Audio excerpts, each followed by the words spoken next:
Well, hello, good morning, and welcome to day two and the day of the finals here at the 2022 Malibu Open, coming to you live from Lyman Land, USA, just outside Tuscaloosa in the great state of Alabama. All right, then. So what is our schedule of the day? Well, we're going to go with the Open Men's Trick Final. There is the schedule right up on your screen. We got the Men's Trick Final. Then we go into the Men's Slalom Round 2. And after that Round 2, we'll have a pretty good idea of who the 8 finalists will be in the Men's Slalom event. Then we go into the Women's Slalom Final, the Men's Slalom Final, then the Women's Jump and Men's Jump to conclude this event, which is the 2022 Malibu Open. So, a few of our competitors getting warmed up, and getting warmed up is the operative word, because the temperature out here at the moment is currently riding at about 37 degrees Fahrenheit. Water temperature considerably warmer, but the gap between those two temperatures will significantly decrease as the day wears on. So as we continue on, we've got the men's trick finalists about to take to water within about the next 15 to 20 minutes. Glad to have you on board. My name's Tony Lightfoot, and this is the Malibu Open, which is brought to you by Malibu Boats alongside their dealership for the great state of Alabama, Rambo Marine. Our other sponsors consist of Vulcan Materials Company. We thank those cats very much indeed for their generous support alongside good Waterskis. So too, Andrew Sports Medicine, Acme Propellers, Babes Boat Care Products. And we'll read off the remaining sponsors. But for the first time today, let's check in with Wade's World. Hey, thanks, Tony. My name is Wade Cox. I'm here with Donald Connolly. And for the first time, he's bringing his product to the Malibu Open. So, Donald, tell us about your product. Yeah, thanks, Wade. We're here with iTrick to bring the judging of tricks to match the performance of the awesome athletes we see on the water. So our athletes are tricking 13,000 points, and it's really hard for our judges to do that with a pen and paper. So now the live video comes from the boat. 3 judges watch individual video, and they judge using a tablet. We use some AI to predict the next tricks to make it easier for the judges so they can see what's going to come next. They can choose, they still judge, but it makes it really easy for them to judge the live pass, so we get scores by the time the skier gets to the end of the lake. Well, that's actually awesome, because I was a trick skier, overall skier back in the day as well. And slalom and jump, instantaneous results. And that's sort of what we were always searching for in the trick event. And this looks like this is going to bring us up to speed. Absolutely, and that's what we're getting. We're getting a score. By the time the skier gets to the end of the lake, it's confirmed 30 seconds later. The skier knows the score before the next pass. Everyone sees the scores live on the webcast, building as the judges do their job. Well, yesterday I was without radio momentarily on the dock, and one of the skier leaving the dock, it's sort of in our rights as a pro slalom skier that we want to know the score on the water when we leave. And that was sort of that discrepancy or sort of that dark window in tricks. Absolutely. These are pro skiers. They're skiing here for money. And if they don't know what they have to beat, they don't know what they have to do. Now we're telling them after their first pass, and we're telling them before they go on the water what they need to do to win. I love it. And, man, we got some awesome tricking coming up. Back to you, Tony. All right, excellent stuff there, and great innovation there from Donald Connolly at Splash Eye. And if you want to get more information on that, you can check out splasheye.com. Splasheye.com is the place to go to find out more about iTrick, as well as all the other great technical innovations from Splash Eye, including the original distance measurement software, which is used extensively around the world at plenty of professional tournaments far and wide. And we take a look there at our officials, cabana, so to speak. Nikki Lee running the show there in that respect, being our chief judge. We're having a look at the schedule once again. The men's tricking final will take place in the next few minutes, followed by the men's slalom round 2.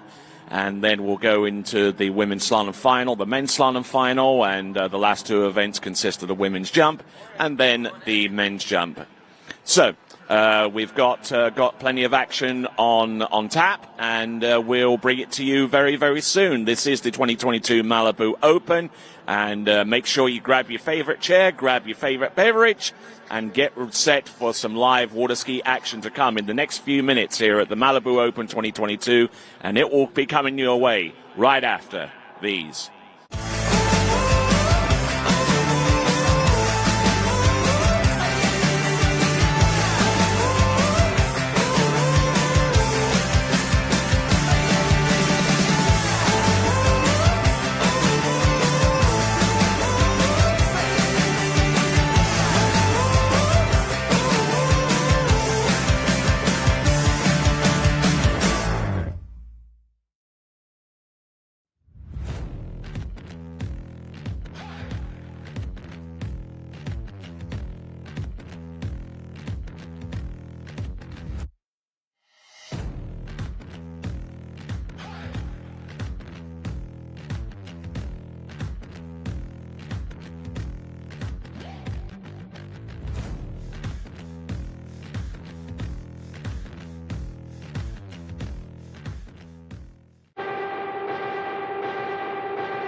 Hi, my name is Brantley Hawkins. I'm one of the co-founders here at New Dimensions Wellness.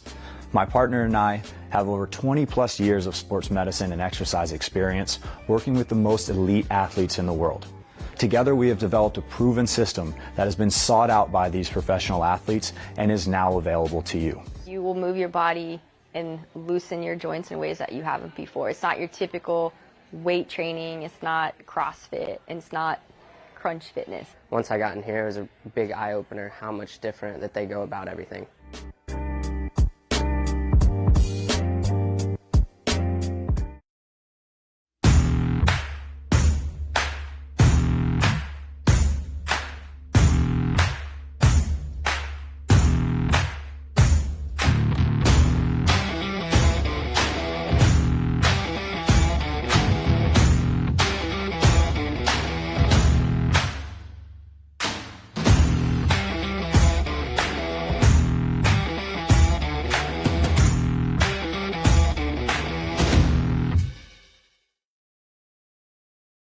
From our home base right here in Birmingham, Alabama. We are here treating patients from every generation, Across the United States. and from around the world. As respected industry leaders, We are here. Working hard for you. in an effort to provide you with Excellence in sports medicine. excellence in research and education. And excellence in sports injury prevention. We are here for you, aggressively pursuing Victory over injury.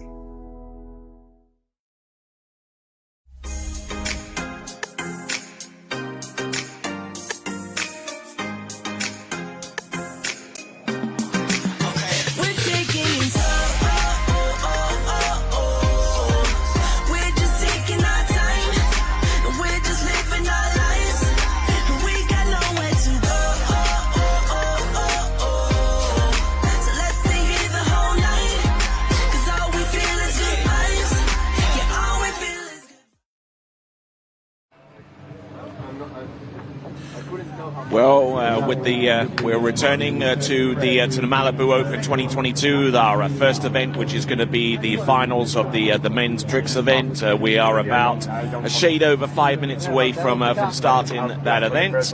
We see the scenes around the dock. We've got Felipe and Miranda getting limbered up and getting ready to go first, and there is the Malibu response.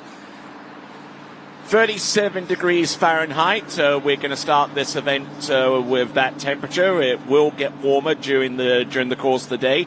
Trust me on that one. The water temperature is currently riding at shade over 70 degrees Fahrenheit. So that's why you see the steam and the condensation rising from the water. Why it's a little foggy out there. But that will dissipate as we continue on with the day. So here we are. Name's Tony Lightfoot, and here are your starters in the men's tricking final. Felipe Miranda from Chile gets things up and running. Then we'll see Luke Outram from Great Britain, then Martin Coleman from the Czech Republic, followed by Jake Abelson of the United States, and then finally Joel Poland from Great Britain. So, those the trickers. Just seeing a few of them getting warmed up right now. I think I see Martin Coleman around there somewhere. We also see Joel Poland going through his stretching sequence over there.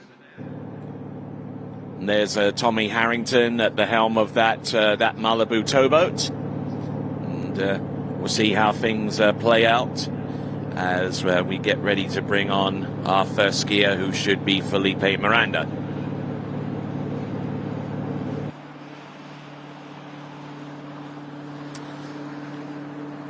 So the splash eye trick worked very, very well yesterday.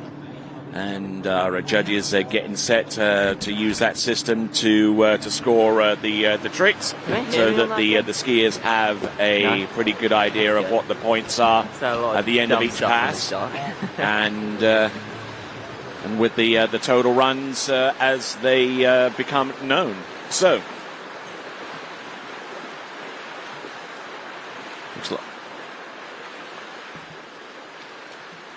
Looks like we got Jake and Richard Abelson getting warmed up. Jake's going to be the one tricking. Richard, oh well, he needs to stay warm to be able to watch Jake trick out there effectively without shivering too much. And let's check in dockside with Wade. So, hey guys, I'm here with Joel Poland, who's going to be our top seed in the trick finals. You had a busy day yesterday. Tell us about your day. Yeah, it was a lot. I tricked in the morning, then I slalomed, and then finished off with a little bit of jumping. So I'm definitely feeling it a little. Hopefully I've got another round of slalom today, actually. But yeah, all over again. All right, well, so how was the trick ride yesterday, and what are we looking forward to today? There's definitely room for progression. I lost out my last toe trick. I didn't even try to. I was just trying to stand up, really. So yeah, there's room for like one more trick. So hopefully I can up it to that 12 grand range. But we'll see what everyone else does first before I make those decisions. All right, we're going to hang with him. It's going to be awesome. Back to you guys. All right, thanks a lot, Wade, and thanks a lot, Joel, as we get ready to send our first skier out. It's going to be Felipe Miranda, followed by Luke Outram. Me too. That is a ski. That is a soul. Man. Little line, stay together, hey? So, get through it. This tricks event brought to you by Good Carbon Technologies. And we thank those folks very much for their generous support of this tricks event.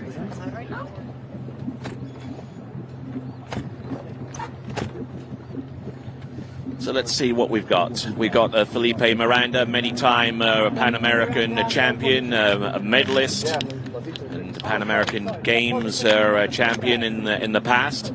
Has been off the scene for about a year and a half now, so getting back into the full competitive action, and looking to see what he can produce with the 2 20-second passes that he has situated for the tricks event. All right, Tommy, let's do this. All right, there we go. That's a fighting attitude right there. Getting ready to take to the water. Probably not going to do a dock start. He'll just slip into the water, feel the relative warmth of the 71-degree water against 37-degree air temperature. The wind starting to pick up a little bit here. Not too much, mind you, but it is blowing a lot of the mist and the fog towards the shore.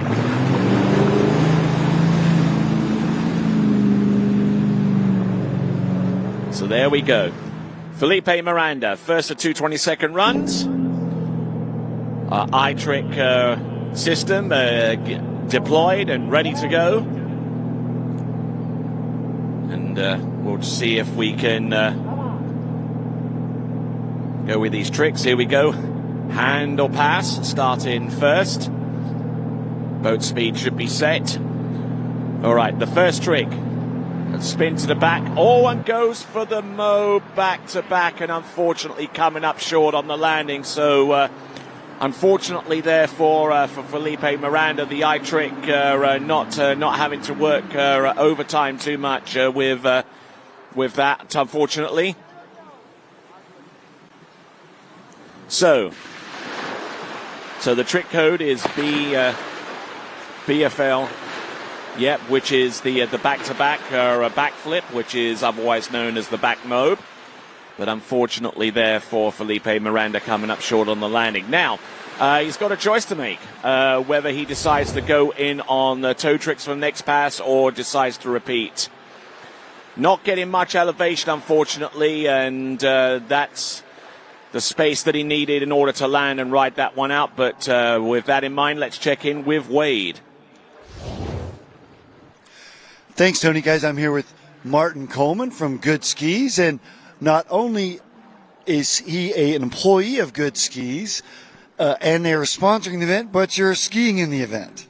Yeah, it's super cool to be able to, work with good skis on making new products, new skis, and then come to a tournament and use it and, try to take the win. So we'll see how it goes today. And got 2 different skis for us? Yeah, so we have the MK1, which we did in 2019 with Dave Good, and we started with the carbon core technology in it. That was the first ski, and then last year Nationals of this year, we did the Avalon, which is in conjunction with Jake Abelson, Jimmy Seamers, and Richard Abelson. Well, it's going to be a super exciting event. Thank you, guys. Y'all have fun watching this. Back to you, Tony. All right, excellent stuff, and good to hear from Martin Coleman. Explain a little bit about the two trick ski models that are on offer now. His MK1 trick ski of his design, and also the brand new Avalon, which was recently released at the Waterski Nationals in Mays, Kansas, just a few weeks ago.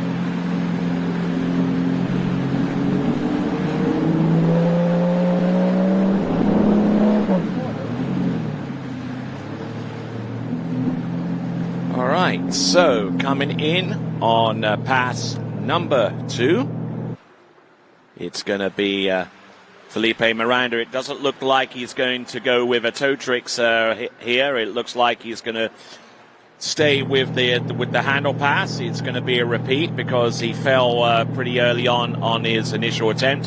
Handle tricks on pass number 2. Yes, he nails that shut this time. There we go. Flip twist to the front. Back flips. A little bit skittish there towards the end, but managing to go through these moves. There we go. Ski line O, ski line back. Not too sure what happened there, but there seemed to be a discernible drop in boat speed towards the end, which kind of bogged him down a little bit towards the end. I'm not too sure why that happened, but there we go. That is Felipe Miranda. So the judges are still judging that pass. Currently, it's a provisional score of 32-40, and as more and more of the tricks become credit, then we'll get to a point where we'll just hit the commit button, and that will give us the final score for Felipe Miranda as he worked his way through the run through the tricks that he produced. Towards the end, he did some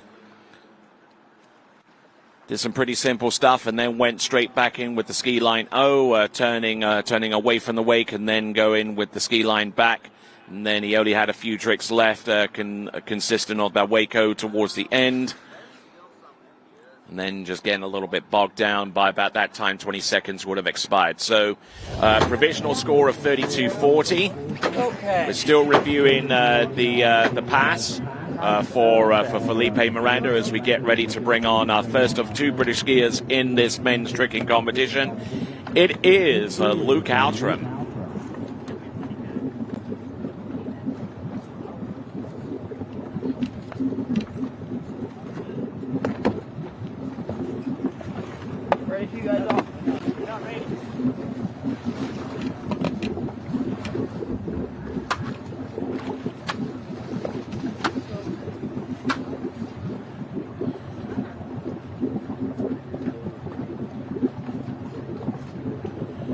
So we're just getting ready for, and we're just waiting on that final score to be released.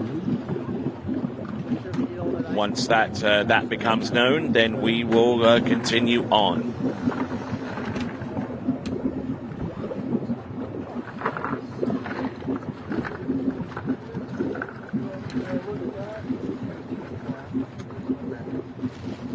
So, men's tricking final. We have 5 competitors. We'll see Luke Outram take to the water very, very soon. Then after him, it will be Martin Coleman, Jake Abelson, and finally Joel Poland.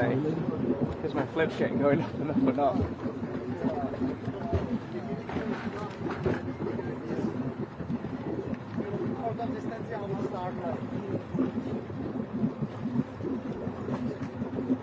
Did you notice this, Martino? What? Like the bottom is so uneven here.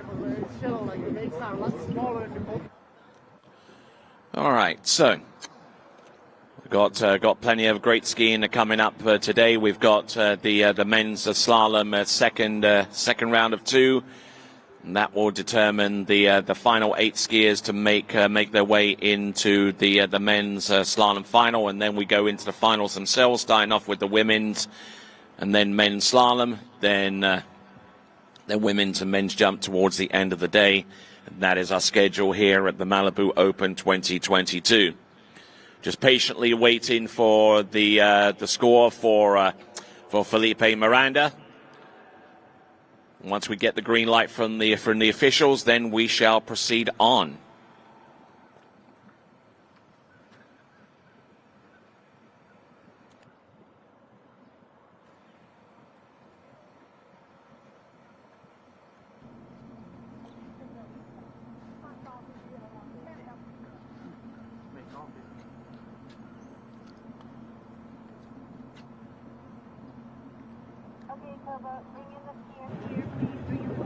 Okay, so we got a committed score and 4,140 points. 4,140 points. That's the total score for Felipe Miranda.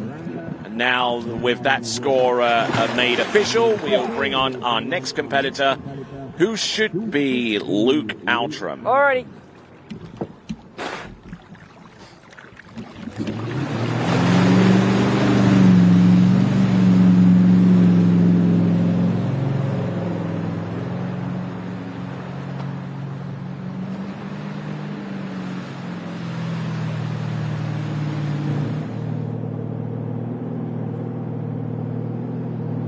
All right.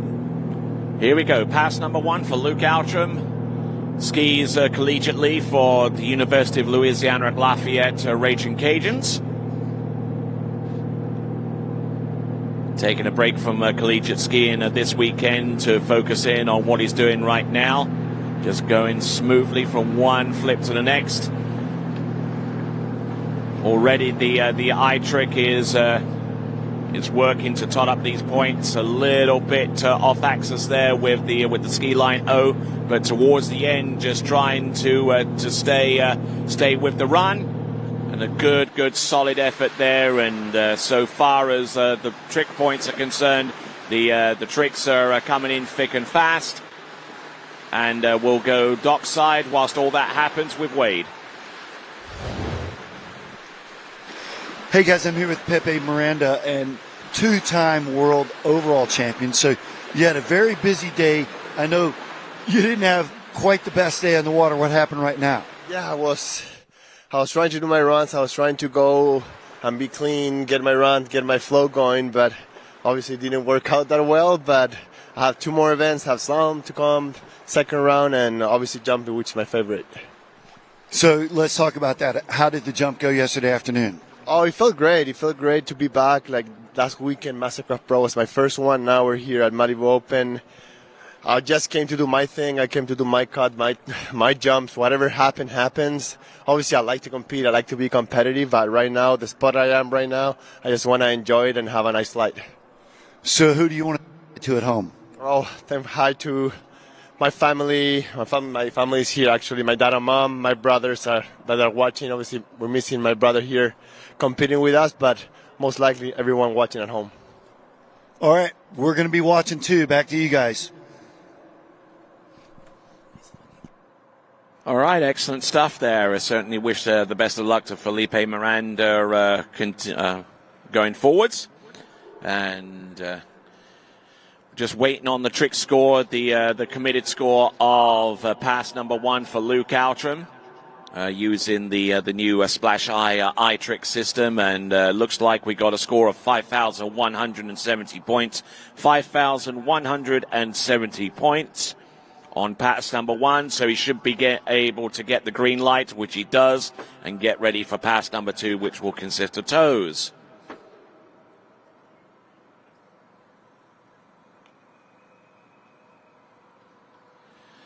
So, getting a few messages coming across our live chat. If you want to be part of the conversation, then all you need to do is subscribe to the TWBC YouTube channel. That way it will give you access to our live chat that is on the right-hand side of the webcast on the YouTube channel. And also click on the bell icon, because when new events become live, you will be instantly informed by email and text as to when that happens. So, here we go. Luke Outram getting set for the toe 7 front. 5,170 points on pass number 1. And we'll see what he can do on pass number 2. Going through his initial toe sequence, which consists of some toe 8 back-to-backs, toe 5 front, toe 0 out, toe 0 straight back in, toe Waco, good elevation here. Looking okay, so going with one of the toe lines towards the end there. So Luke Outram getting a little bit bogged down towards the final part of that run with toe tricks.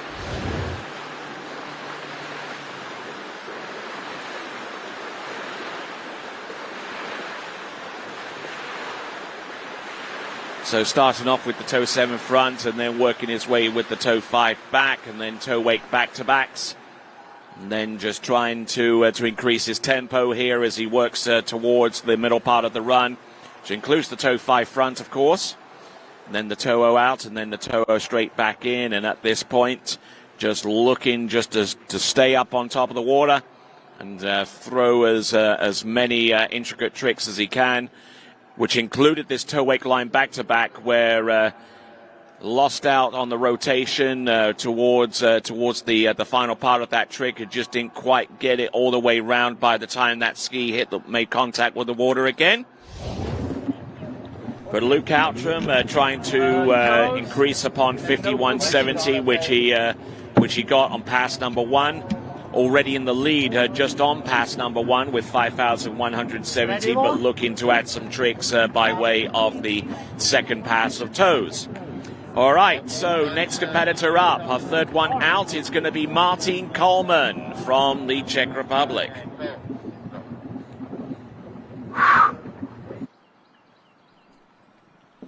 All right, we'll continue on with the tricks event, the men's trick finals here at the Malibu Open 2022, right after this.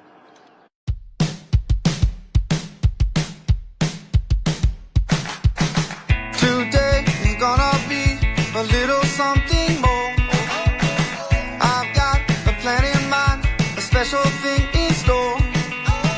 The light bulb inside my head said, get out and play, 'cause you never feel this way.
right, so whilst we continue to work on getting the final score for Luke Outram on the strength of his two 20-second runs, we go on to our next competitor.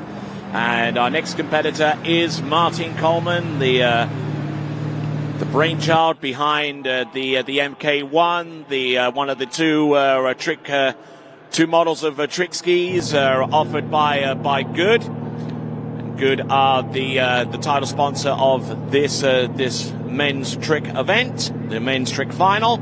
So here we go. We've got toe tricks to start things off there with the toe 7 front. Very well spun there, very, very quick as a matter of fact. So trying to get up to a high tempo there. Toe 5 front, toe 0 out, toe 0 straight back in, toe 8 go. Does he go for the toe 8 line? Oh, yes, he does. Knocks that one down. Toe 8 line back. Toe 8 line 5. No, don't. Goes for the toe 8 go revert. Toe 8 line 0 reverse. Wow, so bobbed out on the toe 8 line 5 back towards the end, which would have been a significant jump in points there for Martin Coleman, but decided a split second before performing that trick to back away from doing that move. And so Martin Coleman, we're going to take a look at the instant replay, and we'll also get a word or two with my good friend from England, or rather the United Kingdom. We've got Luke Outram. So Luke Outram, he's got his headphones on, he's got a microphone, and if you can hit the mic on button there, it's this deal right here. All right there. So Luke, how was your morning? It was good, Tony. Honestly, I'm happy with that trick set. It was a lot better than the one yesterday. Mm-hmm. I got through all my ski lines. Unfortunately, I had a little bit of an equipment failure on my last toe trick. I noticed that with the toe 8 line back-to-back. Yeah, it was my last trick in my run out. Yesterday I didn't get over the line, so I got caught funny, so I made sure I pulled a bit longer, which I knew I was going to give me a bigger hit. Got over the line, and when I landed in a big hole, and unluckily the line just snapped. So where did it snap, actually, on the line itself or near the braid? As I landed and started to hit, it just in front of my handle. Oh, wow. I took the hit, it snapped. So hopefully, I haven't checked with the boat crew. Hopefully the boat crew is okay, because I assume it came back to the boat with some force. Yeah, actually, I noticed that one or two of the boat crew were indicating that the line was somewhere around. It probably snapped. So so there was some truth to that, certainly. So I mean, how's your season gone? I mean, you jumped for 200 feet for the first time in your career this year, right? Not this year, no. No, towards the end of last year. Yeah, it's first time was a tournament a few weeks before Worlds in Bennett's. And then did the Worlds, went 200 the second time at Worlds. Okay. And since then I've gone 200 every time at a tournament, apart from this one actually. Okay, so I mean, within the next couple of weeks, you'll be competing for Louisiana Lafayette and the Raging Cajuns in the Collegiate Nationals. So how's her prep gone for that? Not only for yourself, but also for the Raging Cajuns. It's good. We've had a good season so far. I think we've won every tournament we've been to, and my team is actually at regionals this weekend. They're competing down in Lakes of Katy right now to try and secure their spot for the Nationals. Season's been good. Our team's changed a lot this year. We had a lot of people graduate last year. A lot of new guys come in. So it's going to be an interesting dynamic watching the new members and seeing how they ski. Indeed. We certainly look forward to seeing a lot from that team, and indeed watching the Collegiate National Waterski Championships. And so looks like you're starting to shiver a little bit, so I'm going to let you get toweled off and dry and get ready for the other events. This is the one event that you'll be competing in the finals today, right? Do you do any of the other events? I have the slalom. You've got the slalom round 2, of course. Which I need to get ready for because I'm second off the dock. So straight into it. Yeah, way to set the pace. All right then, congratulations to you, Luke, and best of luck with slalom coming up within the next. Probably 20 minutes. Next 20 minutes, okay. Thanks, Tony. Take it easy. All right there, so looking at Jake Abelson getting warmed up on the dock and out there on the water waiting for his score to become final on pass number 1. I surmise it's going to be close to about 4,500 points, somewhere in around that area. That is going to be Martin Coleman.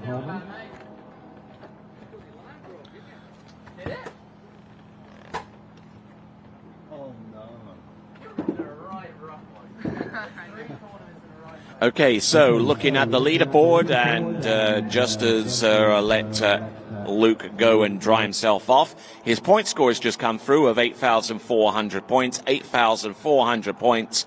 He takes the lead in this competition. It is Luke Outram. Just waiting on Martin Coleman to come back into the course. Beautiful setting here at Lyman Land, just outside Tuscaloosa in Alabama, the home of the University of Alabama. They'll play today a little bit later on. They'll take on the Razorbacks of Arkansas over there at Razorback Stadium in Fayetteville, Arkansas.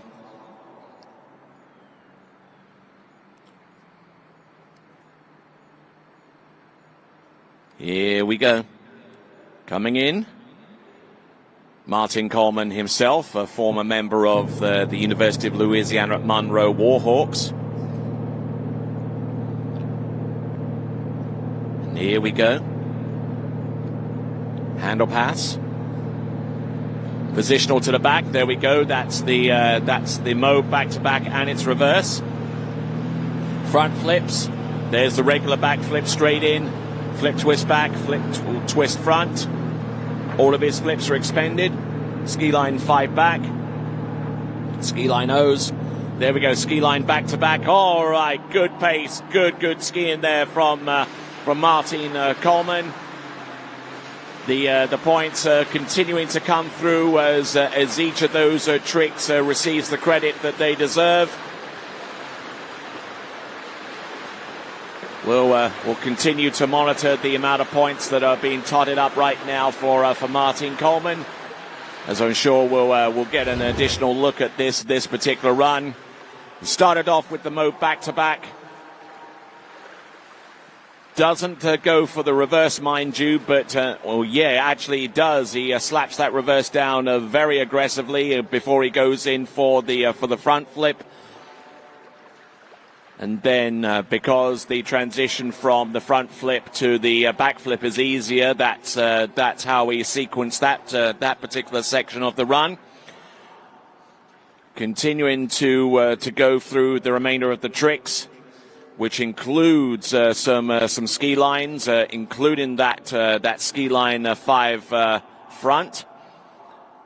And there we go, the ski line back to back towards the end. Preceded that with the ski line O, as you can see plainly on the left-hand side of the screen as the points get totted up. Provisional score at this time before the judges hit commit on the iTrick system. It's 6,030 points. 6,030 points on pass number 2. Adding that to the initial first pass, I believe it was about 4,500 points, and Martin Coleman looking at a trick score in excess of 10,000 points if all goes to plan with him. All right, as we wait for that trick score to come, we'll take a quick break. We'll be back right after this with the 2022 Malibu Open.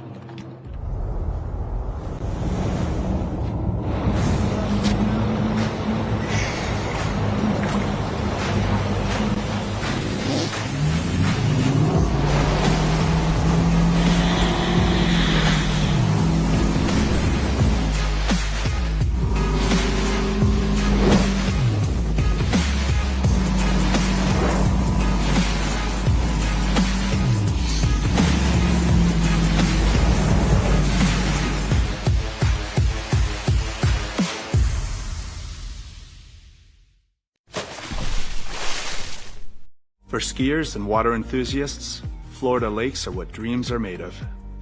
Combined with world-class golf, remarkable weather, natural beauty, theme parks, and so much more, it's easy to see that Florida is paradise. For more than 30 years, I've enjoyed Florida's lakes and many offerings. If you are interested in Florida real estate, let me be your guide and trusted advisor as you search for your paradise. Together, we can make your dreams a reality.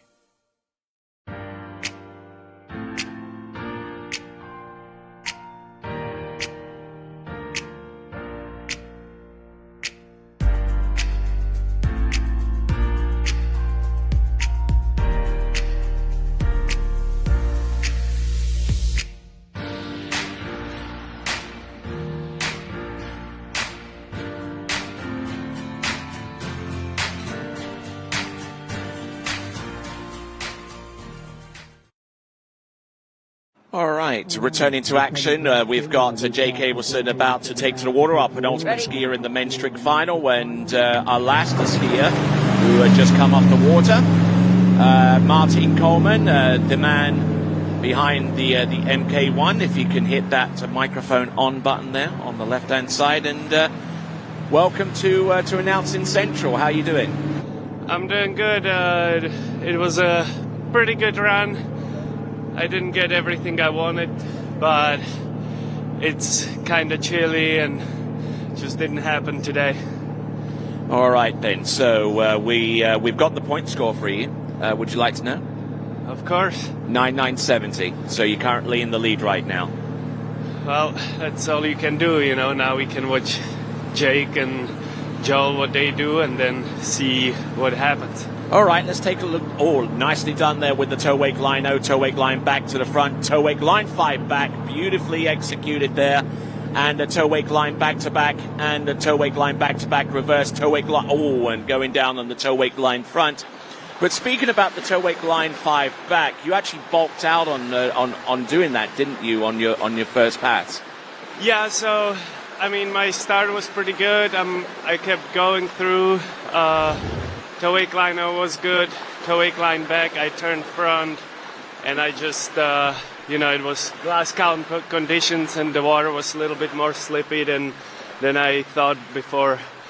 We didn't have that ripple on it where you can control, and I just got on my heel and bailed on toe wake line 5. So. Okay, was that kind of a split-second decision not to do that trick, or did you have a plan, like saying, okay, I'm gonna not deal with the toe wake line 5 back? No, that was a very last-minute decision that this is not going to go well because I'm coming on my heel into it and I'm way too far away. So, I just didn't feel good. So I mean, you come across as a competitor with this almost consistent scowl across your face, with no hint of smile or anything like that. So what's up with that? I mean, I train hard, and water skiing is a serious business, so you gotta approach it that way. I do have fun while I'm skiing, but around the lake, it's just business as usual. Okay, so 45.70, 4,570 points. We had a look at the instant replay on his second pass, but 45.70. That I don't know how that compares pass to pass with Martin Coleman, but we knew that Luke Outram scored 51.70 on pass number 1, and obviously his total of 8,400 is his official total. So second and final pass. Now we know obviously you had complete autonomy in terms of designing the MK1. Did you have any input on designing the Avalon? So they asked me about like layups and stuff, so we talked about that and what technology we use in it, but the general shape was their design. So basically you dealt with the material science and they dealt with the shape? Yeah. Okay. All right, then that makes perfect sense, because I mean you've been working with Good for how many years now? Since 2018.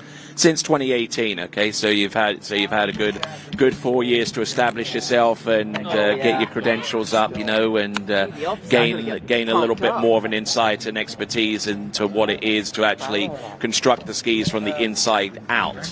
Yep.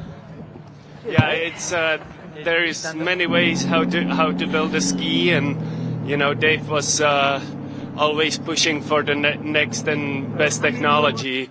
And with the carbon core, it's amazing the strength of the ski and what it can withstand, so. Especially when you start doing front flips, because, I mean, you come down from a great height, you land in almost everything on the tail, unless you're really skilled enough to land feet to feet. But here we go. There's the mode back-to-back and its reverse Look at him go. That's the front flip there. That's where the carbon core technology comes into play.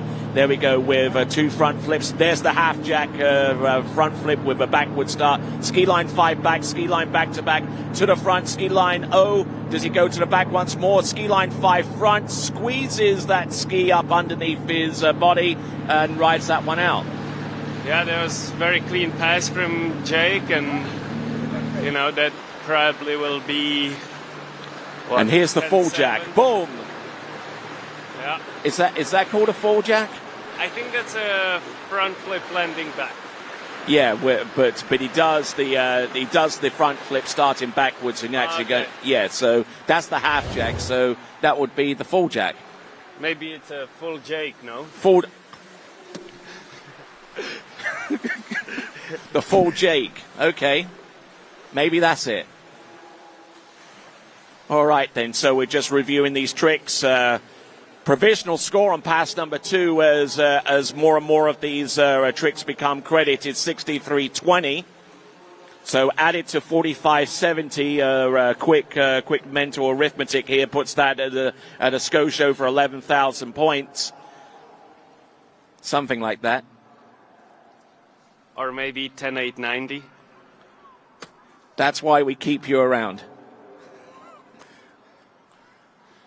And some great tricking there from Jake Abelson. Absolutely, got to have fun here. All right, so our final skier about to take to the water is going to be Joel Poland. So Joel Poland in the fortunate position of being able not only to ski in this event, but also in the slalom and the jump finals as well, which means that the world overall record comes into play, and we'll keep an eye on that. And so we got a committed score. 11.440 is the score. 11.440. There you go. All right, then. So, 11,440 points.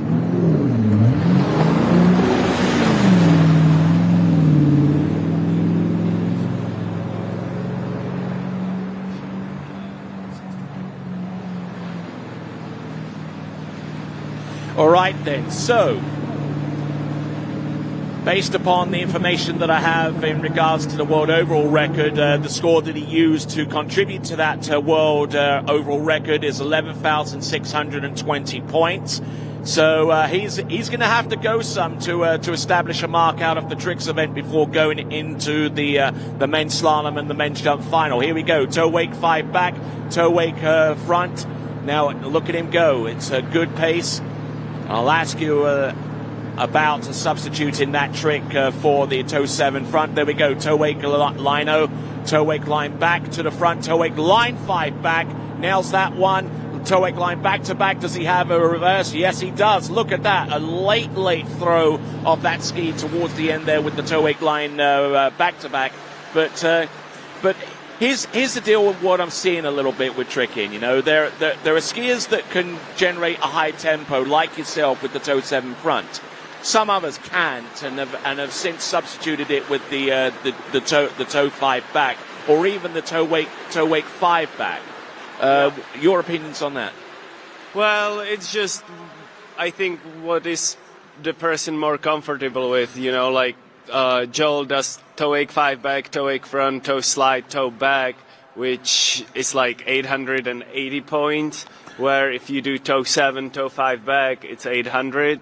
So it's just a matter of, you know, am I going to go for that style of a pass, or am I going to do something else? Indeed. And whilst we stew on that, let's check in with Wade.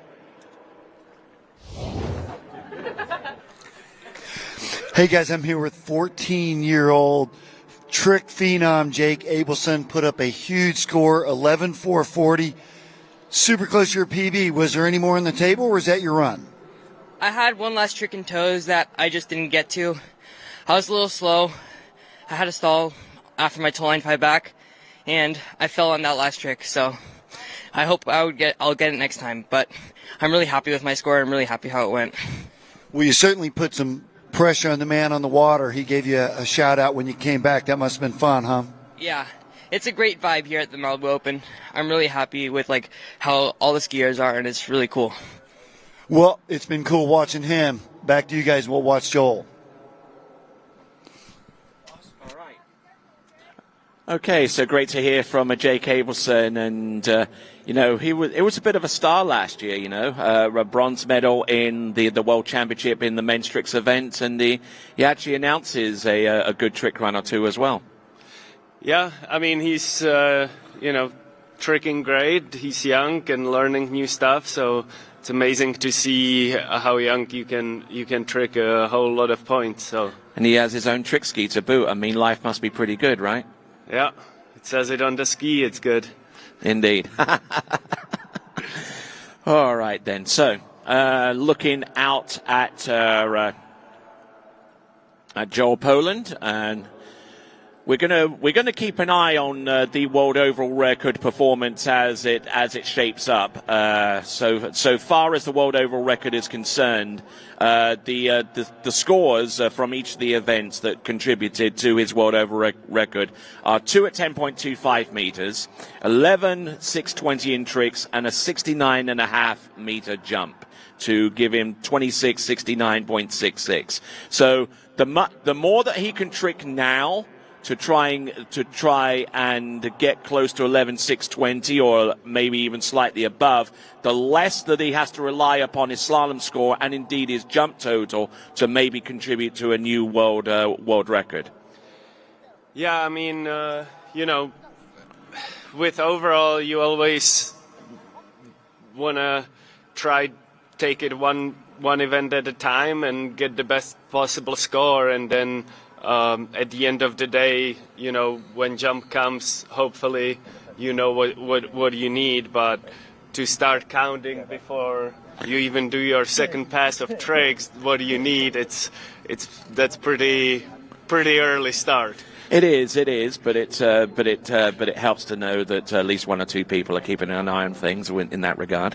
That's true. I mean, I'm sure that Joel knows if he skis as good as he can, that's always a question if it is a world record or not. Okay, so it looks like we got a score 4,440, 4,440 points on pass number 1, and waiting on pass number 2. So quick little bit of arithmetic to.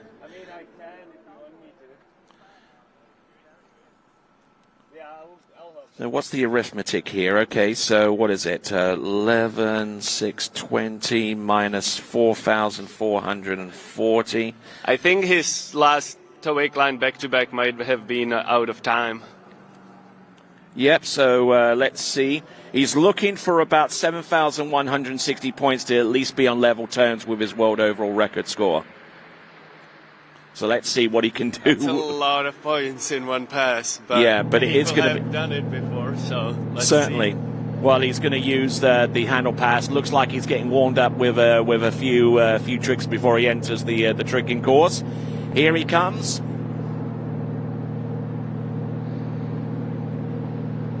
Positional to the back. There we go. There's the flip twist back to back, and it's reverse. Now here's the half jack. Boom. That's the third flip. Here's the fourth one. Regular front flip. Now he goes in for the flip twist back. Oh, there we go with the super mode. Brilliant execution of that run. There we go. We've got some great tricks there. There's the ski line O to the back, ski line 5 front, a couple of slides at the end. Woohoo! Oh, that's some dynamic stuff there towards the end there, Martin. Yeah, that was a nice hand pass. I think he might have bailed on a ski line 5 front, but did a ski line back to back instead. So and then did a ski line 5 front at the end. So. If that's in time, that's very close. Yeah, 7,150. 7,150 we're seeing as a provisional score, only 10 points shy of the total that he needs to stay on level pegging with his current world overall record score. Yeah, I mean, that's, Joel can throw in different tricks. We saw that he did a back to front flip and then a front flip. Yeah.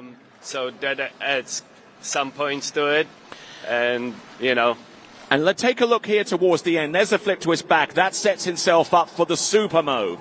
Boom. That's Mobe 5. Mobe 5 front with Ski Line 5 front. With the Ski Line 5 front. So that's an absolutely brilliant trick. That's 900 points on its own. I think it's 950. 950, yeah, you're right. 950 points. There are no 1,000-point tricks anymore, but that's about as close as you're going to get to one. Yeah, that's impressive. And he's been doing it all year at every tournament, so he's got pretty good handle on it. And he's got some more tricks ready to go down the pipe. You need to keep an eye on this cat. Okay, so we 11,590, 11,590 points, which makes the trick title a done deal there for Joel Poland. 11,590 points. So well done to him. 11,590. And actually only 30 points shy of what he produced at the World Championships last season to set that world overall record. He tricked 11,620. So if he can slalom more than 2 at 10.25, 2 at 41 off, and actually be level pegging with jump at about 69.5 meters, you never know. I guess we'll have to watch all day and see what happens at the end of the day. He, as you said, he's on pace. See if he can keep up. All right, then. We'll keep an eye on that. So congratulations there to Joel Poland with 11,590. And congratulations once again to Donald Conley on the successful utilization of his iTrick system. Your thoughts on that a little bit? I think it's great. It's a new system that, is always going to be a change and a little bit of adjustment, but we had that from perfect pass to zero off.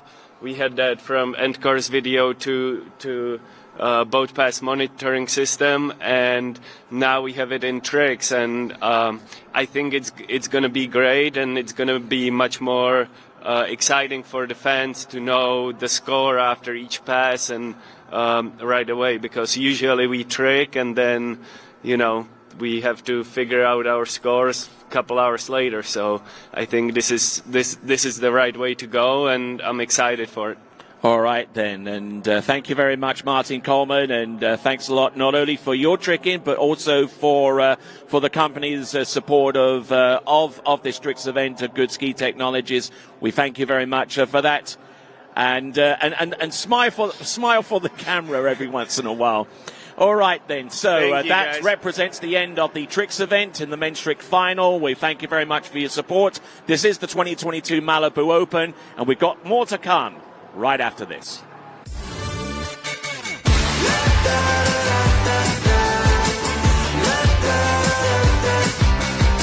Get down to business. Tell everyone nothing's off limits. You can have anything you want.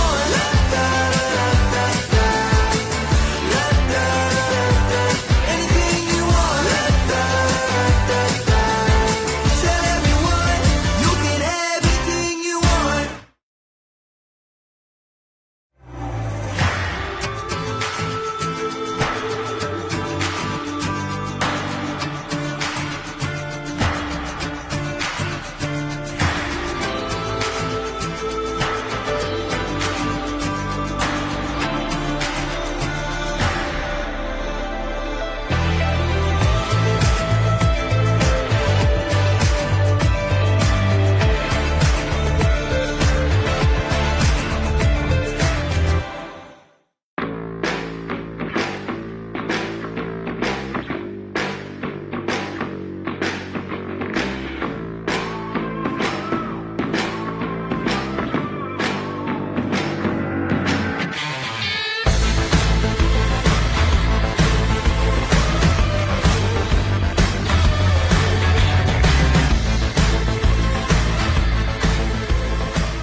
Try Match Play at bplayfield.com.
Hi, my name is Brantley Hawkins. I'm one of the co-founders here at New Dimensions Wellness.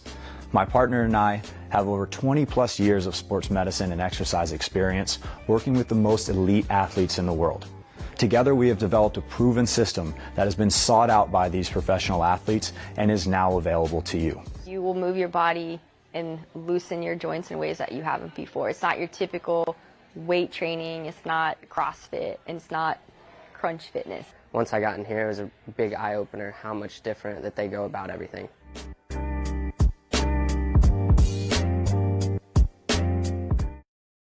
From our home base in Birmingham, Alabama, we are here treating patients from every generation Across the United States. and from around the world. We're here for the rookies and the dreamers trying to make a name for themselves. We are here for the achievers Who are resilient.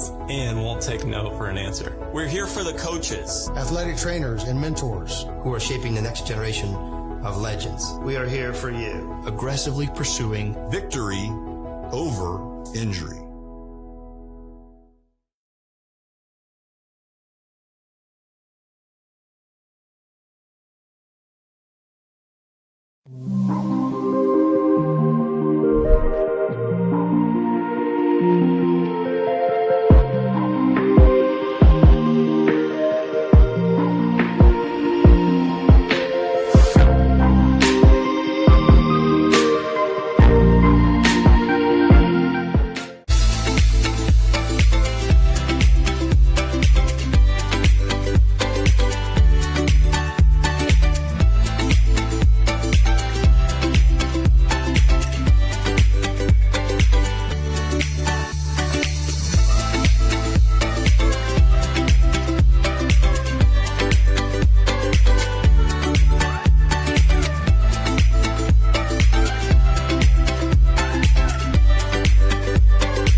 Well, hello, good morning and welcome. This is Tony Lightfoot here at the Malibu Open 2022, and sitting to my left and shown on the right-hand side of your screen is none other than Freddie Krueger. How you doing this morning? Doing good, doing good. Excited to be here, get some slalom going. We obviously had a very exciting kickoff there with the tricking, so looking forward to a great day of skiing all around.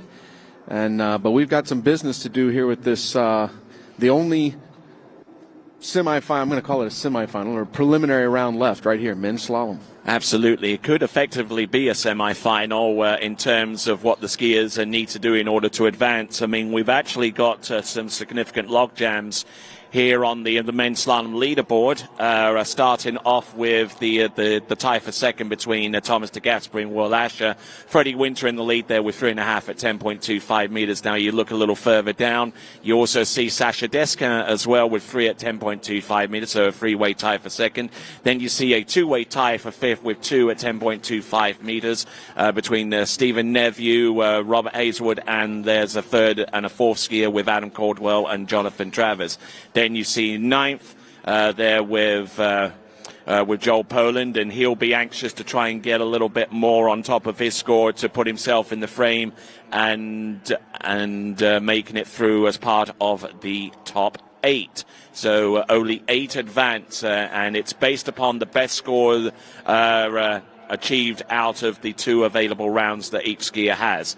And we've got our first skier about to take to the water. It's going to be Greg Terry from the United States. And there you see the remainder of the list right there up on your screen. And it goes into 2 pages. But so far as Greg Terry is concerned, he's making his way in towards the course, starting in on 13 meters, trying to brush off a little bit of speed before he turns for the entrance gates. I think we actually have Greg is at 14 meters here on this first pass. And then I think we'll see the rest of the field will have that 13-meter start. But and again, since we're in America, we'll go ahead and call that 32 off. So we got Greg here at 28 off, and ran through that real nice. You know, he's I have to imagine he's dealing with some nerves. First event here where he's ever, you know, had to stand on the dock next to these pros and walk around and kind of experience that. And I'm a big advocate of that. I think that's great when you get that opportunity to go ahead and get a little bit of that experience, get used to kind of standing around with some of the guys that you look up to. You should definitely jump at that opportunity. Oh, absolutely, absolutely. So Greg Terry getting through the opening pass and getting ready for 32 off, and that's a cute little picture there, don't you think? It is. It's awesome. I keep waiting for a dog to come flying through there and grab that ball. We have a couple dogs on site, so but they're well-behaved canines. So yes. All right, so here we go. All right, we got Pat Bloodworth at the helm of that Malibu Response towboat as we now accelerate up to speed. Here we go. Greg Terry, this is 30 meters. And a few things change between 14 and 13. Let's see if he can make it happen. Skiing ahead of the course quite well. It's a little bit in his arms in that onside lean, actually, when he's going over to the 135 side. And when he comes off that second wake, that little bit of arminess, if you will create a situation where the ski and the hips will want to rotate towards the buoy. And we'll see as the line gets shorter if that starts to catch up with them a little bit. You know, in stark contrast to that, yesterday we saw someone like Sean Hunter. You know, we had the conversation about how good he is at, you know, the arms just never come in, they never move. So his core is essentially moving around the handle. Here with Greg, we see just a little bit of where he's moving the handle to the arms a little bit into that offside. But, you know, again, that's what's working for him. And what we want to do is just kind of monitor that as the line gets shorter. All right, a quick reminder about the skier audience prize. Make sure you go to waterskibroadcasting.com/play. waterskibroadcasting.com/play for your last chance to win yourself a ski. Yes, indeed. Audience prize, waterskibroadcasting.com/play, and also vote for your skier of the day by going to waterskibroadcasting.com/vote. Here we go, great, 12 meters. Oh, getting a little bit buffeted going into number 2, but still managing to keep the ski moving. That's going to be his saving grace a little bit here as he gets around buoy number 5 on 12 meters or 35 off. Looking in good shape, though. Yeah, no, he did a really good job of finishing that pass out. It was not the one ball he wanted to start with, but did a great job managing all the way down the course. I'm kind of recalling from yesterday when we watched him ski, I had concerns about out of this offside turn right here, the hips get back a little bit, and then as he comes on, he was wanting to lean that left shoulder forward to create movement to the center line. And, you know, I think as he gets a little older and a little more experienced, he'll find that keeping that upper body still and allowing those hips to finish the turn, you feel like you're moving slower across the lake. You know, you have, right at this point in time, you have such an urgency to get to the other side so that you create space before the buoy. What he'll learn as he gets more experienced is that by being patient with that upper body and letting the tip of the ski finish and the hips come through, you're not moving as quickly to the center line, but then when the line comes tight, the swing to the other side gets you there in a much quicker, shorter path, and you create more space. So it's the old, you know, wax on, wax off, you know, karate thing here. Patience ends up creating space. Indeed. Let's see how much space that he could create himself on 11.25 meters. This is 38 off. And just not getting the turn that he wanted on buoy number 1.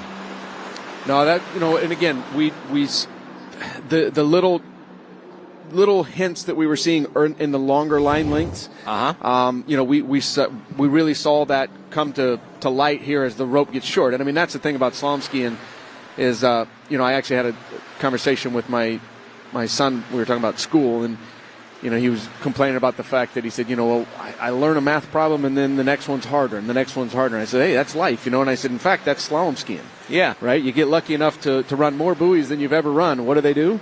They make it harder. Absolutely. You're right on the money there. And let's check in with Wade's World. Hey, guys, I'm here with handsome Rob Hazelwood. And so what's the word? I don't know. Ready to go. It's good. Conditions are looking absolutely on point. The wind was a little everywhere yesterday, but it looks absolutely glass flat today. So no excuses. We just got to go out there and get it done. So any vlogging today? No vlogging. Check out the HO Skis Instagram, and I'll be posting some reels up there, some cool drone shots, and some stuff later on in the day. But no, I'll be out there flying my drone and having some fun, trying not to hit people. All right, we're going to have fun watching. Back to you guys. All right, there. We just saw the temperature currently at 53 degrees Fahrenheit. Water temperature 71. So there's an 18-degree differential between air and water right now. Obviously, it's making life a little bit difficult for our skiers to stay warm and ready. But now we're starting in on 13 meters. This is Luke Outram, who we just saw trick about 20 minutes or so ago. Yeah, he's either all warmed up or he's chilled. This will go one way or the other, right? Yeah. And not looking bad at all for the most part on the opening pass. A good little warm-up, so to speak, in every sense of the word. Ran 2.5 at 38 yesterday. So he's looking to improve on that score pretty drastically. Let's check in with Wade. Hey, guys, I'm here with John Travers. So, good run yesterday, and how you feeling, and any changes from yesterday? No, I feel great. Andrew's guys helped me out a lot yesterday with my little tweak in my neck here, and I feel really good today, and let this fog come off the water and let the sun warm us up, and we'll be really good. All right, we're going to see him out there shortly. Back to you guys. All right, then. So Andrews, one of our great sponsors for this event, alongside Acme Propellers, Babes Boat Care Products, along with Outer Armor, Doozy Boat Lifts, Zero Off, Louie Restaurant and Bar, the Red Bar, Grunt, Masterline, and Thierry Miranda Photography. We thank those folks very much indeed as Pat Bloodworth straightens up the boat and brings Luke Outram in towards the slalom course for pass number 2, selecting A2 on the Zero Off. This is Luke Outram. Looking in good rhythm. Oh, getting blown over the tip there on number 4. Number 3 into 4, as a matter of fact. Oh, and just one little mistake, and it cost him. So it's going to be a 5 buoy count there on the pass number 2, which is going to be on the 12-meter line. And things didn't look too bad for him to start, but then one little error, and then it forced him to play catch-up there, Freddie. Yeah, he not a bad start here. Looks like he's on time. 3 ball, I think, was where he got in trouble, right? We got over here, arms in a little bit, loosened that line, ski stuck a little bit, but still, he's in this. He's fine, right? And then there was no 4 ball, and sometimes I think when that you have that little hiccup at 3, you maybe overdo the correction.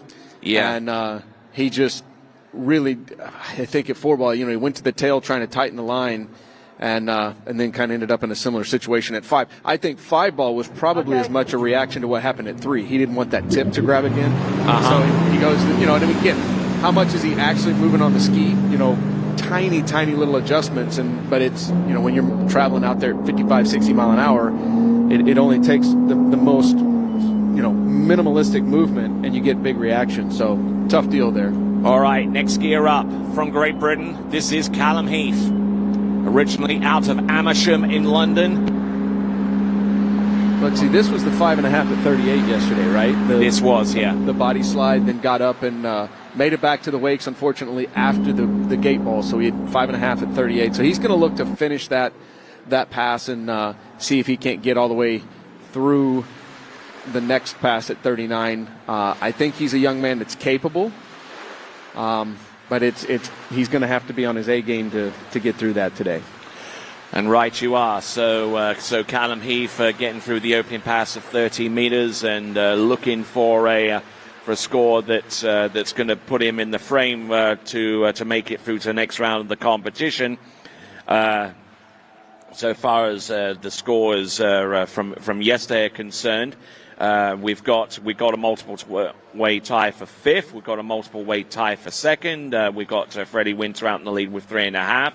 So basically, it's going to be a scramble towards the end, to be quite honest. And Callum Heath on 5.5 on 11.25 meters yesterday. He's got catch-up duties right here because he needs in excess of 2 at 10.25 meters to be in with a viable shout here. Yeah, he doesn't have the backup score, right? So if he ties somebody at 2 at 41, then, he's basically going to have to rely on the fact that one of those guys that ran 2 at 41 yesterday would end up with less than 5.5 at 38. And so his mindset right now has to be, I've got to have a piece of 3 to have any type of security. So the expression in French is tout ou rien, all or nothing. All right. Yes. Everybody's a critic. All right, then. So we've got Callum Heath dropping down at this starting dock end and getting ready for his next run, which is going to be 11.25 meters. And we've got a fair slew of competitors in this slalom event. A total of 22 are on skier number 3, so 19 remain. So as we go further and further down list, almost immediately you're going to hit upon the skiers that have the most to do to actually make up for some of the deficiencies that came their way yesterday. So they're really going to have to really go in hard and keep going. Well, I think for viewers at home, and I don't want to speak on behalf of all the skiers, but I think the mentality right now, again, what's your goal? Get to the finals. Yes. Right? Get to the finals. So everybody that's got a 2 right now is a little nervous, okay, but they're feeling good about the fact that they've got a 2, and anybody behind them, starting with Joel Poland on down, if they go out there and they run 2 today, look at this. The other skiers, the guys that have already run 2, only have to beat their score from yesterday. Come on, don't do it again. Come on, get in there. Get it. All right. Well, I think that should deserve a vote for skier of the day. Hey, I will give him a vote. That's what a great lead in there, Tony. That's awesome. What a way to finish that out after the struggles yesterday. And I didn't think he had a bad start here. He was in the pass. And the opening portion of the run looked pretty good, but then it started to go pear-shaped here. Round buoy number 3, he didn't have that much traction off number 3. Round number 4, he eased up a little bit to allow the ski to work its way through. And then number 5. I think that's a good... He went flat ski off that second wake, which is what we tell beginning and recreational slalom skiers not to do. Yeah. I'm not sure how tall he is, but he needed every bit of it that he's got. That's as a skier, for anybody out there that's never run the slalom course. The folks around the dock are just absolutely in disbelief that he actually ran that one. But we talk about 5 buoyitis, and you get to that 5 ball, and I don't care if you're left foot forward or right, and you start saying to yourself, "Don't screw this up." So he did a great job of finishing that out. Here we go, 39. Let's see what he's got. 39.5 off. Oh, good start. Yeah, nice start. Look at that. And he tried to push the gas pedal a little bit too early there on that one. I know we both said it, but I'm going to say you jinxed him because you said it closer to when he fell. But he had a great start here. This was the one ball he was looking for. Offside turn, skis around. Line is tight. He's up ahead of the course. Just got a little bit deep there. Just got that little bit of separation into the buoy that you don't need. Yeah, that one's going to bother him a little bit there. That was a good start. That's what he needed to get on down the lake. I feel like in practice, he's had that one ball and he's run that pass a number of times. Yeah. Right there. Just all right. Okay, let's check in dockside with Wade. Hey guys, I'm here with Ben Lutz, and Ben, much better conditions than yesterday. There's no wind virtually and no sun glare. Yeah, it's great. Really great conditions. It's warmed up a lot, so looking to go out and ski really great, I think. So Ben's a graduate of University of Alabama, so he's a homeboy with a big fan club here. Back to you guys. Why, thank you there, Wade. And as we get ready for our next competitor, and a skier that we see quite a lot in Europe, and has podiumed on the European Championship scene as recently as this past year.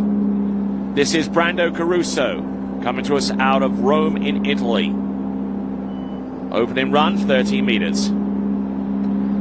Yeah, Brandon looked good yesterday. Brandon looked great yesterday. Went down at one ball at 39. Again, that's one of those that you're in your hotel room, all night, just, aggravated about it, right? Clenching your teeth all night. All right, then, with that in mind, let's check in dockside with Wade. So I'm with one of these really, really busy guys, and he's getting ready to slalom now. Yeah, so I was in a trick event earlier, and now I'm seated pretty low in the slalom, so gotta get to it. So, yeah, this is Martin Coleman, and so, yeah, this is one of these things where we got to be sort of a rapid fire if you're a multi-eventer.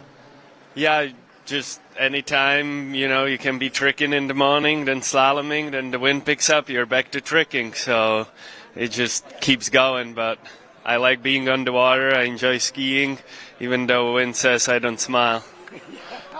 Hey, well, we're smiling and having fun here. Back to you guys. All right, then. So that's Martin Coleman getting ready to slalom in the next few minutes, and Brando Caruso getting ready to come back in on pass number 2. This now is the 12-meter run. A lot of catching up to do, but if one person can come through in the clutch, it's this guy. Yeah, and as we were saying earlier, he looked really good yesterday, threw 38 off. I expected him to get on down the 39 and maybe challenge for some, at least, 1 or 2 at 41. Went down at one ball at 39, so he was obviously frustrated about that, is looking for an opportunity here to redeem himself. Again, through these first 2 passes this morning, looks good and solid. All right, then. Let's check in dockside once again with Wade. Hey, guys, I'm here with Sean Hunter, a graduate of University of Alabama, and you're like a real homeboy. Like, grew up right down the road, huh? Yeah, I grew up about 3.5 hours down south from here in Dothan, Alabama. Tuscaloosa has been, like, my home since I've been growing up. I've always wanted to go to Alabama, so I was thankful to get to go to here for my undergraduate and coming back here for my master's online and working full-time in Orlando now. So trying to balance both of those, but it's been fun. And spent a whole bunch of time getting really good at slalom like he was yesterday, skiing at Lake 38. Yeah, I used to train down at Lake 38 with Keith and the whole rest of the gang. It's been a little bit since I've been back there. I miss them all for sure, and thankful for everything they did for me for sure. They helped me, get to where I am now, and couldn't have done it without them. Yeah, me neither. I stayed at the buoy the other night. Thanks, Keith. Back to you guys. All right, then. So now on pass number 3. This now is 11.25 meters, and this is Brando Caruso.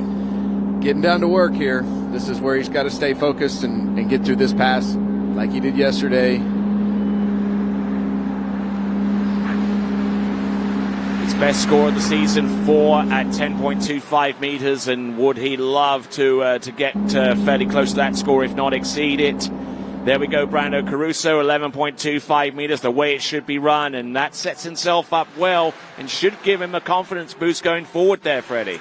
Yeah, I mean, he hasn't even worked hard yet. This is what we expect out of Brando, right? So he's very comfortable on these short line lengths, really drawing on a lot of experience over the years. Like you said, we don't see him that much stateside, but, he's been a big name in Europe for quite a few years. He's always in the mix. So, he's podium at the Europeans. He's a guy that can show up on any given Saturday and perform. So we're, I'm anxious to see him, and for his own confidence, but just as a spectator and a fan, I'm looking forward to him getting down this 39. And certainly in the mix and battling hard to be Italy as their top slalom skier. Obviously, they've got a pretty tall order ahead of them when they have to compete against the likes of Thomas de Gasperi and Carlo Alais at any time during the course of the season. Yeah, the Italians have always had a pretty strong contingent number of great slalom skiers, right? But Brando's in that group here. He's going to try and etch his name here into the finals, and if he's going to do that, he's got to have this pass. You can also add Nicholas Benatti into that mix as well. Let's have a look and see what Brando can do. This is at 10.75 meters. Oh, a little bit of a delay off number 2. And then came into number 3, and he just tried to do too much to make up the deficit off 2. I'm almost wondering if he managed to hit the buoy there at 3 and it knocked the ski out of the water. Had a good one, but again, yesterday the trouble was at 1, and I felt like he, kind of overdid it. Today, couldn't be much better off that buoy right there. A little back off that second wake, maybe couldn't get the tip of the ski in like he needed to, so slow turn, but thought he was going to come over here to this onside. Yeah, it looks like maybe he ran over the top of the buoy and the ski lost its traction. You can see when he comes up, he's actually kind of surprised, that happened. So just missing it by, literally a matter of inches there.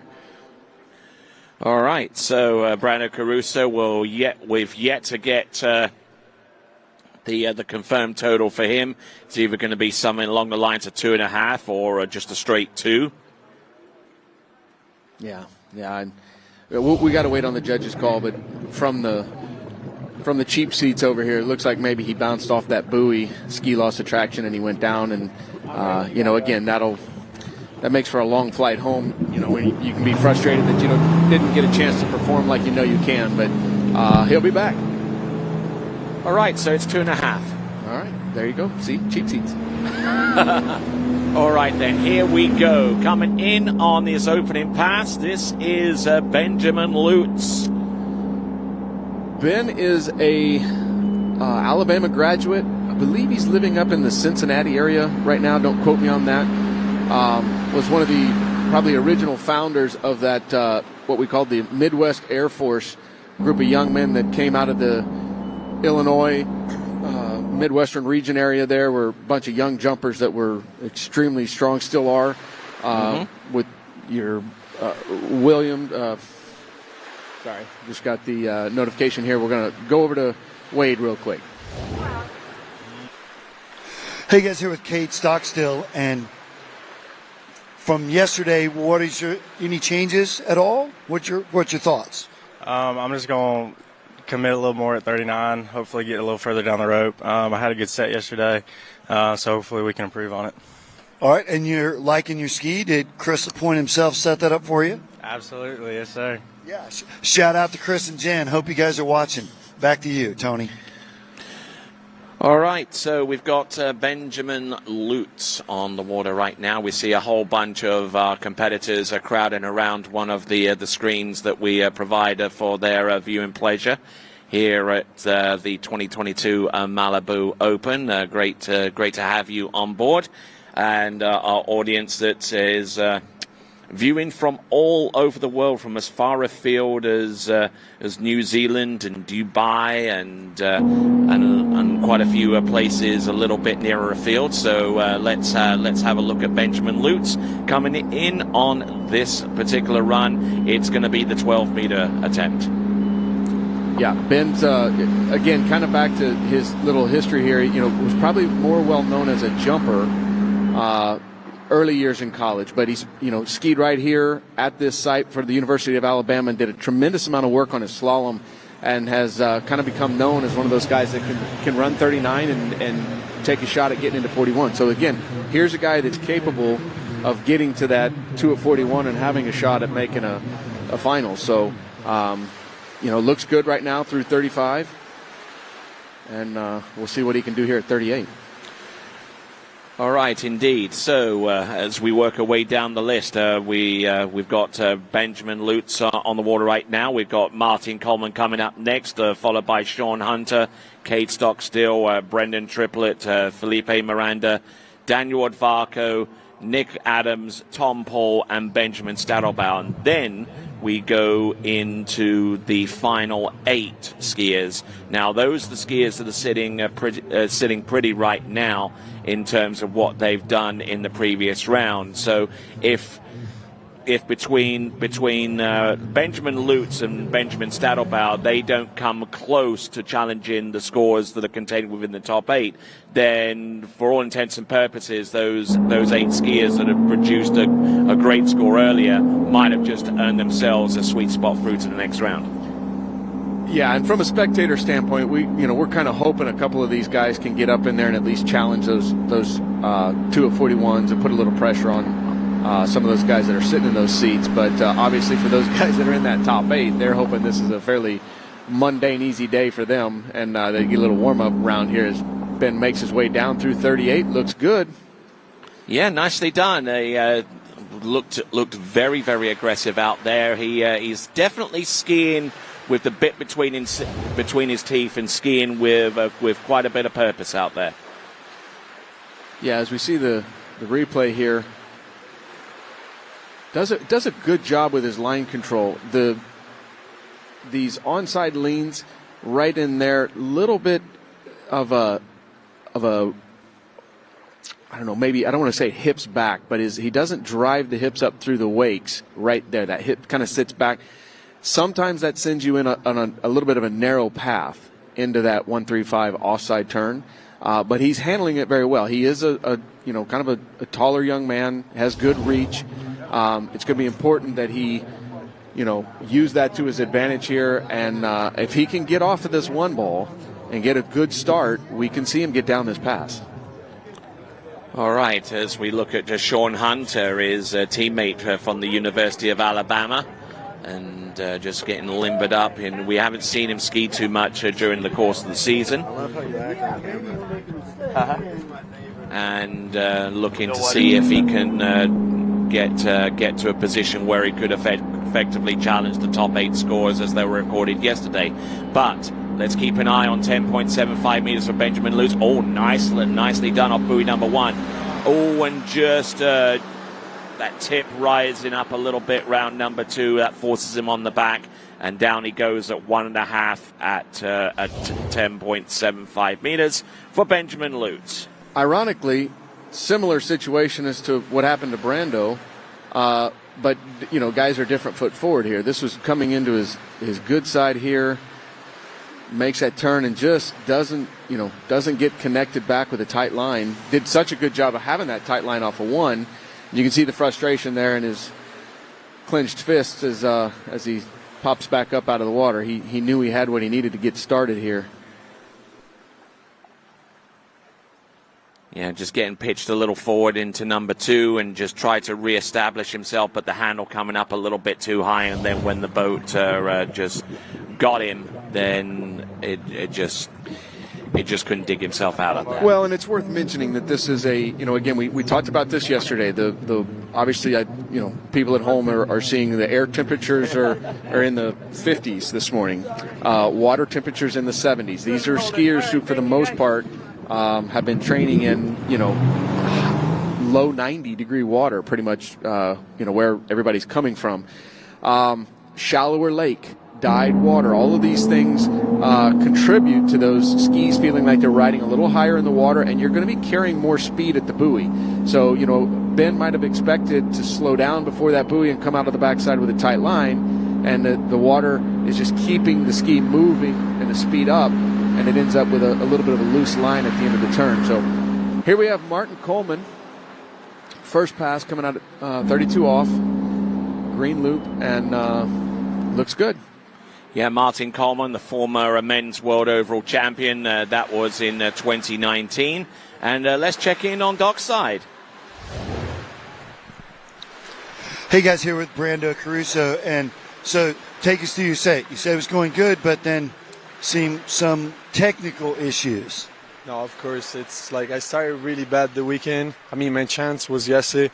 Of course, it was like more challenging this morning because it was cold, it was glary, but I have no excuses. I mean, I made mistakes, I take it, and sometimes that's how it is, you know. Yeah, it was actually colder. I came out with a fellow Italian, Alice, this morning. It was 41 degrees when we got here with heavy fog on the lake, and then we moved to sun glare. Yeah, it was pretty cold, man, like compared to Florida, you know, coming here. But, of course, I made my mistakes. Going to go back, work on, and hopefully it'll be better next weekend. Well, right on. We're going to see him back in the water next weekend, and we're going to see you, Tony, right now.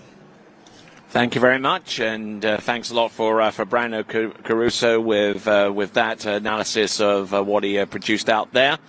I'm here with Freddie Krueger. All right, and we're here with Martin Coleman, 35 off. Coming in here, nice, tight line, good start. Martin is a very busy young man, not only doing 3 events this weekend, but helping with the setup of the site. Yesterday when we ended up moving the ramp twice, you know, he was the guy jumping in the lake and unhooking the ramp and moving it around. So he's keeping himself busy, and I think he enjoys that. I think that's good for his skiing as well. He's one of those guys that, you know, wants to have a busy mind so that when it comes time to concentrate, it's all business on the water as well. Let's jump over to Wade real quick. Hey guys, I'm here with Felipe Miranda, 2-time world overall champion. So how do you get ready for slalom? Well, just like all other events, but I'm just trying to go today. I did my score yesterday, like it's my first tournament back. So today I'm just going to go a little more confidence, go at it and see what happens. So we talked about that. You were coming off a break, and Brianne Dodd, even a bigger break. It's crazy when we were that nervous on our first pass, right? Yeah, it's hard. It's hard to get back. You want to make those gates. You want to run your first pass. You want to get confidence. And I think yesterday I got what I needed and for my head. And today I just want to go attack a little more, be more confident on your gates, and try to get a better start. Well, one of my coaches back in the day, Mike Ferrara, said, every time you get on the water, your eyes adjust more and more to the lake. So we're going to see him a lot this weekend. Back to you guys. All right, then, so here we go. Coming in.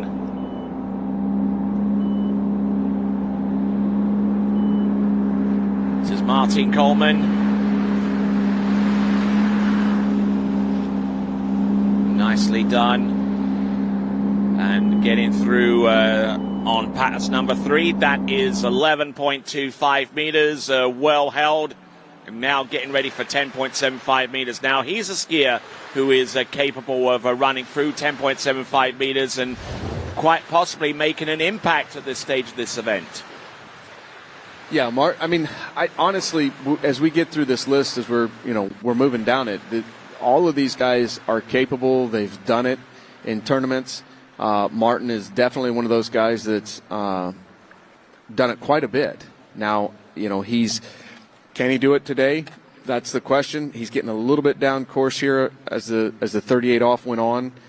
And for slalom skiers, sometimes running those earlier passes really clean kind of builds your confidence that, hey, I got this. And then sometimes kind of scrapping through them kind of kicks you in the butt and gets your intensity up. And, you'll get in and be aggressive on this 39 because you have to. So we'll be looking for Martin, right from the get-go here to try and get ahead of the course and stay ahead of the course. All right, so looking at the dock and seeing Sean Hunter get ready. Not too eager to get his foot in the bindings quite yet because Martin Coleman is approaching the course in just a moment on 10.75 meters. Let's see the kind of start. This is going to be a real litmus test. Look at that on number deep 1. Deep at 1. Going to need a big 3 here. Did not get the big 3 he needed. No. You see we see that one ball there as he does the tick. He didn't get the talk, but he did the tick. The one ball there, he got in deep from wide, right on the backside of the buoy. And when you load the boat that hard and heavy right out of the buoy, one of two things has to happen.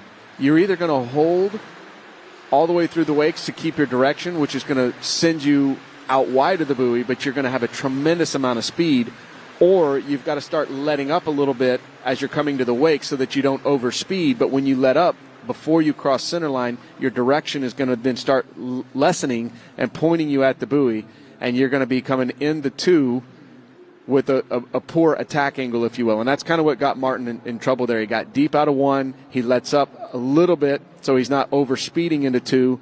But then, unfortunately, his attack angle on the buoy is difficult, and it requires a longer turn down the course. And so as he makes his turn, you'll see it just kind of rolls him down the lake, and then by the time he's coming to three, now it's all or nothing right here. And he was late getting there. Did a good job getting around and even getting over here to scare the fourth buoy, but wasn't in the cards today. All right, then. So Martin Coleman unable to make an impression upon the top scorers in this event.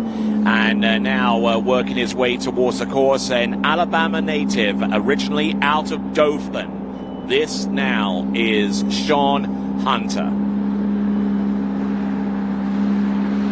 And Sean is a young man that we are accustomed to seeing run 39.5. Now, as you kind of mentioned before, we haven't seen much of him here this year.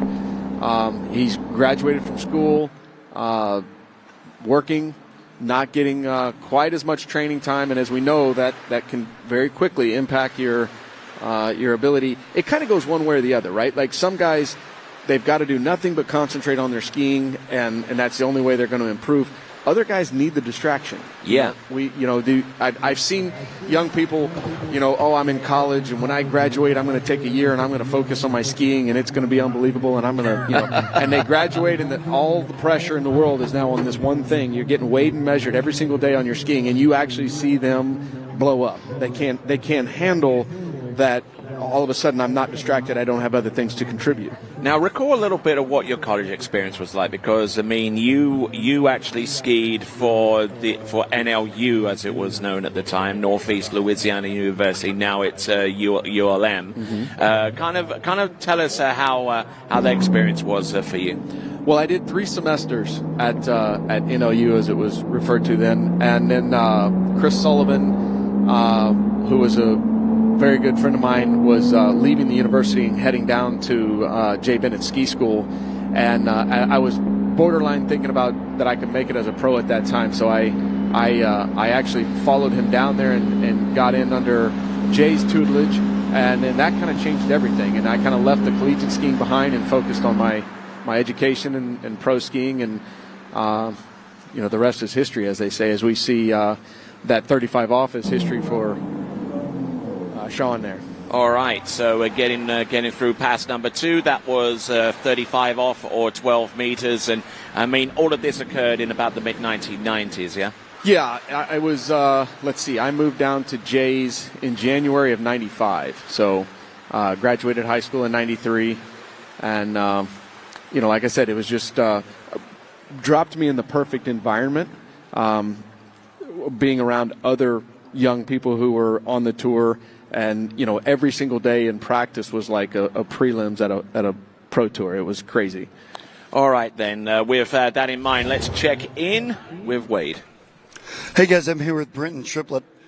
I saw you doing a warm-up. Is your warm-up similar to tournaments than it is in practice? Kind of. Sometimes I'm at the lake right away and got to ski. But I try to, at least get the heart rate up so I don't spike while I'm out there on the lake, and try to get some fast twitch muscles going. Listen to this guy. I saw him doing his warm-up. Back to you guys. All right, so coming into the course, pass number 3. This is coming in for his third pass. This is Sean Hunter. Now things start to get a little bit more intense. Now he's really going to be on his game. I like the way that he sucks his knees up into the edge change and allows that ski to the 3 movement to go from switch to one edge to the other there, Freddie. Yeah, when he's doing that with really good timing, it'll work out really well. If he gets that timing off a little bit, sometimes that edge change can be a little hard, and it'll get him a situation where he's going to maybe get forced in narrow. But, Sean's, that's been his kind of a calling card technique, and he's used it for years, and he's a master of it.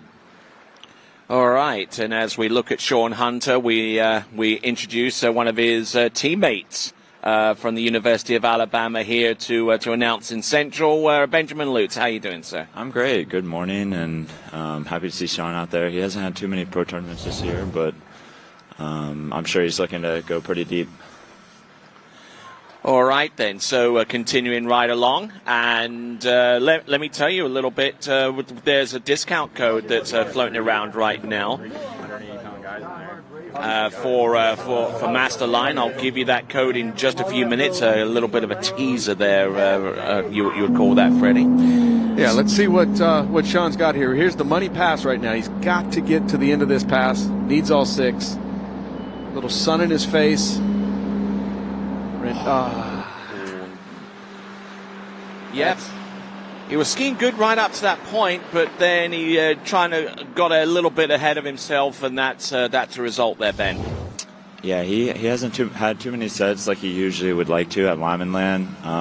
Yeah, it's just it's a different lake, and once you get dialed in, I think you can ski amazing here. But unfortunately for Sean, he just got too deep out of one there. Yep. And that's all she wrote, half a buoy at 10.75 meters. All right, so let me give you the discount code. If you go to masterlineusa.com and use shop and use the discount code Malibu Official Rope 22. If you use the discount code Malibu Official Rope 22 at masterlineusa.com, then that gives you 50% off a custom handle or a second main line if you buy a pro or slide loop main line. So take advantage of that by going to masterlineusa.com and use the product code Malibu Official Rope 22 to get 50% off the custom handle or a second main line. All right, then, who do we have coming up? We've got another Alabama skier. This is Cade Stockstill. Yeah, Cade, he's been skiing great this season. He's really caught on towards the end of the season, and then especially going into collegiate season. He's run 38 at every single tournament this season, collegiate style, so I'm sure he's going to be looking for another 39 pass and hopefully get deep in it. All right, and just looking at his technique from the beginning, originally out of the Lone Star State of Texas, and good little bit of aggression there, and a skier that has a similar style to Cole McCormick, comparing those styles, and let's check in with Wade. Thanks, Tony. I'm here with Greg Terry, who's skiing in his first pro event as a senior in high school. Must be quite the experience, right? Yes, sir, it is for sure. It was quite fun to get out there with all the pros and guys I've looked up to for a while. So he's being heavily recruited. I won't get into that, but he's helping us out with the webcast on the cameras. Enjoying that? Yes, sir, I am. It's a great experience. So we're still going to maybe we'll have the mic on him when he signs his letter of intent. Back to you guys. I get the feeling he knows where he's going and he just doesn't want to reveal it yet. I feel like that's how it is with most recruits. They know where they're wanting to go, and they kind of just hold it to themselves. And and for some other sports that I occasionally watch, it's become a big event signing the letter of intent, with like multiple caps and all that good stuff, and it's gone a little bit out of hand in the last few seasons. But here we go on the water right now.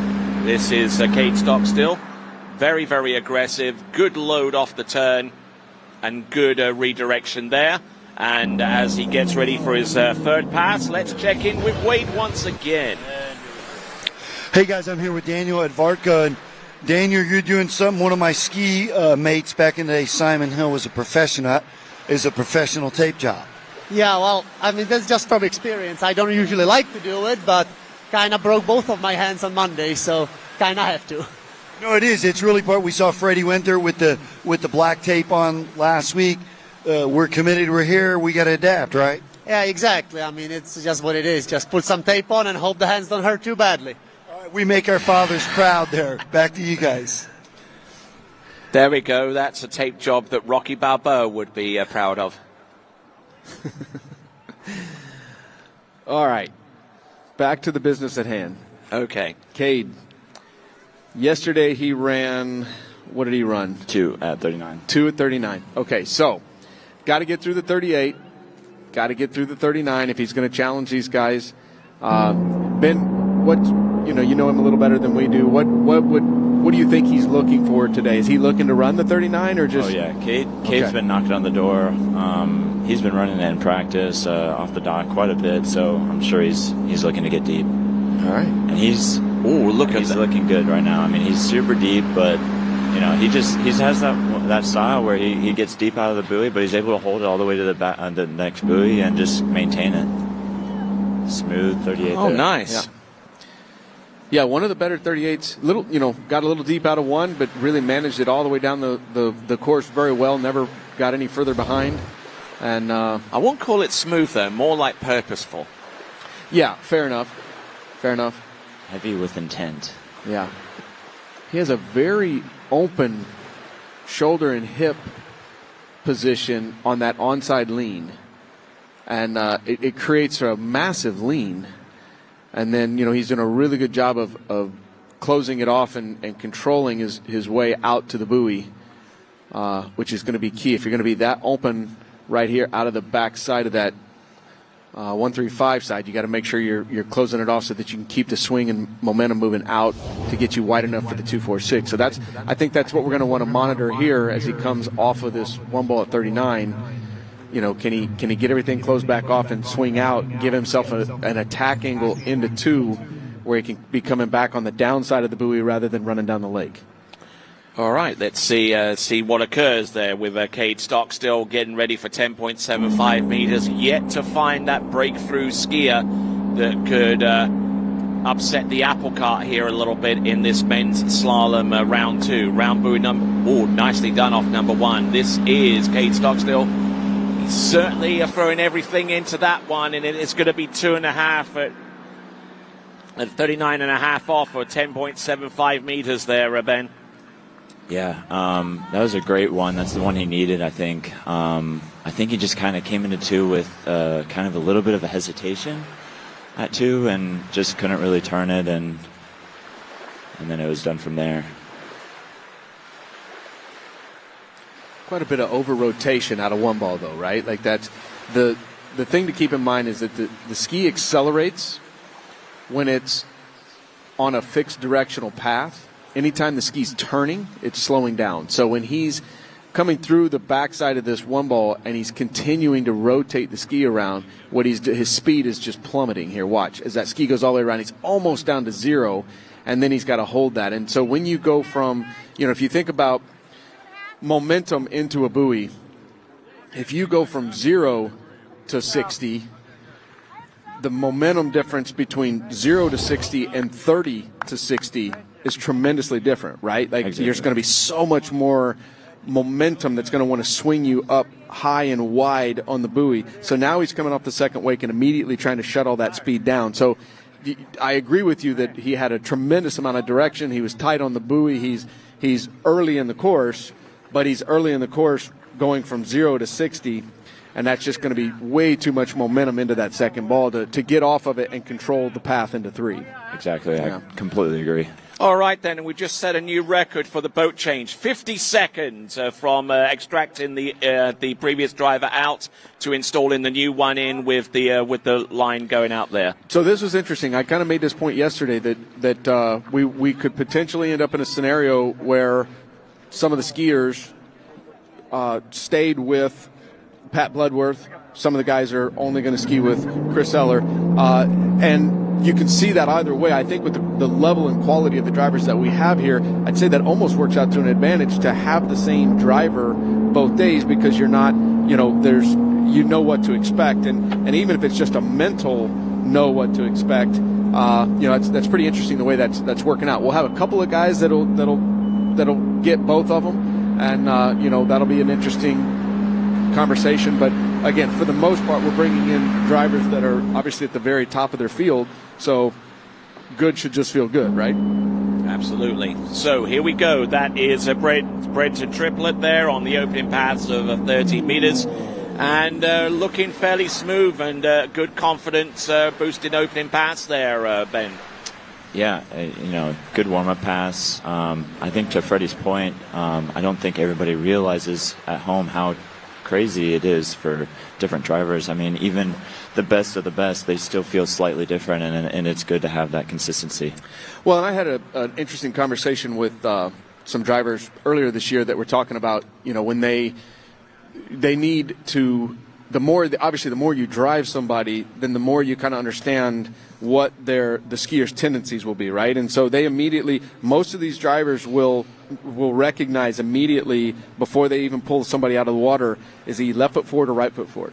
And then, hey, some guys, maybe I'm left foot forward, but I have a better offside than I do an onside, right? So the drivers will start to learn those tendencies. So, again, going back to that opportunity to have that same driver for multiple rounds, yesterday may have been the first time that Pat or Eller have pulled some of these guys, and then pulling them the second round, hey, I know what their tendencies are. I can do an even better job. So, interesting way it'll play out. I don't think it's going to affect things one way or the other, because again we have the quality of drivers that we have, and we have the quality of skiers that we have. But it's a conversation point anyway. Indeed. As Brendan Triplett goes through pass number 2, that is the 12-meter run. Good, solid effort there as he continues to work his way towards the pass of 11.25 meters or 38 off. And it's worth pointing out that out of all the officials, the driver is the one that is most heavily monitored, the most scrutinized during the course of an event now, because not only have we had zero off, it's been around for what seems like eternity now, but this is like the third full season of using SurePath, which is the boat path monitoring system. Mm-hmm. Yeah, I mean, and it's the drivers are starting to get comfortable with what those numbers, the story that the numbers tell, and for them, it's for the most part, again, the guys at this level, they're not driving to the SurePath. They're using the SurePath just to make sure that they're seeing the course the way that they think they're seeing it, right? So, that's kind of a key. It's an aid, not a crutch. Right, you are. Here we go. This is Brent Triplett.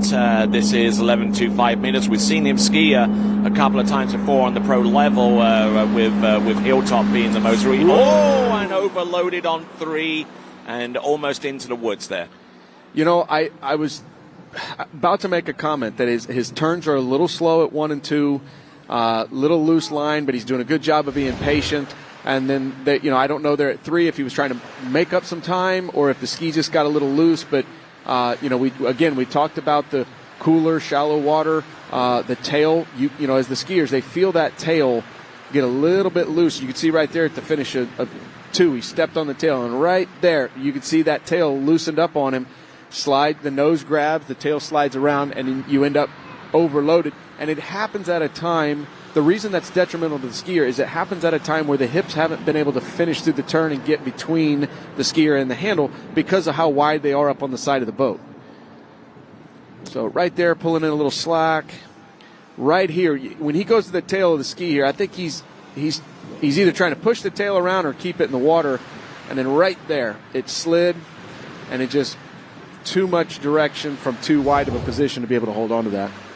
Indeed. So that's Brenton Triplett. That is going to be 2 1/2 and 11.25 minutes, and we're still looking for that breakthrough performance at this early stage of the competition in round number 2. So next skier that is about to take to the water is Felipe Miranda, coming to us from Chile, the former 2-time world overall men's champion and a resident of Santiago de Chile, which will actually play host to the Pan American Championships in November. That event being covered exclusively live by TWBC. And also in January coming up, we have got the World Junior Waterski Championships, also from the same site in Santiago, Lago Los Moros, where we will be broadcasting from once again. So here we go. This is Felipe Miranda, opening pass, 13 meters. Shouldn't be too much trouble there for him. Let's take it away, Ben. Yeah, Felipe, great jumper, great overall skier. I don't exactly know what he got yesterday, but I'm sure he's looking to run 39 and, get into contention with the top skiers. I think you have to get he got 3 at 39 in the last round. I think he's going to need a touch of 3 at 41 to be able to get into that next round, so I'm sure he's looking for it. It's almost a little bit of a pressure release, when you're in this situation where, okay, if I need a piece at 3 and that's getting up in personal best territory, there's no going into 3 ball at 39 and saying, hey, be aggressive, but don't make a mistake. This is, start to stop, keep going, give it everything you got. As we get down here a little further with some of these guys, and again, if we can get one of these next 6 skiers to that 2 at 41 range, then all of a sudden those guys that are stacked up there at 2 ball, now then the pressure's going to go back on them to, hey, don't make sure you don't overdo it at 1 ball at 39, or so that's I think for most of these guys that are in this group of these next 6 guys, honestly, that's got to be a little bit of their goal. Maybe they get a banging 1 ball and they can, hey, I can get a piece of 3, but for the most part, I think their mindset has got to be at least get 2. All right, here we are. We've got Felipe Miranda just trying to get himself into a pretty solid rhythm. He's been about a year and a half away from pro level competition. This is the first time that one of the first times that we've seen him back this season. He skied last week in the pro tournament in Polk City on Lake Grew, and jumped pretty well as far as I can recall there, at least halfway decently so far as his standards go. But he's been rather pragmatic and just trying to downplay expectations going forward as he gets ready for 11.25 meters ready. Yeah, and I think to your point, his expectations going into last weekend were not what he would normally have expected. He wanted to go in, feel the pressure again.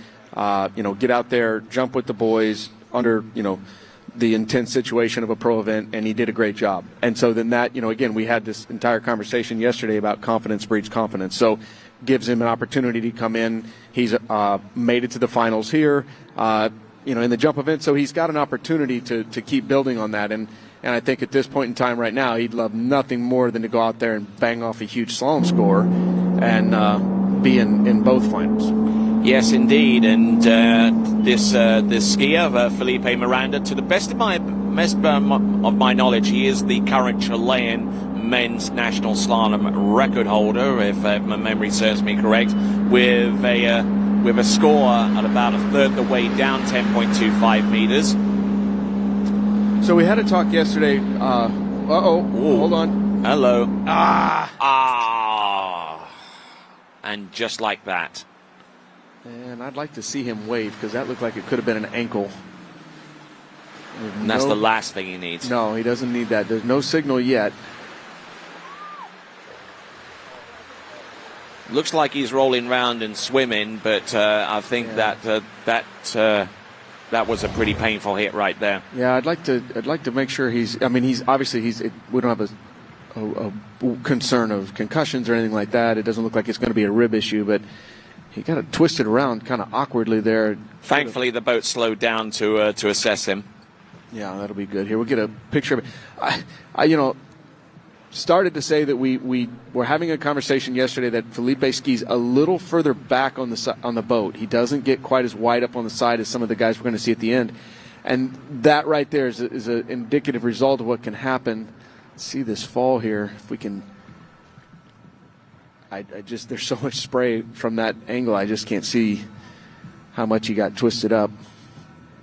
Didn't look like his ski released either, and he's in the reflex, so yeah, that could be an ankle problem. One of the things that the rear kicker is obviously the expectation is that your foot will just come right out of that. One of the things I always wonder about is, if that reflex does release and the back foot doesn't get out fast enough. You know, that ski's whirling around on that back ankle as well. So let's see what happens here. Ski really bit hard there, kind of put him on the back seat. Oh yeah, the tip of the ski came all the way up into his chest.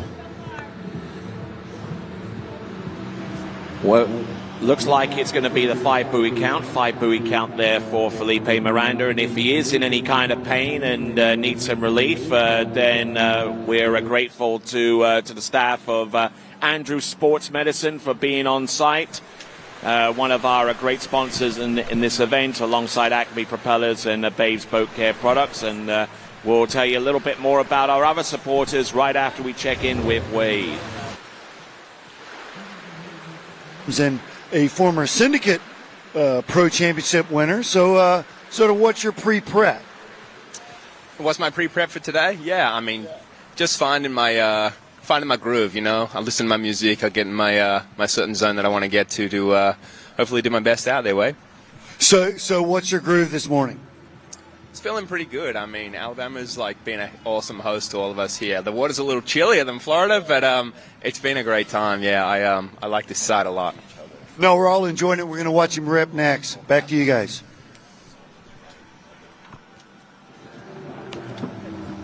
All right, then. So we just transported Felipe Miranda back to the dock. Looks like he's clutching his right elbow there and walking rather gingerly as well. So, you know, those hits in slalom can be quite painful. Martin, this felt really good. It felt the best of ski.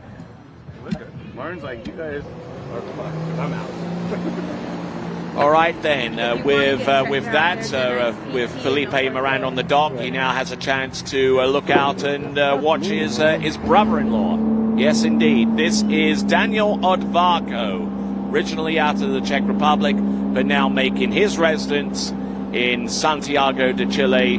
His best performance this season thus far is 4.5 at 10.75 meters.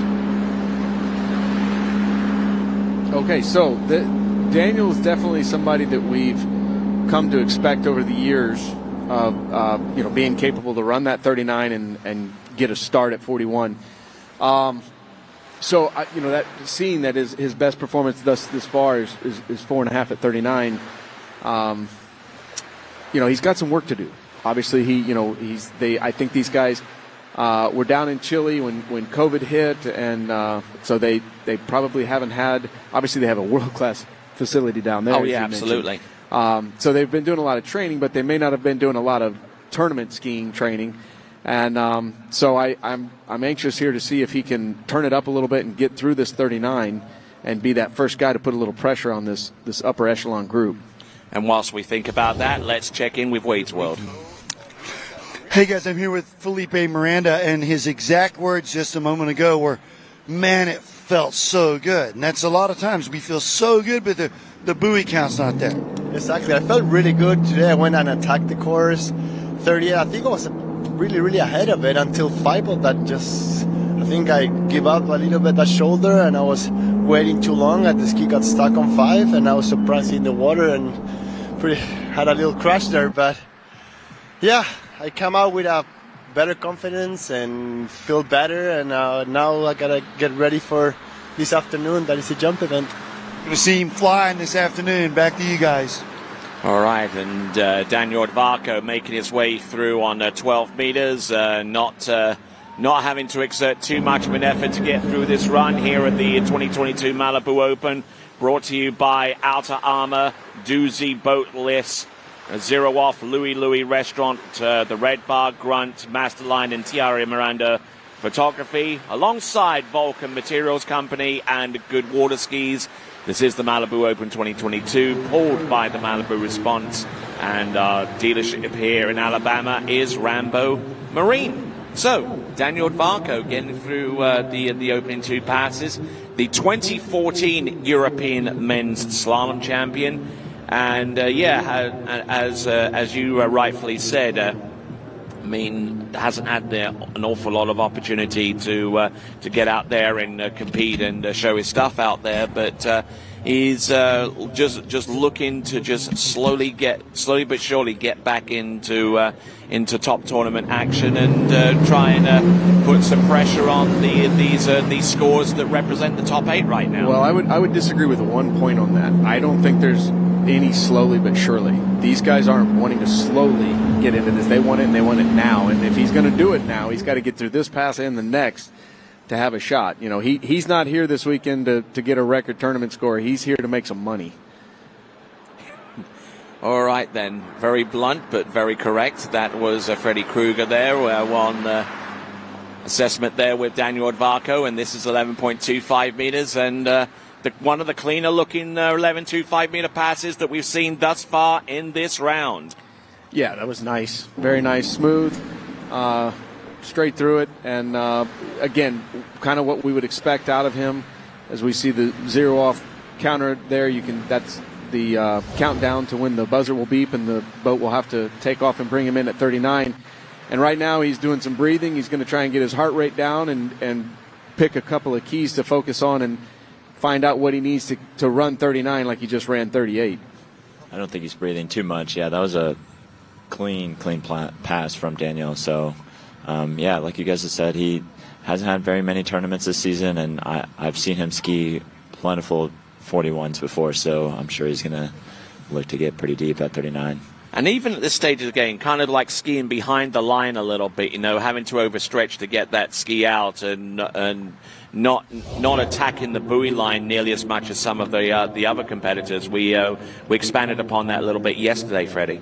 Yeah, and I mean, again, we spoke a little bit about the fact that Daniel is very cerebral about his slalom skiing. He's very technical with his equipment, spends a tremendous amount of time thinking about it, discussing it. Again, Adam Settlemeyer is a good friend of his, and they've had, countless conversations of, things that they can do to squeak out another quarter buoy here. But he's not looking for quarter buoys right now. He's looking for all 6 at 39, see if he can get a good gate here. Not bad off of 1. He's got a 2-ball. He's going to want to get these hips up at 3. Which he does. Yep. A little bit need behind. A big 5-ball. And he went for it. Got about 2/3 the way through on that number 5, and he was just that close. Yeah, just a little slow out of 4 there, but I mean, up until then, it was pretty much a perfect 39, I feel like. Just unfortunate. All right, so let's have a look at this once again. Good handle control into buoy number 2. He's a little slow off the 2-4 side. I think he needed a slightly bigger 3 there. He manages this wheel at 4, but you can see he's late on that buoy. So now he's coming in really late to 5, and he did what he had to do. He dropped down on the inside, and just unfortunately, rope wasn't there to pick him up and swing him over to 6. But let's step Hey guys, over I'm the here weight. with Thomas Poole from England, and a shout out to our water ski comedian Bob Marley. You got your hands clean? Yeah, exactly. I'm taking tips from him. So yeah, that's part of it. So we don't want our handle to be touched, and we want clean gloves, right? Clean hands. Yeah, you don't know where these hands have been, so wash them before every set. All right, we're going to watch him next. Back to you guys. Not much more to comment on in that regard, I guess, but let's check in with our next skier. Coming to us out of Perth in Western Australia, this is Nick Adams. Perth is a little lesser known than the east side of Melbourne and Sydney kind of get all the attention. But Perth is a beautiful, beautiful area over there on the west side of Australia. And, Nick, I think, spends a lot of time there, as I would if that was home. And but we've got him over here in the States, and we're looking for him to put up one of those big scores that we know he's capable of. Yes, indeed. I mean, you've competed there in Perth, Australia, a few times in Maldura, and you actually had to jump and kind of had to avoid hitting dolphins. Yeah, that was a unique experience there in Mandurah at the World Cups that we had for a number of years. It was a bay that led out to the ocean, and man, the conditions were challenging, but the team over there in Perth and Mandero did an amazing job of getting us into little coves and kept us with headwinds, so at least we felt safe. But it was an amazing experience to be out there skiing and see dolphins run alongside the skiers and the boats. Yeah, and my recollection of those events, I mean, I never was involved with the World Cup back in the day, but I mean, they made some whole scale changes between one year and the next, where they actually had the boat, the jump course right next to the starting dock. I mean, it looked really scary. Yeah, when the boat went by the starting dock, it would spray. If you were at a wide split, the spray from the boat was actually hitting the dock. And as a skier, you were turning into this very intimidating pier. It was, but again, amazing experience, and that's where Nick's from, and so he's used to dealing with challenging conditions, as he's obviously not going to be dealing with any challenge here outside of wind or rollers, but he's going to be challenged a little bit with the, again, shallower water, cool temperatures. And whilst we ponder all of that, let's check in with Wade. So I'm here with Ben Stoudemire, our Swiss national record holder. And Benny, I got to watch you ski early in the week, and you skied up here again. So would there be any changes that you might make for this round? No, I don't. I'm going to be honest with you. When I'm out there on the water, I just try to do it more than think about it. And then sometimes it's a hit, sometimes it's a bit more of a miss. Yesterday wasn't exactly maybe the way tempo-wise I've been skiing. So maybe I can just, go out there and make it a bit better. All right, I like that, man.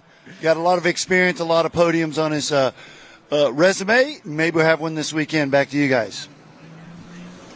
All right, then. So we've got Nick Adams coming in on pass number 3. He's gone through 13 and 12. Now let's see if he can make an impact upon 11.25 meters, and then we'll see what he has for 10.75 meters. But let's not put the cart before the horse here.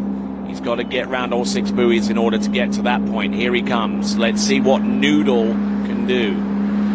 Well, we had the conversation yesterday that Nick is somebody that skis with a little less direction across the course and skis a little more of a buoy-to-buoy type pattern, if you will, or direction through the course. He's not as concerned about creating a tremendous amount of direction to create space. So the benefit of that type of a attack angle through the course is you're going to generate less speed and therefore potentially have more consistent turns. The downside is any little mistake that's made can send you on an attack angle into a buoy that forces you for a long down course turn. So you're going to see the buoy be a little more of the center of his turn rather than the end of the turn. And, again, when we start out and we're teaching people, technically that's not the way we would draw it out. But Nick has done an amazing job over the years of being that consistent and skiing that way that you certainly can't argue with his approach. But it's interesting here, even on his first pass, you could see how late he was getting back to the gates when he goes around 6. All right, then. So Ben, getting ready for 10.75 meters. He's pretty much in rhythm at this time. So what are the typical changes that occurs from 11 to 10.75, at least based upon your experience? I really don't think too much of a change has to happen. I think just intensity. I think what gets a lot of skiers is a change in a lot of things besides intensity, and hopefully he can just get a little bit more intense, get the turn a little bit sooner, and get farther down this course. That's a great one. It's a little back on 2. Back on 2. He's still in it though. He's going. Slow 4, but he's still going. Oh, and round 5. Ooh, and that's going to be a 5 buoy count there for Nick Adams. 5 at 10.75 meters. He is the leader in round 2, but that score won't have an impact upon the top 8 that is currently possessed by skiers with 2 buoys at 10.25 meters at the very least, working their way up to 3.5 at 10.25 meters, which is the lead by Freddie Winter. Yeah, that was a textbook 1. Got a little bit back at 2, but I mean he was still able to manage it. Like Freddie was saying, he tends to ski down course a little bit, so he's used to that, and just couldn't get past 4-ball there and came up short at 5. Yeah, I think the key for Nick, and I think what he's so good at is if he gets a little bit down course, he doesn't panic and try to make it all up right away, right? Like he's, here at 3, he doesn't just try to slam it. No, he knows, hey, if I got to this buoy, I can get to the next buoy. And it's reminiscent of Mike Morgan. Used to, for those of you who've been in the sport for quite a while, Mike Morgan used to infuriate people with the way he'd ski because he'd start out ahead of the course, but by the time he'd be at 4 or 5, it looked so late, and you're like, okay, he's got to turn and go. And nope, he's just going to do his thing because if he got to that buoy, he knows he can just turn, get to the next buoy. And, Nick had that. It was, again, a game of inches there between getting that 5-ball turn and getting to 6. All right. While we ponder that, let's have a look at Thomas Paul. Coming to us out of Oxford in England, and not looking too shabby there on 30 meters. So 4 buoys is the official score for Nick Adams. 4 buoys at 10.75 meters. As we now focus upon Tom Paul, a skier that has been around a little while, has produced scores into 10.25 meters. But its consistency is what's letting him down a little bit. Well, we saw Nick Adams ran 4 yesterday, 4 today, right? So we know that conditions are similar. Thomas here had a 4 at 39 as well yesterday. He's going to be looking to, again, just look at it. Basically he needs 2 more turns, right? Turn 4, turn 5, do what you got to do to get out 6 and go. But obviously much easier said than done. And before he does that, he's got to put the groundwork in here at these earlier passes and get himself on a good rhythm. He's got Chris Eller driving him today. They're going to want to get hooked up and get a feel for each other and work their way down these courses. All right, and as we work our way down towards the end of the men's slalom round 2, another reminder for you to enter the audience prize competition. You have until the very last skier in the men's round 2 to get your entry in and to put yourself in a position where you could win yourself a slalom ski based upon how accurately you predict the podiums in men's and women's slalom events.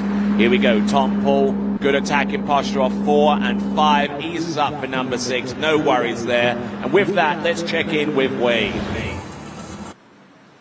Hey guys, I'm here with Mr. Rick Bone from Decorative Skis, and so DB Skis, sorry, how long have you been doing this now? This is my 11th year at the Malibu Open. Started way back in Milwaukee, and then we went to Charleston, and now we're here in beautiful Tuscaloosa. So guys, these are the trophy champions you're going to take home, and you've also got something else about. Yeah, about a couple of weeks ago, Jerry Jackson called me up and said, hey, Regina's just been working her butt off getting this tournament organized, and he said, you got to do something for her. And he said, one thing, he said, she has plenty of wooden skis. So he kind of tasked me with coming up with something other than a wood ski to thank her for all her effort. And I've had the pleasure of talking with Regina quite a few times, and usually we talk about 10% skiing, and then it transfers right into dogs, because she has labs, I have labs. So, Jerry, I think, what can I build for Regina for her, thanking her? And I said, it came to me, and this is what we came up with. This is a dog food stand for her dog, Champ. And it kind of got the little ski theme with it. We have the fin on the back there, and we got Malibu Open. And it's just, again, just to thank Regina for all her efforts for the tournament. Well, I have 3 doodles that I'm missing very much, and I love it. I love the elevated dog bowls. Awesome. Check it out on his DB Skis website. Back to you guys. All right, then that was a nice little gesture that was made to Regina Jaquist a couple of afternoons ago with the presentation of that rather unique dog bowl type deal. If you haven't seen these wooden skis in person, they are unbelievable, and I want to get down there and have a look at that dog bowl situation he's got there, because that is slick. And if you're a skier, can you imagine what a conversation piece that'd be in your house? Man, what a deal. All right, then, as we continue on, let's focus in on Tom Paul. He's gotten through the passes of 13, 12, and 11 in successive runs, and now he's going to get ready for 10.75 meters. Now, let's see how he attacks this run. It's going to be all or nothing at this point, because he's outside of the top 8 or 9 at this point. We only take 8 through to the next round of the competition, so it's all on this, really. I mean, he's got to get through this and get a fairways down 10.25 meters to be in with a shout. Let's check out Tom Paul.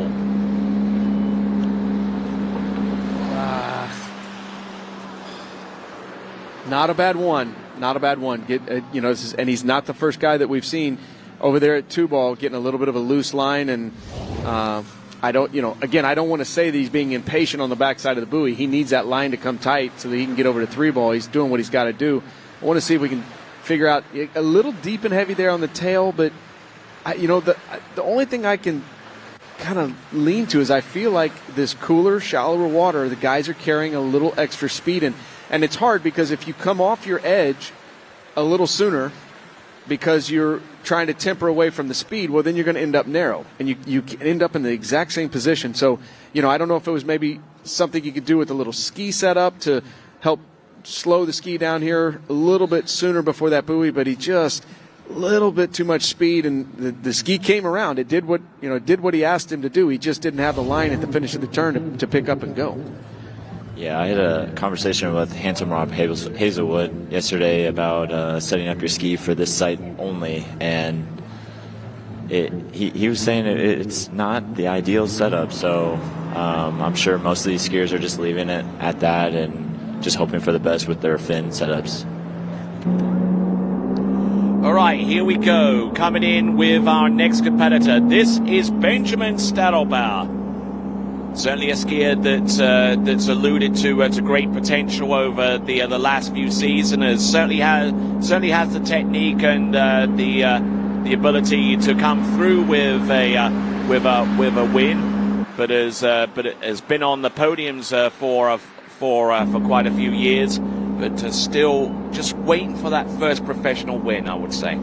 Yeah, there's a lot of guys on the Pro Tour right now going for their first professional win. I know Dane Meckler was top seed last weekend and couldn't come away with it. And yeah, there's a lot of these guys that are just inching for that win, that first win. And Benny Stadelbauer's very much capable of it. He's won the line force competition a lot of times, so he's the strongest pole. Yes, our strongest pole world record, over 1,000 pounds of pressure on that line. And you mentioned that, thank you very much. And we've got Benjamin Stadelbauer getting ready for the next pass, which is going to be 12 meters. Now, he's set himself up with a pretty darn good rhythm there of 13 meters, so no worries there. And just one of those great technicians out in the water, and he certainly knows his equipment as well. He spends hours upon hours tweaking his ski and his fin and his binding setups and all of that kind of stuff. So he's definitely very much a student of the sport, and we'll see what he can produce here with the next run. This is going to be 12 meters.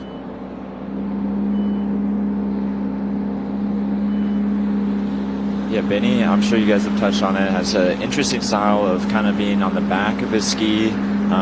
It really helps with his onsides, and then he's able to kind of be mobile at his offsides at 1 and 3 and allow for that ski to turn. So he's got a lot of movement when he's skiing out there, and he makes it work extremely well. Yes, indeed, and you can definitely tell where the water breaks on his ski. I mean, it's not so much towards the front, but it breaks around about his ankle area as he works that ski into the edge change. Yeah, exactly, and especially at his gait, he really manages that speed with being back on his ski. If he needs to shed some speed, he'll get a little back, and usually he does. He likes to overshoot the gate pull out, and then he slows himself down and gets a nice and easy turn in, and very, very early into one. He's running a little bit of a different front boot from everybody else. It's I got a glimpse of it yesterday, but I didn't get enough of a look at it to really break it down. But from what I understand, he's basically removed the top cuff from a hard shell, and then he has like a rubber rubber strap type thing around it. And basically what it is it's allowing for a tremendous amount of ankle flexion forward and back without a tremendous amount of reaction from the ski. So if you can kind of think about Joel Halley, who has that 90-degree snow ski boot that doesn't move at all, the other end of the spectrum then would be is this, yeah. Yeah, a bit like one of those short track speed skating boots without that cuff. Exactly. And so, and again, when you're dealing with something like that, there's always a give and take, right? And I kind of wondered yesterday, remind me, what did he run yesterday? He ran 5? Yes, he ran 5, yeah. So yesterday I kind of felt like, okay, if you have a little more support that rolls that ski over, could have got from 5 to 6.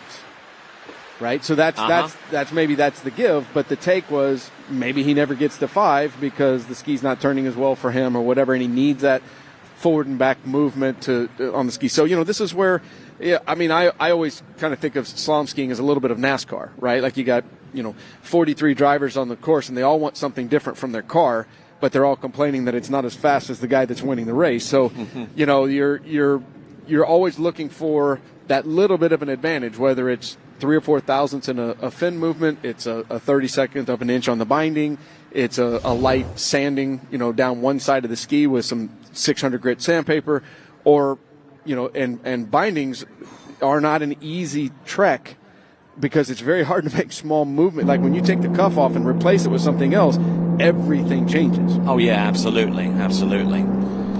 So let's see what he can do here, 11.25 meters. 10.75 meters, I beg your pardon. 39.5 off. Here we go. All right. Needs to get this in order to move into position where he could strike for a position into the next round. He's on time. He's getting a little narrow. He needs a 4-ball here. He's got it. Can he get this 5? And for the first time in this round, 10.75 meters, recalled 6. Great job of finishing that pass out yesterday. That's where he wanted to be, and listen, he's in here with one of these scores at 5 at 39. He's one of these guys that, at this point in time, he's got to decide what he's going to aim for here at 41. Do you go for the 2 and hope that one of the guys that didn't get that has a 2 can't get past 5 at 39 today, or does he feel the pressure and say, hey, no, I've got to try to get over to 3 to just completely remove myself from the conversation. And, I think that'll somewhat be an in the moment. He'll have a plan and he'll have a backup plan, and it'll somewhat be dictated by how the gate and 1-ball feel. All right, then. Let's give you a little bit of an indication of where we are so far as scores are concerned. Jonathan Travers, Adam Caldwell, Robert Hazelwood, and Stephen Nephew. That is, a 4-way tie for 5th place right now. That occupies a P5 through to P8. So, okay, I think you probably worked it out. If Benjamin Stadelbauer can get 2, then it will force the runoff. It will not force a runoff unless somebody ties him with 5 at 39 of his yesterday score. Somebody Somebody goes and gets a piece of 6 at 39, he's out. So that's the pressure here. He's got to get a piece of 3. All right, let's have a look and see if he can get round number 3. It's round number 1. He's got a 1. Look at this. Oh, speeds into number 2. Just couldn't get the ski to break into that turn. It looks like it's going to be 2, but it's the first time that we've seen a clear 10.75 meter pass in this round. So he's got that going for him. And now he's on 2, which means that he's got the backup score of 5 on 10.75 meters to work with, and that is going to be essentially the score that the others have got to beat that are currently tied with 2 right now, of which he is in that number. Well, and the thing he's believe me when I tell you he is not comfortable right now. But he's in the game. He's got a shot, right? So, and the thing he's looking at is 4 guys that got through 39 yesterday basically have to get through it again today. No, they don't actually have to, but they've got to get a piece of 6, right, to remove themselves. Now, if we end up, and we won't go into all the tie, if we start to look like we might have a tie, we'll get into all of that and what that'll look like. But the main thing right now is there are 4 guys with 2 at 41 that are thinking to themselves, I need to get at least past 5 at 39 to be safe. Well, and I mean, he's put himself in with a shout. I mean, that conversation is only the conversation that we're having right now would only have been possible had he gotten to 2 and put himself in that contention. Absolutely.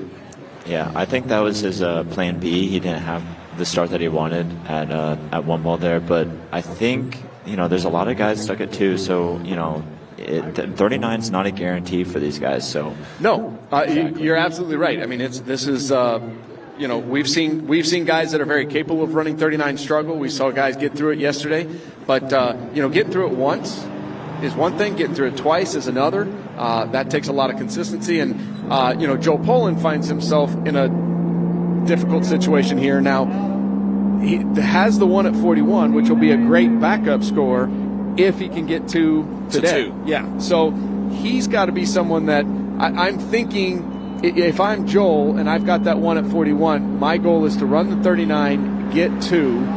I'm probably not going to take a chance at blowing the fin out at 2, trying to get to 3. Now, I mean, Joel he's a wild card, right? Like he's kind of a go for it kind of guy. But we saw him last weekend run 2, and he knows he can do it. So he's got to get through these early passes and get himself there, and then we'll see where it goes. Let's go over to Wade at the dock. Hey, thanks, Freddie. I'm here with Benny, and must be a bit of a sense of relief, right? Because you at least got a decent backup score from yesterday. Yeah, no, for sure. I was happier with today. Makes me wonder what I was doing yesterday, but now it's good conditions out there. I'm happy with the way I skied. Nice tailwind 39, too. You managed it well at the end. Bit of a tailwind. Yeah, I think management is the key word there, so I'm happy with that, definitely, yeah. No, and well done. The same. I know you wish you could have gotten a full 3, but the same, you managed the situation well. Make sure you get the full 2 and sort of put the pressure on the next guy in the dock. Well, the thing is, that's my first 41 of the tournament. I scored 5 at 39 yesterday. That's already a 3-buoy improvement. There is kind of this thing where you can only improve so much round by round. So although I think I came into 2-ball in not a bad spot at all, it's a lot to risk just for, that's already a 3-buoy improvement. I have to sit and wait, which is the worst part, but nothing I can do now. So, yeah. It's part of our life, sitting and waiting. Back to you guys.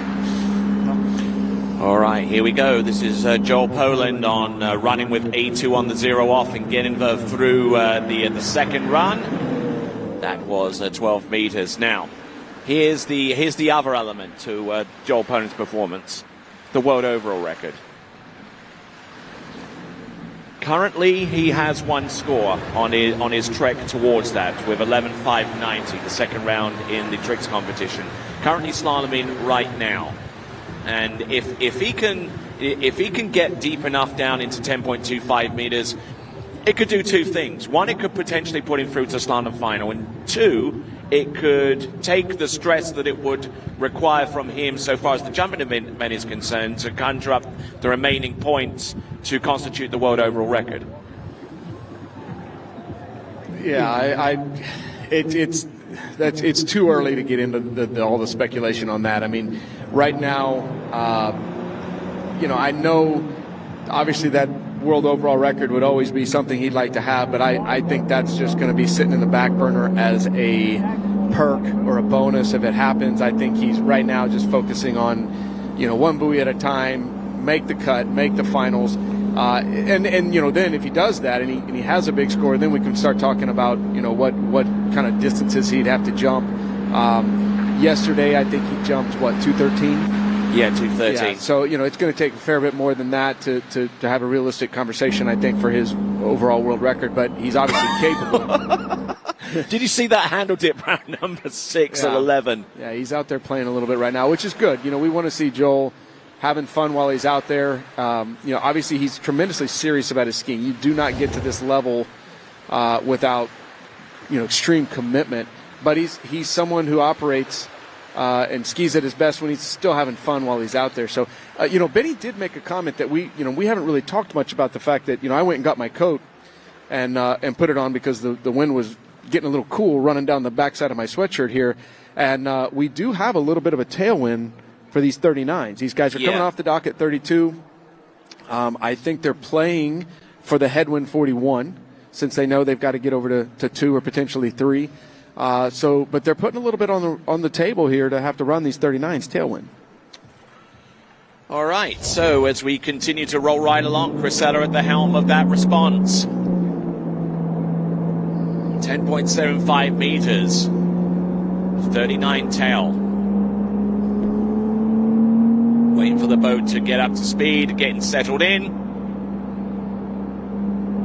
And here he comes. Good stout pull out for the gates. Makes his approach into buoy number 1. Oh, nicely done round buoy number 1. Takes a big hit there. Little down course, but that won't phase him too much. He's round number 3. He's good to go round number 4 and round number 5. And this is our second complete pass in this round at 10.75 meters.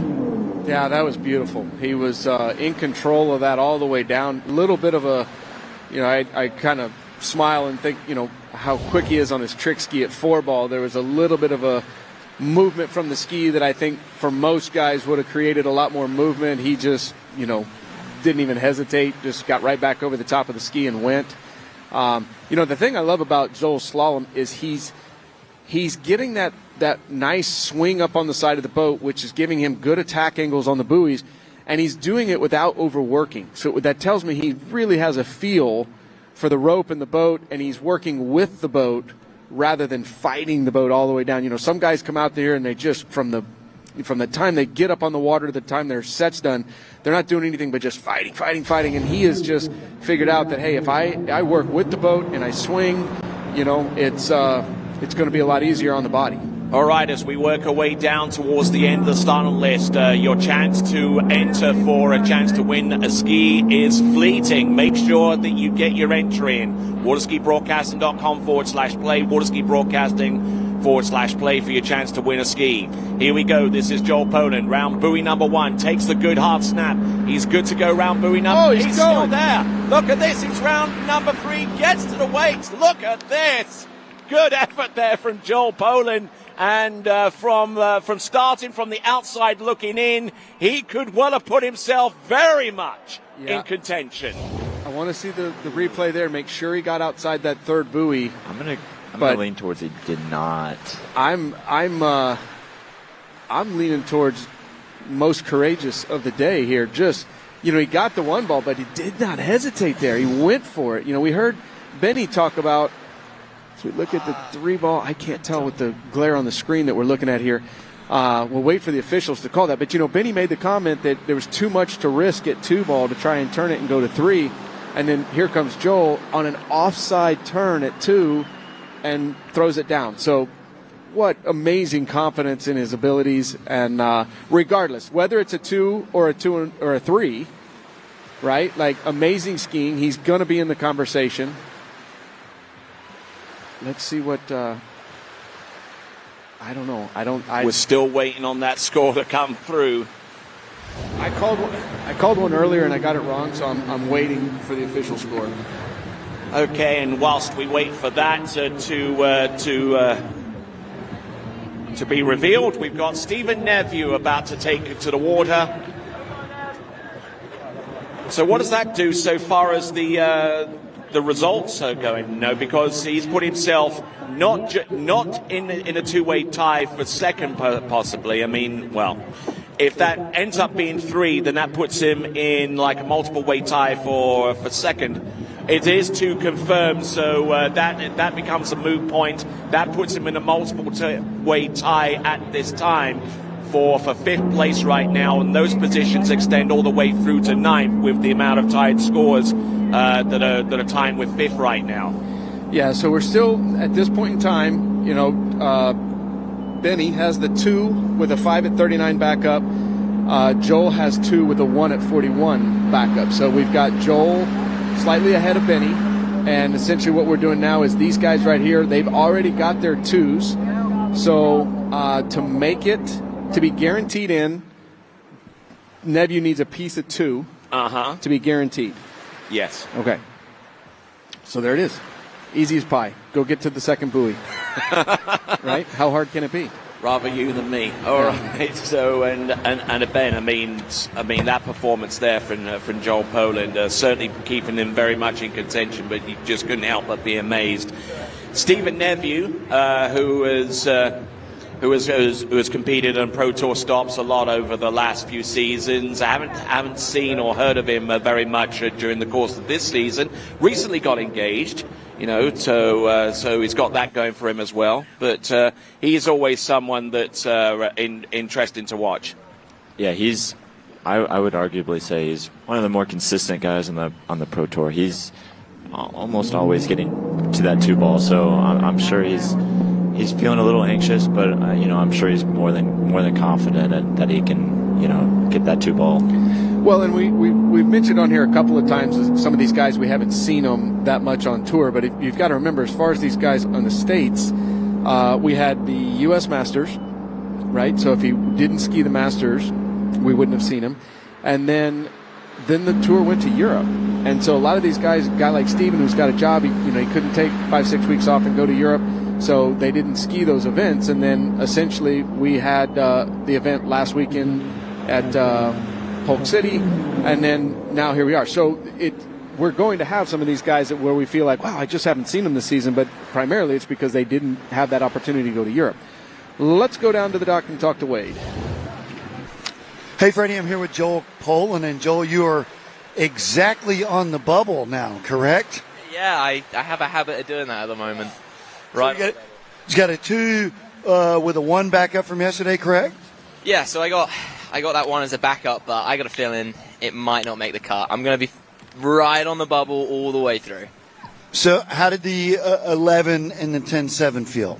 I'm feeling like a little out of energy today, so I was just trying to be smooth and controlled and not do anything nuts, which is normally when I ski my best, when I'm like a touch on the tired side and just controlled. So I felt really good. Felt really good on 41, and then just kind of chickened out really into 3. 2 was good. Well, he's the new one on the hot seat. He's got to sit and wait. Back to you guys. Yeah, I think, I hear what Joel's saying. I respect what Joel's saying. But right now, I got to be honest, I feel like Joel's got a pretty good chance. I think there's a lot of pressure just got transferred to the shoulders of these 4 guys that have these 2s, right?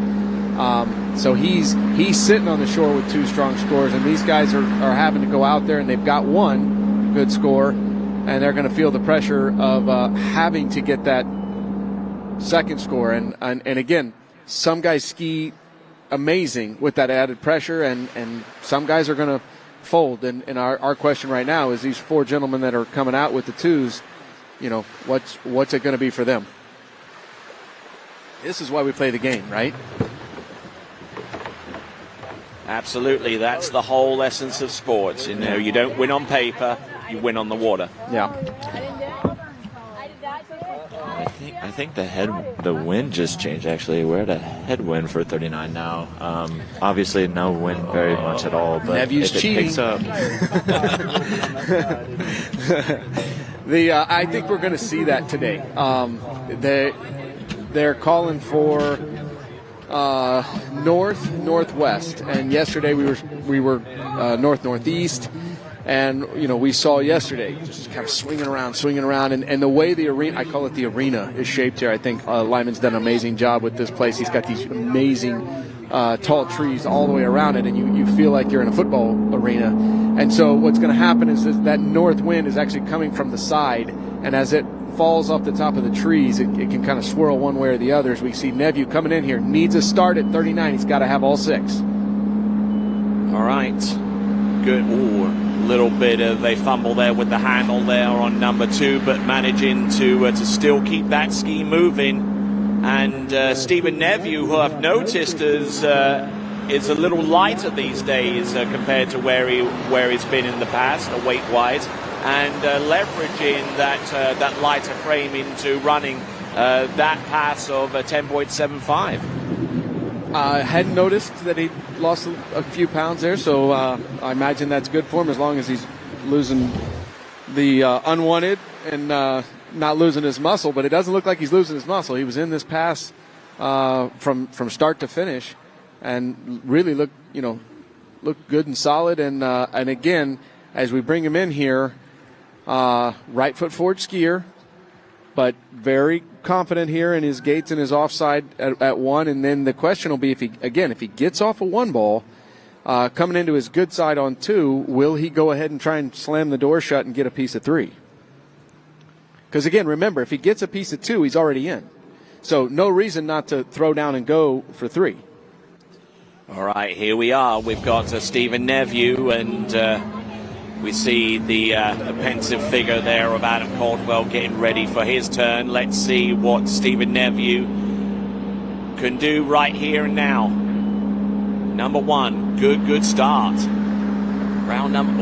still there. 10.25 meters. Yep. And he checks up on three and takes the best score in this round thus far with three at 10.25 meters. I didn't love his gate turn in. Looked like he fumbled with the handle a little bit here. Let's see him second grip that. That is unnerving as you're coming through the gates here at 41. But again, he got enough out of one that and now get the ski outside of two and you're in. So why not go for the big two ball? See if you can get over to three, push your seating up a little bit. Again, once we get past these four guys that are tied at two, what have we got? We've got three guys there that are tied at three. So now from a seating standpoint, they're going to need, they're going to need at least a piece of three to guarantee they're ahead of Neveu. Although Neveu, because of, like you said, his tour ranking coming in, he's one of the lower seeds. So if they all tie, the guys that have the higher seeds will go ahead. So there's a lot at play in here, but the only thing that matters to Stephen Neveu is he's going to go dry off, warm up, and get ready for another set this afternoon, and that's what he came here to do. And a score of three at 10.25 meters, which is actually 2 buoys shy of the Canadian national men's slalom record, which is at 5 by Jason McClintock. So to get relatively close to your own nation's record, that takes some doing. Yeah, I don't think Steven has too many threes at 41. Obviously a lot over the course of his career, but this season I don't think he has too much, especially because he hasn't been on the tour that much either. But yeah, that confidence of just getting outside two, he's a right foot forward skier, so he's just going to turn that and see what he can do with it. And yeah, came out with three, so now everybody else has to chase that three ball as well. All right, so the chase is most definitely on. We have got Robert Hazelwood on the water.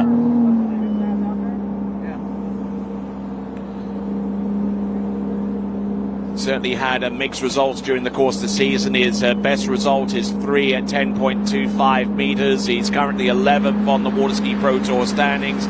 Looking to make an impact here, but he knows that he's got to do this one step at a time. He can't afford to make too much of a foot wrong. And 13 meters, no worries there for him there, Freddie. Yeah, no, this is these first couple passes. I was actually talking to Nikki Lee this morning, and Rob was with me, and I asked the question. I said, are the boys going off at 32 off or 35 for that opener? And she said 32, and he was giving me some lip about needing his warm-up passes. And as young and energetic as he is, I think he'd have been all right at 35. But we've got him here at 32. He looks good. Let's step over to Wade real quick.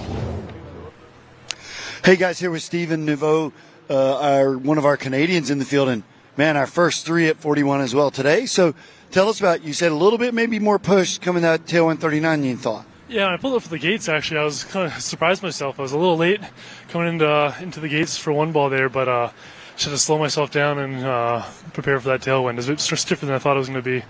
And then the look into 41 that you had, you like that? At least you got halfway down? Yeah, no, I felt really good. I was kind of surprised myself. Came into threes feeling really, really good. And in hindsight, probably should have turned that and see what would happen. But so next round's 4.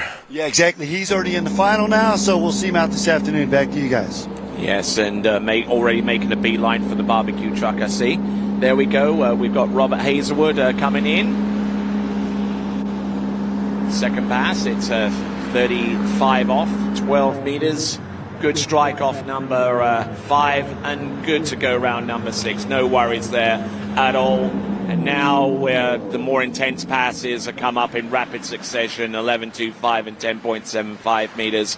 And Ben not looking too bad at this point. Yeah, that was a pretty aggressive one though. But other than that, like Rob has a style that's very uncharacteristic of most of everybody else, but he's able to manage those offside heavy turns and just manage the pass really nicely. So looking for 38 this next pass.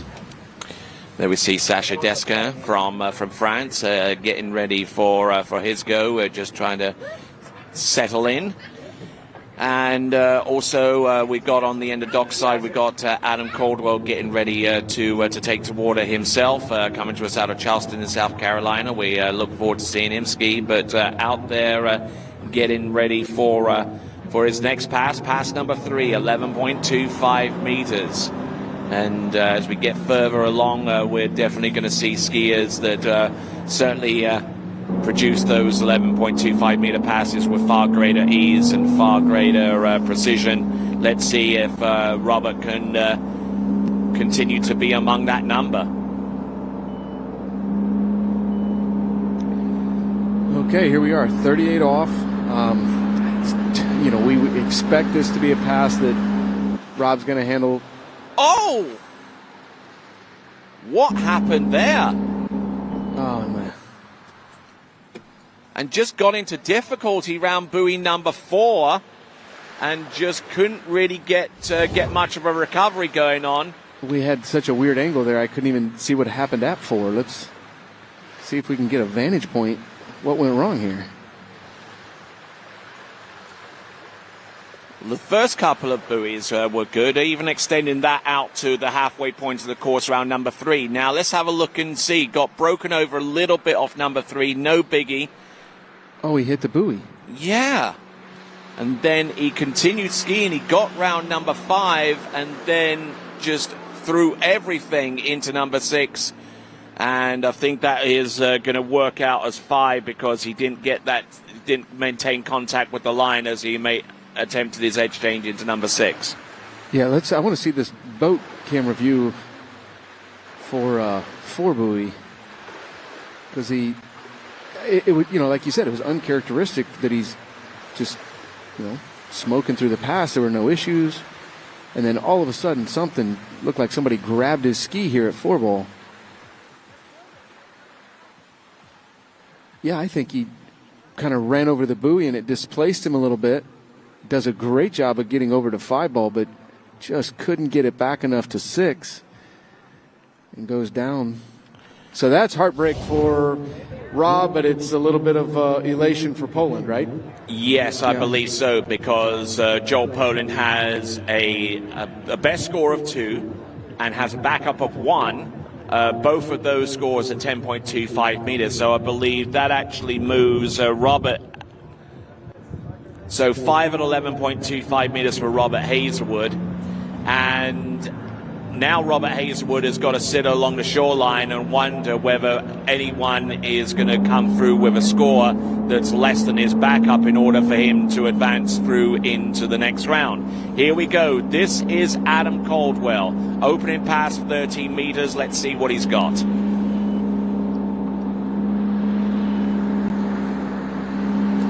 So right now, Adam is looking at a piece of 6 at 39 to guarantee himself through.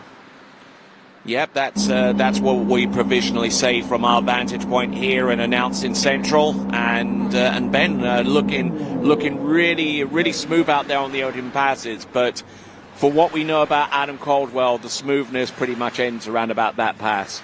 Yeah, it's a warm-up pass for Adam, and I'm sure he's going to start bringing the heat for maybe 35, but definitely 38. And he's a very aggressive skier, definitely one of those skiers that kind of just ski as hard as they possibly can, and it works out for him really well. So we'll see what he can do. All right, I'm Tony Lightfoot. To the left of me and to the right of your screen is Freddie Krueger, and to the right of me and to the left of you on the screen is Benjamin Lute. So thanks a lot to you two guys.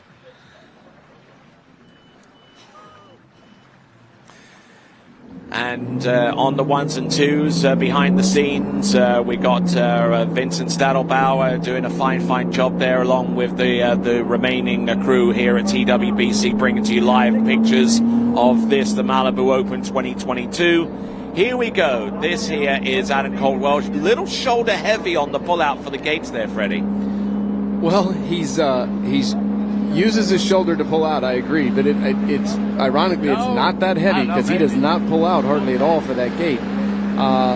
Left foot forward skier, so he's relying on that he's going to get a little bit, I'm going to call it a very aggressive lean to swing him out. He's going to get enough out to 1, and then he's going to start the course at 1. Let's check in with Wade. Hey guys, here with Thomas DeGasperi. And Thomas, you're in this unique situation where you've got a 3 on the board. So what's going to be your strategy when you go out? Just go out there, ski. I tweaked a little bit my back yesterday at that one ball at 39, so just want to go out there and feel it. But know who I am. I'm just going to go and attack and try to perfect a little bit of my gates for 39 and 41 for the finals. Well, we were chatting earlier. It's sort of a unique opportunity that in sort of mid-tournament, you get basically a practice round, if you will.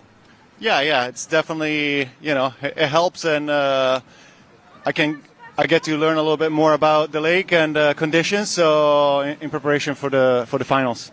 And every look counts, right? Every look from each end, right? So even though it doesn't really count, for him it does count in a big way because he'll be in the final this afternoon. Back to you guys. All right, here we go. Adam Caldwell, 38 off. Got to have all 6. Nice start at 1 ball. Adam, he's known for. That's what he's known for. He'll get in deep. He's been known to take some very aggressive crashes. Going for that extra quarter of a buoy. But he's. That being said, so he's known for those things, but I don't think he gets enough credit. Again, he is very cerebral about his skiing. He is very technical. He's very aware of his equipment and getting it, set up to be what's best for him. And, again, he may be attacking the course in a slightly different way because he's going to rely on his strengths of his strength and, again, his technical setup. But it may be a slightly different approach, but it is still a very cerebral, tactical approach. What do they say? No hype, but science. Or just science there. So far as Adam Caldwell is concerned, he gets around all 6 there, 11.25 meters. Now, 10.75 meters. What changes here? Well, for some skiers, quite a bit, but for Adam Caldwell, just more of the aggressive same, it would appear. Well, again, he's coming in here. He knows he's got to get a start to get ahead of the course at the beginning. He needs a piece of 6 to knock Benny out and put himself into the finals. And that's what he came here to do. He's going to go for broke on this. We're going to check this gate and see primarily how he gets off a 1 ball. Good rotation into buoy number 1. Look at that turn. Ooh, almost getting overloaded off number 2 there and a little off balance. But you know what? He's still there. He's still on track. And he gets the pass. Look at that, Adam Caldwell. There we go. That is a huge pass.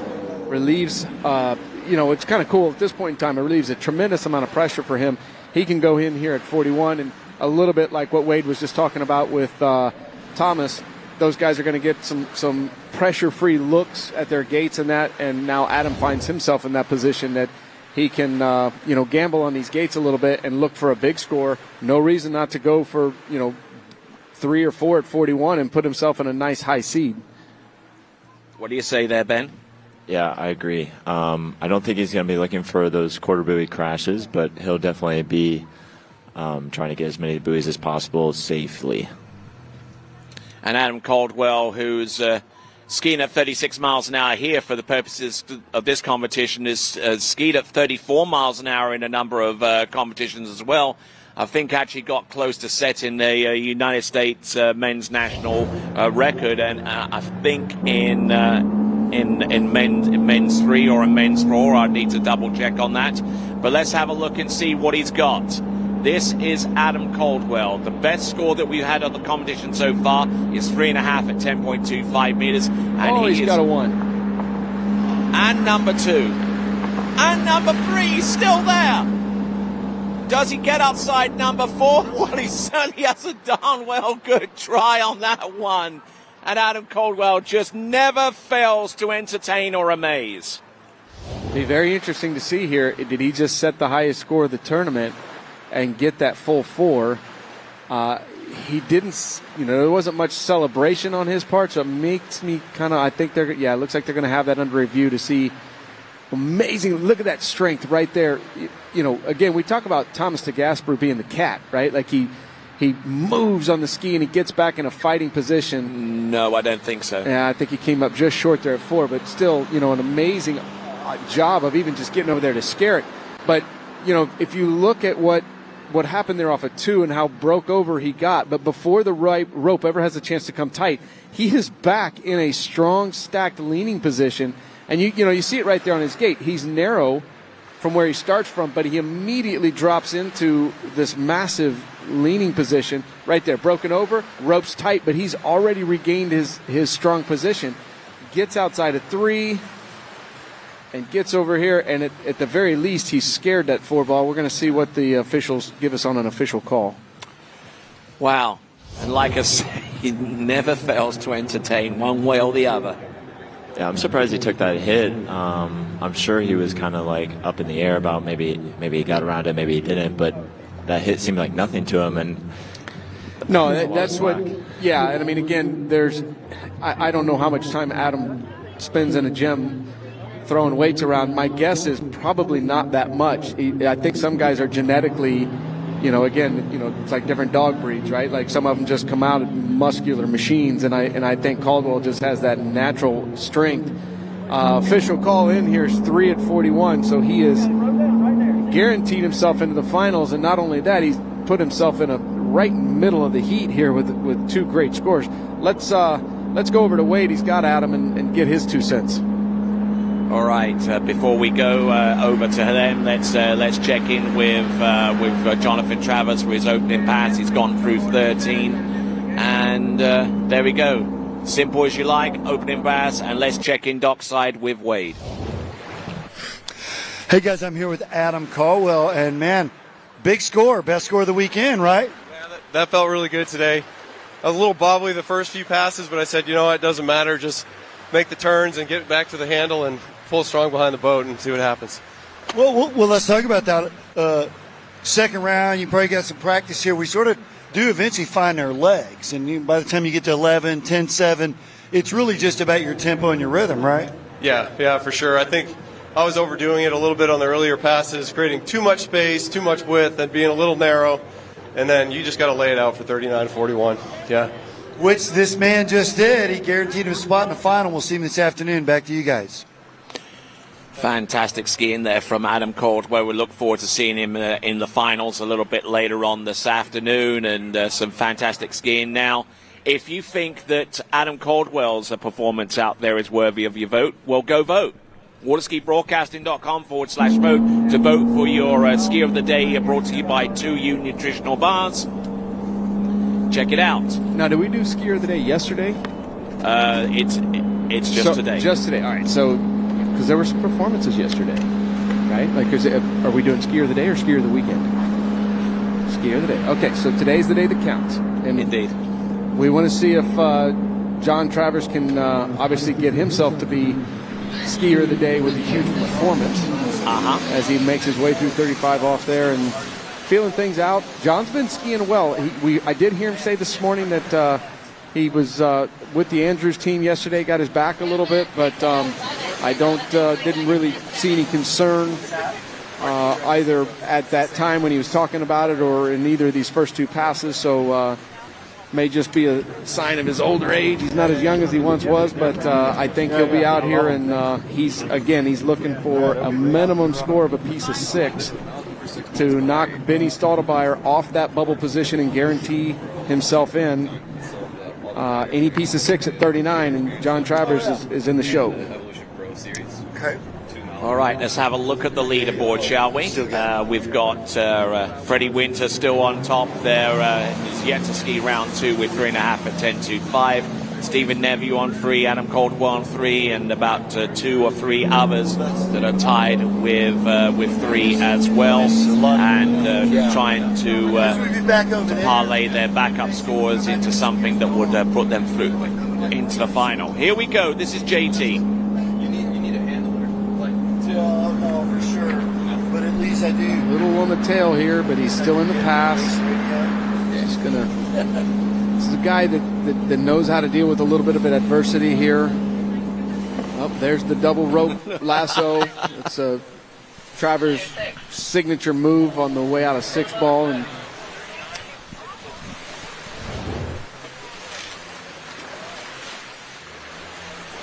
but let's see what.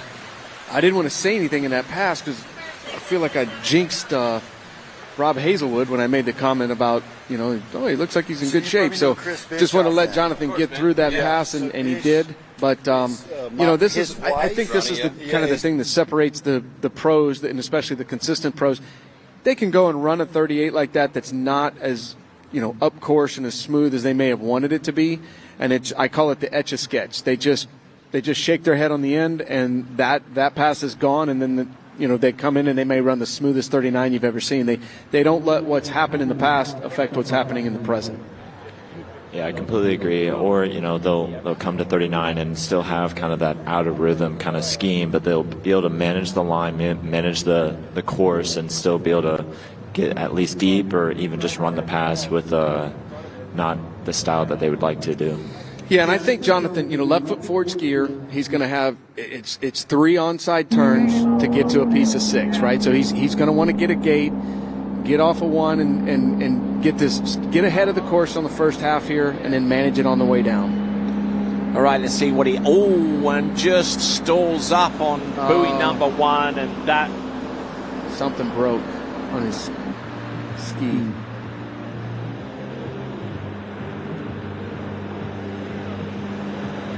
So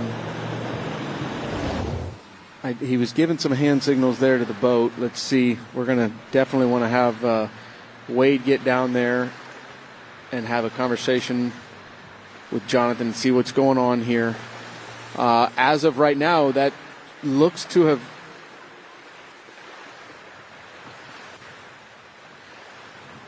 okay, hang on. I don't want to speculate here. There may be a situation here that was. Did Jonathan opt up out there and we didn't know it? They might have shortened it too much. It looks like the boat crew's kind of figuring that out.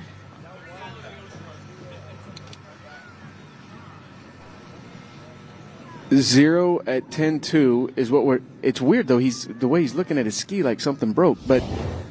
Okay, so, boy, we missed a dramatic opportunity here. It looks like there was a line shortening in there. He went 13, 11, 10. So he skipped 35, and unfortunately the announcer's crew did not get that notification. And so we missed all the drama there. Yeah, we're kind of missing Ali right now. Yeah. All right, then. So we're getting ready to bring Thomas de Gasperi in for pass number 1. It's going to be, we hope it's going to be 13 meters.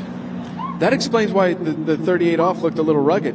From John there. It's the opt up, and we didn't know it. So he looking back on it now makes a little more sense as we see Thomas de Gasperi coming in. Thomas is our first guy that had 3 yesterday, correct? That is correct, yes. All right, so we have our final set in terms of who's in and who's out, and this man right here is in, and this is going to be basically a seeding run, and he's going to try and work on his gates a little bit, get things set up. He said he tweaked his back a little bit, so he's going to feel that out, and we'll see how it goes. Let's bounce over to Wade, who's standing there with Jonathan. Hey, so we're here with John Travers, who, after running the 10.7, guaranteed him spot in a final, correct?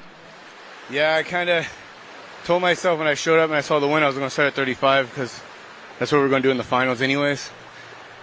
And then I kind of played the chicken game on the dock where I'm like, well, I don't want to fall my first pass. So I ran the 32, and it felt pretty good. So I was like, and it was a pretty good headwind. And I knew I needed to run 39. So I was like, okay, let's go 38.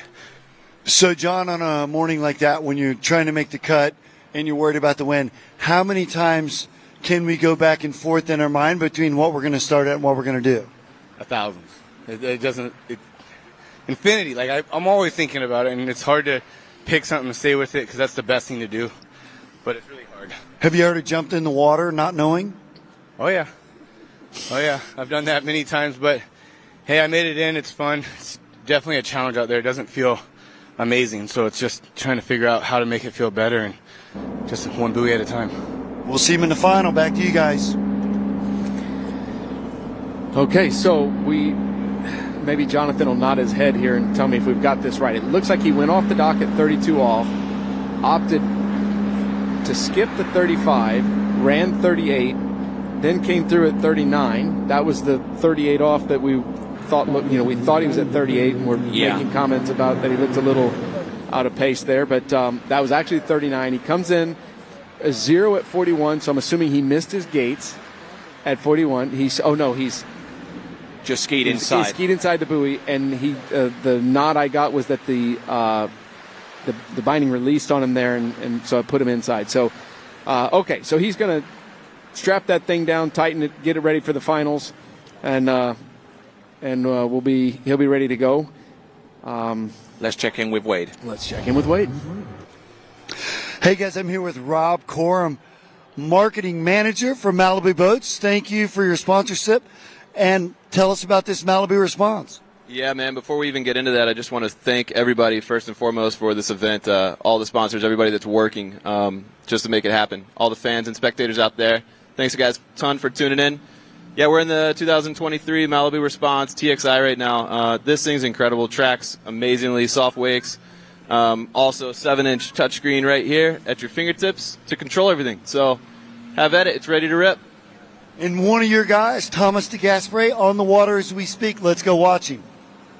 Right you are. We got Thomas DeGasperi, 9-time European men's slalom champion, 2-time world men's slalom champion. Has won a number of events from as far afield as Australia all the way through to his native Italy. So there we go. That is Thomas DeGasperi. And riding that ski from a unique mold that Good has for him and him alone. The T-Gas edition, where the bindings are offset towards the right-hand side of that ski, and where the left half is the wide ride, the right-hand side is a narrower profile slalom ski. And he certainly knows his way around that ski. I mean, as we said yesterday, Freddie. I mean, he's basically been on that ski for the best part of a decade, and little tweaks here and there, maybe a little change in material science, to try and keep the shape the same, but wanting to get a little bit more reaction from the ski and in terms of the snappiness off the turn and traction behind the boat, all of that good stuff. Yeah. So for the most part, I would say that your essential core shape and strategy of the ski has remained unchanged, but they've continued to tweak it and make small changes as it goes along. But it's something he's comfortable with. It's home, and it's been very good and consistent to him over the years. So here we are, 39.5 off. Looks to be on time at this point in time. He made that little comment about his back. Doesn't seem to be bothering him at all out there, or if it is, the adrenaline's got him covered right now. So nice pass, tailwind 39. Wind came up a little bit, blew our little trophy plate here, knocked it over from that tailwind 39 position. So he's certainly looking at headwind 41 here. I think the big question right now is I don't know how much Thomas is feeling like seating is a key element here, or again, I know he's going to want to get a good gate in one, and then at that point in time, I think he'll chase it a little bit and see if he can get on down the course. Well, he already knows he's through to the next round of the competition with his 3 from the previous round, and I mean, he skied that one very, very smart indeed. You can almost always count upon Thomas de Gasperi to get at least 3 if he gets to the point where he's attacking 10.25 minutes. That's exactly what he did yesterday. So looking to try and place himself a little bit deeper into the running order so far as the finals are concerned. Let's have a look and see what he's got for this pass at 10.25 meters. The start is going to be critical here.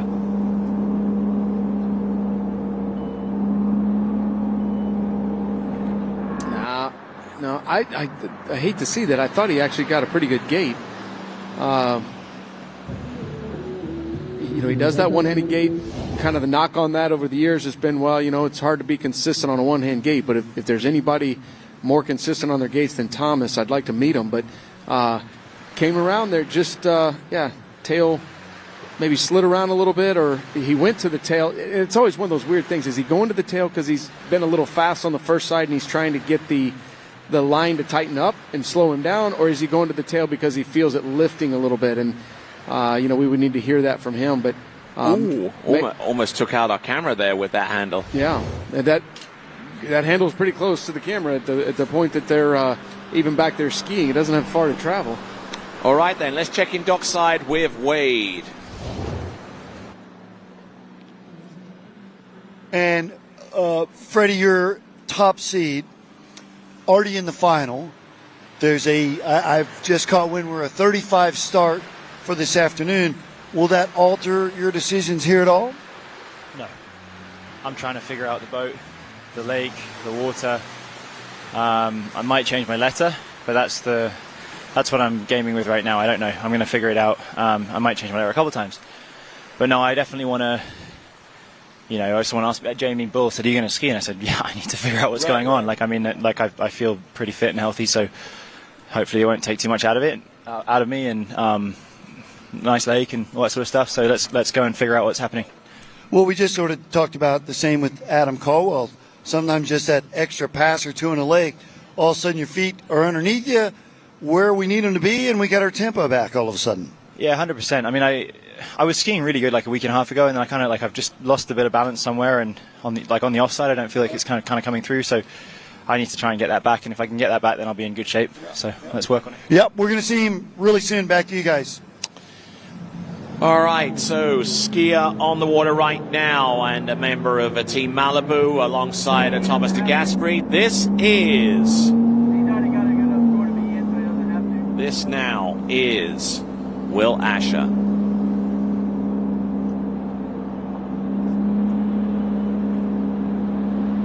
So not looking too bad with the opening pass. Good stout effort there. It's best to score this season, 1 at 9.75 meters. That's on 43 off. And Will Asher currently in the lead in the Waterski Pro Tour standings on 361 points. And just looking to try and press his advantage a little bit more through this competition right here at the Malibu Open 2022, which is brought to you by Malibu Boats and their dealership in this great state of Alabama, Rambo Marine. Vulcan Materials Company, good water skis, along with Andrew Sports Medicine, Acme Propellers, and Babe's Boat Care Products. We also have additional support from Outer Armor, along with Doozy Boat Lifts, Zero Off, Louis' Restaurant and Bar, The Red Bar, Grunt, Masterline, Thierry Miranda's Photography. And we thank all of those folks indeed for their continuing support of this Malibu Open Championship. And I'm like, oh wow, I'm actually kind of too. Well, Sasha was scratched this round. Looks like on the starting dock we've got Freddie Winter getting ready to go. We've also got Alicia Bagnoli getting ready to go herself as the first skier out in the women's slalom final. The 6 competitors that in that women's slalom final were decided yesterday from round 2 of women's, and looking at Will Asher making this 12-meter pass look a little bit uncomfortable, but that may not even be 12 meters. We'll double check on the line lengths. We've typically started in on 13 meters for the majority of our competitors in this round, and we'll see if that second pass holds to that schedule. Trying to look on the camera here. Yeah, he's opted up. We're going to be coming in here. It looks like I believe I see 38 off is hanging loose there, so I believe this next pass is going to be 39. We'll try to get confirmation.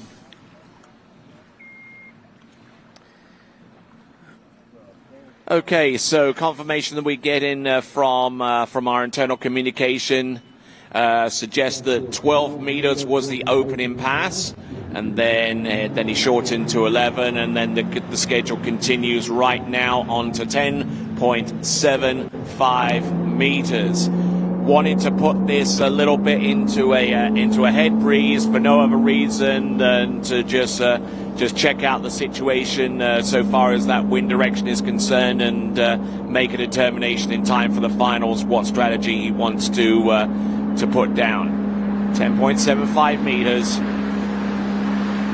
Look at this. Certainly a skier who's been on absolute fire this season, all the way through the Waterski Pro Tour, and doing a grand job out there with 10.75 meters and getting ready for 41 off, 10.25 meters the next run. Safely through to the next round of the competition, no doubt about that, Freddie, but just trying to figure out some stuff here.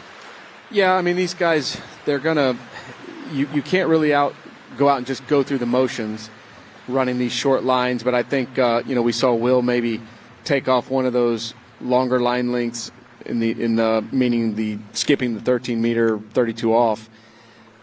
Just conserve a little energy and get out here, feel the boat, feel the water, get a rhythm with the driver.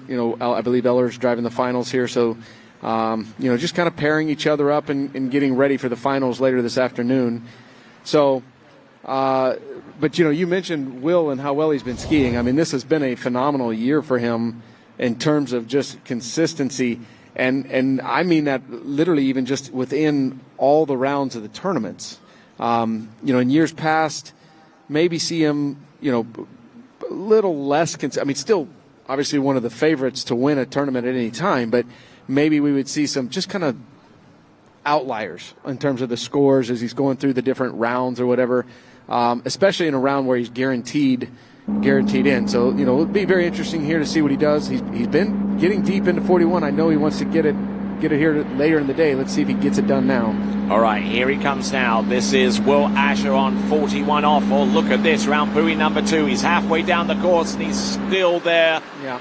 Up to about 3 buoys, but consistent skiing nonetheless there from Will Asher. 3 at 10.25 meters to match the score that he got yesterday, which, looking at the previous results, 3 at 10.25 meters, so no real change there. But the consistency, you can't really help but be absolutely amazed and gobsmacked there, Benjamin. Yeah, I think all these guys are really trying to get those extra passes on this lake. You guys touched on it earlier. The shallowness and the die really plays a factor. But the more sets you have on this lake, I really think that this site turns into a world-class site. So I think these guys are going to be looking to see how to approach their gates and then adjust that for next round and get some big scores going. Right here at one ball, watch how the line's a little bit loose, and he would want that to be a little tighter. But what Will is probably better at than anybody in the sport is he'll wait for it. He lets the line tighten back up. He doesn't drop his shoulder over. He knows that if he just waits for the boat to move down the lake away from him a little bit, the line's going to come tight. First of all, he's going to take less of a hit. Second of all, he's going to still get the swing from the boat, and he's not overloading it right out of the buoy. So, great job there setting himself up to get 3 as we see Freddie Winter coming in, and it is a 12-meter start? 13-meter start. 13-meter start. Okay, so he's going to come at it a little more traditional. Now, I'm wondering in the finals, are these guys going to be forced to start at 12 meters? Do we know? So, there we go, Freddie Winter. so far as the finals are concerned, the skiers will be going into the course on a minimum starting line length for 12. And with that in mind, we'll check in with Wade right now. Thanks, Tony. I'm here with Will Asher, our new leader on the dock, with 3 and a backup of 3. So you're talking about it, just before we came in, we started 35, so you get the same simulation look as finals, correct? Yeah. I just wanted to. It's deceivingly windy at the end. Actually, it was pretty brisk there at 1. And I figure if I start 35, then I can get a look at 38 from the other end, which is way better than having a look at from 35 at the other end. So it's just another couple of goes. I mean, if it gets really windy, maybe you start to think about starting at 38 or going 35, 39. Just, but when the wind becomes that big and that big of a factor, that's really rolling the dice. And I mean, it doesn't really matter at that point. And then as soon as you make those decisions, you're always going, well, I hope the wind doesn't change, right? Yeah, exactly. Yeah, you can play the game all day, and then God just decides to throw something else completely different at you. So, yeah. So that's our life as a slalom skier. We're going to see him in the final, but back to you guys. All right, here we go. We've got on the water Freddie Winter.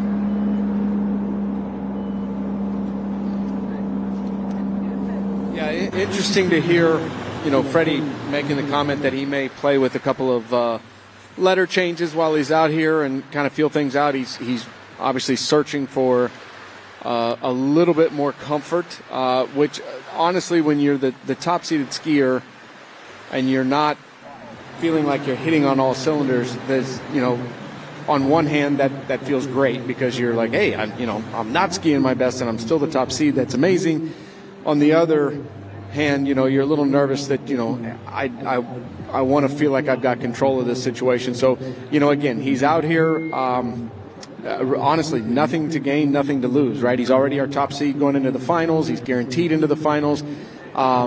If there is something to gain, it's going to be a little bit more time for the driver to feel him, get used to the rhythm, him to get used to the boat and the driver's rhythm. And probably most importantly is get a look and feel for the gates from each end. So, we see him taking a little bit different tactic than Will Asher came off the dock at 35 because that's going to be what's guaranteed for the finals. Freddie just wanted to stay with what he knew, and he took a standard 32 off start. Looking in very, very good shape out there, connecting with the handle and then just off to the races from one side of the course to the next. And with that in mind, let's check out Wade on dockside. Hey guys, I'm here with Italian Alice Bagnoli. And geez, you skied great yesterday, huh? Running the 11. Feels good to be down here on the dock? Yeah, I'm definitely happy about it. Also the timing, it was just I had Chelsea before me scoring a 4.5, and I knew I had to equal her or beat her, and that's what I did. I had a good headwind and good some tips from Wade, so ran it happy. Finals. And sort of hanging out down here with the men's slalom skiers, kind of like hanging out at the TWBC house. Bunch of dudes, huh? Yeah, it's fun to stay with them, and honestly, I love watching skiing, and I love watching inside the trailer. I can see every detail of skiing, so Mrs. Mape is helping my skiing as well. So. All right, we're having fun. Back to you guys. All right, then. So Alice Bagnoli, our first final of the season, and the first time that she's run 11.25 meters all season long. So kudos to her for doing that in the previous round. And now let's have a look and see what Freddie Winter can conjure up. This is going to be, 10.75 meters. Good start is going to be critical here to his chances of making it through. He's already through to the next round of the competition, mind you, but he wants to try and go in with a good score and try and not back into the finals so much. Yeah, that was a nice 39. It'll be interesting to talk with him when the set's done and see if he feels a little bit more comfortable, feels a little more connected to what's going on out there, because visually, at least from here, it really looks like he's, finding his rhythm and finding his groove. And now, I mean, obviously 41 off is going to be the pass that where the money gets transferred, right? Like this is the pass where it's going to count. We expect all these guys to be able to run 39. And they all have. Obviously, we've got a 2 at 41 is the score it took to make it to the final. So Freddie looking good here, but he looks connected. He looks stacked. Looks like, he's ahead of the course very well. And, we need to see if it transfers to 41.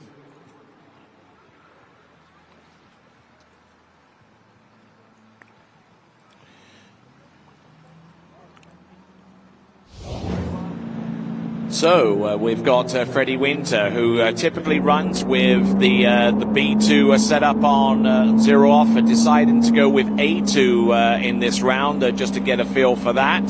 This is 10.25 meters. Let's see what he has. Rolls the ski into its entrance in through the gates, round number 1. And look at this good hook up off number 2. Oh, and he just collapses on number 3 for no apparent reason. Is he all right? Yeah, we got a wave there. That was, yeah. But he'll still be the top seed, mind you, with 3.5 at 10.25 meters, and I'm at a loss to explain that. I want to see this from, this might be a good vantage point to see it here. I don't want to say it was a slow one, but it was a slow one. And but he just drops a bomb on 2 here and looked like he was in the pass, trying to figure out why the ski... It doesn't even look like it just got stuck. It doesn't. Yeah, it doesn't even look like it didn't look like the tail kicked or anything. Honestly, it almost looks like the binding released prematurely without the ski really forcing it to. Now, I mean, Freddie would be able to tell us what happened there, but he looks as surprised as we are. Yeah, kind of reminiscent of California, where he was coming into 5 with good form and kind of just did this exact same thing. Interested to see what the cause is for that. All right, then. So we've got the full leaderboard coming up right now. Also, just to mention, Sasha Deska was actually slated to ski, but decided not to because he knew that he had made it through to the next round of the competition based upon the first round score, so not needing to ski. So with all of that taken into account, we got Freddie Winter with 3.5 at 10.25 meters, your leader. Will Asher in second place with a 3 at 10.25 meters, but has a superior backup to Stephen Neville, who also has 3 at 10.25 meters, who is in a perfect tie with Adam Caldwell with that same score. Fifth place, Thomas de Gasperi, also on 3 at 10.25 meters, who has a superior backup to Sasha Deska, who is on 6th place, also with 3 at 10.25 meters. In 7th place, the big riser, Joel Poland, with 2 at 10.25 meters, currently in 7th place, with a superior backup score to Jonathan Travers, who occupies 8th spot with 2 at 10.25 meters. So a pretty exciting second round of men's slalom, wouldn't you say, Ben? Yeah. I feel like all the skiers kind of got a little bit more comfortable, and I'm sure they'll be bringing their A game for final round. So. All right, then. So big thanks to you. Big thanks to Freddie Kruger for your concise and fantastic analysis of what you've seen out there on the water. This is continuing coverage of the 2022 Malibu Open. Our next event is the women's slalom final, and all of that action takes place right after this.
All right then, folks, returning to action here at the 2022 Malibu Open right here at Lyman Land, USA, just outside Tuscaloosa in the great state of Alabama.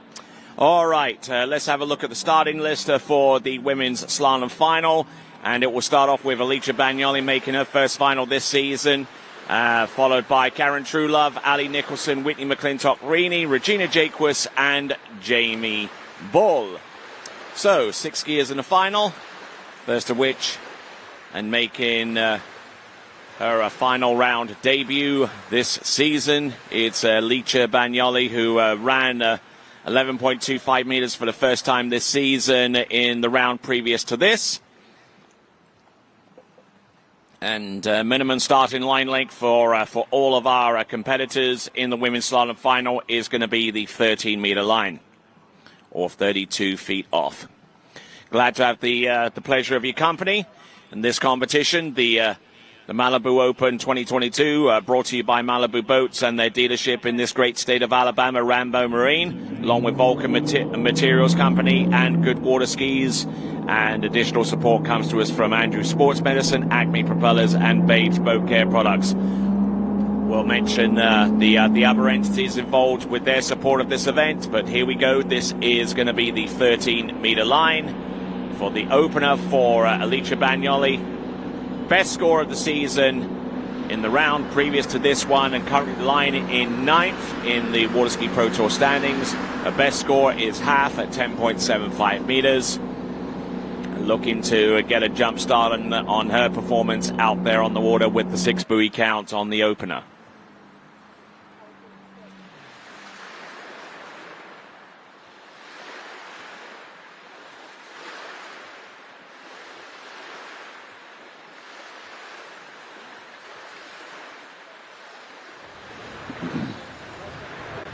So, looking at dockside, we see Karen Truelove here getting ready for her turn out there on the water. She'll be second out on this list, and she made a little bit of a comeback yesterday in the second round and put herself in a position where she's skiing in the final. Certainly had to work her way to contention in order to make that happen. Alicia Bagnoli from Italy, originally from Milano, and who trains extensively over at the Swiss Waterski Resort in Clermont, Florida, when she's on this side of the Atlantic. But when she's in her native Italy, she trains at the Parco Ski Nautico in Rocchetto. I'm sure that they're watching this performance there from Alicia Bagnoli.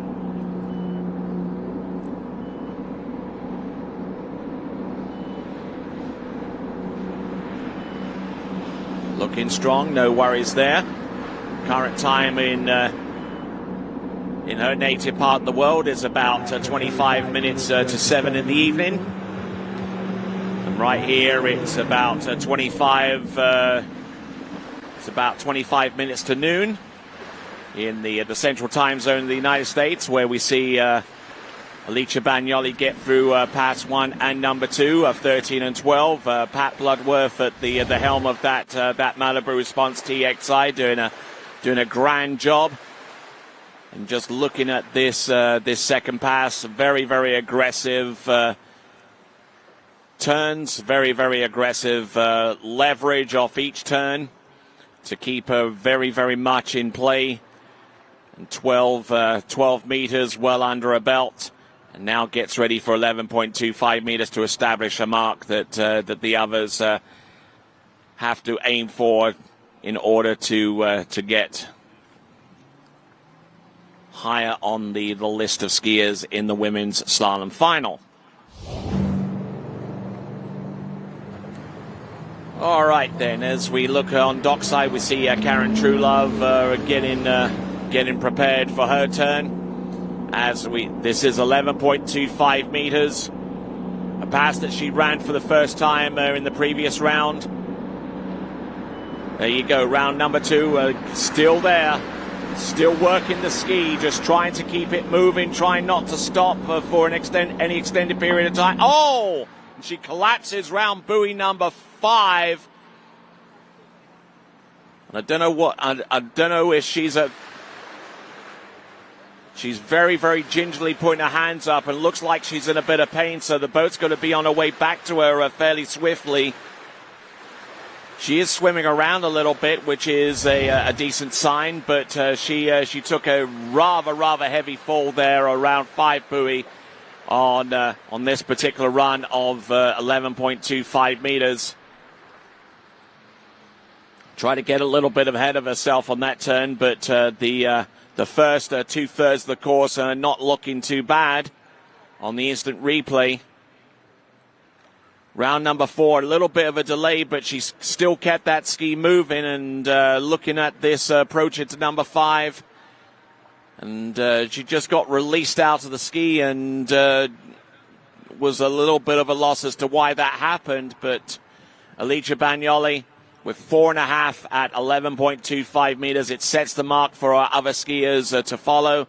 And yes, she has been plucked out the water, and will be driven to the dock, and that will represent the end of her performance in this slalom event, the women's slalom final here at the 2022 Malibu Open, which enjoys additional support from the likes of Outer Armour, Doozy Boat Lifts, Zero Off, Louie Restaurant and Bar, the Red Bar, Grunt, Masterline, and Tiare Miranda's photography. Here's Wade.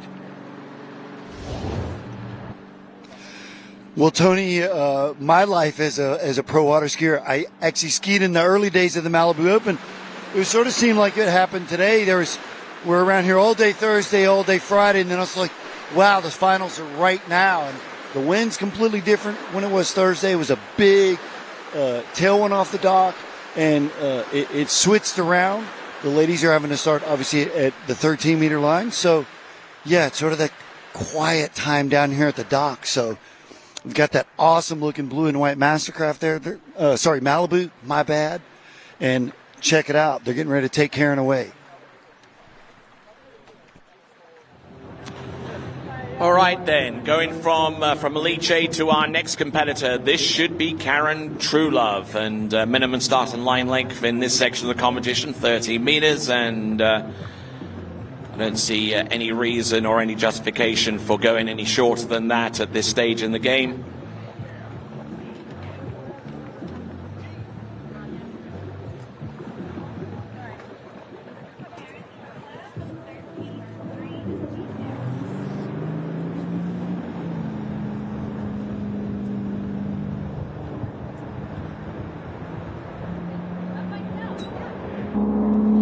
All right then, folks, here we go. We got Karen Truelove, originally out of North Carolina, but now resident in Windermere in Florida. Certainly one of the best styles and techniques to watch among our women competitors. Karen Truelove in great shape for the opening pass on 13 meters, and no worries there whatsoever. And we'll check in dockside with Wade. Hey guys, here with Allie Nicholson, and sort of the good thing for you, Allie, you started at 13 meters for years now, right? So it's no worries at all. Yeah, I made it kind of my normal routine probably 2 years ago, and yeah, I like it, and it kind of takes a little bit of edge off whenever we have to do it. And wind's completely different coming from the other end. Does that change anything for you? No, it won't change anything for me. It was a little windy second round yesterday, and I thought it felt great, so hopefully we can, piece it together and get a bigger score this time. All right, we're going to let her get ready. She's next. Back to you guys. All right, then. Continuing on with the women's slalom final here at the Malibu Open 2022. I'm Tony Lightfoot. Glad to have the pleasure of your company once again.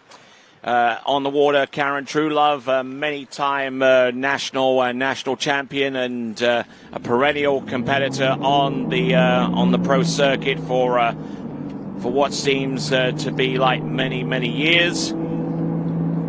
Coming into the course right here, right now, on 12 meters.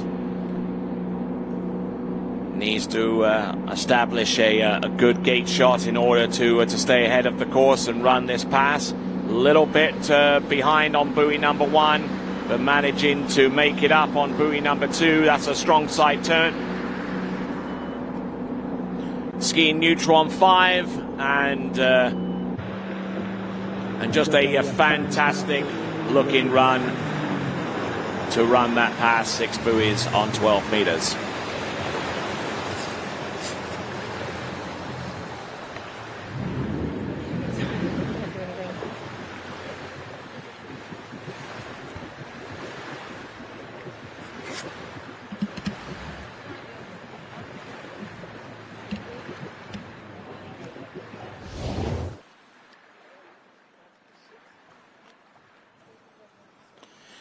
All right, so looking at Karen Trulove once again with the instant replay, just a skosh on the back of that ski, and again a little bit of a delay, but she's used to that.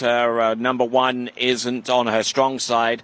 She is a right foot forward skier, which makes a gate shot and 2-4 the best turns that she can achieve out there on the course, at least by the point of view that she can afford to turn them aggressively and still stay on top of the ski. Karen Trulove, nicely done on that pass of 12 meters now, 11.25 meters now. The current best score that we've seen so far in this early stage of the women's slalom final is 4.5 on the 11.25 meters. We are on 11.25 meters at this time. Karen Trulove on 4. Good strike on 5. She has the lead. She has the pass, and she will have an opportunity to strike for a greater lead with 10.75 meters very much in her sights. And this pass had control written all over it right from the get-go. A good extension on buoy number 1, just absolutely creates good space and good turning arc all the way through from the beginning all the way through to the end. A little bit of a delay off number 3, but once again emphasizing the fact that she is right foot forward, so you'd halfway expect the 1 and 3 to be a little bit neutral, but she more than makes up for it with tremendous turns on 2, 4, and 6 to stay very much in contention. So what do we have? 10.75 meters. We've had skiers that have gone into and completed 10.75 meters in the round previous to this. So we'll see what occurs here with Karen Trulove as she continues to set a higher bar, a higher mark. She is in the lead, and anything she can do in addition to what she has done already will only enhance her chances of maybe ascending the podium, or might even take the victory here. She's round buoy number 1 at 10.75 meters, a little bit down course off number 1, tries to use number 2 to get back into the game, and close but no cigar there for Karen Trulove. It's going to be a 2. It should be 2 at 10.75 meters, and establishing the new lead in this competition thus far in the women's slalom final at the Malibu Open. Just gotten broken over off number 2, tried to force it a little bit, and for Karen Trulove, unfortunately for her, unable to get the job done in terms of getting at least halfway down on this pass of 10.75 meters, but a decent run nonetheless.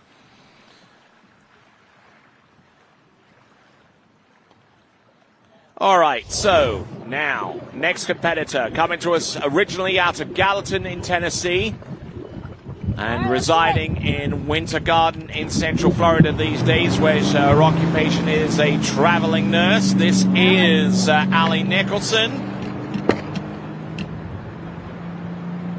Now, Allie Nicholson, who actually qualified with her degree in nursing about two seasons ago. Originally worked in the Florida Panhandle, not too far outside of Pensacola. But since that time has moved to Central Florida in order to be closer to where the pro ski scene tends to emanate from. And being a traveling nurse allows her the flexibility in order to travel and follow the Waterski Pro Tour, which she did to a great extent this season, going to places such as San Gervasio in northern Italy, to Chiathus in Greece on the western Peloponnesian coast, as well as some other locales across Europe. Let's check in with Wade. Hey guys, here with Miss Regina Jacqueson. We're talking about, you got the whole team here. You got your boat guy, Mr. Rob. You got Jay Benny, your coach, and then you got Sister there. I know, it's awesome. It's a lot of support.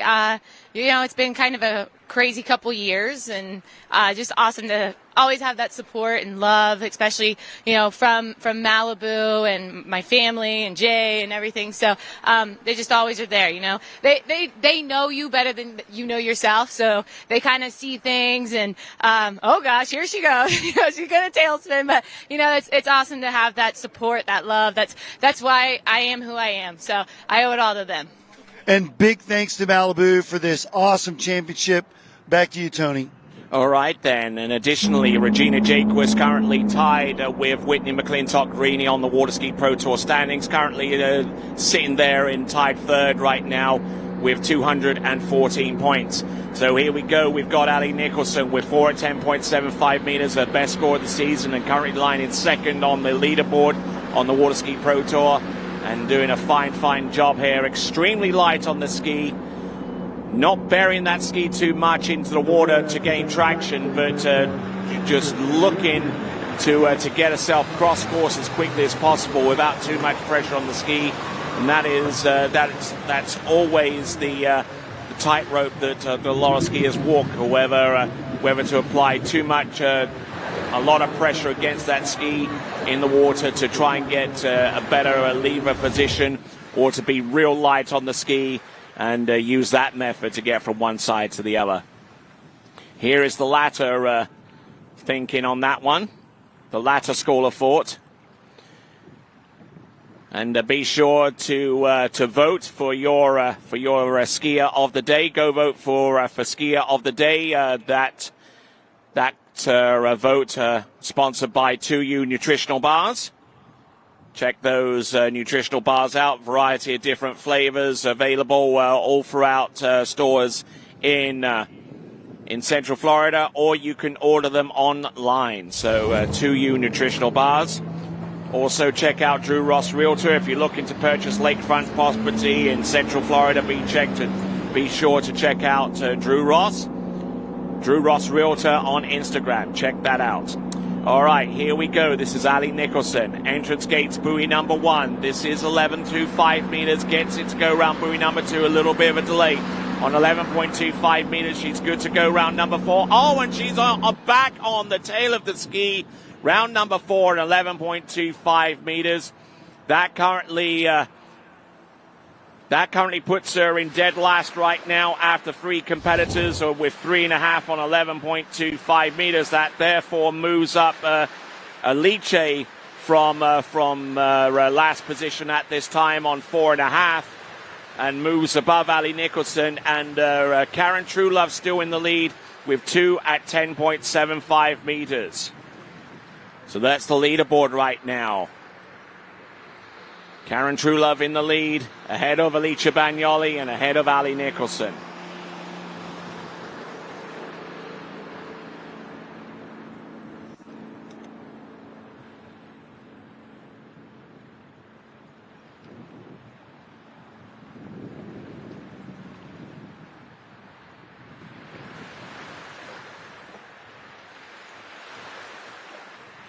All right, so Ali Nicholson should get 3.5 for that effort.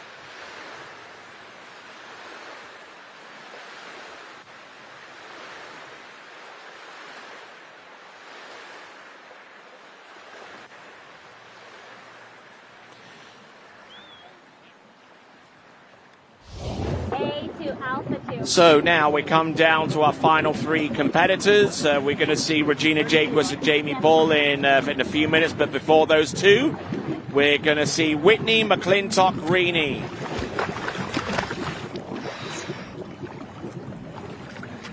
Taking 1 or 2 deep breaths there before she takes the pull of that Are we good? that Malibu Response TXI in a tie with Regina, with 240 points in the Waterski Pro Tour standings.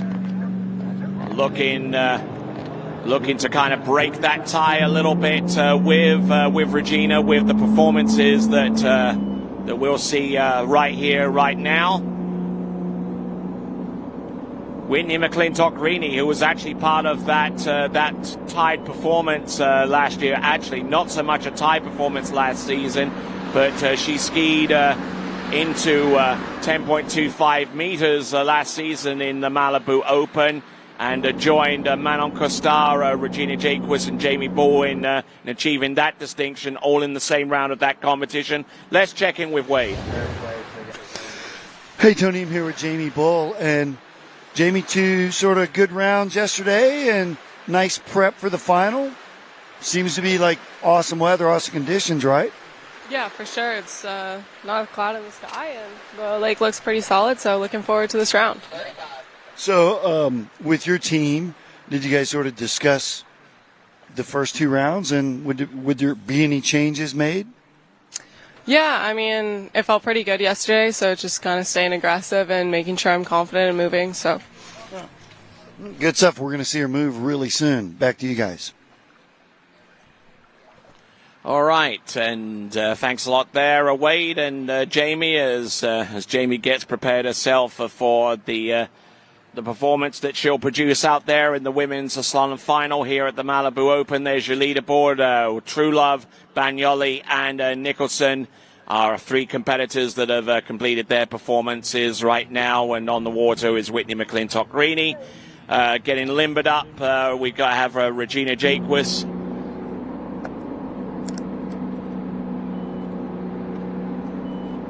All right, let's see what Whitney can do. Running with A2 on the 0 off. Looking in tremendous shape here. Good strike off buoy number 4, 5, and number 6. So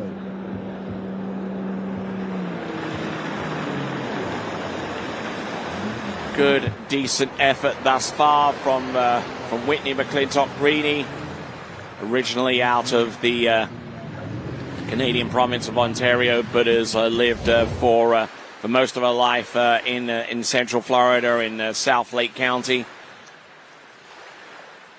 In this skiing in this Freestar event as part of the Waterski Pro Tour here at the Malibu Open.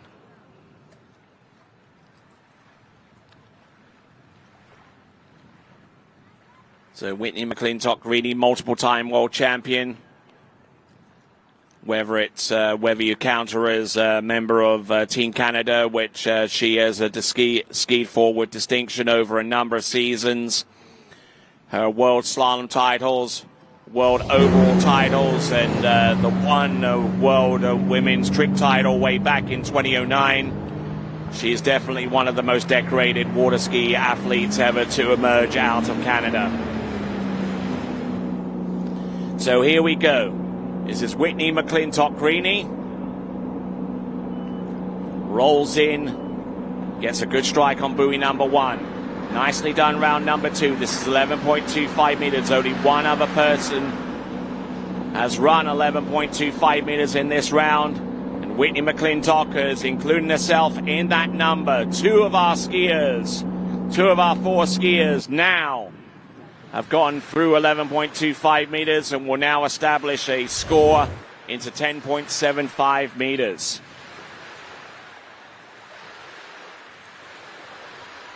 Just seems to have a innate sense of where she is on the course at any given time, and knows exactly how that ski is going to react to whatever pressure that she decides to impart upon that ski to make it turn and to make it go cross course.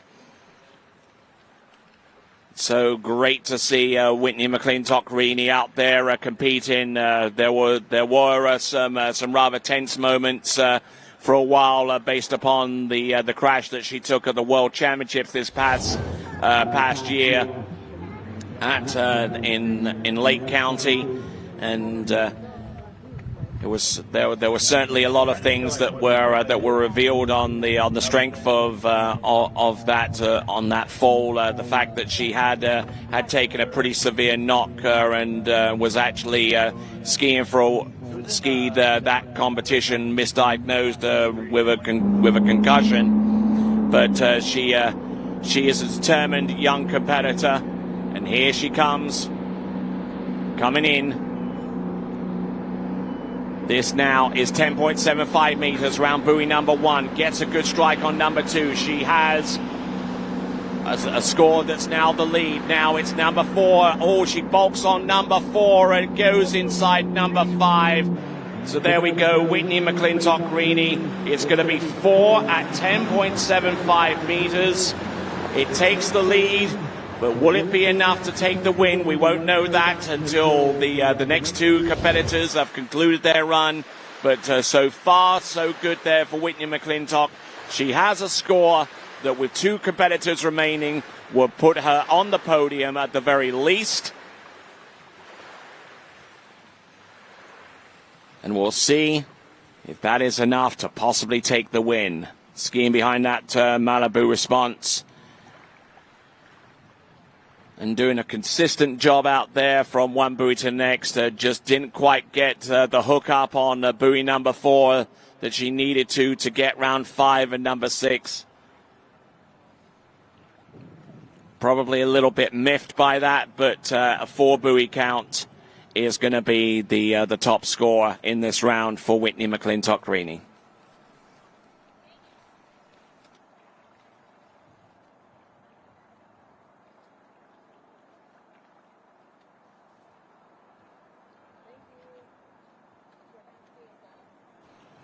All right, so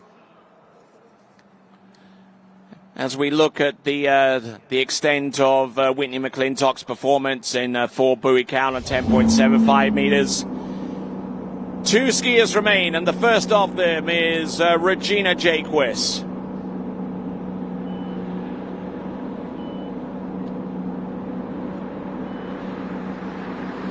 Deciding to run with Bravo 2 right in the middle of the letters, right in the middle of the numbers, and looking strong on the opening pass of 13 meters. And with that, let's check in with Wade. Ball problem. Hey guys, here with Miss Whitney McClintock-Rini. Her exact words of this is so frustrating. Yeah, I mean, I felt good out there that round and felt in rhythm with the boat, and I had a great start at 39, had a good hookup out of 3. I was waiting at 4. I had the time to think, okay, move to 5. And I guess I just didn't quite do it right or early enough, and I was just a little broken forward, so. Yeah, it is such a bummer when we have that chance. We do exactly what we need to do. We take the lead, but with 2 left, yeah, maybe that lead's not enough. That's what we're thinking anyway as we sit and wait.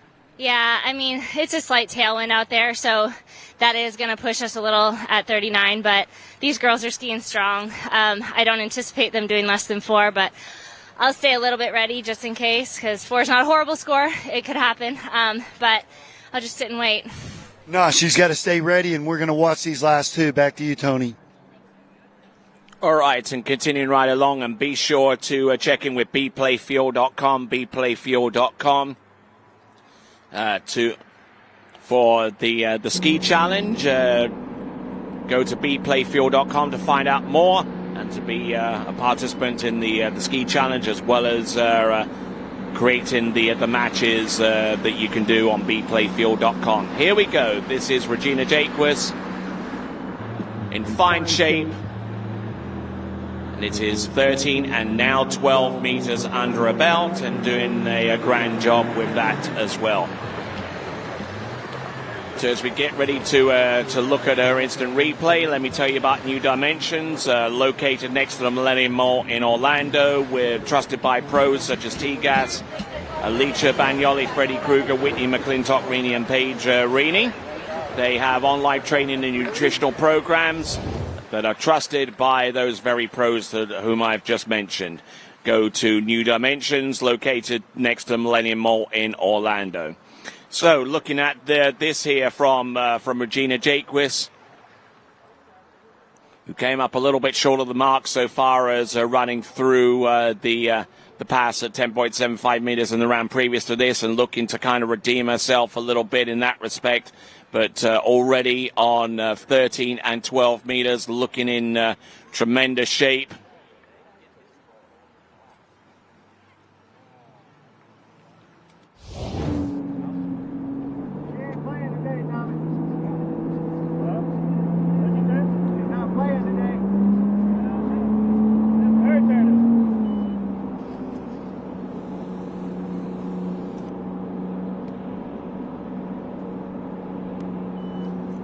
Here we go, Regina Jaquist.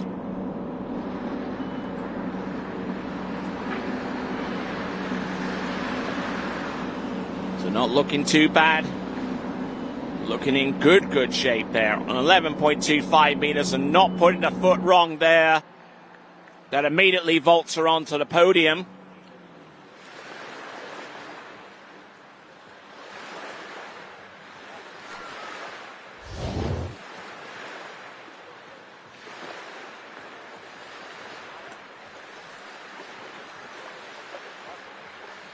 So looking in very good shape on 11.25 meters, and currently her score is 6 on this this particular line length, and getting ready for 10.75 meters. And like I said, not putting much of a foot wrong there from one side of the course to the next. Very strong, very technically sound.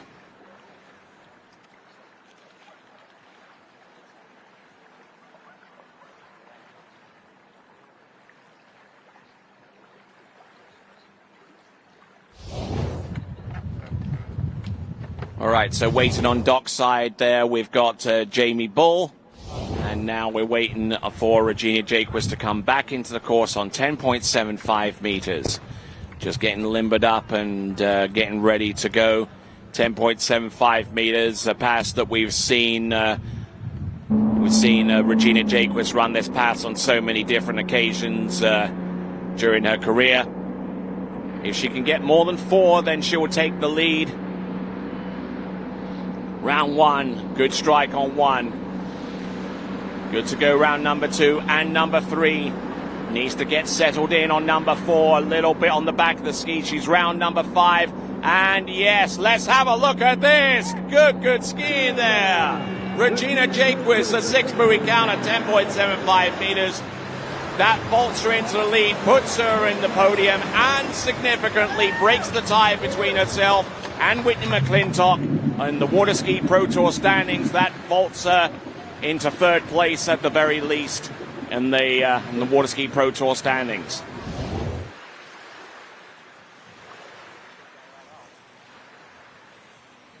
So now it comes down to this pass, 10.25 meters for Regina Jaquist to put up a score that Jamie Bull will have to chase after for the lead and win in this competition. 41 off, 10.25 meters. Significantly short line.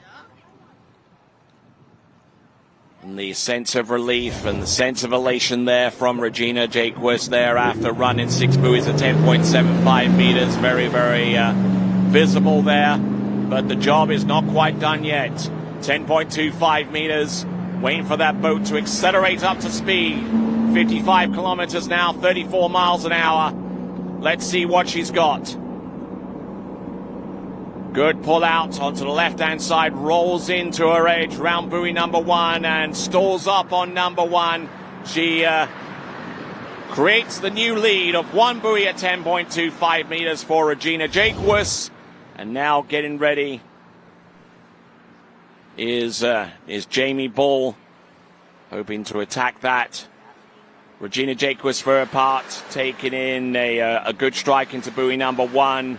Just about getting the ski round that turn on buoy number 1, and then realizing where she was, unable to get outside buoy number 2. So that is Regina Jaquist with her score of 1 at 10.25 meters. So, new lead. There's Pat Bloodworth at the helm of that towboat. Connor Pauley there, our camera person inside the boat, taking the cheers and the appreciation from along the shore side here at Lyman Land, USA, just outside the city of Tuscaloosa in Alabama, which is the home of the University of Alabama. And Regina Jaquist swimming in. Job done for now. 1 at 10.25 meters, the new lead. Before we bring on Jamie Bull, let me tell you about the Flow Point method created by Marcus Brown and Jenny Labar. Online training and nutritional support, all you need to ski your best. So check out Flow Point Method at flowpointmethod.com, flowpointmethod.com. And also check out USA Waterski and Wake Sports Foundation, working hard to preserve the heritage of tow water sports by maintaining the Hall of Fame Museum and providing scholarships to promising young athletes. Check out online USA Waterski and Wake Sports Foundation.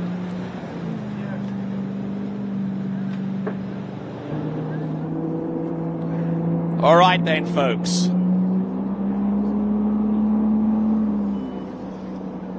Into the course. Originally from North Bay in Ontario, Canada, this is Jamie Bull, the current world women's slalom champion.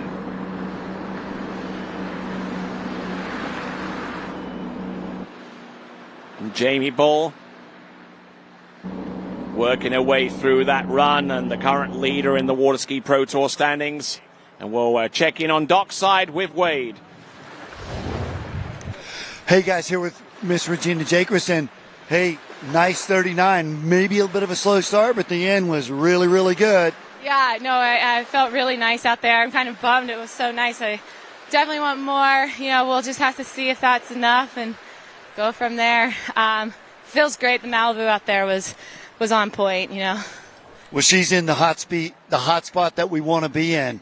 We'll let her be hot for a few. Back to you guys. All right, so Regina Jaquist, good to hear from her. We'll see her jumping a little bit later on, much to many people's surprise coming into this event. So now we're getting ready for Jamie Bull to come in on pass number 2. No hint of an opt-up, no change of pass schedule or anything like that. Still on for a 12-meter run coming up next, or 35 off the standard 75-foot line. 40 feet of rope to work with on a course that is 37.5 feet wide. 2.5 feet to play with might sound like a lot, but at this level, it can be a little bit challenging. But Jamie Bull up to the challenge, up to the task, and up for a 6 buoy count on the 12-meter line, or 35 off. Now, Regina Jaquist, for her part, certainly realizing the situation that she's created. 1 at 10.25 meters is a decent score, and it has the lead, but it's it could be tied, and if that situation arises, then it would be a runoff situation between herself and Jamie Bull. But we're a little bit of a ways away from determining whether that could potentially happen. As we look at Jamie Bull, a graduate of the University of Louisiana at Lafayette, graduated this past May. Spent a good bit of time on the Waterski Pro Tour this season, traveling to various places across the continental North America, and also in Europe as well, where she competed in spots such as San Gervasio and Caiaphas, and a number of other competitions that took place afterwards as well. Also competed at Hilltop, and also at the event, the pro event, which took place last weekend on Lake Gru. Here we go. This is Jamie Bull, 11.25 meters. A pass that should be relatively straightforward for her, which indeed it is. As she completes the 6 buoy count, 11.25 meters. It is Jamie Bull. So, Jamie Bull, who has provided great competition in the Malibu Open over the last few seasons, has not come through with a win in this event. Has won virtually everything else in the last 2 to 3 seasons in slalom competition. But so far as this one is concerned, this would be a first for her if she is able to get through this pass and more than one at 10.25 meters or 41 off. So, the potential destiny of the Malibu Open Women's Slalom title will be determined within the next 7 or so buoys. Regina Jake was still in the lead with 1 at 10.25 meters. Whitney McClintock-Rini in second place, securing herself a spot on the podium with 4 at 10.75 meters. Karen Truelove with her score of 2 at 10.75 meters, keeping her ahead of Alicia Bagnoli with 4.5 at 11. And currently, Ali Nicholson currently in 4th place right now with 3.5 at 11. Here she comes. This is Jamie Bull, 10.75 meters, handle up a little bit high, and she gets round 3 to the wakes, and that is all, which means that the winner of the Malibu Open Women's Slalom title is Regina Jakeworth. Hard work. Thank you.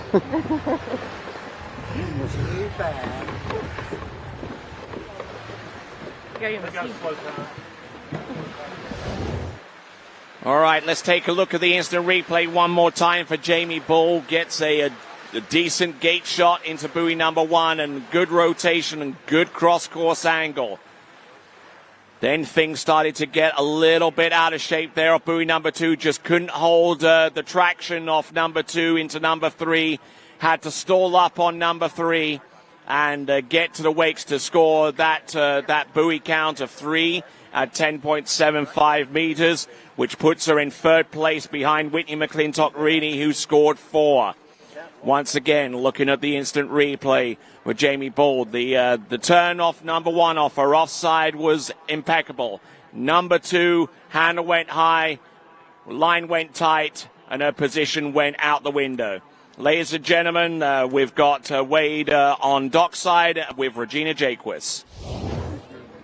She took a deep breath, and as she was taking that deep breath, I sort of absorbed that there's a whole bunch of you guys watching at home that couldn't imagine being here.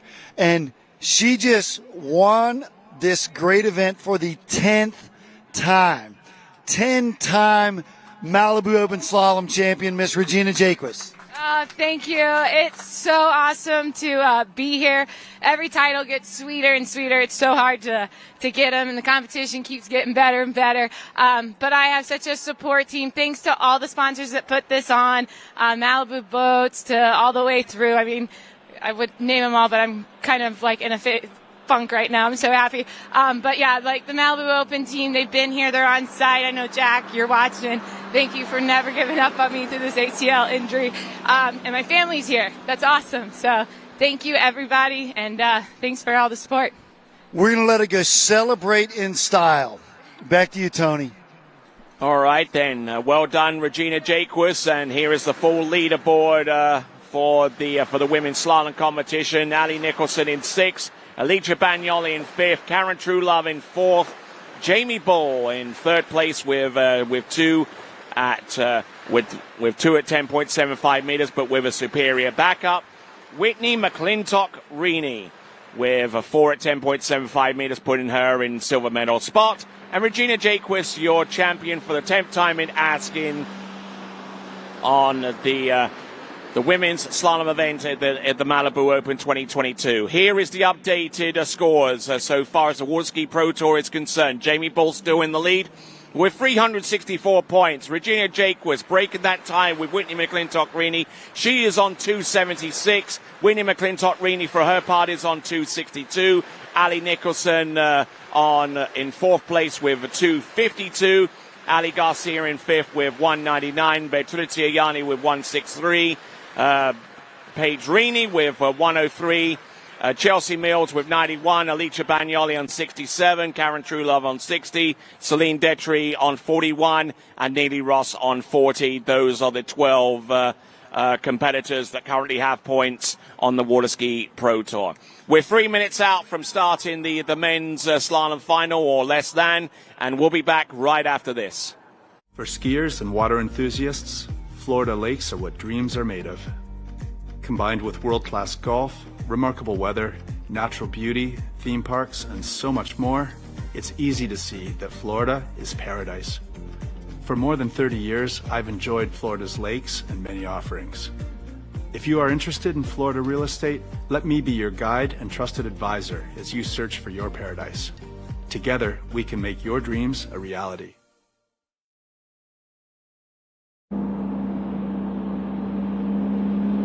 All right, no time to lose. We've got the men's slalom competition. Men's slalom final. We've got Jonathan Travers, our first competitor, out. Every skier, minimum starting line length 12 meters. And a good effort in running the opening pass. Now, here's the start list coming up on your screen right now. We've got Jonathan Travers on the water right now, followed by Joel Poland. Then we've got Sasha Deska, then Thomas de Gasperi, Stephen Neveu, Adam Caldwell, Will Asher, and Freddie Winter. There's the 8 participants in the men's slalom final here at the Malibu Open, which is brought to you by Malibu Boats and their Alabama dealership, which is Rambo Marine. Vulcan Materials Company and Good Waterskis also providing great support alongside Andrews Sports Medicine, Acme Propellers, and Babes Boat Care Products. And we have additional support from Outer Armour, Doozy Boat Lifts, Zero Off, Louie Restaurant and Bar, The Red Bar, Grunt, Masterline, and Tiara Miranda Photography. Just enough time to tell you about Wake House, the online water sports pro shop. Find the products to suit your water sports needs by going to wakehouse.com. That is wakehouse.com. Here we go, folks. This now is Jonathan Travers.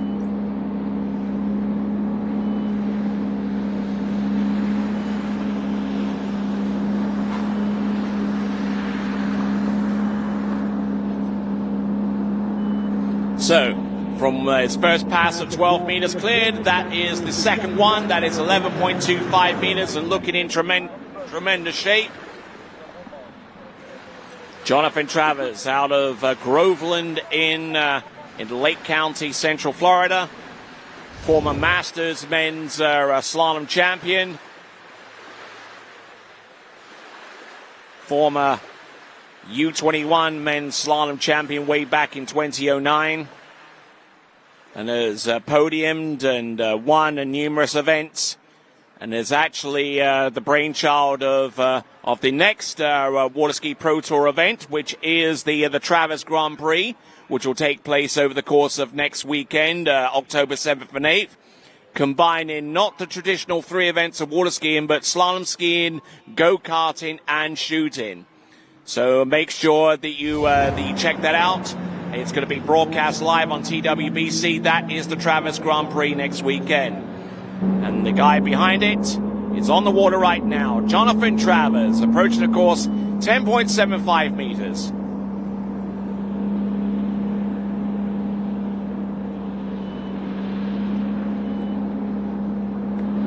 Currently in 5th place on the Waterski Pro Tour with 10.24 at 10.25 meters, his best score of the season. And speaking of 10.75 meters, he gets through all 6 buoys, gets through the entrance gate, and will now continue to ski to put up a substantial mark for the other skiers to attack. Tremendous effort there from Jonathan Travers. and getting through 10.75 meters and doing it in style. With a little bit of rodeo rope action towards the end to tighten up that line a little sooner. So 3 passes in, 10.25 meters is coming up next for Jonathan Travers. And just seemed to be in complete control on that particular run.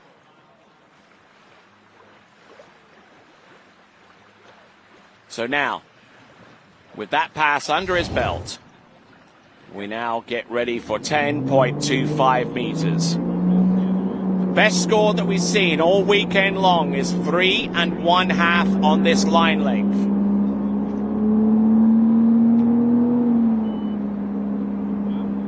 His best score of the season is 4.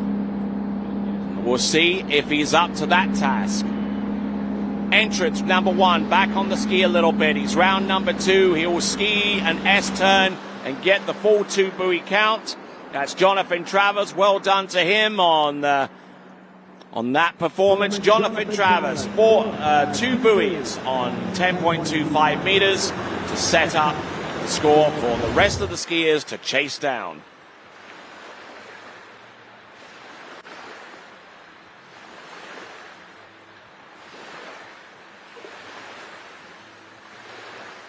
So just getting a little bit broken over off buoy number 1 and just couldn't really get back into decent shape.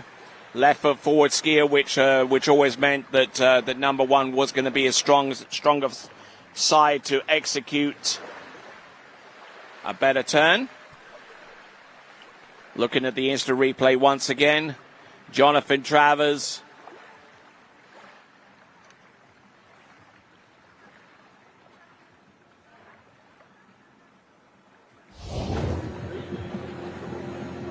So now, our next competitor to take to the water is going to be Joel Poland. Now, here's the other aspect to Joel Poland.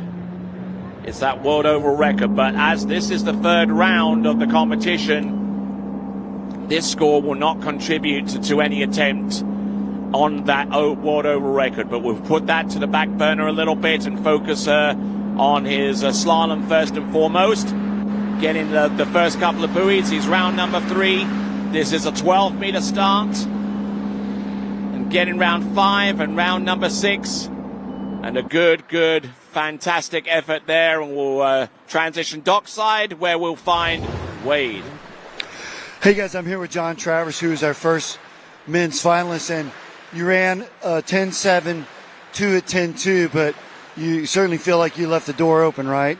Yeah, it's just I really wanted to get a start at 41 there at that 10.2, and I didn't pull through. It's just a bit more challenging than expected. So it's just challenging, very challenging. Well, we talked about that. The water temp has gotten much colder in just a few days, and now the wind is completely switched. So we're making those adjustments as well as boat adjustments. We've got all this stuff we've got to adapt to in a couple passes. Totally. It's coming from Florida water to this cooler air, and this cooler water up here is definitely different. And then just having a boat that we haven't skied behind much. And it's just probably would have been smart to come up here a few days earlier and get some more sets behind it because it's a lot different than I'm used to. Well, we're going to wait and see with him. Back to you guys. All right, so here we go. We got Joel Poland now approaching the course 11.25 meters. Certainly one of the more interesting skiers that we've seen within the last few seasons. The current world overall champion, the current world overall record holder. He's certainly set the world on fire and looking to try and do the same out there on the slalom course with that those opening 2 passes, 12 and 10.75 meters in quick succession, and now getting set for 10.75.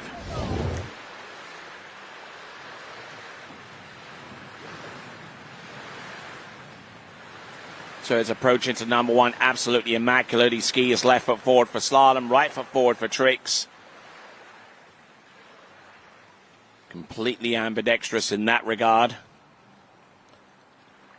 And he can throw down a decent jump as well, which we'll see from him a little bit later on in the final of the men's jump event.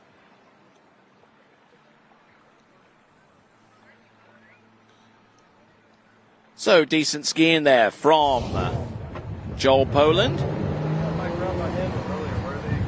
But now let's see if he is up to the task. At least I'm assuming that's yours since it's the only one I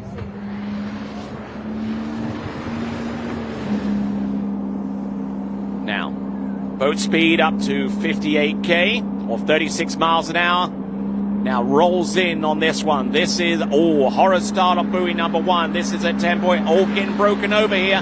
He's still there. At 10.75 meters. Look at him. And again, completely out of shape there on buoy number 5. So there he gets 5 buoys for that effort. That's going to be 5 buoys on that particular effort there for Joel Poland.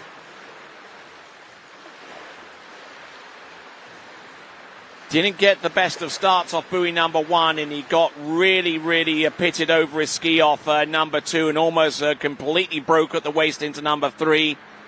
But did he pop the handle? Did he not? Getting round buoy number 4 and number 5. Handle up high off that number 5 turn, and we're combined with the distance that he lost going into that turn up to that time. Unable to get outside. So it's going to be 5 at 10.75 meters. 5 at 10.75 meters is going to be the best score in the men's slalom final for Joel Poland, which puts him in second place after 2 competitors. Jonathan Travers with his score of 2 at 10.25 currently leading the way. And let's check in with Wade. This gentleman, Mr. J. Teeter from Vulcan Materials Company. So got a couple youngins skiing, so that's certainly your interest in the sport? I do. And Wade, thanks. We're honored to do it. We are the largest supplier of construction materials in the country, aggregates. We've got over 400 sites across 22 states. So we're super happy to be here and help out. Well, we are super excited to have you guys a part of this because, as we were talking about your kids, there's sort of nothing better than spending your day at the lake with your kids, right? No, there is absolutely nothing better. We couldn't enjoy it more. So we're going to enjoy these last few guys go because it's an awesome day. Back to you guys. All right, so we're in this 8-skier final with 2 skiers down, 6 remaining. And the first of those 6 is about to take to the water.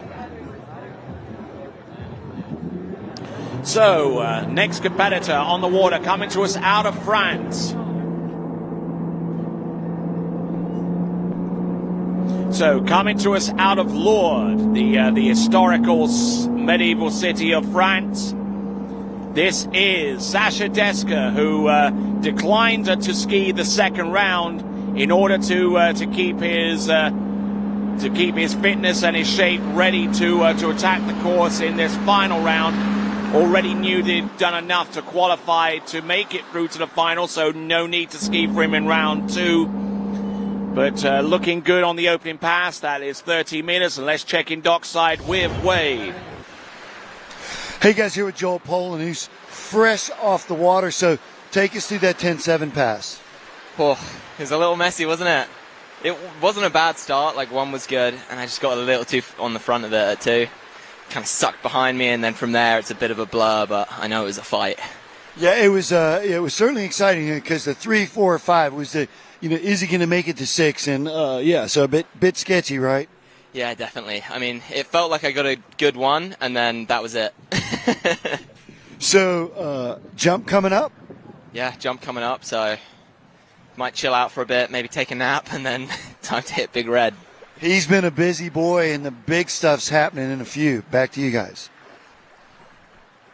And, of course, let's not gloss over the fact that Joel Poland's still very much in contention for maybe a new world overall record coming down the pipe, provided that he jumps a certain distance to gain enough points to exceed his own world overall record mark. So, Moving from the dock where we find Joel Poland to the water where we find Sasha Deska.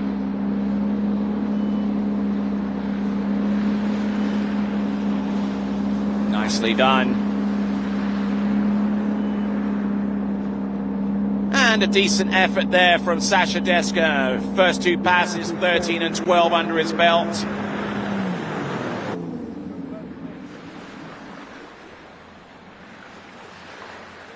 So just looking in very, very good shape. And Sasha Deska,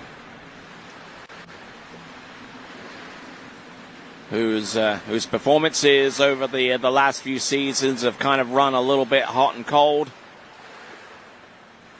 And has taken more than a few hits out there on the slalom course, and even though he's desired to ski in a number of pro tournaments over the last few seasons, has sustained an injury or two that has prevented him from doing so.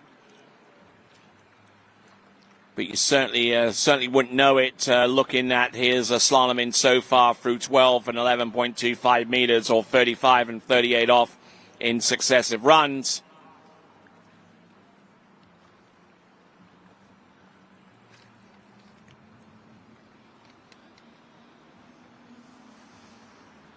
Here he comes, approaching the course right here and now. It's going to be the 10.75 meter line. Good strike, number one. Round number two looking in very, very good shape, as a matter of fact. Yes, getting down course a little bit, but that doesn't matter to him too much. On 10.75 meters, just slotting that ski round buoy number 6. He was extremely late off buoy number 5, and it was either get round number 6 or absolutely collapse into a heap. And he decided to go for the former rather than the latter. Great angle generated by that ski off buoy number 2. He is right foot forward after all. Little bit down course off number 3. He didn't let that phase him though, because he knew that he had a strong side, one more strong side turn coming up in his arsenal. Then round buoy number 5, he checked up a little bit, pulled extremely long to get round number 6, and didn't have to west turn, and managed to get that ski all the way through on that pass. So let's take a look at the previous two scores. We got JT with 2 on 10.25 meters. That's the next pass coming up for Sasha Deska. And Joel Poland's score of 5 at 10.75 meters already superseded. So currently in second and looking to go a little bit higher. Sasha Deska around buoy number 1. And I'm not even too sure whether he made it round buoy number 2. He certainly had a good college try on that one. And if it is a 2 buoy count, then that would put him in a tied position there with Jonathan Travers with 2 at 10.25 meters. With very little to separate them in regards to a backup score. Just got out of shape. Yes, 2 buoys confirmed there for Sasha Deska, just slipping that ski round on the buoy number 2, much like he did on the 6th buoy on 10.75 meters the pass previous to this one. Certainly does not hold back one iota.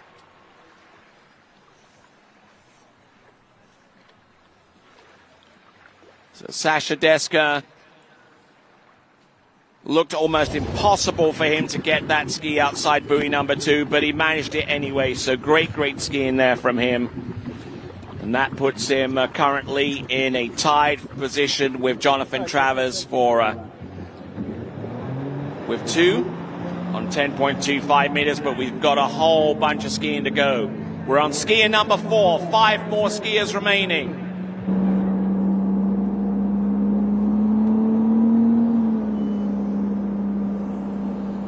All right, moving from France to Italy now. And his best score of the season, 5 at 10.25 meters. This is Thomas de Gasperi. Currently in 4th place on the Waterski Pro Tour standings right now. looking to move on up just a little bit. If he can manage to come through with the win in this event here at the Malibu Open 2022, Chris Eller at the steering wheel. And we'll check in dockside with Wade. Hey, thanks, Tony. I'm here with Sasha Descons, and he's joined John Travers in the hot seat. So you did exactly what you needed to do. What happened at the 10-2, though? I don't know. I really don't know what happened. I couldn't ski better than this today. That's it. I didn't know John did too. I was warming up. I was late. I mean, not good. So he's not happy, but he is tied for the lead. So we're going to sit and wait with him. Back to you guys. So there we go, and Sasha Deska, just a little bit distracted out there on the slalom course, commenting that he was a little out of the zone, so to speak. But Sasha Deska, in terms of a tie break, actually has the superior score out of round number 1 compared to Jonathan Travers. So if it came down to previous scores to determine a superior position, then Sasha Deska definitely has the advantage in that respect. Here we go. Right here, right now, we've got Thomas de Gasperi looking in grand shape. And just absolutely slicing and dicing it out there, as he has done for numerous seasons. 2-time world slalom champion, 9-time European slalom champion, has won a whole slew of tour stops across the world, has been victorious in places like the Yarra River in Australia, where he's won the Moomba Masters men's slalom title on at least one occasion, and was actually famously part of the last time the King Current actually made its way through the Yarra River in Melbourne. He was actually in the semi-final round where that current came in and basically took out the entire slalom course and the jump ramp and everything in a matter of seconds. But the crew there on the Yarra River did an outstanding job getting that site back into skiable shape. And Thomas de Gasperi actually came through to win the title that season. All right. So here we go. This is Thomas de Gasperi. Recently won his 9th European men's slalom title. Looking in good shape here on this pass at 10.75 meters. He's looking good round number 4. And round number 5, speedballs it into number 6, gets round that turn and completes 10.75 meters. Fantastic effort there. No two ways about it. So now he's put himself in a position where he can potentially strike for the lead. 2 at 10.25 meters is the lead, courtesy of Sasha Deska.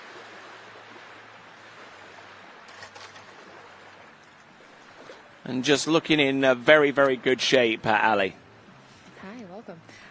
What I have been trying to get all dressed and whatnot. What's our lead right now? Lead right now is Sasha Deska on 2 at 10.25 meters. It ties with Jonathan Travers with that same score. But if it came down to a previous round score to determine positioning other than first, then Sasha Deska will actually have the advantage because he has the superior backup. Okay. So there's that to work with. So now, Tigas. You've seen him ski a little bit during the course of the summer. You've spent some time in Italy and Greece and a number of other places. His best this season is 5 on 10.25 meters. Let's see what he's got. Thomas de Gasperi. Entrance gates buoy number 1 on 10.25 meters. Drills it into buoy number 2. Look at him go round number 3. And you can almost bank on Thomas de Gasperi getting at least 3 buoys at any given time on 10.25 meters. And he gets the score of 3, which currently puts him in the lead position right now with 4 skiers remaining. Thomas de Gasperi And what do you see here, Ali Nicholson? Man, he's consistent, to say the least. It's blowing tailwind here. He does good work there, I think, to get over 2-3. Not the best start we've seen out of Thomas, but, takes the lead. And it's a blowing tailwind. I don't know what the miles per hour is right now, but sitting down here at the end of the lake, you can definitely tell it's picking up since the women last skied. And I'm sure that Vincent will put that graphic up on the screen to tell you exactly how many miles an hour it is. There we go. 6 miles an hour, which is the equivalent of 10K. And it's blowing towards the northwest here. So that kind of gives you the tale of the tape so far as the wind conditions are concerned. And to find out a little bit more, let's check out Wade on dockside. Hey guys, here with Freddie Winter and Freddie, right as we were sort of lining this up, we felt the wind sort of gust up, and that's the way it always, a little bit wind and then backs off. Yeah, that's how it's been. I had it on my 38 yesterday. I got to the end and I went, wow, where the hell did this wind come from? But I think I had it pretty good earlier. Looks like it's going to be a pretty solid headwind, so tailwind 41. I'm impressed with Thomas getting 3 there, and he looked good. So, we're going to have to see. It's going to be, the gate's going to be important at that end. We're going to see him up shortly, guys. Back to you. All right, so who do we have coming into the course right here, right now? With that style, it can only be one person, Stephen Neveu. So it's going to be interesting, Tony. With the wind going on right now, probably a lot of these men would like to kind of try to play the wind a little bit, but with the 12-meter start, it's going to make it a lot harder. Yeah, it kind of limits your options, doesn't it? Yeah, definitely. All right, then. So let's check in with Wade once again. Hey, guys, here with Thomas de Gasperi, our new leader and in the hot spot, and sort of the same thing. We've heard this a bit. You feel like, man, I had a great start, but you left a little bit on the board. Yeah, I did have a great start. After that one ball, was kind of confident to keep going, but then there's a little bit of wind. I didn't want to try to turn 2 and fall there, because there's a big difference between 2.5 and 3. I'm happy. I'm starting to get back to where I want to be, but there's always more to learn. Always, and we're going to see if he's going to be in the hot spot for long, but may see him on the water. Again, back to you guys. All right, and that was Thomas de Gasperi, and here at Announcing Central, I'm Tony Lightfoot, and on the left side of me and to the right-hand side of your screen is Ali Nicholson. How are you doing? Doing well. Wish I'd, put up a little bit bigger score today, but is what it is, and gonna enjoy the rest of the skiing for the rest of the day. We got a lot of exciting stuff coming up. Indeed. This is the men's slalom final right here, right now. We've got 2 other events to take place, the women's jump and the men's jump competition. Here is Stephen Neveu. And looking very, very strong out there and looking in very, very good shape. As a matter of fact, I commented a little bit earlier on that he seems to have lost quite a bit of weight since the last time that I saw him.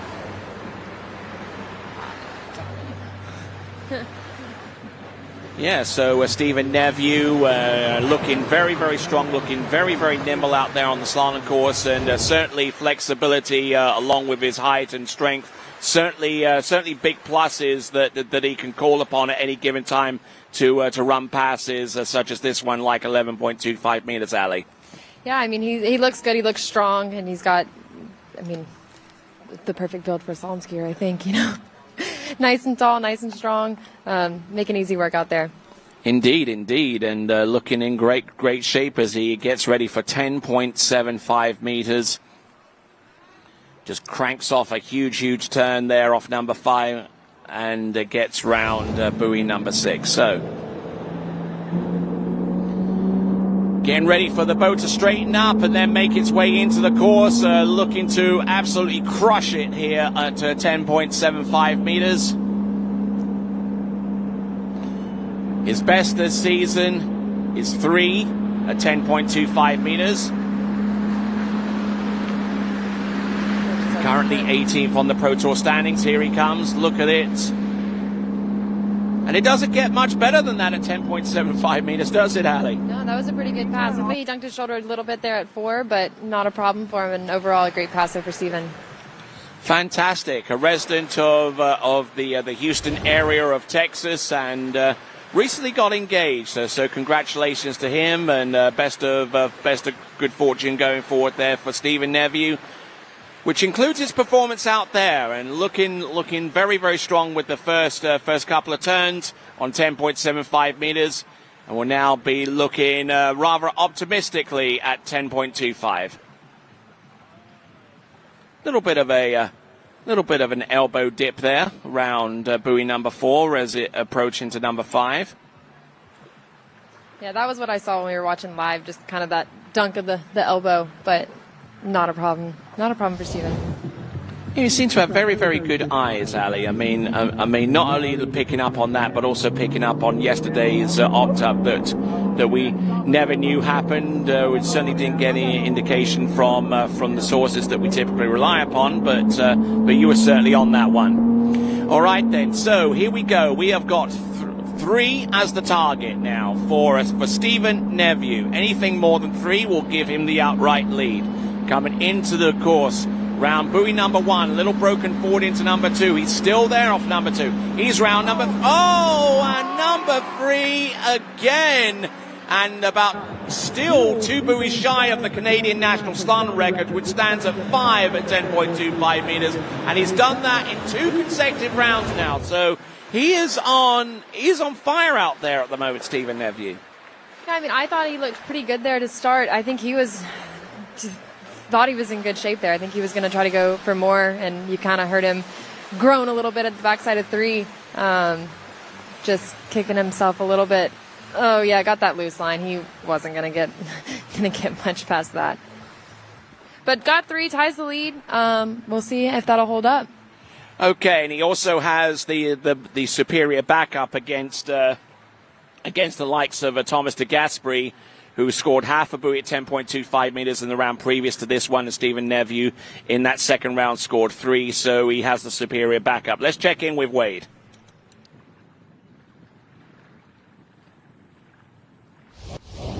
Oh, yeah.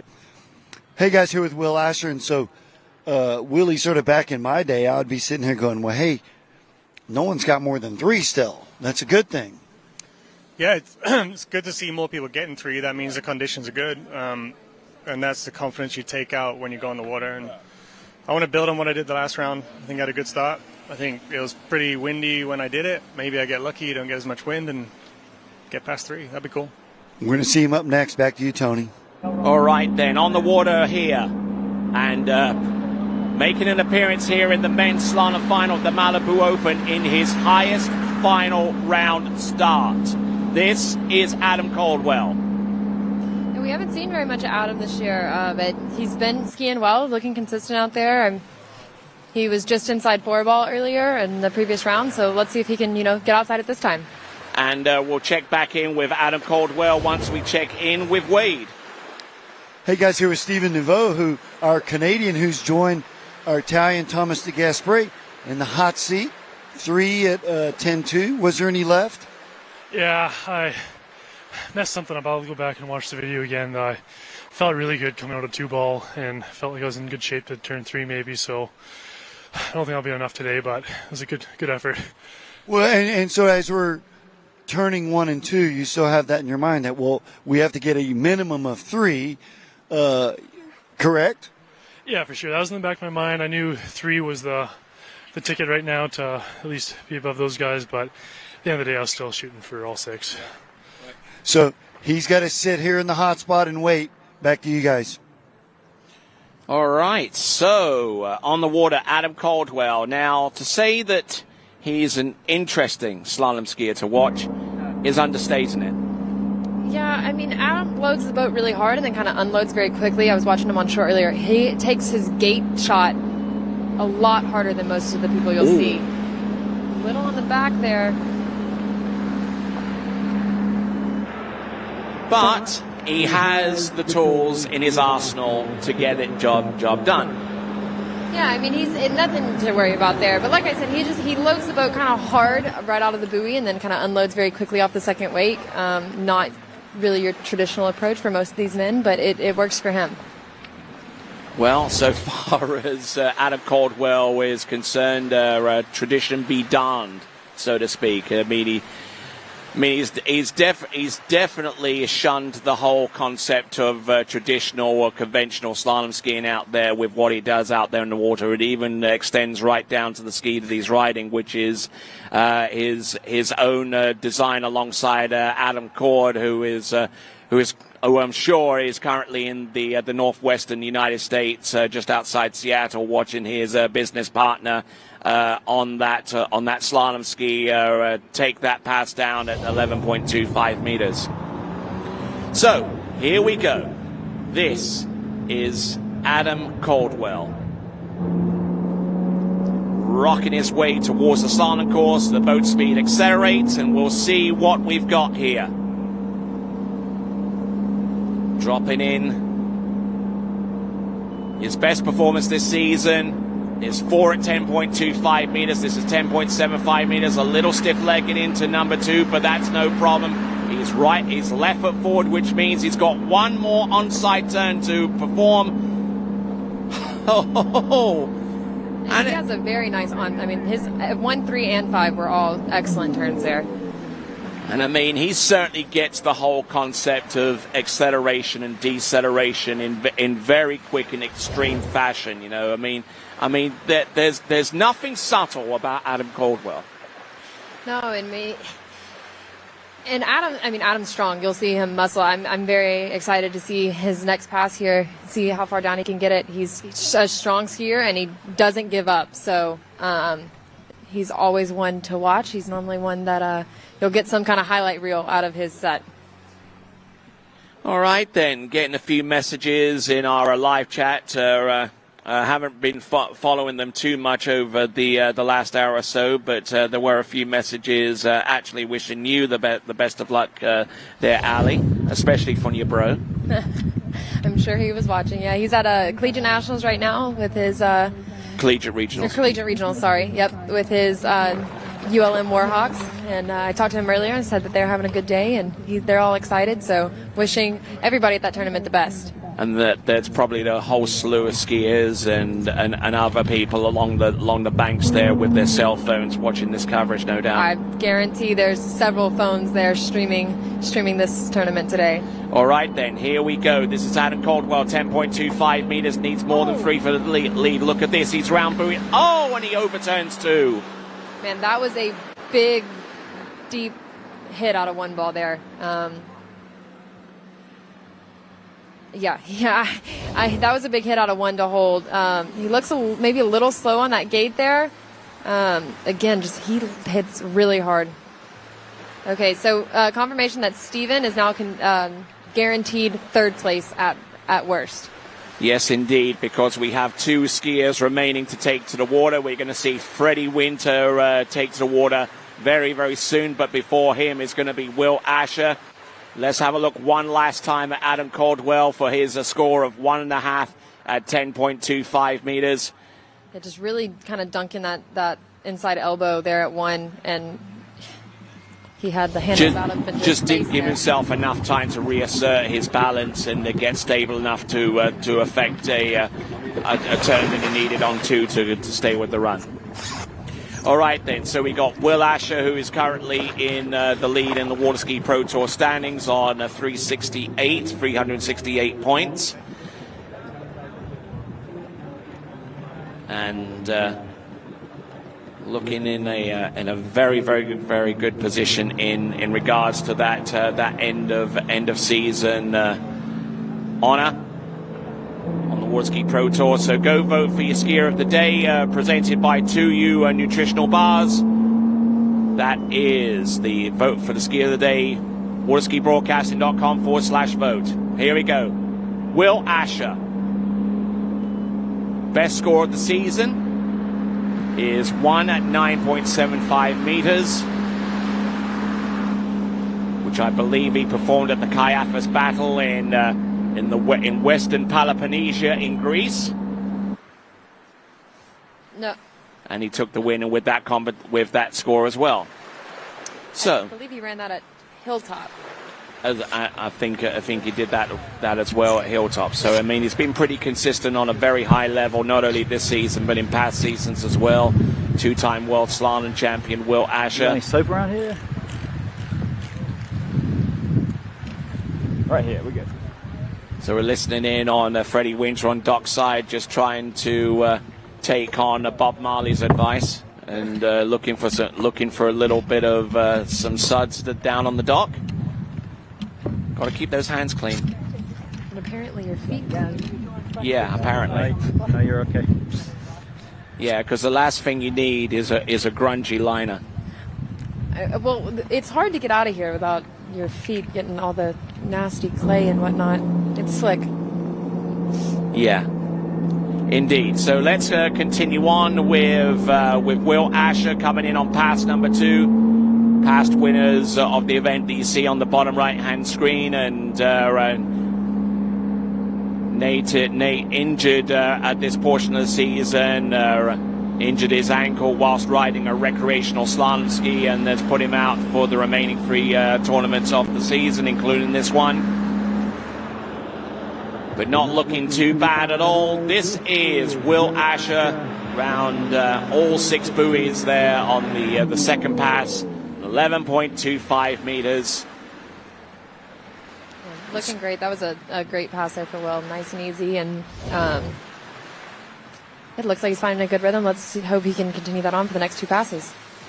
And Will Asher, I mean, from my perspective, certainly goes somewhere in the middle in regards to getting good load and good traction behind the boat whilst being light enough on the ski, you know, to let it run and let it do what it's designed to do. You know, the skiers such as yourself, Ali, that are extremely light, and you really put the leverage on behind the boat, whereas there are other skiers like, I don't know, like Charlie Ross, relies upon their stance and their technique on the ski to get them from one side to the next, rather than just pure raw strength. Yeah, definitely. Relying on pure strength will never work for me. We've done the strongest pull, and my family is like, "Hey, you're not last." That's about. I have no hopes of ever being first, I don't think. But we'll see how this pans. We'll see how this pans out here for Will Asher. His best score of the season, as I mentioned before, is 1 at 9.75 meters, so he's definitely capable of running the next pass after this, but it's ABCs. He's got to get through.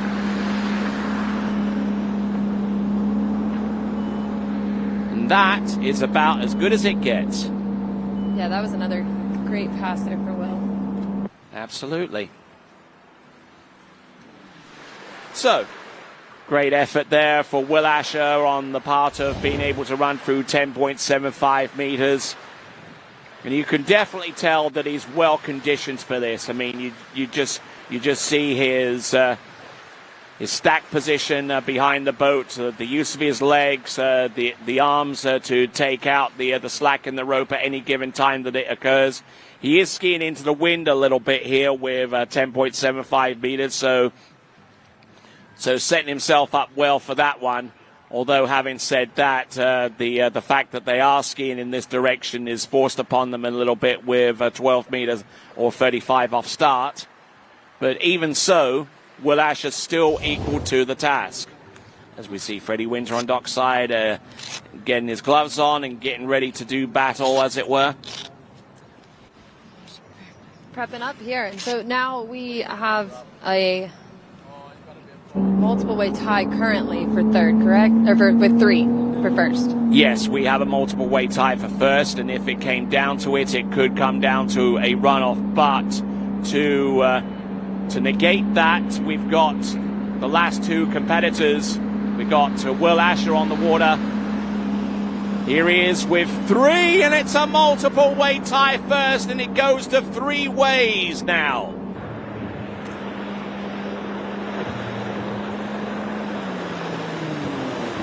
It'll be interesting to see now, because now they're having to push that 3 ball and try and turn it. And they're going to have to risk possibly going down with the 2.5. I thought Will had a pretty good start here. I thought he was maybe going to try to turn this and keep going. Yeah,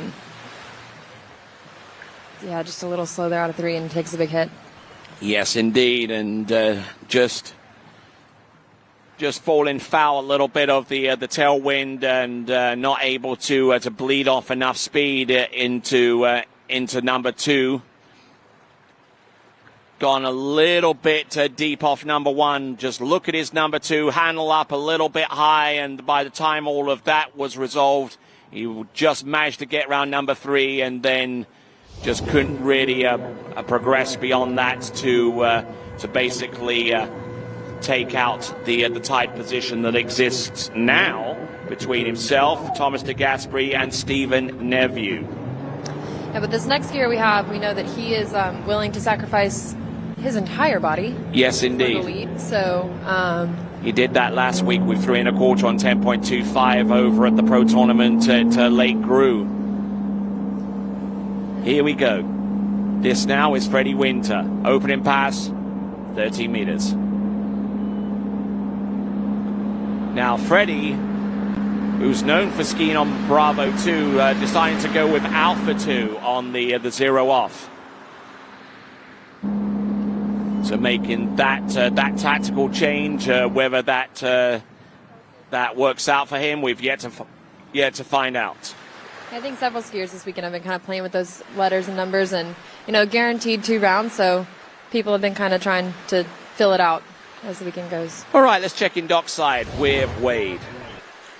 Hey guys, here with Will Asher, who's now joined a bit of a crowded spot in the hot seat here. We were talking there. Good start at 41. No, it felt good actually. That was probably my better one out of the whole weekend, and then I came out of 2, and I just was a little bit on the back. I wasn't able to drive through the middle of the ski, get the direction, hold my space in the course, and I swung late into 3. I didn't have enough swing to be able to rotate it. So, I mean, now we're log jammed at 3, and it's going to depend on what Freddie does. If Freddie gets to 3, we all go back out. He beats me, or he beats all of us, and I think that gives me second. So, yeah. So nice to go back out. Nice to go back out.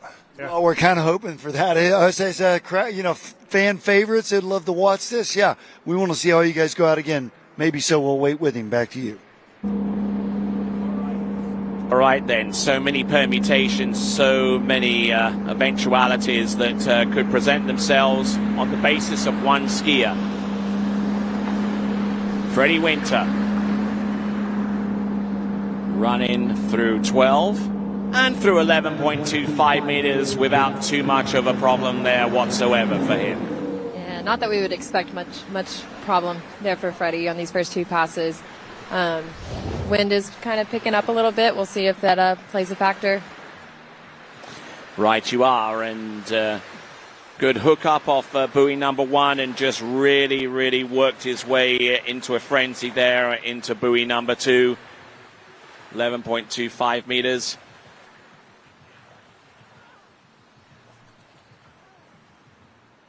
Already is some activity around the dock area. Should the result of Freddie Winter necessitate it? I see Thomas de Gasperi. I see Will Asher on dock side. Did he get 3 and 3? Oh, he got 1.5 the second round.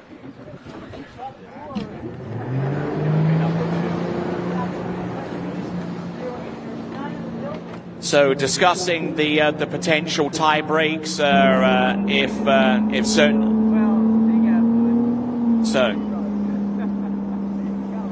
So there's a multiple weight tie going on between Thomas de Gasperi, Stephen Neveu, and Will Asher right now. All of them on 3.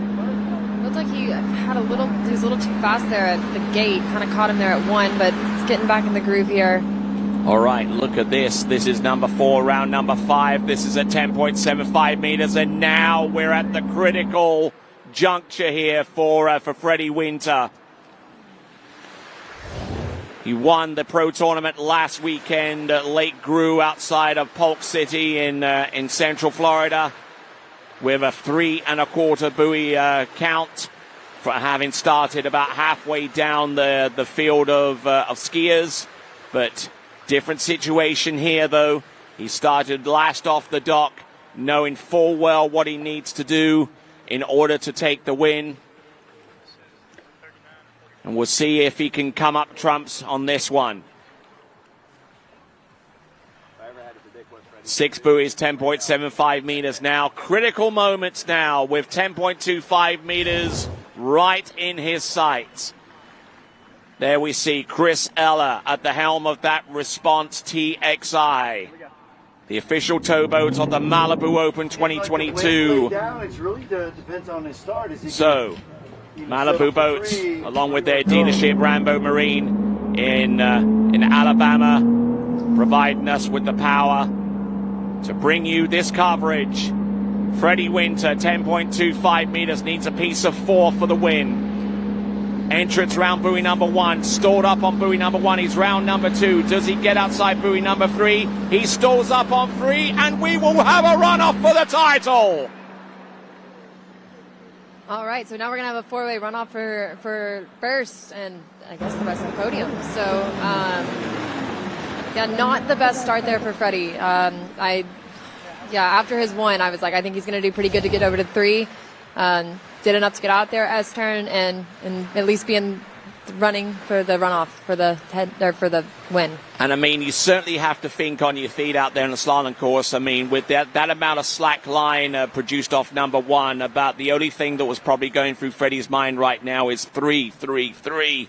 You know, because had he have gotten the better turn off buoy number 1, then he would have comfortably gotten round number 2 and number 3, and would have thrown everything in the kitchen sink into number 4 in order to get the title. Definitely, yeah. I think if he had had a better start there and had the shot of getting over to 4, but.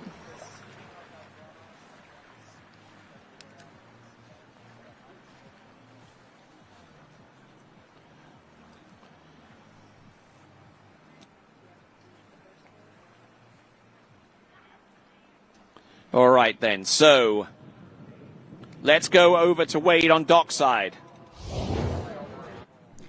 So, Tony, we have some traditional Pro Tour final rules. These 4 gentlemen are going to go out in the exact same order, and they're going to go out at the 10-7 pass. So, interesting. They're all warmed up. I think one of them, though, this next go is going to put up a much bigger score for the guys to chase. So, yeah, it's fun. It's exciting. Back to you guys.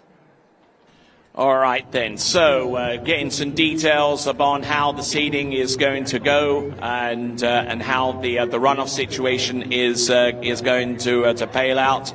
The easier one is the tiebreak because the superior score plain flat out wins in this runoff situation, right? Yeah, so best score will win. If there is a tie again with the best score for this round, then they'll go back out again. And when they go out a second time, then the second one out, or the latter one, having beaten the previous one, goes first.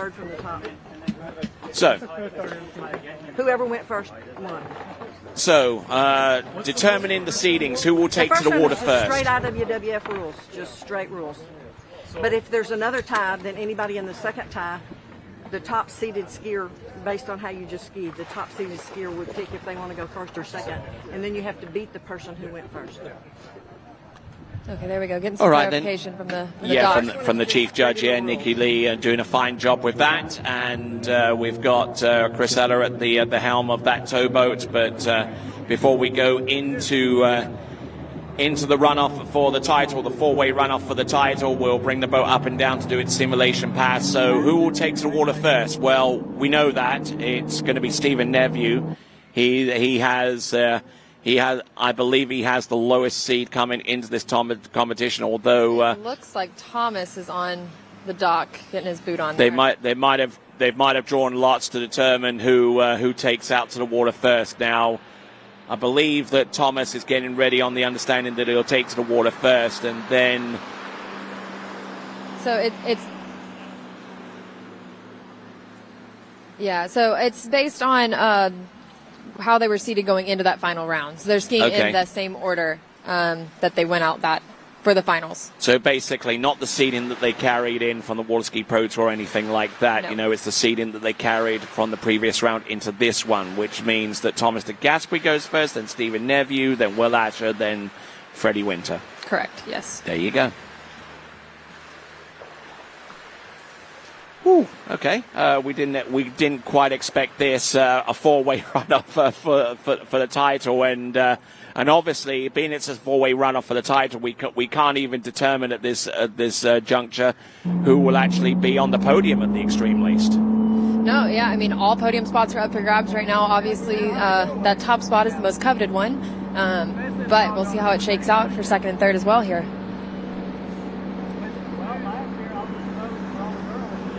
All right. I hope all of you at home are engrossed to this coverage.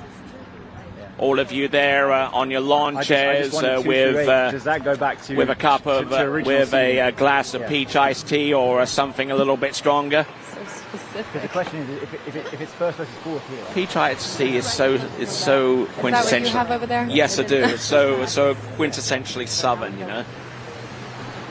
What about you? If you're watching this on your big screen, 72-inch flat screen, what would you be chugging back? I don't watch. I'll be honest. I don't watch very many of these at home on my couch. Okay, you got me there. All right. Okay, so it's going to be the last completed pass, isn't it, that they go in on? Yeah, so they'll be going out on the last completed pass, which was 39 off. So we'll see a 39 off start for all of these men. We have, like we said, Thomas DeGasperi coming up first. He's been off the water for the longest time since he went out earliest in the final. So coming in 39, bit of a headwind here off the dock. Let's see if he can get through it. All right, and so far as his ability to run 10.75 meters right off the dock, this is definitely not his first rodeo. He's one of our more experienced competitors. Here he comes, 10.75 meters. This isn't even Thomas's first runoff for the win this year. Oh, nice. Doesn't get much better than this so far. Around buoy number 4 and 5 and number 6. Nicely done. Thomas DeGasperi out of Trento in Italia. And certainly gets to ski at one of the nicest places in all of the world. A large lake, which would suggest that it gets a little bit bumpy, a little bit rolly a lot, but. I mean, it's so picturesque. I mean, you've got the mountains in the background. You've got an historic city along the shoreline. You've got 2 back-to-back slalom courses. Once you finish one pass, you just wait a few seconds, pull out to the left, and do your gate shot for the next one. Now, that's some good conditioning right there. Yes, indeed. And yeah, I saw some pictures of it this summer and definitely had a little bit of envy watching the other people skiing there. So maybe next year I'll be able to make that a stop. Yes, indeed, and you certainly got plenty of opportunity to do so, given your occupation as being a traveling nurse. So, I mean that must give you an enormous amount of freedom. Yeah, it's been my first year doing it, and I've loved it. But yeah, I got to take the summer off and focus on skiing. But right now, let's focus on Thomas coming in at 41 here. Let's see if he can do what score he can put up, because everybody's going to be chasing this score. All right, Thomas DeGasperi coming in. Entrance number 1. I've gotten broken over there, and I don't know whether that's going to be a half or a straight full 1 at 10.25 meters. But that was scary. Yeah, that was close to being a little bit of disastrous. It kind of looks similar to the one ball that we saw him have yesterday at 39. He was able to handle it a lot better there yesterday. Just getting broken over right as he gets to the whitewash. Very close to the call. We'll see if they score him a half or a full 1 there. Yeah, I don't think that ski actually crossed the back center line of the wake. So from my reckoning, and only my reckoning, it would be half a buoy. Marginally. Very, very close. We'll see. That'll be up to the judges. I'll leave my opinion out of it.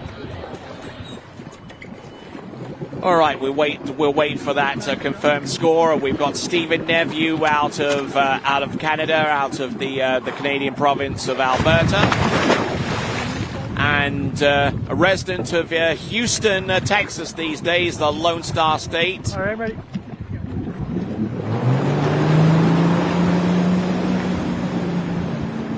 Okay, so we got a one buoy count. Yeah, because everybody. Maybe I was being overly harsh. It was very close. When I watched it on the replay, I probably would have set a full buoy, but it was right on the edge. All right, here comes Stephen Nephew. Now he's probably the least experienced out of all of our four skiers in terms of doing this kind of runoff with a 39.5 off start at 10.75 meters. But I tell you what, he's got that one to go. Great skiing. So in order for him to ascend the podium at the extreme least, he's got to get more than the one on this next pass at 10.75 meters. But he knows that the quality of skier that's to come, one buoy may not do it for the win. I know. With the two people that are left standing on the dock, I'm sure he's got his sights set on at least halfway down the course, trying to put the pressure on. I mean, the best score of the weekend is 3.5. I know he would love to go out there and get 4 or more, and we'll see what he can do.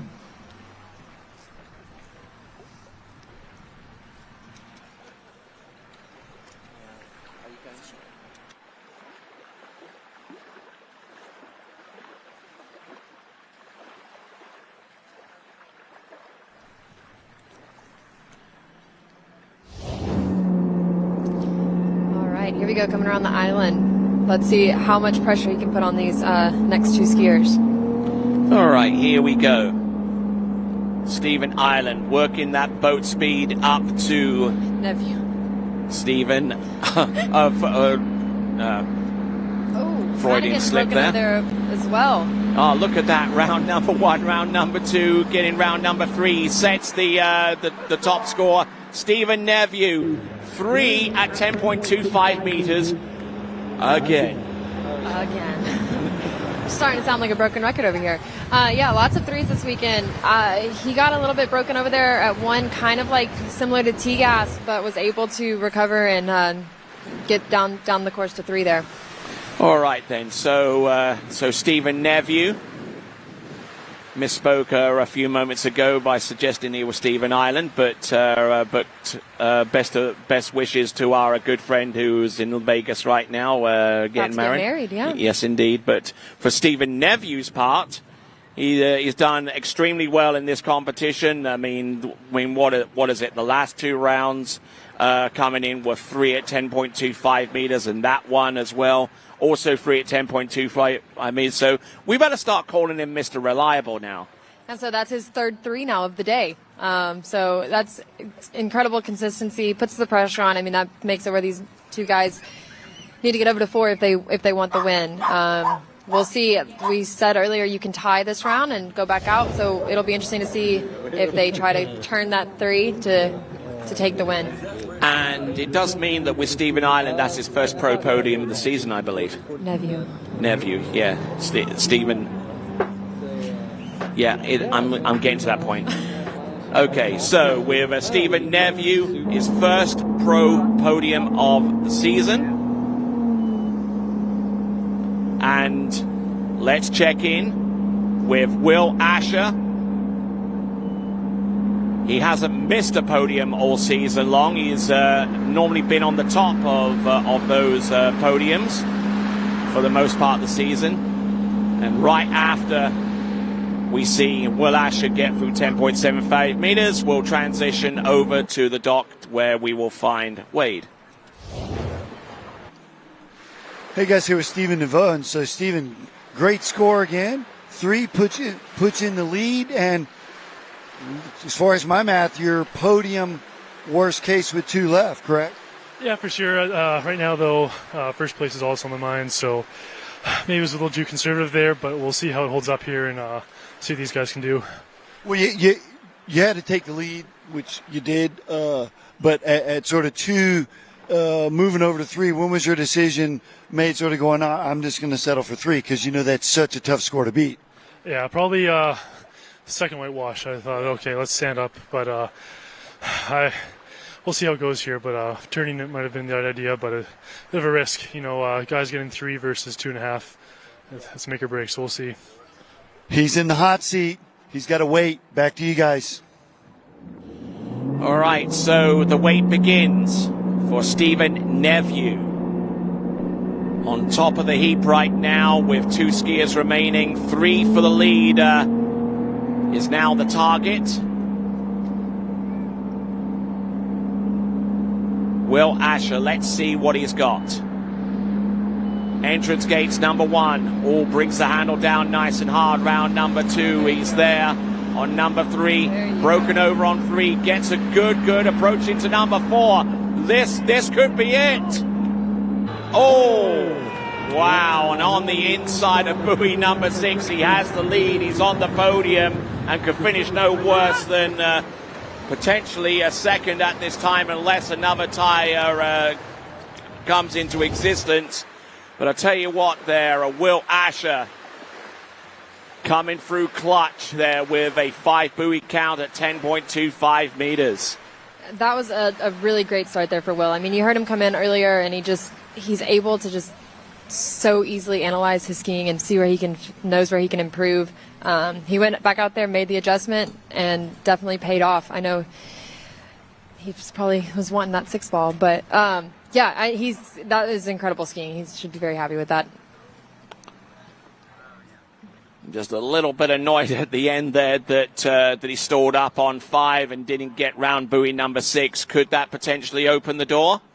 Well, we'll find out in the next few moments, because our next skier to take to the water, he too entering the course at 10.75 meters, coming to us out of Wandsworth in London. This is Freddie Winter.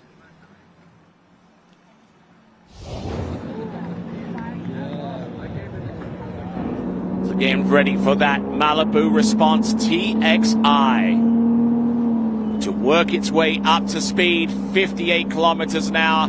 He needs to get this first pass. He's still looking to work with A2 on the zero off. Normally goes with B2, but figured things out in the round previous to this one and figured out that he needed an adjustment, and A2 was it. But he gets round all 6 buoys at 10.75 meters. And let's check in with Wade once again. Hey, thanks, Tony. So Will Asher is our new leader on the dock, our man in the hot seat. And, man, talking about hot, had it going, right? Good start?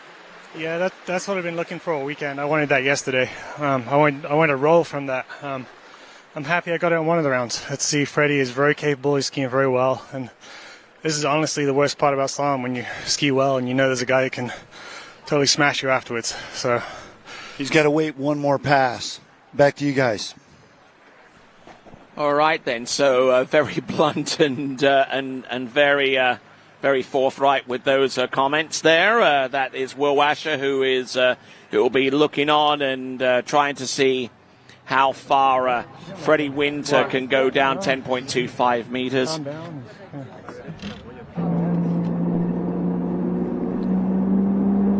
So, Chris Eller at the helm of that towboat, now bringing in Freddie Winter. This now is 10.25 meters. He needs a score of more than 5 to take the win. It's round number 1. He's round number 2. Takes a big bite off number 2. He's stalled up on 3. He's good to go on 4. Oh, and he stalls up on 4. And that takes care of the tie.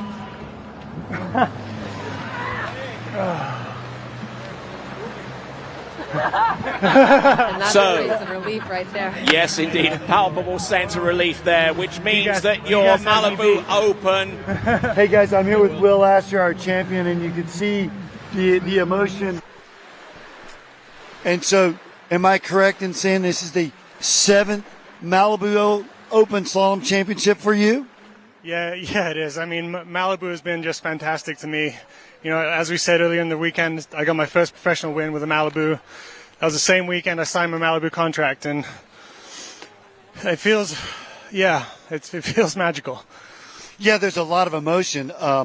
And I just heard JT, John Travers, your training partner, say, hey, first win at 40, right? So we already talked about you're over 40 professional victories. You're over 47 Malibu championships. Wow, it must feel really good. It's going to be a good drive home, right? Yeah, I mean, it feels amazing. I couldn't do it without the people around me. Like you say, JT and the guys at Travers. I do 99% of my ski sets out there, and they've just been so welcoming, and it feels like a place you can go and train, and it's just given me a ton of confidence over the last several years. And I don't think I'll be skiing without them, and I'm just happy to be able to keep doing it and be having so much fun. So your dad just had a birthday recently. So anyone else you want to shout out to or say hello to?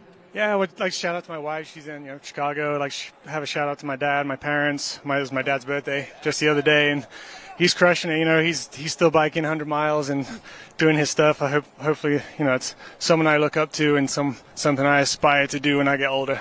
I just want to keep it going. This is such a great sport, such great people, and I'm looking forward to having a beer. Well, speaking of keeping it going, he's going to be on top of that podium again as he's been keeping it going 7 times now. Oh my gosh. So back to you. We're going to have fun. Fantastic effort there from Will Asher, who takes the win here at the Malibu Open, and great performance there, right in the clutch. Will Asher with his score in the runoff of 5 at 10.25 meters, original score of 3 at 10.25 meters, takes the win. Ahead of Freddie Winter, who also scores a 3 at 10.25 meters, but ends up with 4 at 10.25 meters in the runoff. Stephen Neveu with 3 at 10.75 meters. He replicates that with 3 in the runoff. Thomas de Gasperi, 3 at 10.25 meters in 4th place by way of that runoff. Sasha Deskin with 2 at 10.25 meters for 5th. JT with 2 at 10.25 meters with the inferior backup score. Adam Caldwell with 1.5 at 10.25 meters. And that is the leaderboard for the men's.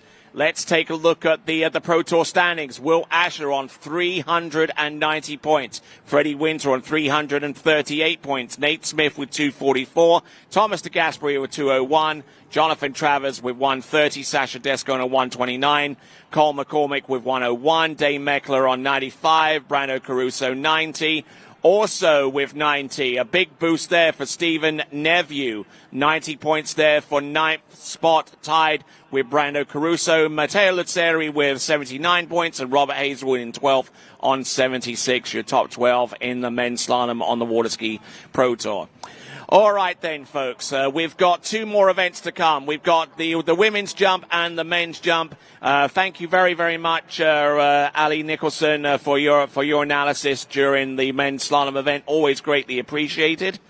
Of course. Thanks for having me, Tony. And not a problem at all. We've got continuing coverage of the 2022 Malibu Open coming to you straight away with the women's jump and the men's jump finals, and all that to come right after this. For skiers and water enthusiasts, Florida lakes are what dreams are made of. Combined with world-class golf, remarkable weather, natural beauty, theme parks, and so much more, it's easy to see that Florida is paradise.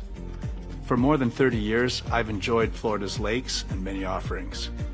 If you are interested in Florida real estate, let me be your guide and trusted advisor as you search for your paradise. Together, we can make your dreams a reality.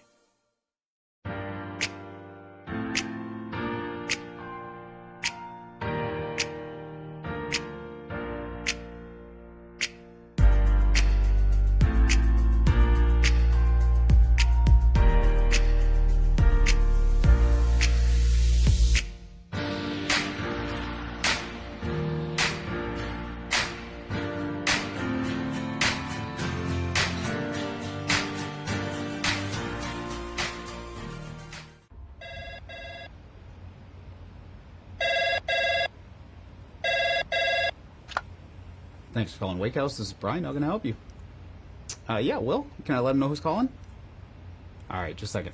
Will, I got a fill for you. Perfect. Give me just 1 second. All right, hit it. Thanks for holding. This is Will. Hey, how's it going? Good. You want to go around all 6 of them? You have no idea what you're doing. All your friends in the boat are like, I don't know, Larry. Maybe get your shoulders down and your thumb out of your ass? why don't you just sign up for Flow Point and figure it out? Ask some people that know what they're doing. If you were lost in the desert and you saw somebody walking down the desert and they look fully hydrated, sunscreen on, friggin' sombrero, wouldn't you be like, you know how to get out of here? Or would you just walk by them and keep guessing your way out of the desert, dumbass? Sign up.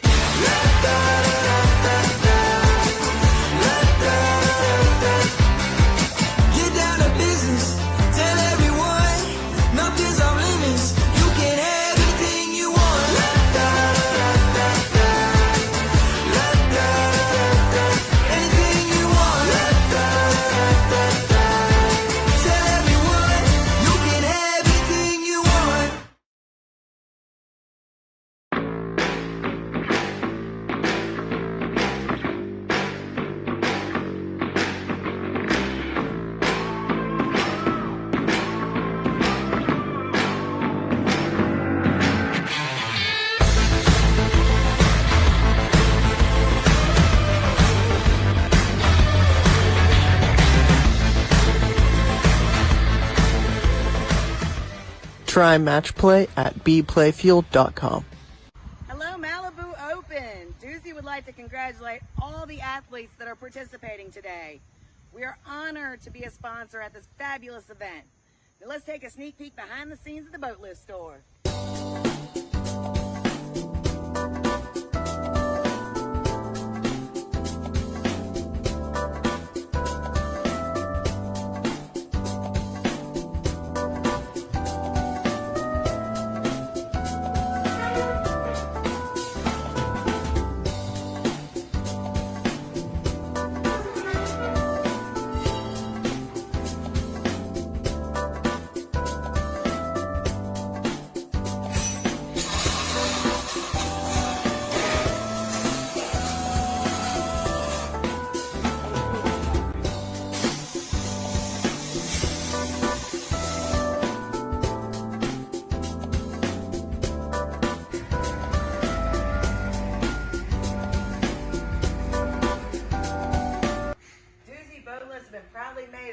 North Carolina on beautiful Lake Gaston since 1984.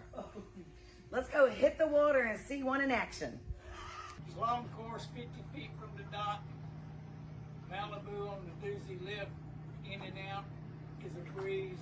Easy to go slalom skiing anytime you want.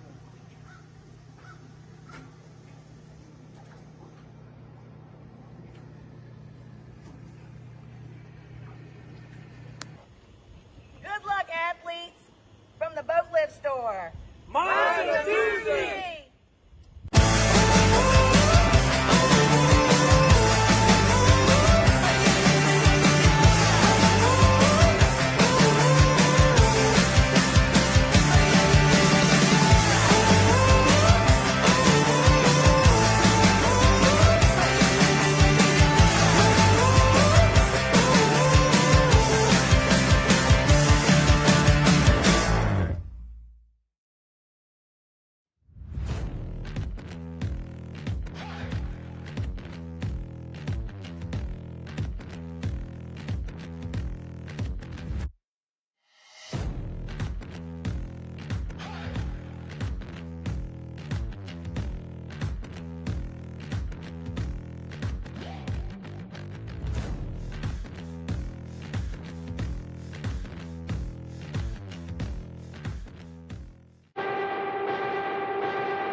Hi, my name is Brantley Hawkins. I'm one of the co-founders here at New Dimensions Wellness.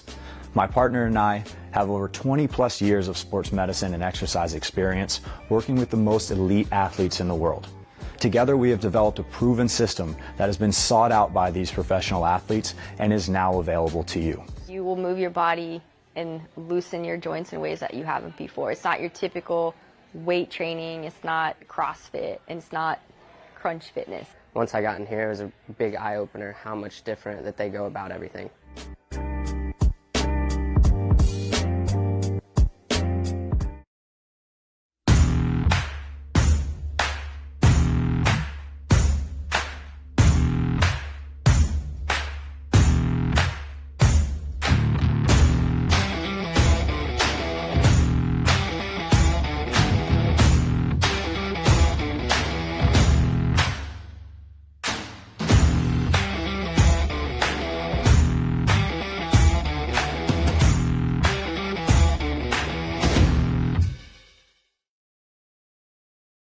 From our home base right here in Birmingham, Alabama. We are here treating patients from every generation across the United States and from around the world. As respected industry leaders, we are here working hard for you in an effort to provide you with excellence in sports medicine, excellence in research and education, and excellence in sports injury prevention. We are here for you, aggressively pursuing victory over injury.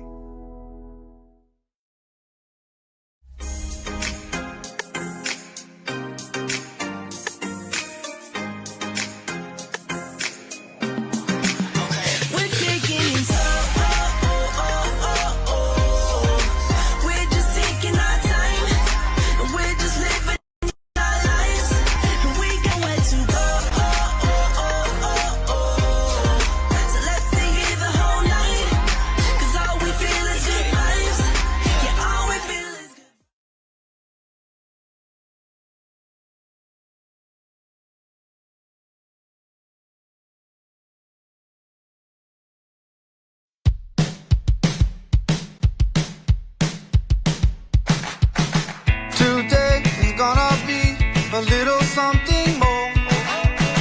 I've got a plan in mind, a special thing in store. The light bulb inside my head says, get out and play, 'cause you never feel this way.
For skiers and water enthusiasts, Florida lakes are what dreams are made of.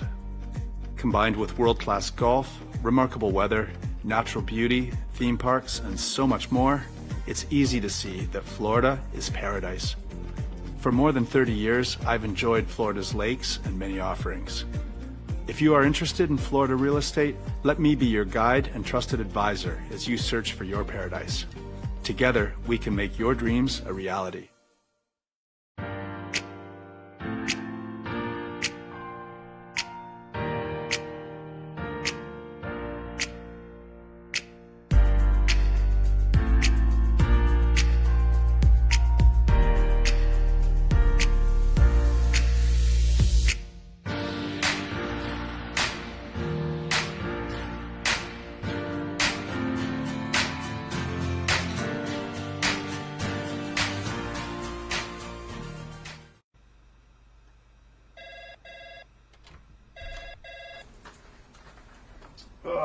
Morning, Brian. Hey, morning. You have a good weekend? Yeah, got out on the water a couple times. How about you? Yeah, I got to set in. Just gonna make a quick phone call here.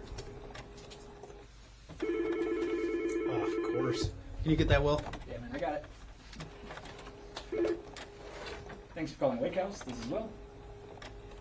Yeah, looks like we've got those in stock.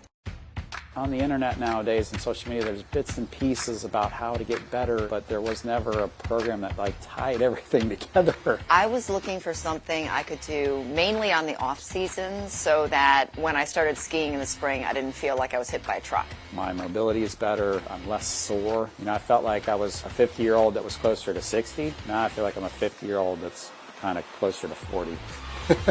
Yeah.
Try match play at bplayfield.com.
Well, hello, good afternoon, and welcome to continuing coverage of the 2022 Malibu Open right here at Lyman Land, USA, outside of Tuscaloosa in Alabama. Great to have you on board. Our final two events are getting ready to come on out for the final action of this weekend, the women's jump and the men's jump. And as we get ready, let's check in on Wade. Hey, Tony, I know I'm guilty as charged is getting done at the lake and then wanting to go to the big lake. So we've got Rob Karam here, marketing manager for Malibu Boats, and he's going to take us through this bad boy and talk about how much fun we can have after we're done skiing. Perfect. Thanks, Wade. So, guys, yeah, we're here right here. We're in the Malibu model year 2023. This is a 24 MXZ. So 24 feet in length. I'll just kind of walk you through some of my favorite features of this boat. Starts at the helm. I love captaining boats. So, and right now I'm currently into foiling a lot, into wake surfing a lot. So I'll show you some of my kind of presets and stuff like that that we have in this boat that make it absolutely incredible. So right here at the helm, we have awesome, beautiful touchscreen. This is going to basically be all of your boat vitals, everything that happens performance-wise with the boat and behind the boat. Screen on the left handles all of your settings, lighting, bilge pumps, blowers, all that kind of stuff, radio as well. So from here, main screen here, one of my favorite things for presets, basically we just have these presets loaded straight into the boat. You can actually add your own new presets as well. But if you're left foot forward, you literally just hit surf left and then load. And that automatically starts filling all of your ballast, sets your wedge to the optimal wedge level, and then also sets your surf gates to the left side, and your cruise control to an optimal speed as well. You're able to go in and edit those, add new ones, do whatever you want. It's pretty bad A. So get out there and check it out at your local Malibu dealer, and where the truth is on the water. Back to you, Wade.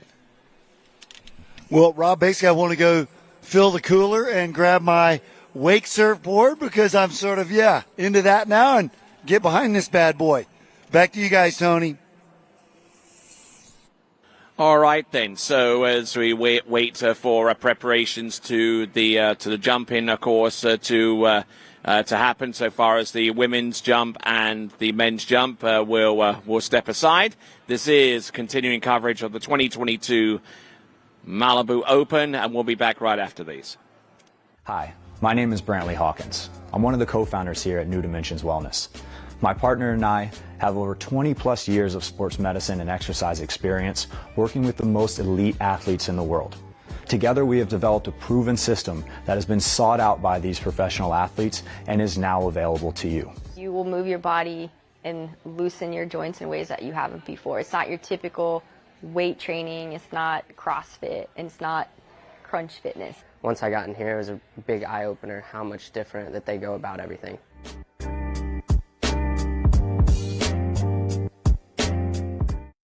From our home base in Birmingham, Alabama, we are here treating patients from every generation across the United States and from around the world. We're here for the rookies and the dreamers trying to make a name for themselves. We're here for the achievers who are resilient and won't take no for an answer. We're here for the coaches, athletic trainers and mentors who are shaping the next generation of legends. We are here for you. Aggressively pursuing victory over injury.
For skiers and water enthusiasts, Florida lakes are what dreams are made of.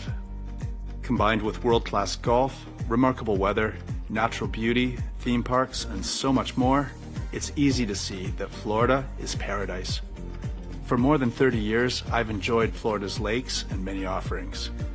If you are interested in Florida real estate, let me be your guide and trusted advisor as you search for your paradise. Together, we can make your dreams a reality.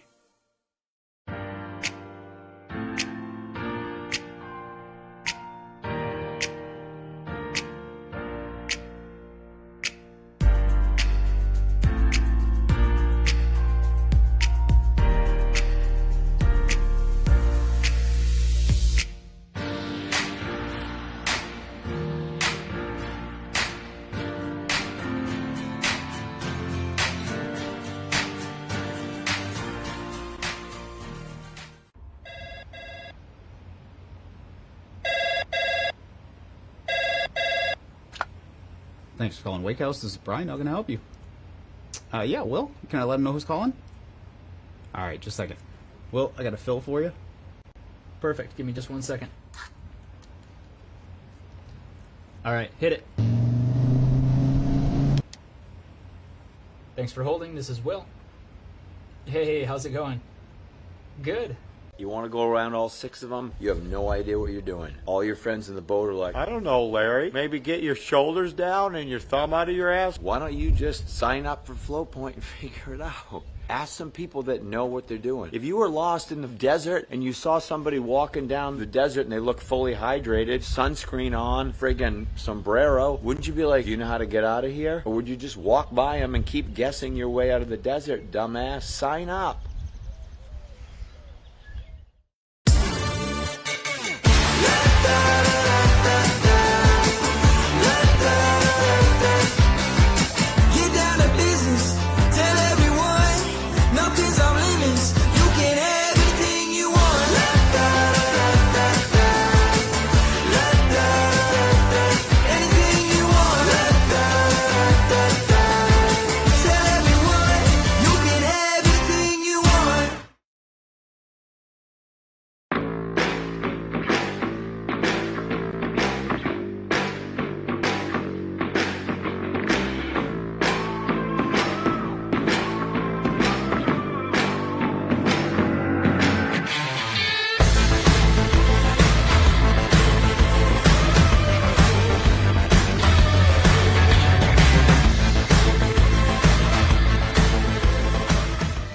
Try match play at bplayfield.com. Hello, Malibu Open. Doozy would like to congratulate all the athletes that are participating today. We are honored to be a sponsor at this fabulous event. Now let's take a sneak peek behind the scenes of the Boat Lift store.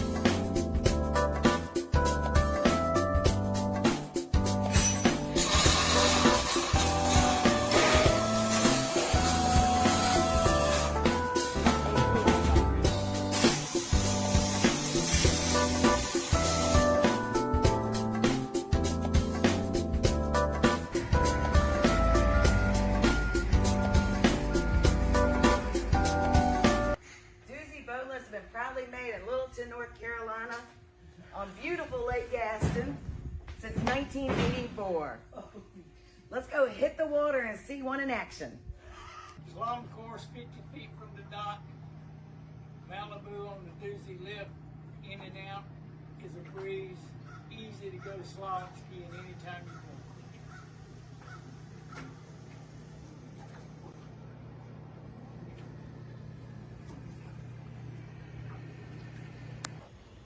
Good luck, athletes, from the Boat Lift store.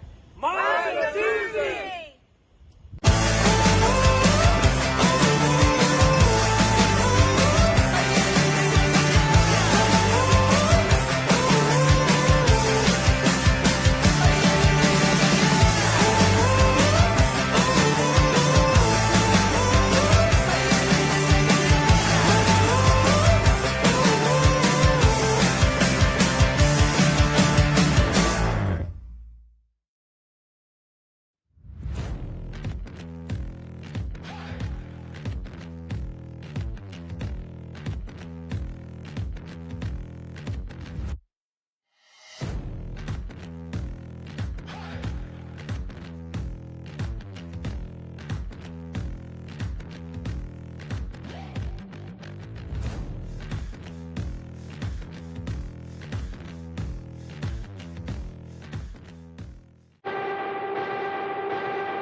Hi, my name is Brantley Hawkins. I'm one of the co-founders here at New Dimensions Wellness.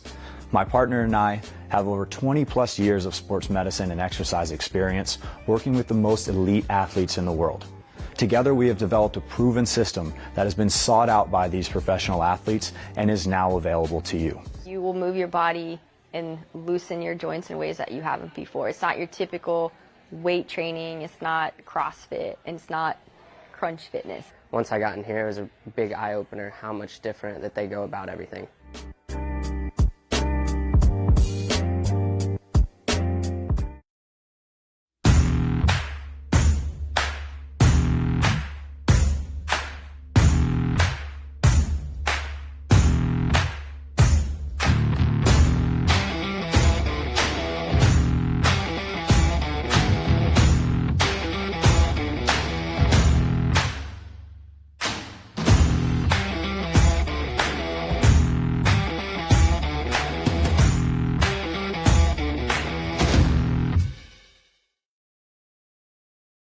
From our home base right here in Birmingham, Alabama. We are here treating patients from every generation Across the United States. and from around the world. As respected industry leaders, We are here. Working hard for you. in an effort to provide you with Excellence in sports medicine. Excellence in research and education. And excellence in sports injury prevention. we are here for you, aggressively pursuing Victory over injury.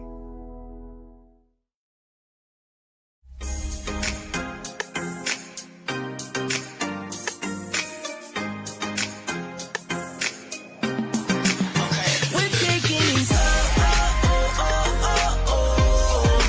we're just taking our time. We're just living our lives. We got nowhere to go. So let's stay here the whole night. 'Cause all we feel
For skiers and water enthusiasts, Florida lakes are what dreams are made of. Combined with world-class golf, remarkable weather, natural beauty, theme parks, and so much more, it's easy to see that Florida is paradise. For more than 30 years, I've enjoyed Florida's lakes and many offerings. If you are interested in Florida real estate, let me be your guide and trusted advisor as you search for your paradise. Together, we can make your dreams a reality.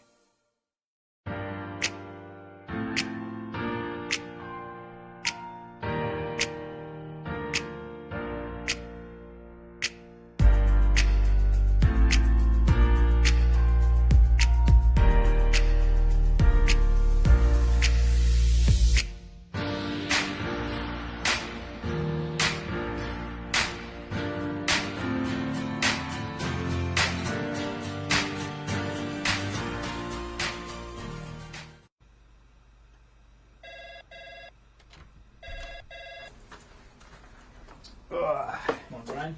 Hey, morning. You have a good weekend? Yeah, got out on the water a couple times. How about you?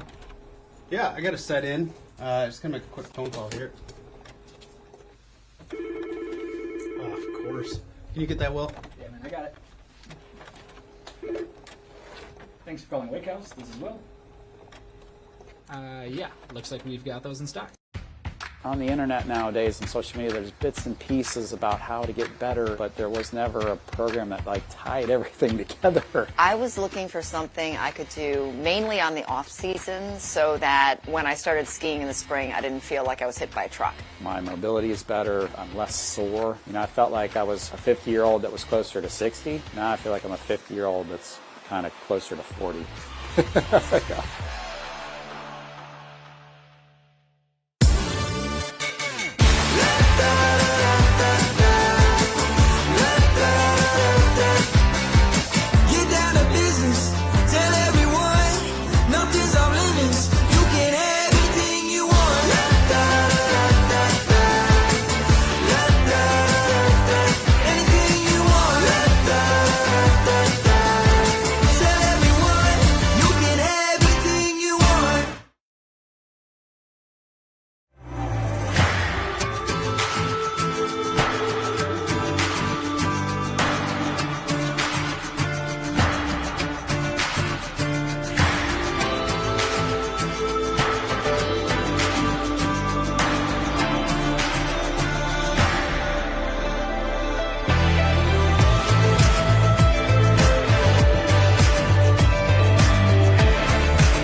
Try match play at bplayfield.com.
Well, hello, good afternoon, and welcome back to continuing coverage of the 2022 Malibu Open, coming to you live from Lyman Land, just outside Tuscaloosa in Alabama. All right, then, let's focus in on our next event. It's going to be the women's jump final. The women's jump final about to take to the water very, very soon. And we should find Anna Gay about to take to the water first, followed by Alicia Bagnoli, then Regina Jaquez, Augustina Vara, Sasha Denierskaya, and finally Hannah Stroltsova. And there you see the complete list up on your screen. So we've got those competitors, and then we're going to have the men's jump finalists to take place almost immediately afterwards. So stick around, folks. We got some high quality jumping action in both the women's and the men's. And there's still time for you to vote for your skier of the day, presented to you by 2U Nutritional Bars. Go to waterskibroadcasting.com/vote. waterskibroadcasting.com/vote. No, I do think we're about to be rolling.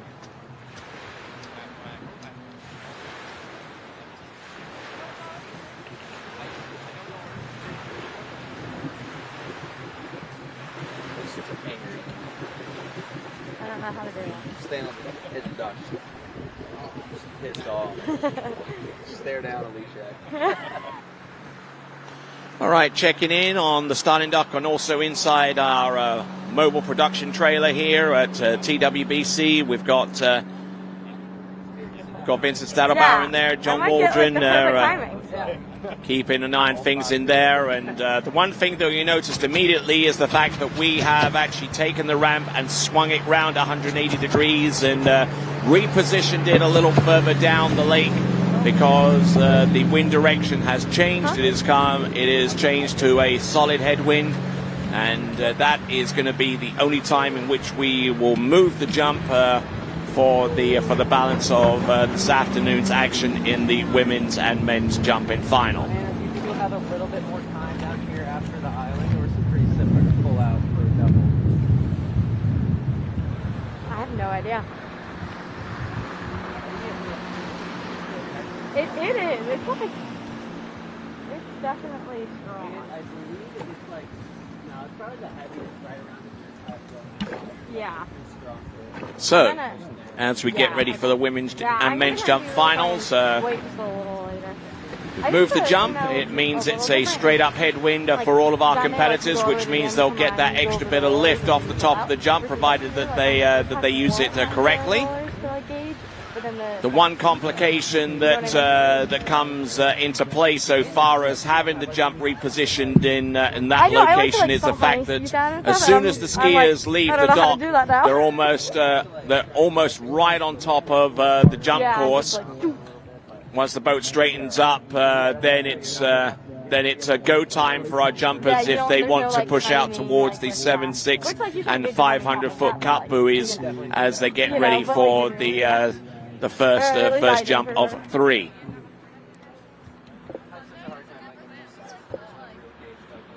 Yeah, you're just like. And obviously, the amount of time that is taken to set up for that opening jump certainly worth noting, because of the amount of washing up liquid or washing up detergent that is used to get the foot in the bindings. Now the jumpers at the very most will probably have about 6 or 7 minutes before their feet turn numb in those bindings. That is precisely how tight they are, and they have to be that tight because you don't need to be second guessing whether whether the bindings or the jump skis are actually going to stay on your feet and work for you. You certainly don't want to be second guessing that when you turn towards the jump and head over in speeds of nearly 70 miles an hour. So here we go, the Malibu Open, coming down to our final 2 events. Seeing quite a few of our main players around the starting dock already. Anna Gay just chomping at the bit to get on out there and take the 3 jumps that she has at her disposal. Same too, Alicia Bagnoli from Italy, who we don't see an awful lot hitting the jump ramp, but but I'm sure she'll take the opportunity to fly against that headwind with the ramp repositioned to where it is at this time. Then, of course, Regina Jaquist will be third out.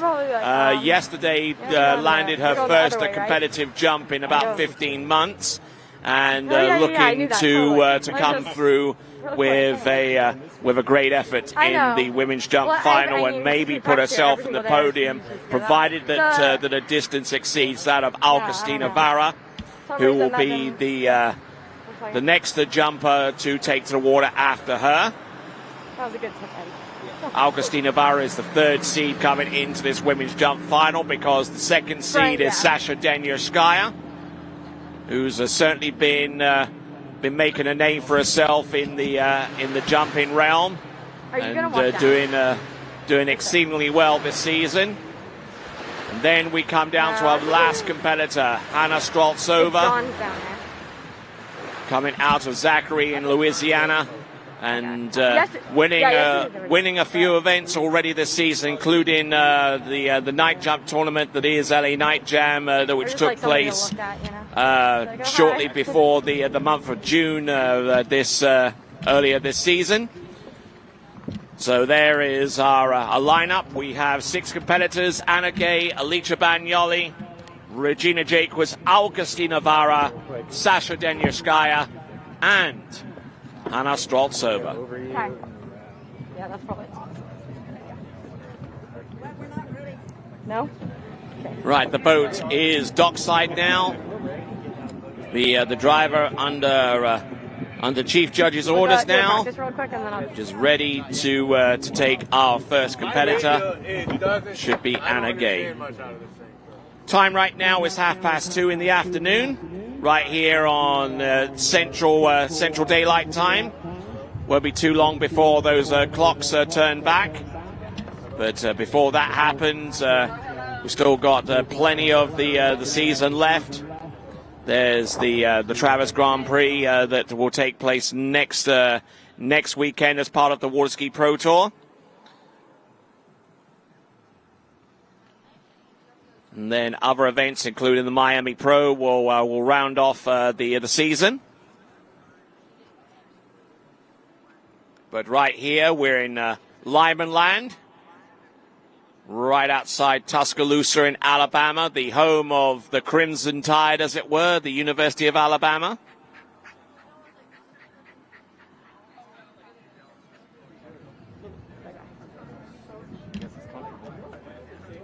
It is, yeah. Quite a few of the team members for the Alabama Crimson Tide Waterski team are here, cheering on their current competitors and alumni, of which Anna Gay finds herself part of that number.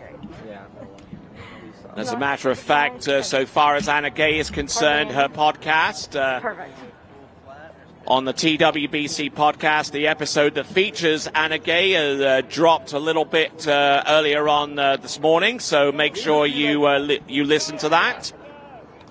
On Spotify, on Google Podcasts, on Apple Podcasts, or wherever you listen to your favorite podcast. It is the TWBC podcast, the latest edition featuring Anna Gay. And yesterday and the day previous, we had a surprise for a lot of our ski friends. We had the podcast that featured Freddie Winter and Joel Poland together on the same episode, and the conversations got a little spicy in places. And if you want to listen in, subscribe to the TWBC podcast.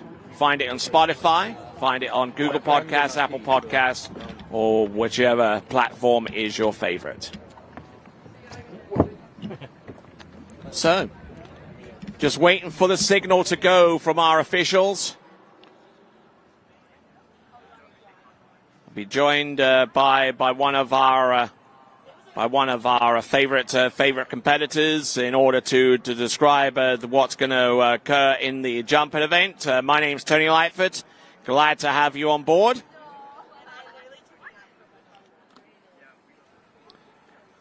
And we'll be back in just a few minutes with continuing action here at the 2022 Malibu Open.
All right, then. Now we're going to go into the women's jump final here at the 2022 Malibu Open. Our first competitor out is Anna Gay.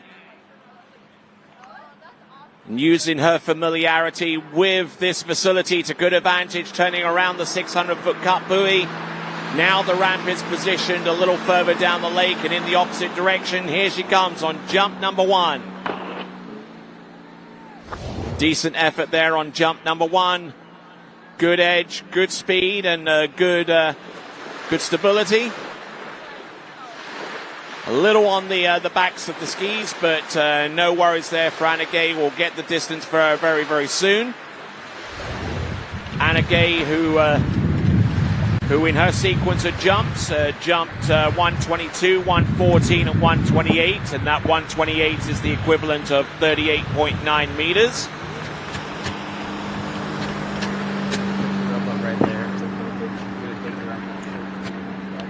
So now, getting ready for jump number 2, it's going to be Anna Gay working her way down towards the opposite end of the lake. We'll get the distance for her very, very soon. I would imagine it would be in the region of about 115, 116, possibly maybe hitting 120 feet, but not getting the stability over the tips of her skis enough to get the lift necessary to jump anything significantly further than the distances I just told you about. Still waiting on distance on jump number 1, and we will endeavor to get that to you as quickly as possible.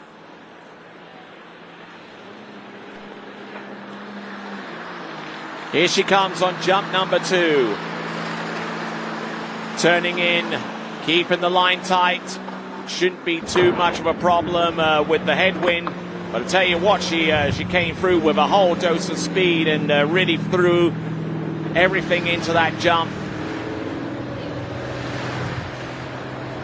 Great effort there from Anna Gay, who jumped 128 feet yesterday, yet to get the distance on this jump, or jump number 1 as a matter of fact.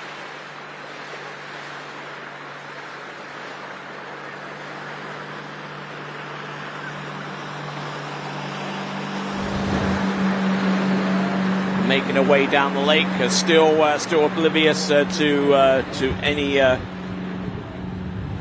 any distances coming through. We're pushing out the distance, and the distance on jump number 2 is the furthest one. It is going to be 38.8 or 128 feet.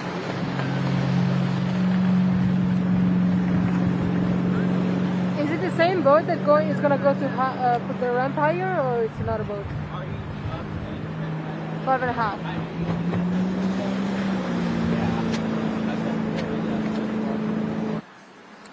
All right, then. So coming in on the third and last attempt. Looking to boost out a jump that's a little bit further. Maybe get into the 130s if she can possibly manage it. The headwind is certainly helping her in that regard. Let's see what she's got. That's a better looking jump there from Anna Gay. That's more like it. A little bit more speed. Her positioning on the jump looked pretty impeccable. And we'll get the jump distance for her in just moments.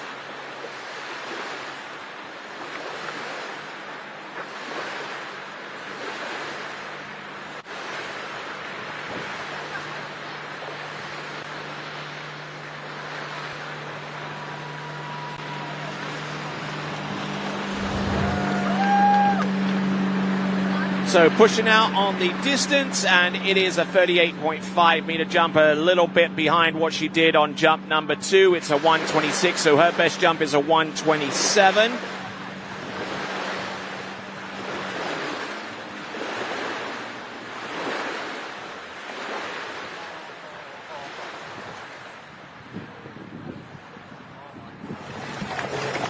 So some very, very consistent jumping there from Anna Gay, well in excess of 120 feet on the last jump.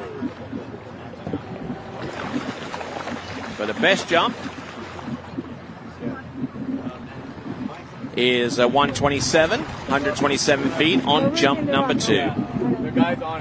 All right, now next competitor to take to water from Italy, it's going to be Alice Bagnoli.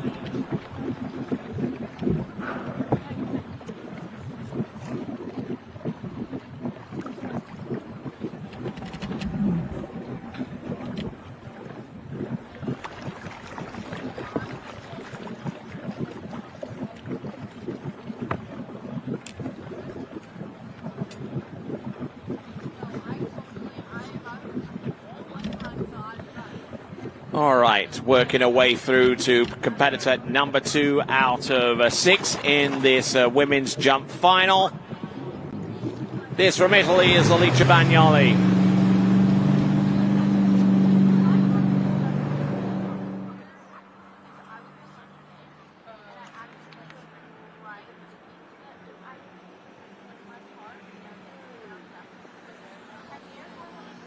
All right, here we go. Here we go, coming in, setting the 0 off letter to L. Here she comes, Alice Bagnoli with first jump of 3. Handle up a little bit high off the turn, and just setting her sights up a little bit early to hit that jump. So 2 jumps remain, and we'll see how they turn out for Alice Bagnoli, who yesterday jumped on the only jump in which she landed, because she had passes on either side of a best distance. It was a 42.5 or 139 feet on jump number 2 yesterday. So let's see if she can muster up something about the same range, if not a little further.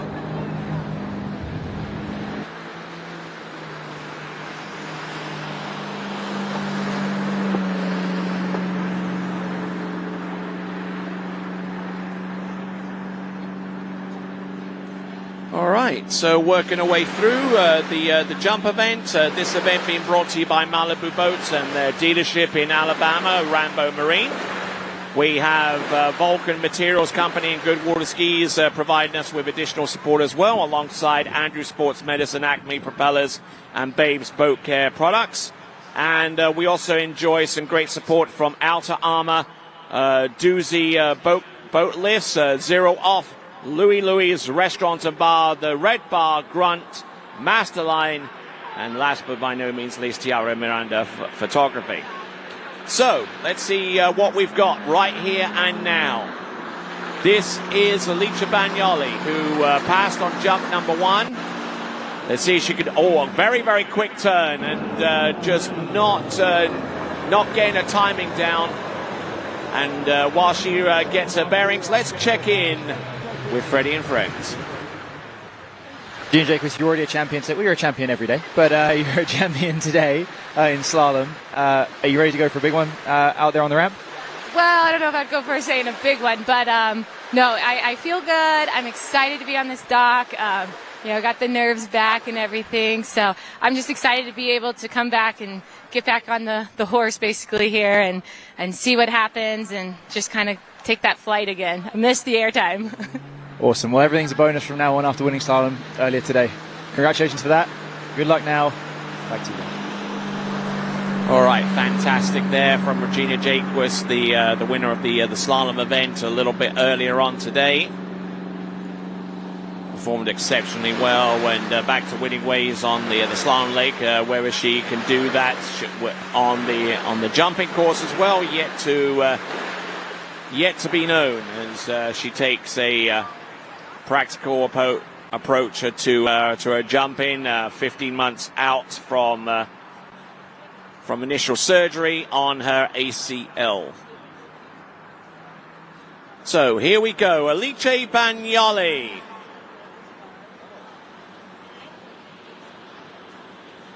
Setting the boat speed, and now just edging away. This is a 3/4 cut. She passed on her opening 2 jumps. Let's see if she can take this one. Yeah, she takes that one all right, but not in the best position that she knows how. So she probably won't get anywhere closer to the distance that she posted yesterday of 42.5 or 139. Matter of fact, she might lose a position to Anna Gay on the strength of what we've seen from her jumping.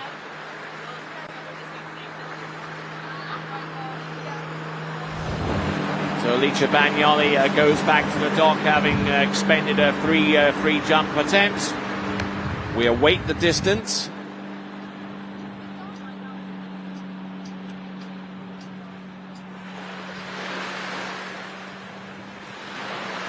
Back into the dock she returns, waiting on the distance on the 3rd and last attempt.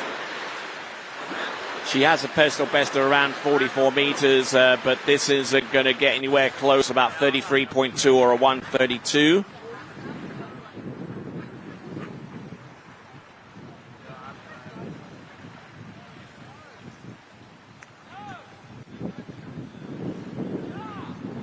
Pay attention here. All right, so now we work our way to our next competitor.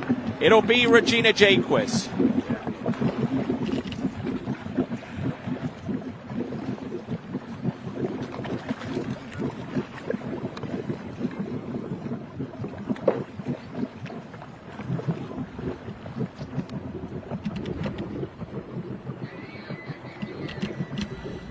So 37.2 or 122 feet.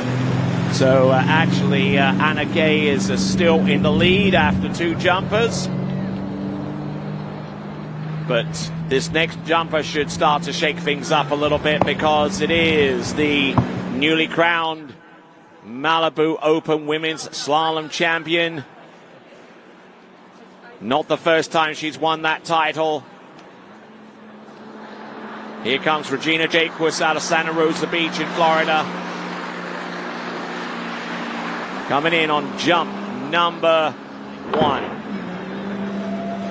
Oh, nice effort there. Good flight off the top of that 1.65 meter high ramp. Good dose of speed and good stability right off the turn. Trying not to rush things too much, at least so far as rehab is concerned. But having said that, this is This is only her second or third landing that she's had in the last 15 months of competitive action. Let's go dockside and check in with Freddie and friends.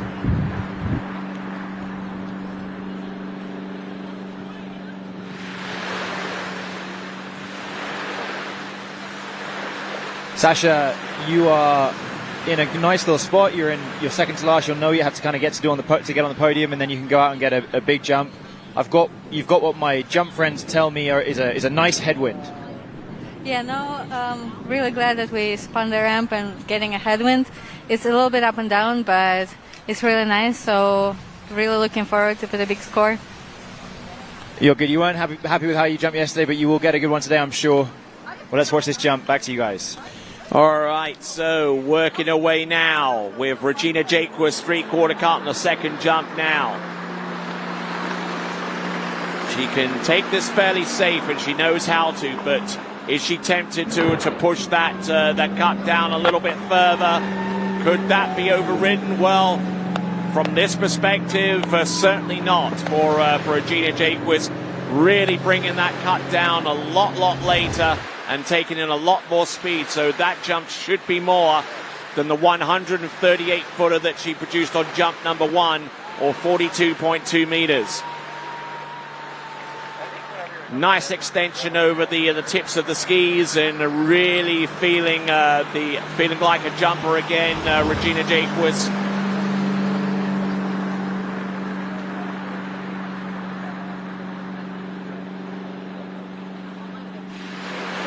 Distance will be revealed any moment now for Regina Jaquist. This one should be in the 140s, may even be close to 150 feet. We've yet to find out.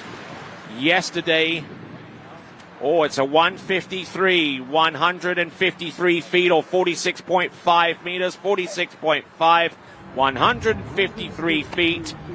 And actually, it's her best jump of the weekend so far. She had one jump landing of 151 feet, or 45.9, so 0.6 of a meter more than what she produced yesterday. But she has one more jump left. Let's see if she can put out a distance that could potentially put her on the podium. Here she comes. This is Regina Jaquist, jump number 3. Good speed, good direction off the top of the jump, exactly down to plan there.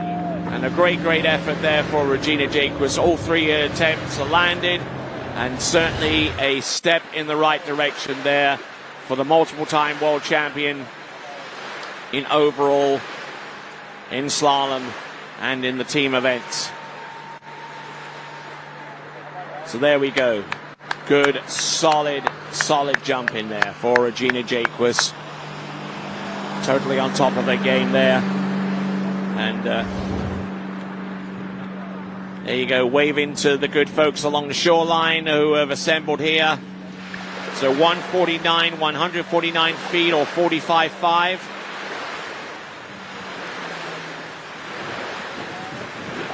...149 feet on jump number 3, but the best jump is a 153 on the second attempt for Regina Jaquist. And that is going to set the target for our remaining jumpers to exceed in order to make it onto the top 3 podium in this 2022 Malibu Open Women's Jump Final.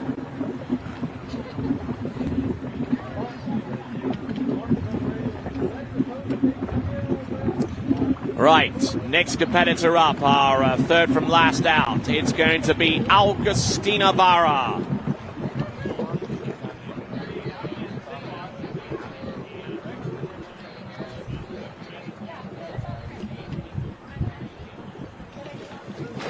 So Augustina Vara on top of the water, Chilean by nationality, but spent much of her existence in the northwest of the United States of America.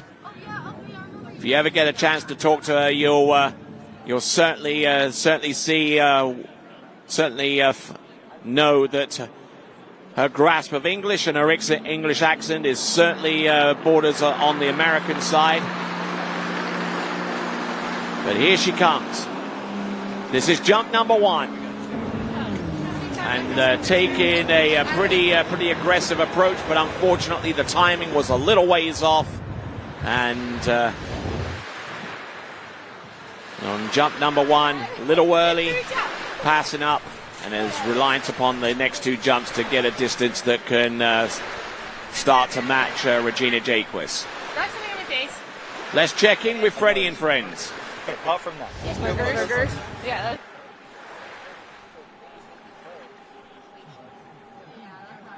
how was your set out there? Nice conditions. I mean, was that wind a touch too much, or is it about right? For me, a little touch too much, but it's great out there. The girls are gonna fly. I was super stoked to do all 3 yesterday. I cut and passed. I was safety on my first. Went over. Great score. Got my confidence. Today I was like, well, if it's a headwind, okay. Like my goal, try to go over all 3. See how I feel. My knee feels great. Just huge confidence. It's fun to be on the dock with the girls.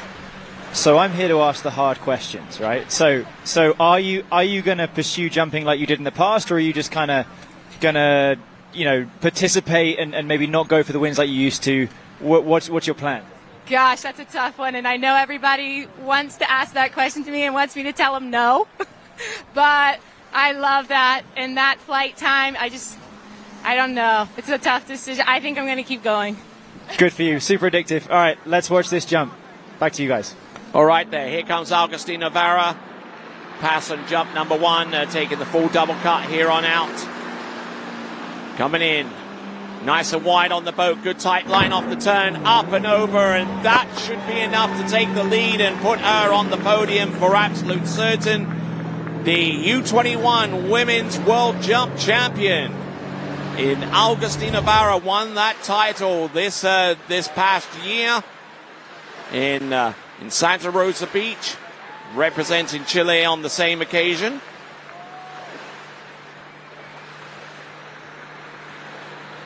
So looking in very, very good shape off the top of the jump and good speed.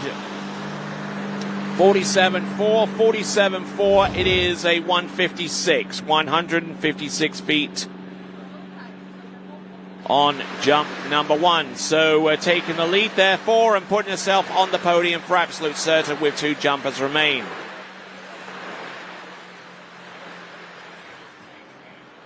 So getting some positivity, some great signals along the shoreline, and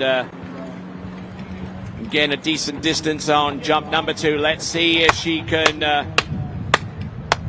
unleash something a little bit more substantial on jump number 3. She knows the competitors to come. They're all capable of exceeding what she just jumped at 156 feet. Matter of fact, they've been known to jump in excess of over 170 feet. So Augustina Navarra, who's using letter R with the 0 off. Let's see what she's got on jump number 3. Good speed, good drive off the top of the jump there, coming into land, and 2 safe-looking jumps there on jump 2 and number 3, having passed on jump number 1.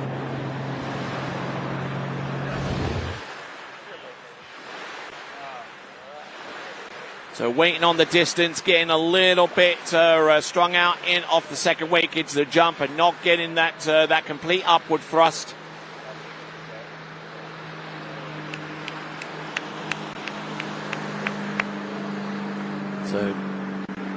So it's a 152, 46.3, 152 feet, but the best jump is a 156, which puts her in the lead, and with 2 competitors remaining, secures her spot on the podium here at the Malibu Open 2022 at Lyman Land, USA, just outside Tuscaloosa in Alabama. All right, our penultimate jump we're about to take to the water. It's going to be Sasha Deniashkaya, the current world women's overall champion. She's medaled in the European Championships on a number of different occasions as well. Certainly one of the top overall skiers in all of the world, winning her first World Overall Championship in Lake County in 2021. Part of that package was a halfway decent jumping ability, and she is certainly more than able to throw down a substantive distance to keep her nose in front of the competition. Let's see how she handles the headwind.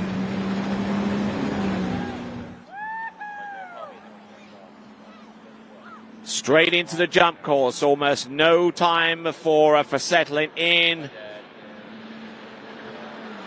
Let's have a look with jump number 1.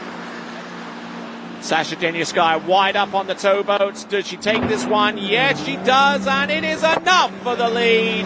Sasha Denyaskaya has put herself directly on the podium, and with a jump that will guarantee her no worse than second spot with one competitor to go. She still has 2 jumps remaining. Let's not gloss over that fact.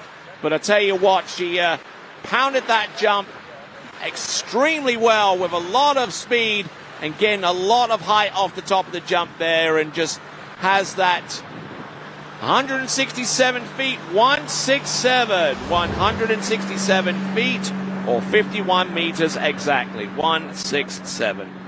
Well, what a jump to open up with. Let's see how that compares to yesterday's setup. Jumped 150 on jump number 1, 168 on jump number 2, and a 169 on jump number 3. So getting progressively longer with each successive jump. Yesterday in the first round,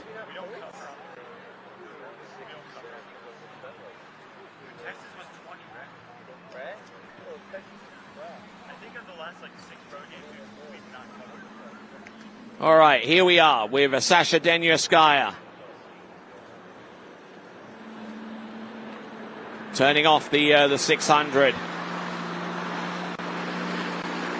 Needing to push a little harder off the 5, 6, and 700 to make sure that they have enough width against the wind, which is blowing straight towards the jump.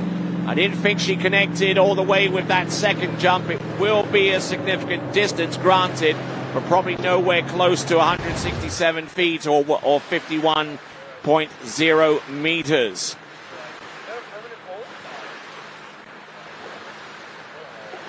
It almost seemed to be a little bit early with that jump, backing off on her edges as she came across the second wake in order to switch directions and take a straight beeline for the ramp.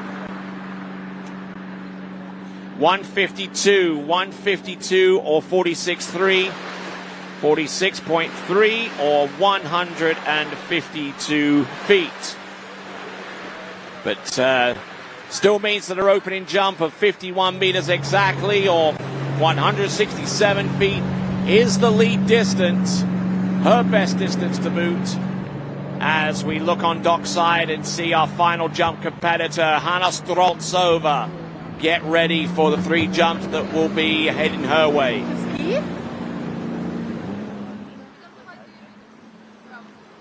All right, third and last attempt. Let's see if she can bring this down. She brings it down by about 7 or 8 feet there on the 600-foot cup buoy. Getting a little bit deeper into the hole here. Good tight line off the turn, driving in, and that is a better looking jump compared to the second.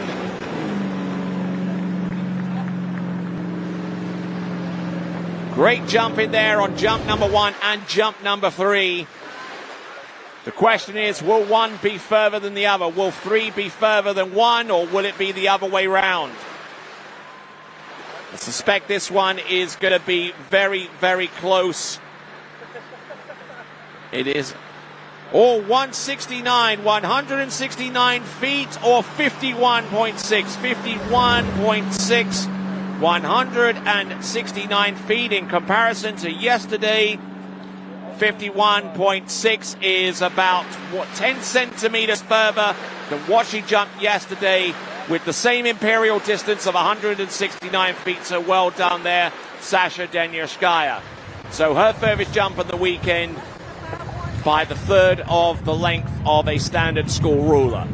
All right, now we've got 3 more jumps before we end off the women's competition here at the 2022 Malibu Open. And those 3 jumps belong to Hanna Streltsova, our final competitor in the women's jump event.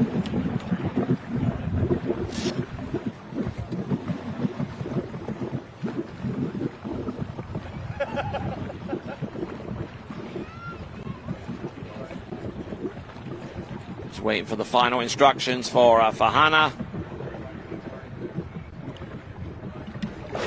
And on top of the water she goes, and the task is pretty much cut and dry. Anything more than 51.6 or 169 feet will give her victory in this event. So far as jumps yesterday, her furthest jump, which she replicated at 54 meters on jumps 2 and 3. It's 177 feet. Let's see what she's got on the opening salvo here. Turns in, good tight line, good drive. There you go, that might be the one that does it. If not, it's going to be exceedingly close. And with that, let's check in with Freddie and friends. Sasha, we haven't got a score yet, but anyway, you're in the lead before we get a score, so look a bit disappointed. Yes, I am. It's really nice setup, and I've been skiing real well. So I know I have good pieces. I just haven't been able to put them together at the tournament. So I mean, I'm very consistent, and I'm skiing better than last year, but just not in the finals. Well, you know what? I've just heard it was a 49.6, I think. So there's 2 more jumps and we'll be champion. So we'll wait with you and watch here. Yeah, I'll leave you be. We'll keep an eye on you with the camera, and we'll have a look at this next jump. Back to you guys. All right then. So 163-foot leap on jump number 1 of 49.6. So she's still got some work to do. Hannah Streltsova with 2 jumps remaining and looking to make up about 6 feet of distance.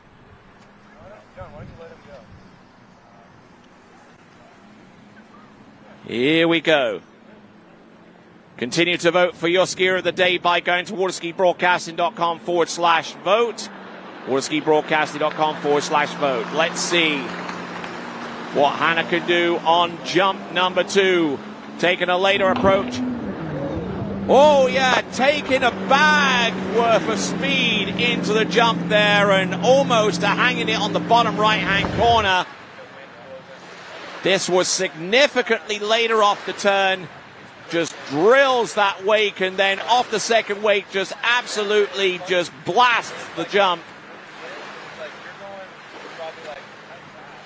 Whether it's enough to take the lead or not is anyone's guess at this point in the proceedings.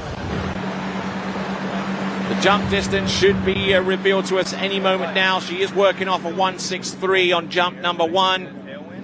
Oh, it's a 164, so she's going to have to dig deep here. 50 meters exactly, or 164 feet, so she is about 5 feet behind the 8 ball here with 1 remaining jump.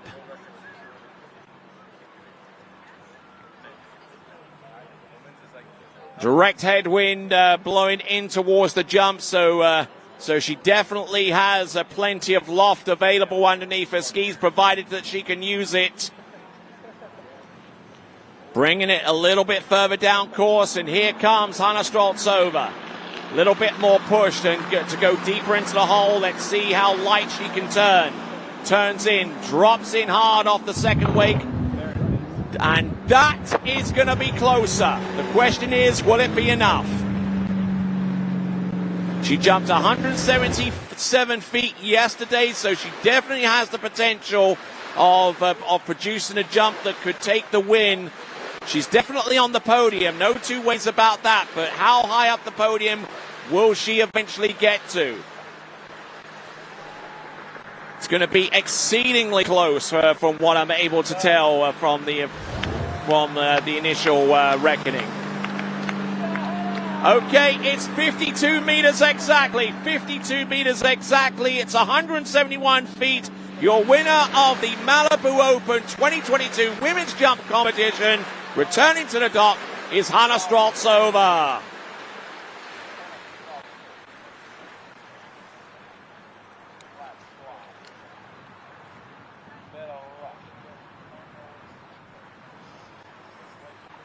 So Hannah Streltsova with the win there on 171 feet. Probably no one more relieved that that's happened than Hannah herself. And taking a look at the podium, Hannah with the win, Sasha Denyaskaya wins second, and in third place, Augustina Vara. So let's go over to Freddie and friends. So Hannah, you won Night Jam, I think third at California, third at Mascot, but you finished the year strong with a win here. Tough conditions, but you made it work. Congratulations. Well, I'm glad it worked out after 2 not very successful finals. At the last 2 tournaments, I finally put everything together in finals, and it worked out. How stressed were you when you heard the result of your second jump, knowing that you weren't there yet? Like you knew you had to go in and you had one attempt to get the big jump you needed. Was that pretty stressful? Yes, because it's pretty strong headwind, which it's good, but you gotta, in your head, still push it, and trust it. So I just had to go later and break that barrier in my head, and I went, and it worked out. So 2 wins this year, and podium every event. That's really, really good, and you've won the Waterski Pro Tour for the second year in a row. Tell us, what are you thinking for the off-season? Are you going to take a little break, or are you going to go big in some record tournaments, or what's your plan? Well, I have 2 overall tournaments left this year. I haven't done overall yet this year. It will be Red Bull overall and then some backyard tournament. And still keep working hard and hit the gym more in the off-season, I think. More gym, and you'll be at Bennett's, presumably? Yes. Can't get you away from that place. Well, great skiing. Congratulations. You've ended your jump season on a high. That's huge. Well done. Back to you guys. Why, thank you very much. Hannah Streltsova, the champion here at the Malibu Open 2022. Let's have a look at the full results. Hannah Streltsova with 52 meters exactly. Sasha Denyaskaya with 51.6. Augustina Navarro with 47.4. Regina Jacquez with her jump distance of 46.5 or 153 feet. Anna Gay with 38.8 or 127. Alicia Bagnoli with 37.2 or 122 feet. Let's have a look at the Pro Tour standings. The Waterski Pro Tour standings have been updated with those rankings and distances. And Hannah Streltsova still in the lead with a 127 points. Sasha Denyaskaya on 113. Lauren Morgan 102, Taryn Grant on 100 points even, Brittany Greenwood on 57, Augustina Navarro on 34, Valentina Gonzalez on 20, Janina Bonneman with 15 points, Dominique Collard with 10 points, Regina Jacquez on 7, Anna Gay with 5, and Alicia Bagnoli on 3. All right, then we've got plenty more action to come. We've got the men's jump final. But before that, we're going to have the prize giving for the events that we've taken so far. We've got that to come with continuing coverage of the 2022 Malibu Open. More to come right after this. Hi, my name is Brantley Hawkins. I'm one of the co-founders here at New Dimensions Wellness. My partner and I have over 20 plus years of sports medicine and exercise experience working with the most elite athletes in the world. Together, we have developed a proven system that has been sought out by these professional athletes and is now available to you. You will move your body and loosen your joints in ways that you haven't before. It's not your typical weight training, it's not CrossFit, and it's not crunch fitness. Once I got in here, it was a big eye-opener how much different that they go about everything.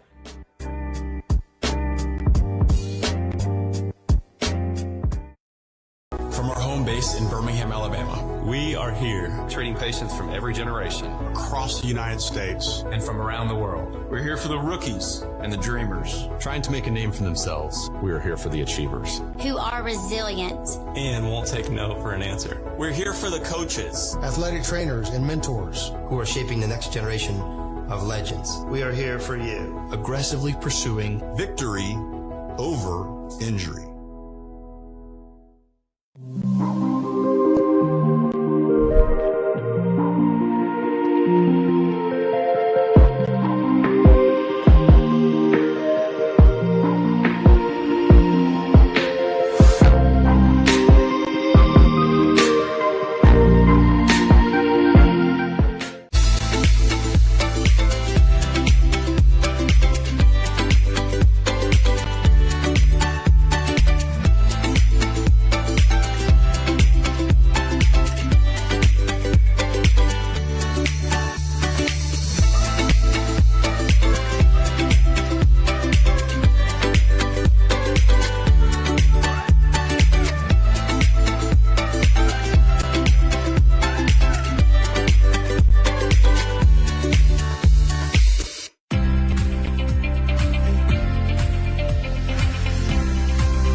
skiers and water enthusiasts, Florida lakes are what dreams are made of. Combined with world-class golf, remarkable weather, natural beauty, theme parks, and so much more, it's easy to see that Florida is paradise. For more than 30 years, I've enjoyed Florida's lakes and many offerings. If you are interested in Florida real estate, let me be your guide and trusted advisor as you search for your paradise. Together, we can make your dreams a reality.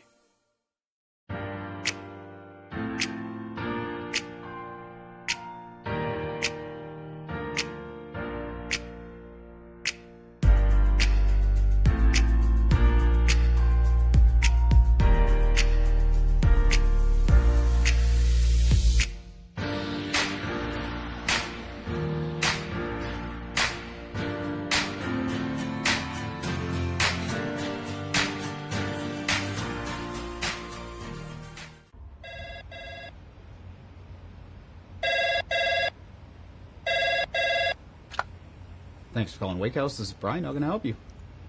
Yeah, Will. Can I let him know who's calling? All right, just a second. Will, I got a fill for you. Perfect. Give me just 1 second. All right, hit it. Thanks for holding. This is Will. Hey, how's it going? Good. You want to go around all 6 of them? You have no idea what you're doing. All your friends in the boat are like, I don't know, Larry. Maybe get your shoulders down and your thumb out of your ass? Why don't you just sign up for Float Point and figure it out? Ask some people that know what they're doing. If you were lost in the desert and you saw somebody walking down the desert and they look fully hydrated, sunscreen on, friggin' sombrero, wouldn't you be like, do you know how to get out of here? Or would you just walk by them and keep guessing your way out of the desert, dumbass? Sign up.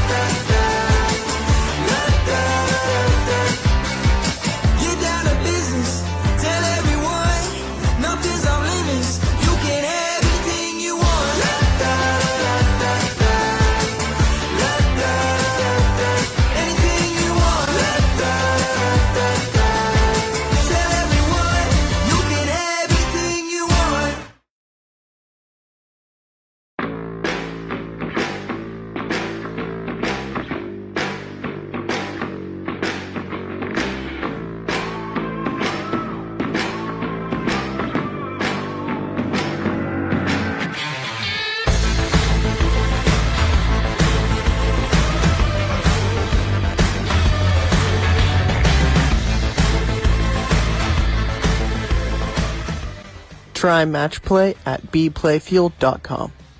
Hello, Malibu Open. Doozy would like to cngratulate all the athletes that are participating today. We are honored to be a sponsor at this fabulous event. Now let's take a sneak peek behind the scenes of the Boat Lift store.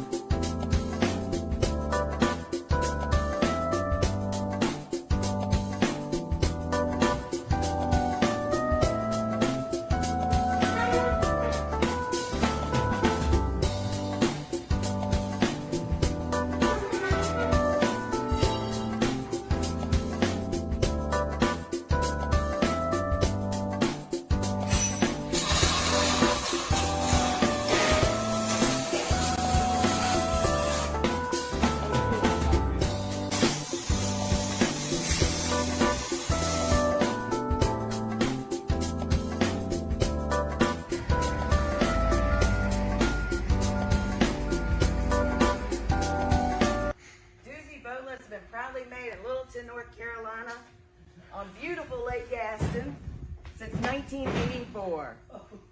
Let's go hit the water and see one in action. Slalom course 50 feet from the dock. Malibu on the Doozy lift, in and out is a breeze. Easy to go slalom skiing anytime you want.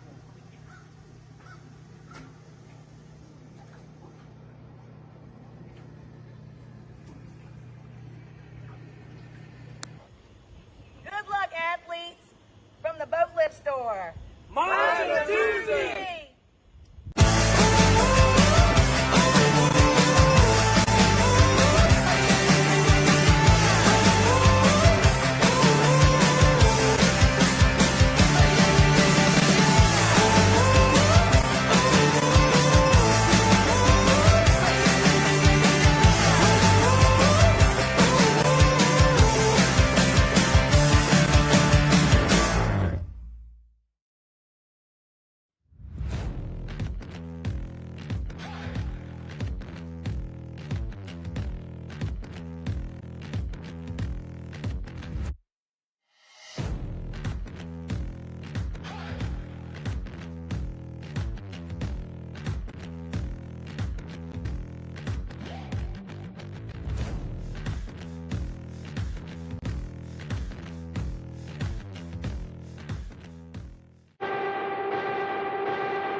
Okay, ladies and gentlemen, good afternoon and welcome once again to continuing coverage of the 2022 Malibu Open. We're into the award presentations for all of our completed events so far.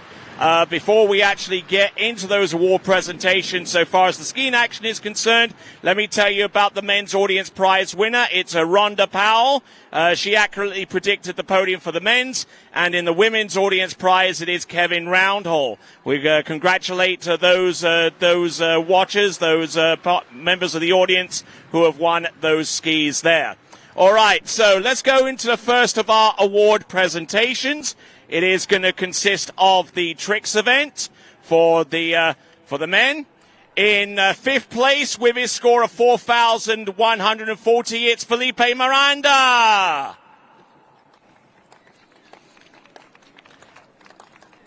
In fourth place with 8,400 points, it's Luke Outram.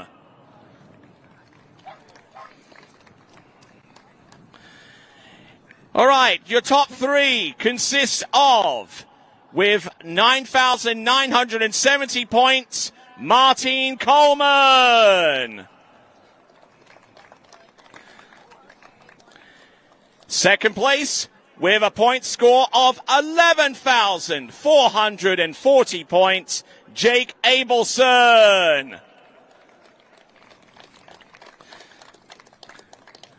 And presented to you your winner in the Good Skis Trick Challenge with 11,590 points. It is Joel Poland!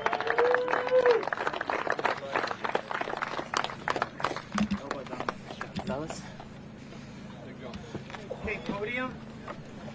Congratulations. Thank you very much. Here you go. Thank you very much. Yeah, thank you.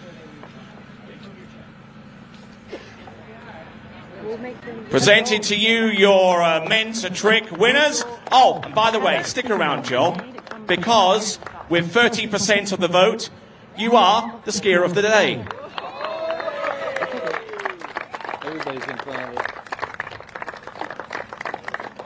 Podium. Look right here at this channel, please.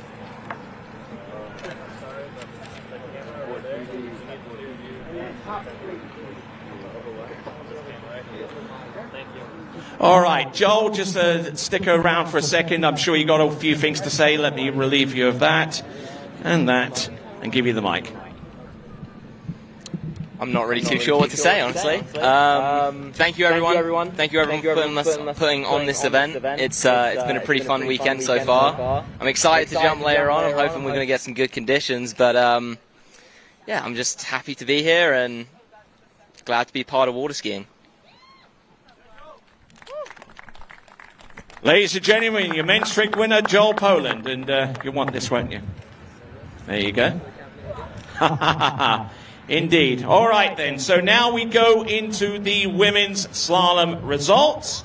We are going to invite the top five in this event to make their way towards the podium.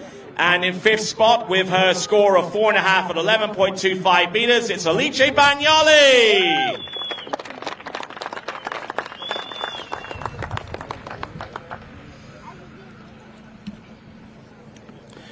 In fourth spot, coming to you with a score of 2 at 10.75 meters, Karen Trulove.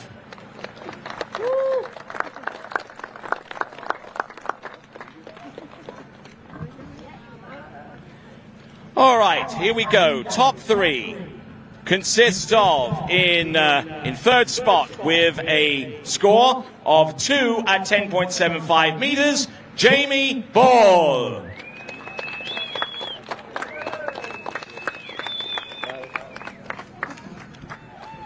All right. And now, presented to you your runner-up with a score of 4 at 10.75 meters, or 39.5 off, it's Whitney McClintock-Rini.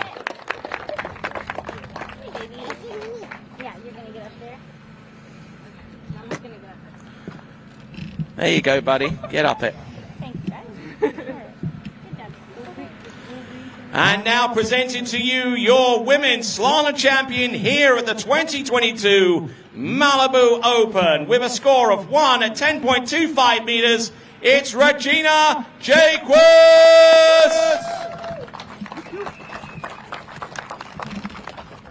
Good job, Regina. We got so much stuff to put on here. You got 4 hands? Yeah, no, not really.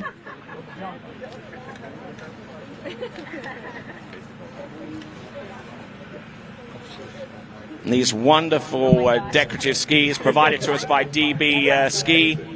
Decorative skis at dbski.net. There we go. Little Miss America thing going on here, Regina. So you got a few words to say to our good folks out there? Oh my goodness. Yeah, I don't have an extra hand right now.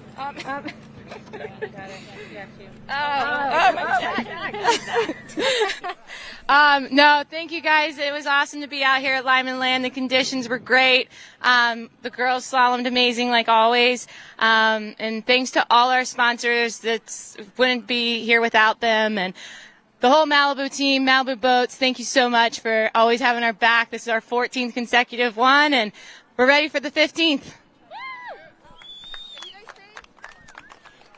Ladies and gentlemen, presented to you your top 5 in the women's slalom competition. Alicia Bagnoli, Karen Truelove, Jamie Ball, Whitney McClintock-Rini, and your winner for 2022, Regina Jaquez.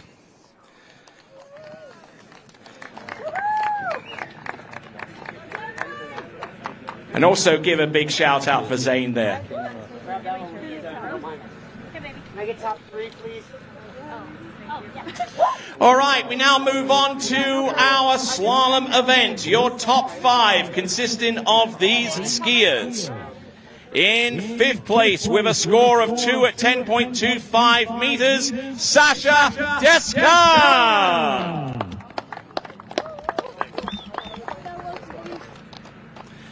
In the 4th spot, with a score of 3 at 10.25 meters via the runoff, it is Thomas de Gasperi.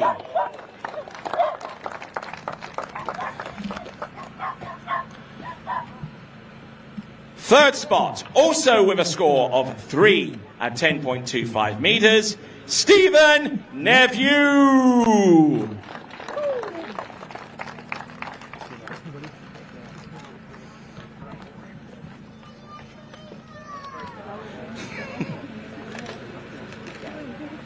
In 2nd spot, also with the same score of 3 at 10.25 meters, Freddie Winter.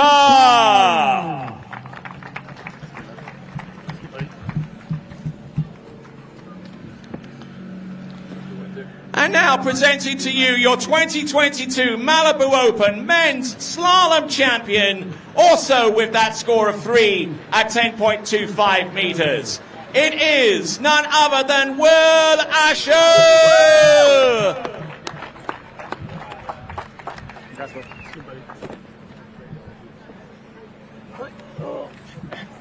Miss America. What do we got going on here?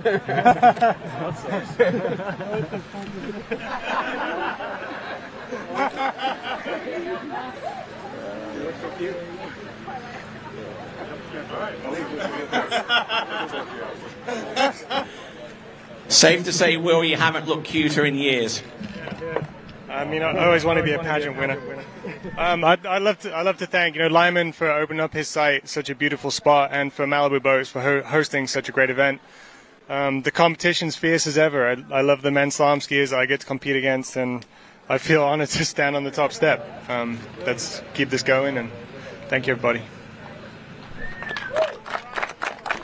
Ladies and gentlemen, once again, presenting your top 5. Sasha Deska in 5th, Thomas de Gasperi in 4th, Stephen Nephew in 3rd, Freddie Winter in 2nd, and runner-up, and your winner for 2022 at the Malibu Open Men's Slalom, it's Will Asher.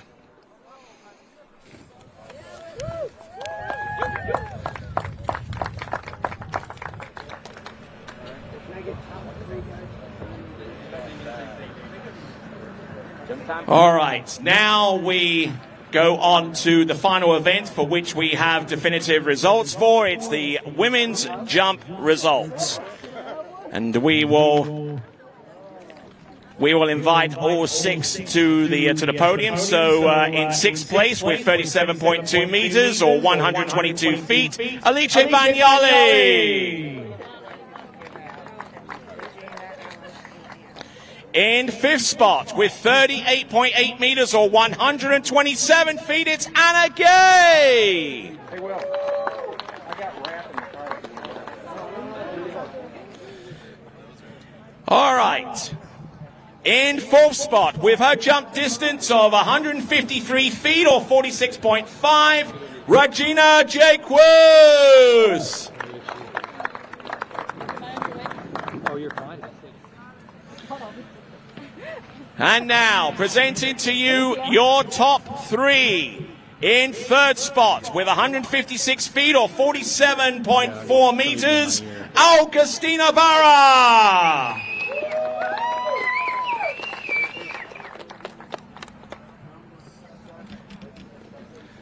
And now, here we go with the top two. In second spot, jumping 51.6 meters or 169 feet, Sasha Danielskaya.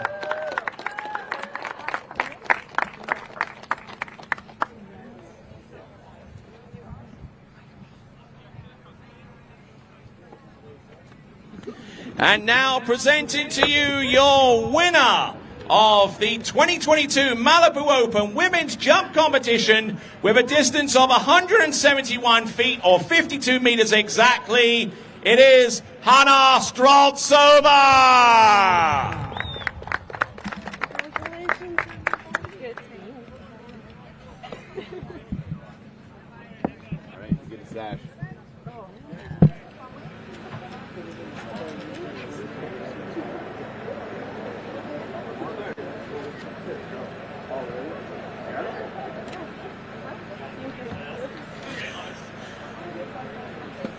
All right, Hannah, the moment you're dreading actually picking up a microphone and talking to the good folks.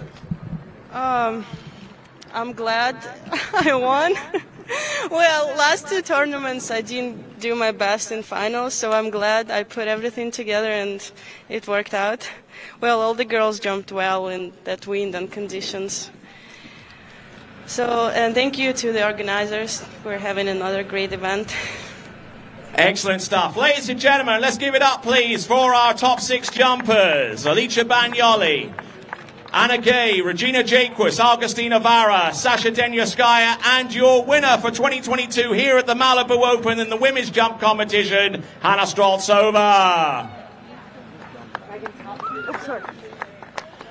All right, folks, that concludes the award presentations for the definitive results that we've gotten so far. We now move on to the men's jump event, the men's jump final coming up soon. This is continuing coverage of the 2022 Malibu Open here at Lyman Land, right outside of Tuscaloosa, Alabama. We'll return right after these.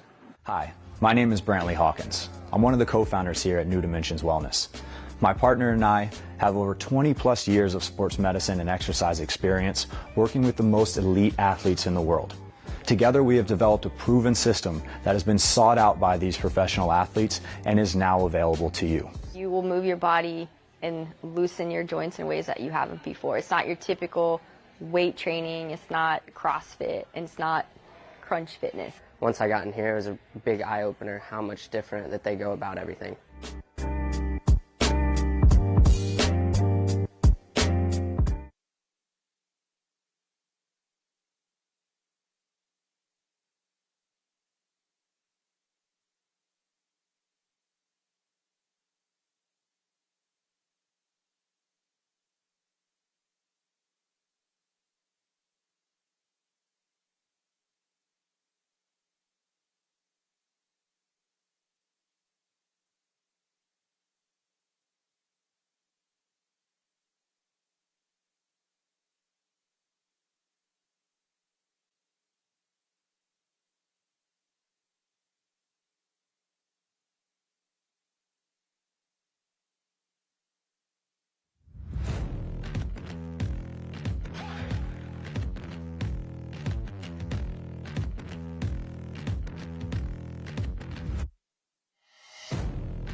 Hi, my name is Brantley Hawkins. I'm one of the co-founders here at New Dimensions Wellness. My partner and I have over 20 plus years of sports medicine and exercise experience working with the most elite athletes in the world. Together we have developed a proven system that has been sought out by these professional athletes and is now available to you. You will move your body and loosen your joints in ways that you haven't before. It's not your typical weight training, it's not CrossFit, and it's not crunch fitness. Once I got in here, it was a big eye-opener how much different that they go about everything.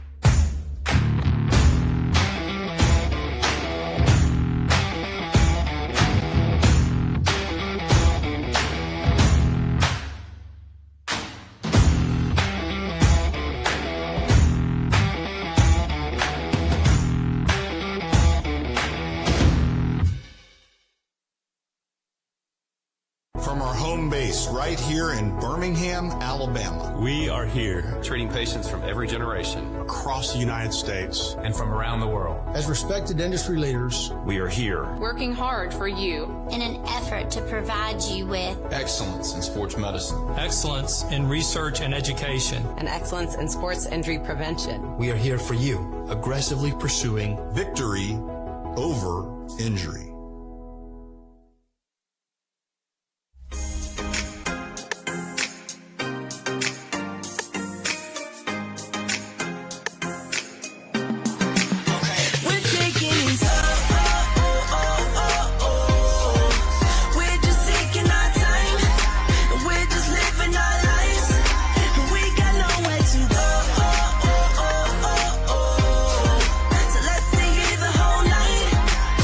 we feel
think the wind's just lying down a little bit, so that's obviously for the best.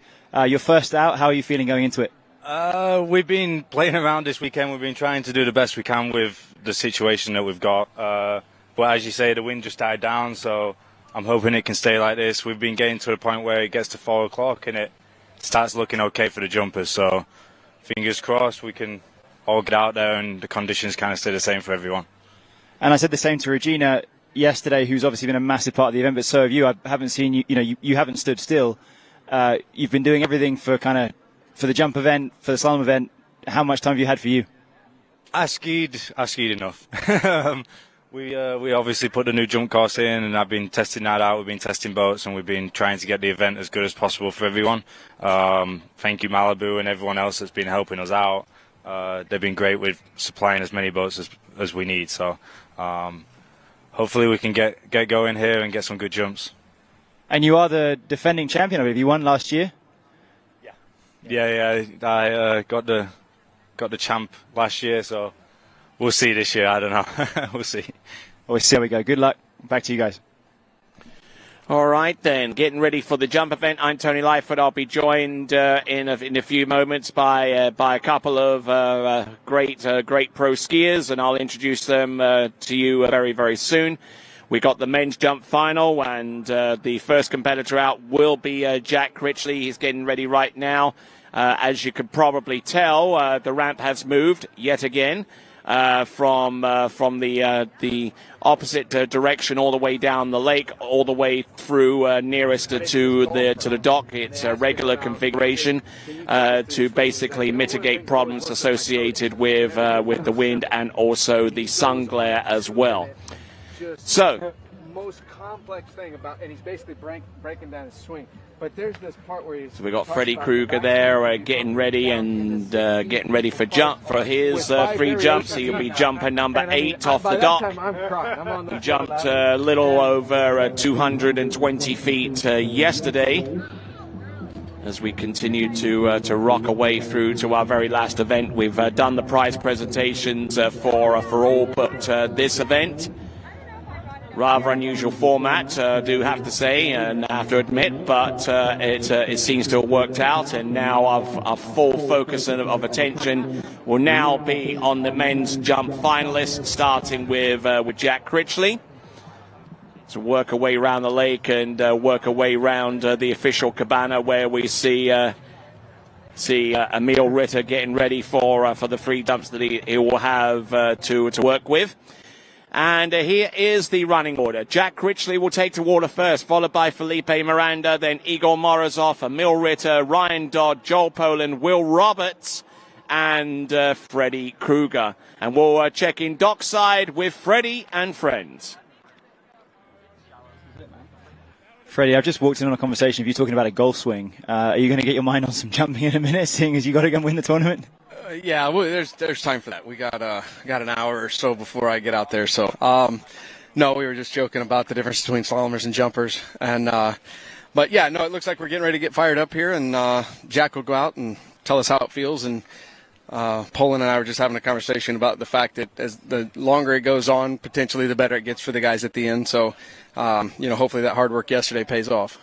Yeah, I mean, you went out there and did what you had to do. You jumped to 67-ish meters. Sorry for everyone that's angry at me for using meters, not feet. But you're top seed, so that's putting you in a good position. Yeah, and we knew coming into today that going the other way this time of year where the sun's sitting down so fast, the glare might be an issue. So, we apologize for the people at home. That we appreciate you guys hanging in there with us, and we're about to get this going. All right, Freddie, well, best of luck. You'll be great. Back to you guys. All right, so a few of our jumpers, and there is Jack Critchley getting ready for his 3 attempts at the jumping ramp. Should find Felipe Miranda very, very closer to the starting dock as well, getting taped up and getting strapped in, so to speak, and ready for the jumps that he will have. And Felipe Miranda certainly a little bit on the comeback trail. Here's a second major tournament in the last 2 weeks, and the first time that we've really seen him this season for for the last 18 or so months. And joining me here at announcing central here at the 2022 Malibu Open is the Malibu Open men's slalom champion, Will Asher. Hey guys, I'm excited to get a closer look at some of these guys trying to fly down the lake. Yeah, absolutely. We're definitely chomping at the bit to see these guys just blast the ramp and fly in excess of 215, maybe 220 feet. Yesterday we saw Freddie Krueger just absolutely smash it yesterday with a 220 footer and putting him last off the dock, and certainly with the advantage of knowing what it's going to take to actually win the Malibu Open men's jump title, the last event to take place here on Lyman Land, USA this season.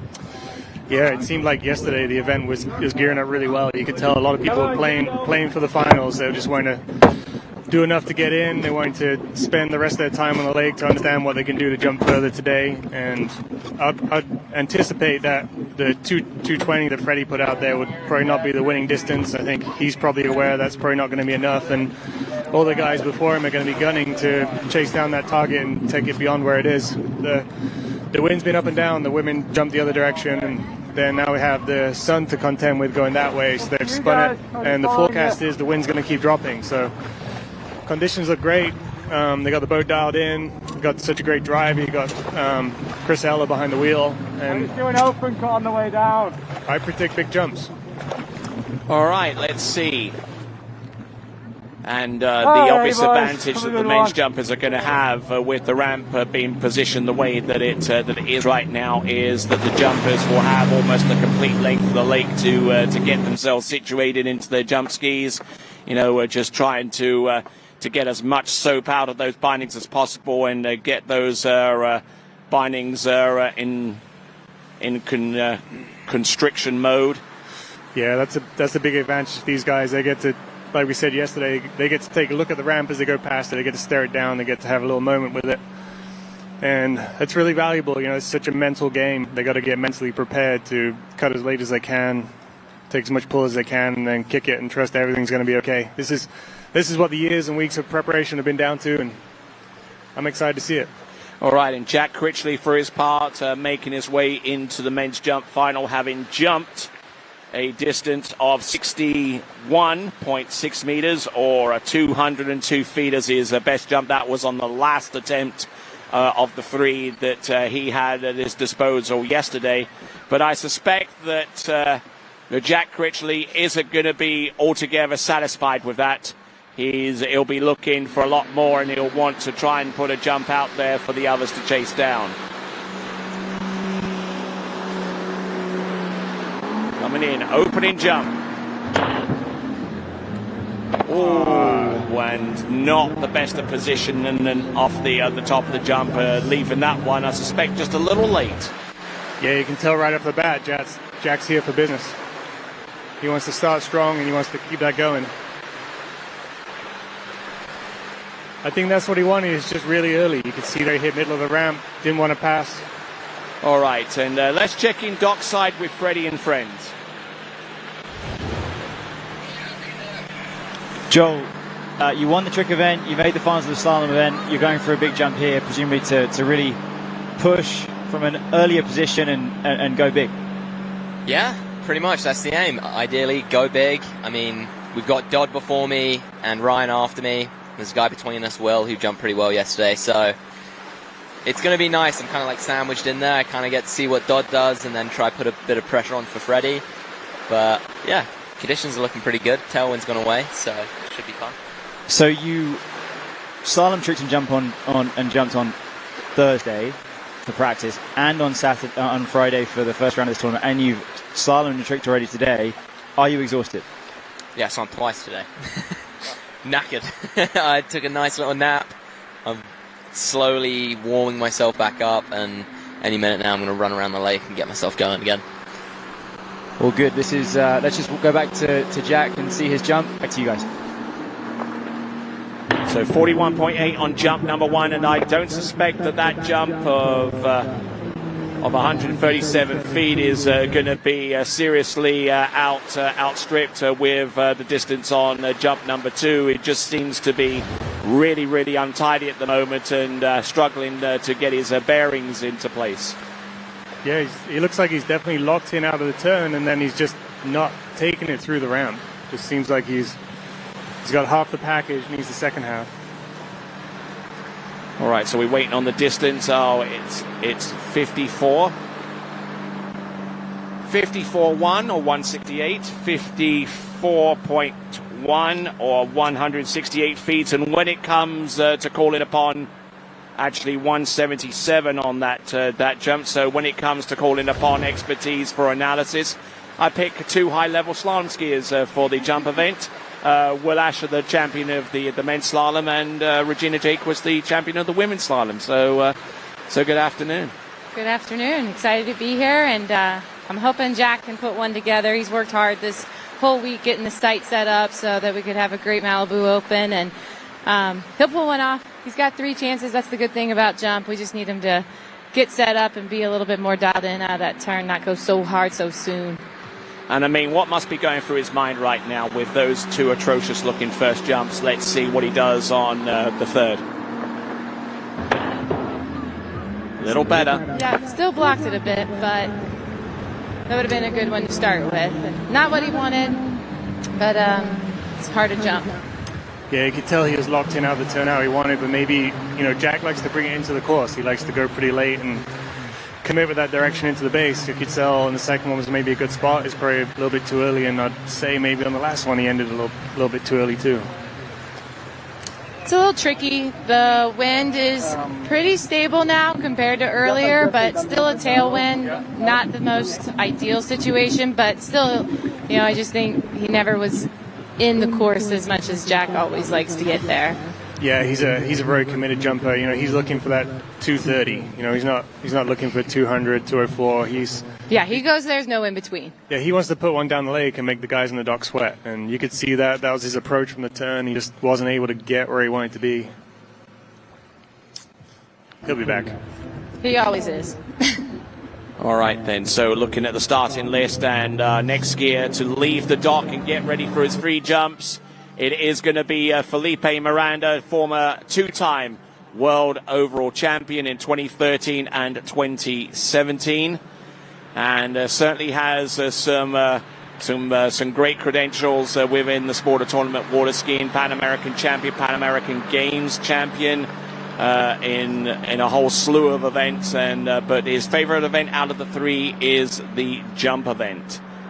Yeah, I've actually been skiing with Pipe a little bit. He just got back from being over in Chile, and he's been at home skiing with him. It's cool to see him back really focusing again on all 3 events, and he's really focused on jump, just trying to get ready for the last couple events here. So I'm excited to see what he can do. I know, he's coming off of some injuries and everything from last season, but he's putting that all behind him, and I think he's ready to get a good one and kick it.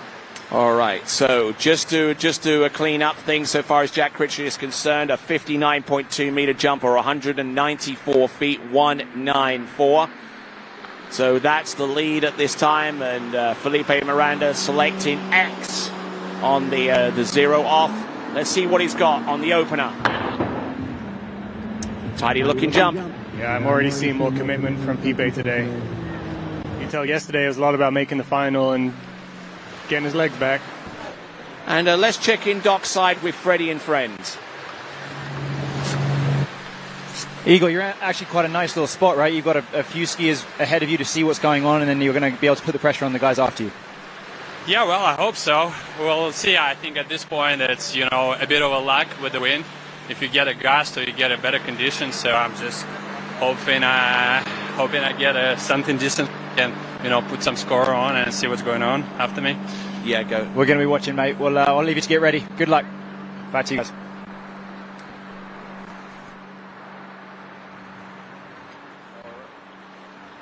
Okay, 199 feet. 199 feet on that jump, 199 feet, or 60.6. I like that setup for Pipe. That's kind of his ammo, I think, for finals. Like Will said, he was just being cautious, getting into the finals. Today he's going to get a good solid first one and just now can relax. He's right shy of 200, and I think we're going to see him get in the course and commit for the next 2 jumps and try to put pressure on the guys.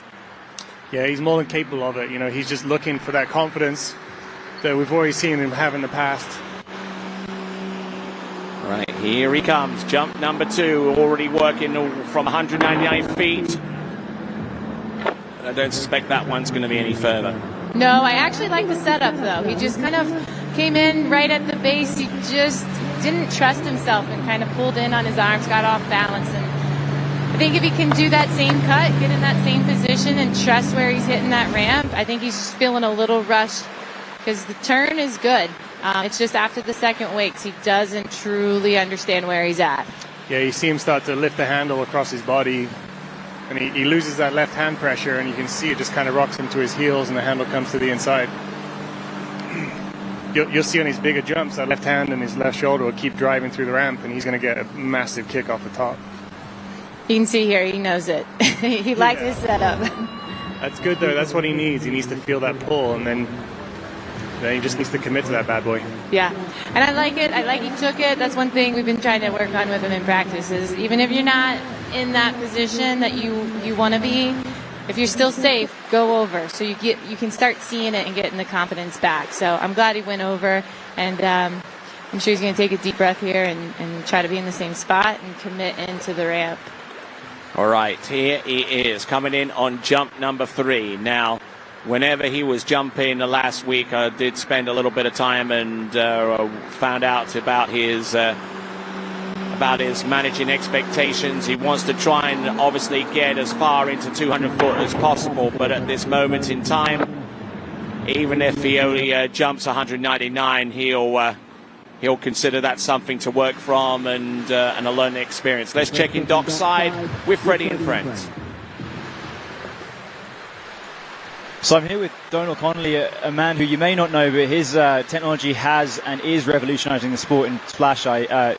The jumps are being measured with Splash Eye, which you invented 10, 15 years ago. More like 25, Freddie. It's a long time Splash Eye has been used. It's now something like 150 sites around the world. And we're very pleased this weekend to be adding iTrick to the Splash Eye stable. iTrick is what you all saw on your screens this morning when the tricks were literally being scored as the skier was doing his flips and spins and all the rotations and all the things that I don't understand. It is the future of trick skiing, and you're at the forefront of that. Yeah, I think it can revolutionise the way we see trick skiing. For me, tricks should be the most exciting and entertaining part of the sport. We don't do it well at the moment, the way we show the results, but I think with iTrick, we can really change the way people see trick skiing. That's awesome. And a man that jumped 170 feet once, what do you see here? Are these good conditions? Are they back into what are you seeing? Oh, I just wish I could be 20 years younger and get my skis on and go out there.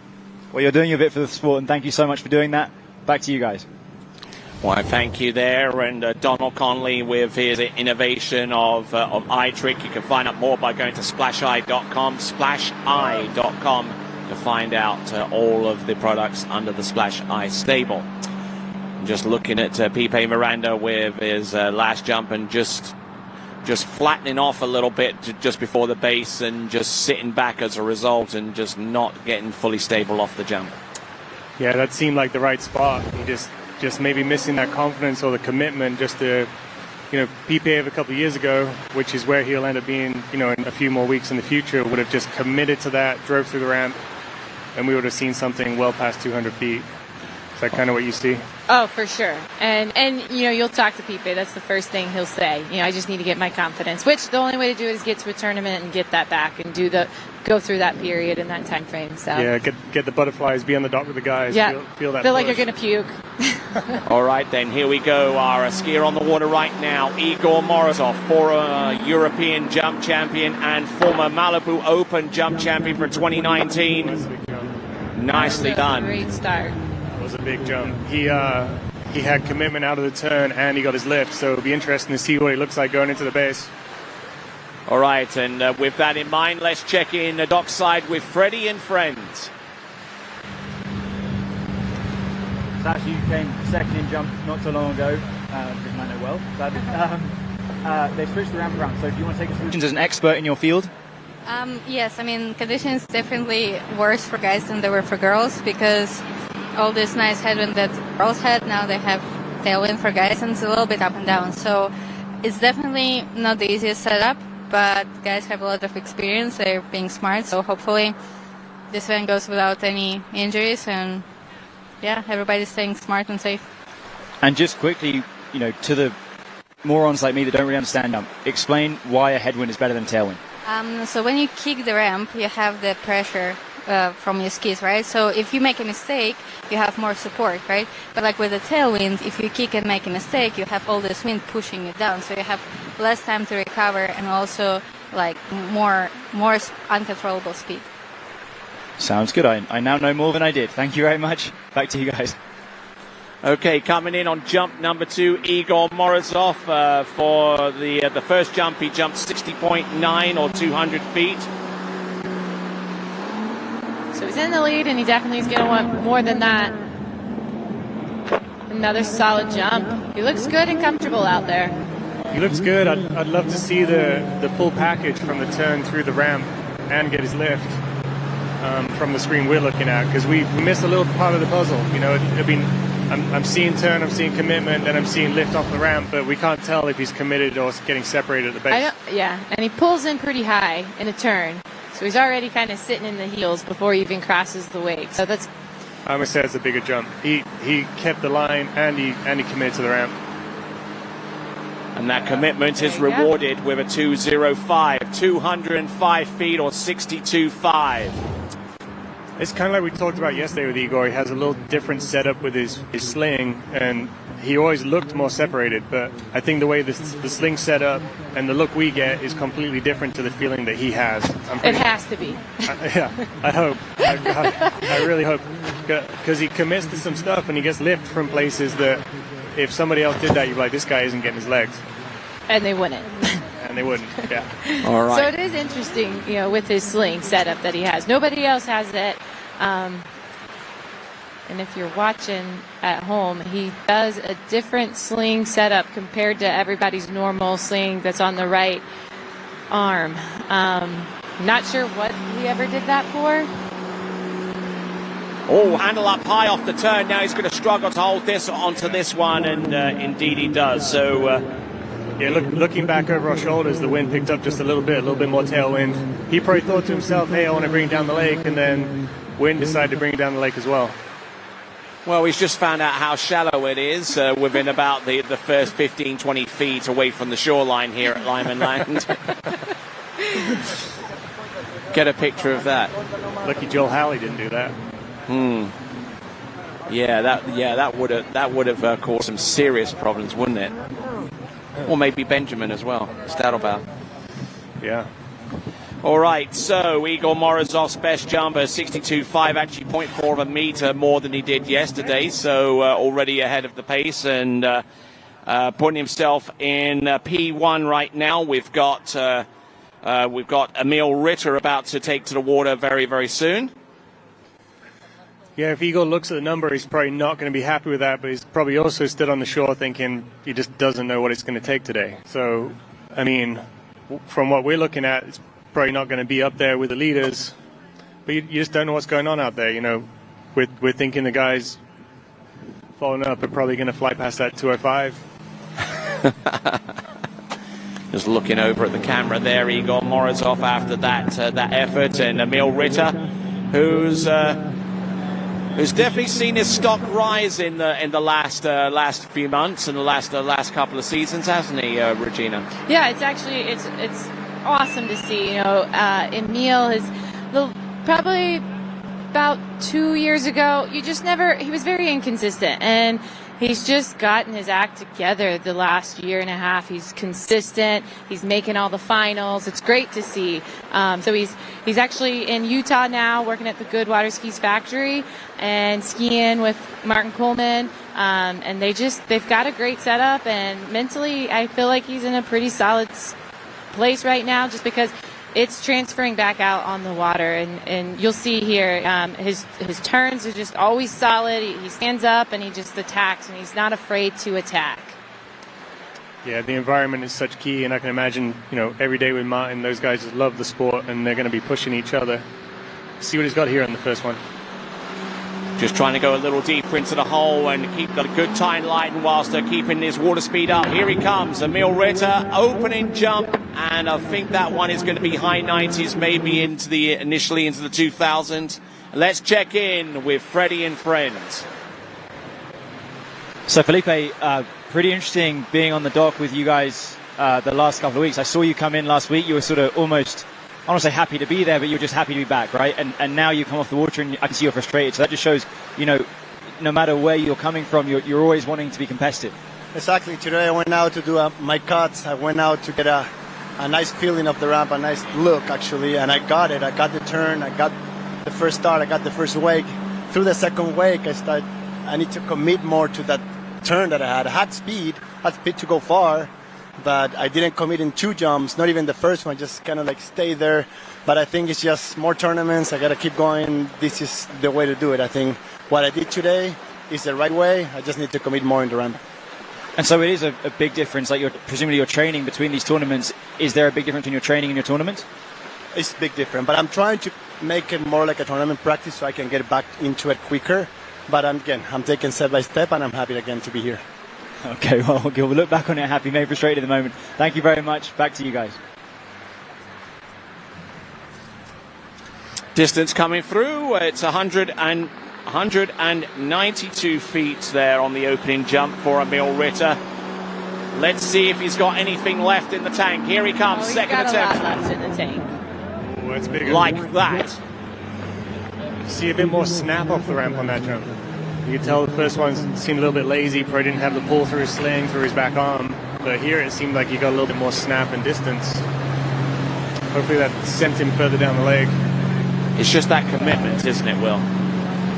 It is, yeah. It's hard to get all the pieces together.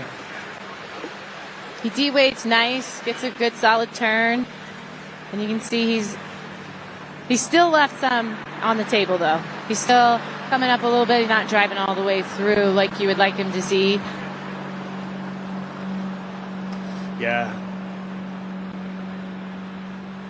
Okay, so 62.5, which puts him in a dead heat with Igor Morozov on both feet and metric. 62.5. Yeah, I think he's got a lot more in the tank. Just seems like he doesn't need to bring it down much. It's maybe like 1 or 2 feet, just enough to give him a bit more opportunity to commit more to the base and drive through the ramp. You can tell he's able to let off and kick, which tells you he's not exactly in the spot he needs to be. He needs to just bring it down, maybe not a ton, just like 1 or 2 feet, and then have keep everything the same. Keep everything the same, which sounds super easy. Stood here in the commentary box, which is not easy. So here it is. You'll see right here. Hopefully he can continue that speed and not have the boat hook on him too soon to get the kick he needs. Oh, that's a nice looking jump there. That should be a viable backup for distance to 62.5. Might actually end up being a skosh further there than that distance, Regina. It might be. I'm not sure. I don't think he really did bring it down like he needed to, because then his forward water speed started slowing down before he could finish the turn. So you could see him starting to drift back before he got his skis around. So he still hasn't. He's got his second hand on, his skis on around, which tells you he's not pushing the speed, and he's not getting that angle into the first wake. And you can just tell he's not flying as fast as he was in that second jump. It's close. All right, so great set for him though.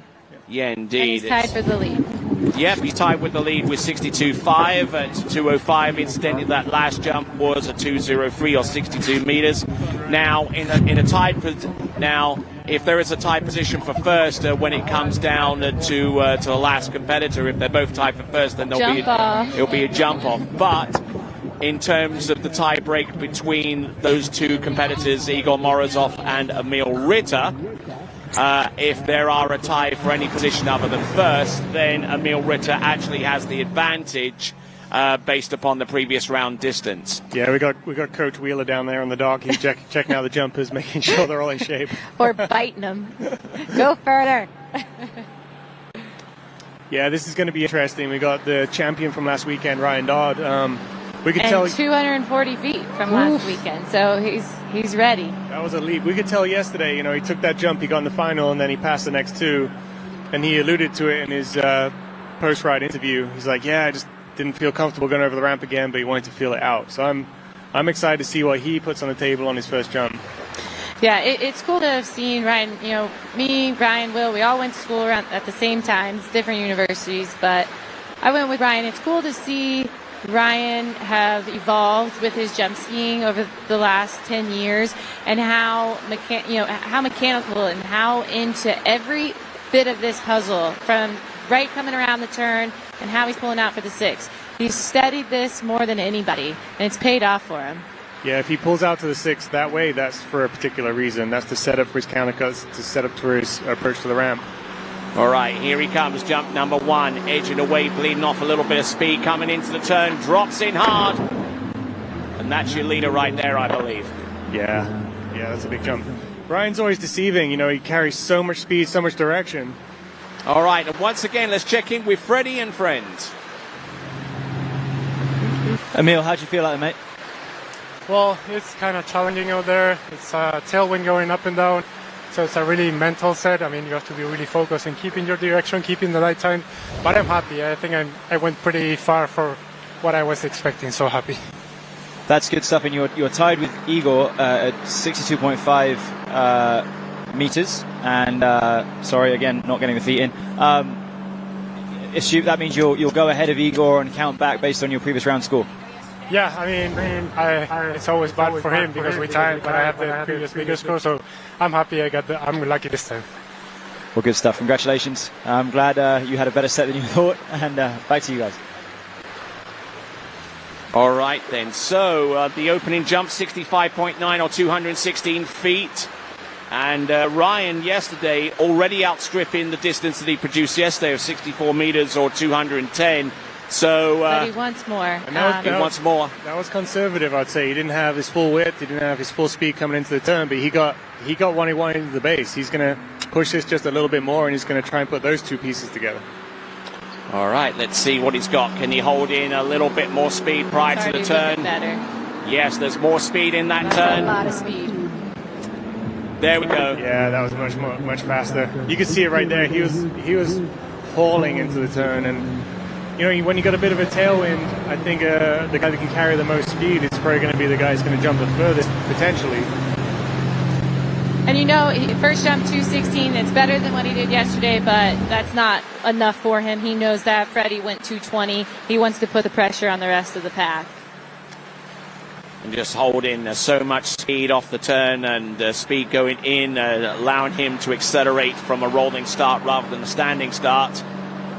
Oh, 67 meters or 220 feet. Now, how does that compare with Freddie's? Well, Freddie's is 10 centimeters further yesterday. Yeah, we predicted this. Everyone stood on the dock knew Ryan was going to go a lot further than he went yesterday, and I think he lost it a little bit on the ramp. I think he'll be going down there and he'll be thinking, hey, I probably lifted up a little bit more than I wanted coming into the base. He gets that puzzle together with that turn, that cut. What do you think? Oh, yeah. Then he's going 240 again. Yeah, he in just a tailwind. In a tailwind. Only right. But no, you're right. Like, he's just, you can see it right off the top of the ramp. He's not fully getting all of the lift that he could get. And he knows that. He knows exactly where he's at out there. So he's thought about it, and he's ready to attack it. He knows that if he went further today, he knows the rest of the guys will go too. Handle up high off the turn. He still brings it. And unfortunately, that jump won't be anywhere close to the ones that he produced in the first and second. But it's just I'm looking over my shoulder, and you can see the water's pretty dark. That the tailwind picked up a lot on that third jump, and he could probably feel it when he was turning. He wouldn't be feeling the line pressure he'd normally get with a headwind or a little lighter wind, and probably didn't feel him full of confidence going into the base. Yeah, and it's hard when you know that you're coming off in the air with a tailwind. You kind of take a little hesitant. You don't really truly want to pre-kick. You don't want to get too into the course and get too deep, because you're never going to have anything helping you out in the air after that.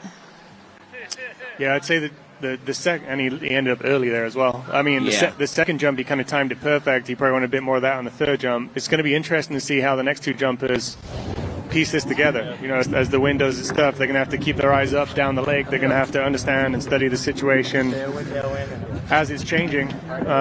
They're more than capable of it. These guys fly down the lake on a daily basis.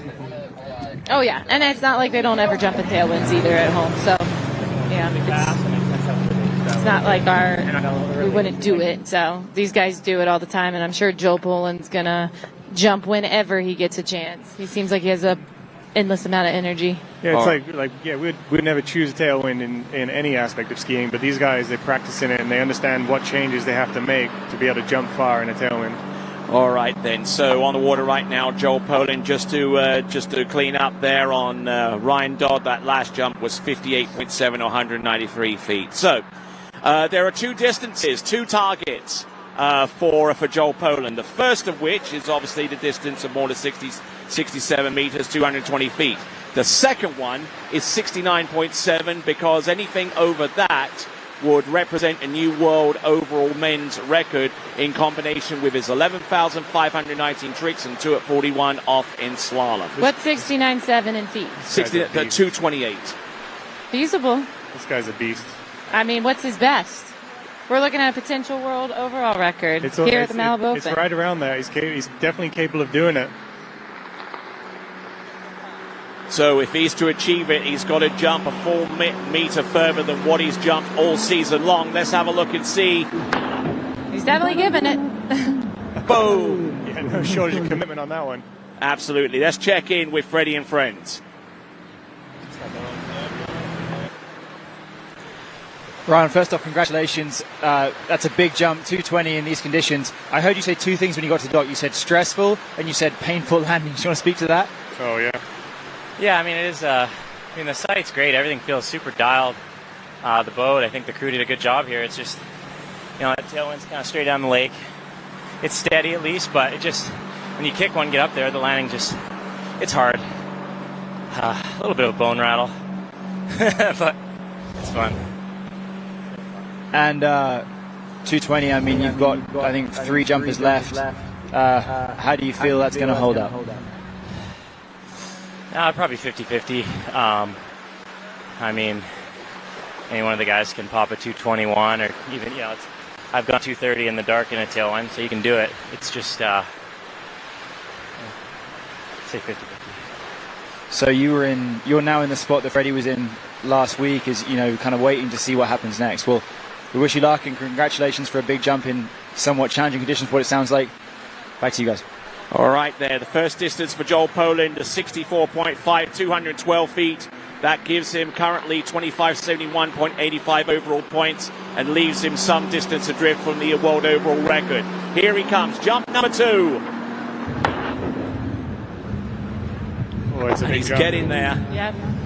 Yeah, you could hear it on Ryan's voice. He's like, he's in two minds. He knows it's a big jump for the conditions, but he also knows who's on the dock after him. And Joel is showing that he's hungry for it. And he's proven it. He showed up this year. He's got his first Masters win. That's a big deal, and he's definitely got the confidence. And I mean, just all 3 events. It's amazing. It's pretty cool to see. When you go to a tournament and you have all 3 events for yourself, you set yourself up every single time to do a world overall record. And I've watched Joel jump quite a bit, but never actually had to talk about it. But he seems like a bit of a blend between Freddie and Ryan. His cut and his turn are very similar. His turn's very similar to Freddie. His cut's pretty similar to Ryan. Then he maybe gets a bit more of a Freddie-esque kick lift off the ramp. He does. His ramp work, how fast his muscles must twitch. I mean, it's amazing how he can spring. What do you think he's doing? Is he eating cookies, or is he in the gym doing clean and jerks? I don't know. Or is he just young? I think he's just young. Young and hopped up on testosterone and adrenaline? Yeah, that's what it looks like. But it is amazing to see his work on the ramp, how fast he can. Any angle he comes in, he's pretty much always going to kick it. So it's really unique to see, and it's kind of like you said, it's a Freddie style on the ramp. Here he comes, 64.9 on jump number 2, and jump number 3 I don't think is going to be it there for him, but he was as close as 90 points away from equaling his world overall record. So So a great little performance there in overall skiing, and as a matter of fact, probably the best overall set that we've seen all season long in terms of this season.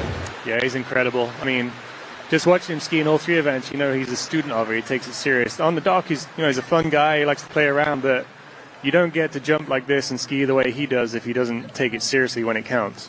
Yep, that's well said. Yeah, you can be misled by his, he can be a bit of a clown just having fun. He likes to make light of a situation, but behind the scenes, man, this guy is training, this guy is working. It's pretty cool to see. And I think on that last jump, he actually ended up jumping a little bit further. So let's reconfirm that distance. I think it was 65.8. 65.8 or 216 feet. And there he is. And then we've got Will Roberts out there on the water right now. Yeah, this he's in a fun spot, I think. He's probably if he woke up yesterday morning, you wouldn't think he'd be sandwiched between Freddie and Ryan. I know, that's amazing, and you can tell he's having a great time. It's kind of a hometown here for him since he is attending the University of Alabama and on the Alabama ski team. So I think he's just going to enjoy every minute. I'm not sure if he's ever really made a finals in a pro event. I don't know. I mean, he's new to the scene. I haven't seen him jump very much. What do you think his game plan should be? Like, what are his hopes? What are his aspirations? I think he's so excited to be sandwiched in between Ryan Dodd and Freddie. I hope he just keeps everything and does what he did yesterday. I know, this is his home site. He jumps here, so I know I've heard that he can go over 220. Yeah. So if he just can take that mindset that he's at home and this is just another set that he's taken after class, we might see him take the lead, and then he'll really be on cloud 9. All right, here he comes, jump number 1. He's a little ahead of the boat here. Let's see what he's got. Great opener. Oh, nicely done and well produced there. That was Will Roberts. Let's check in with Freddie and friends. Joel, we've just been talking. You said there was potential, but you couldn't get your counter cut. Yeah, I just couldn't get my timing on my counter coming out to the turn. I was kind of going a bit too light, and in the tailwind I feel like you've got to be really in control of the rope, and I just didn't control the line, and yeah, it's alright, not bad. There was some good stuff in there, just couldn't figure that part out there. 216, no disgrace, especially in a challenging tailwind. It's an improvement on yesterday. You're in second right now. Didn't see what Will just got, but you're in second right now. You feel good for a podium? Hopefully that's going to make a podium. We'll see what Will does, but I'm sure Freddie's going to go out there and beat that. Well, good stuff, mate. Go and have a rest. You need to sleep for 15 hours because you've only skied like 10 times already this weekend. Good stuff, mate. Well, back to you guys. Okay, and just an addendum to that, with his best jump of 65.8 meters, that put him within 63 overall points of matching his world overall record, so well done to that. Yeah, that's incredible skiing. Yeah, and Joel also made a good point. In the tailwind, it's hard. You feel like you're always being pushed, but you've also got to commit to the course. And let's see if Will can do a bit of that here and get something out of the ramp. Here he comes, jump number 2, working off 208 on the first attempt. Oh, passing up there, and that was a split-second decision, wouldn't you say? Yeah, that was a pretty late pass. I thought he was going over. I did too. Oh. Well, I didn't like something. 208 was on his first jump. He's got a pass here. Got one more remaining. If he can just calm it down a little bit, he just didn't like something. But, man, he really liked to pass late.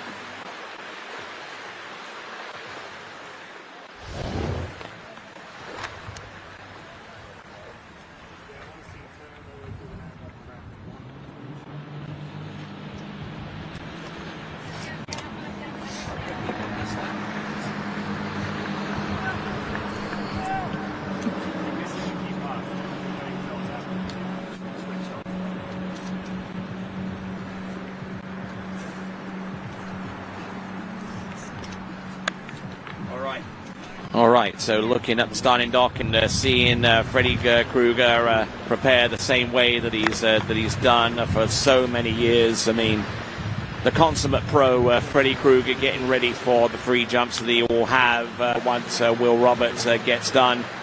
And Will Roberts, for his part, 63.6 meters on the opening jump, 2:08, a pass on the second. So, knowing that you're chasing down Ryan Dodd's best distance and knowing that Freddie Krueger comes after you, what do? You go. You send it. You're jumping. That's all you got. I don't know. I think you stay in your shoes as much as you can. Here he comes. Oh. Yeah. Passing up on that third jump, but to get into this position where he's being hunted on by Freddie Krueger, and on the other flip coin having to jump more than Ryan Dodd. Dream come true, really. Oh, I think he's had a blast. Like Will said, when are you ever in between Ryan Dodd and Freddie in a finals? That's great experience for him. Will's going to be around for a long time. So, he is going to be with Joel Poland. He's going to be the next Ryan and Freddie group, and it's great to see. And that's an amazing experience that he's had here. Yeah, like Freddie and Ryan are watching this guy Will go, and they're excited for the future of jumping. They're watching him jump. They like the way he jumps, and that's positive for sport. Anytime you see someone like that's keen, and he sandwiched himself between two of the greats in the sport, and he's going to take away a valuable lesson today. And the more of them he gets, the more chance he has to be sat in the position that Freddie's in right now. Yep. All right, so the only two competitors guaranteed of a podium spot right now are Joel Poland with 65.8 or 2:16, and Ryan Dodd with 2:20. And last competitor to go out onto the water here at the 2022 Malibu Open men's jump competition is none other than Freddie the Nightmare Krueger. Yeah, what a legend. Yep. Anytime this guy dons the jump skis, I think everybody's excited. Yeah, they are. He never disappoints either. So it's been fun to see how great he's been for so long. And he just keeps coming every year. It's just so much to see. And for the spectators and a fan like myself, it's just awesome to see him come back each year and get better. Yeah, that's so true. There's so much to love and appreciate by the way Freddie approaches it. But what he does on the dock before he goes off the dock, everything has been drilled for so many years, so methodical about it. And like these top guys, they're gonna know he's gonna have a plan. He knows exactly what he's gonna try and do. Yep. And he saw Ryan go out earlier. It wasn't just like the last jump that Ryan did. It was 2:20. He's had time to process the plan and assess what he needs to do. And I think he may be the Freddie like we know him and do it on jump one. Yeah. All right, here we go. Jump number one for Freddie Krueger. Instrumental in the technical aspects of the zero off system for the jump event. Needs to land more than 220 feet to take the win here. Oh, and getting the pitch forward a little bit as he came off the second wake into the jump and not able to fully control that effort. Yeah, it seemed like he had the speed. Maybe a bit like yesterday, he wanted to feel out the ramp, feel out the water again. Okay, let's check in dockside with Freddie and friends. Ryan Dodd, you're in the hot seat. You're in the lead with 2 jumps to go. I'm going to say that wasn't it. What are you thinking? I just heard you say that Freddie's going for it. Well, he said it yesterday. You're all in, and in a tailwind, you're almost better off that way because if you get spooked, you're in trouble. But you also have to respect it. There it looked like he was attacking, but I think at the base he got a little defensive. I think you could actually see it. You see the shadows and the texture into the ramp, and if you look down at it, you're in trouble. That's what I did my last jump. I had the cut. I saw the wind, got spooked, sat back. Looked like he did the same thing as me. With that much speed, if he kicks one, he's going over 220. So see if he's got it. There's been some people standing where you are with a few skiers left or one skier left in the lead, very, very visibly not relaxed. You look the opposite of that. You look very, very calm. Are you hiding it, or are you just like, whatever, it's going to be what it's going to be? We've done this so many times, Freddie and I. He's got 100 wins. I'm 10 years younger. I've got 50-something. At this point, I'm really here to evolve jumping and inspire people and continue to get better. And I've done my job. He's going to do whatever he does. And, it doesn't really change much, to be honest. Let's watch this jump real quick. Much, much better on jump number 2, but not all the way there. That's not 220. He's missing on the ramp. I don't know. it's kind of like Ryan was saying there, in the tailwind you have to commit 100%. There's no way around it. Else you lose the line, you lose the connection, you lose the tension you need to get lift off the top of the ramp, and you're just seeing it there. He's losing his legs, so he's obviously not feeling the amount of tension he needs to be able to drive and rise off the ramp. Incidentally, the first jump was... You kind of see him. He kind of sits a little too soon, too, for Freddie. I think that's maybe a little bit of why he's not able to get... why he gets so compressed on the ramp to be able to get that Freddie lift that we see. Yeah, he maybe looks a little bit early, you know. The amount of commitment you need to get speed and tension in the tailwind. And then to go enough to go 220. And then over 220. Then enough to go over 220. You know, Ryan knows it's a big jump, but he also knows it's Freddie Krueger on the dock. So... And Ryan also knows what pieces of the puzzle need to be in place for Freddie to go 200, and he can see it in the shadows, you know? Yeah. So here it is, drama. Yes, indeed. Incidentally, his first two jumps, 57 meters or 187. Significantly, though, 64 meters or 210. So he's looking for about 11 more feet in order for him to take victory here at the Malibu Open for 2022. This is the final action, the last jump. He's got his quarter water speed, so...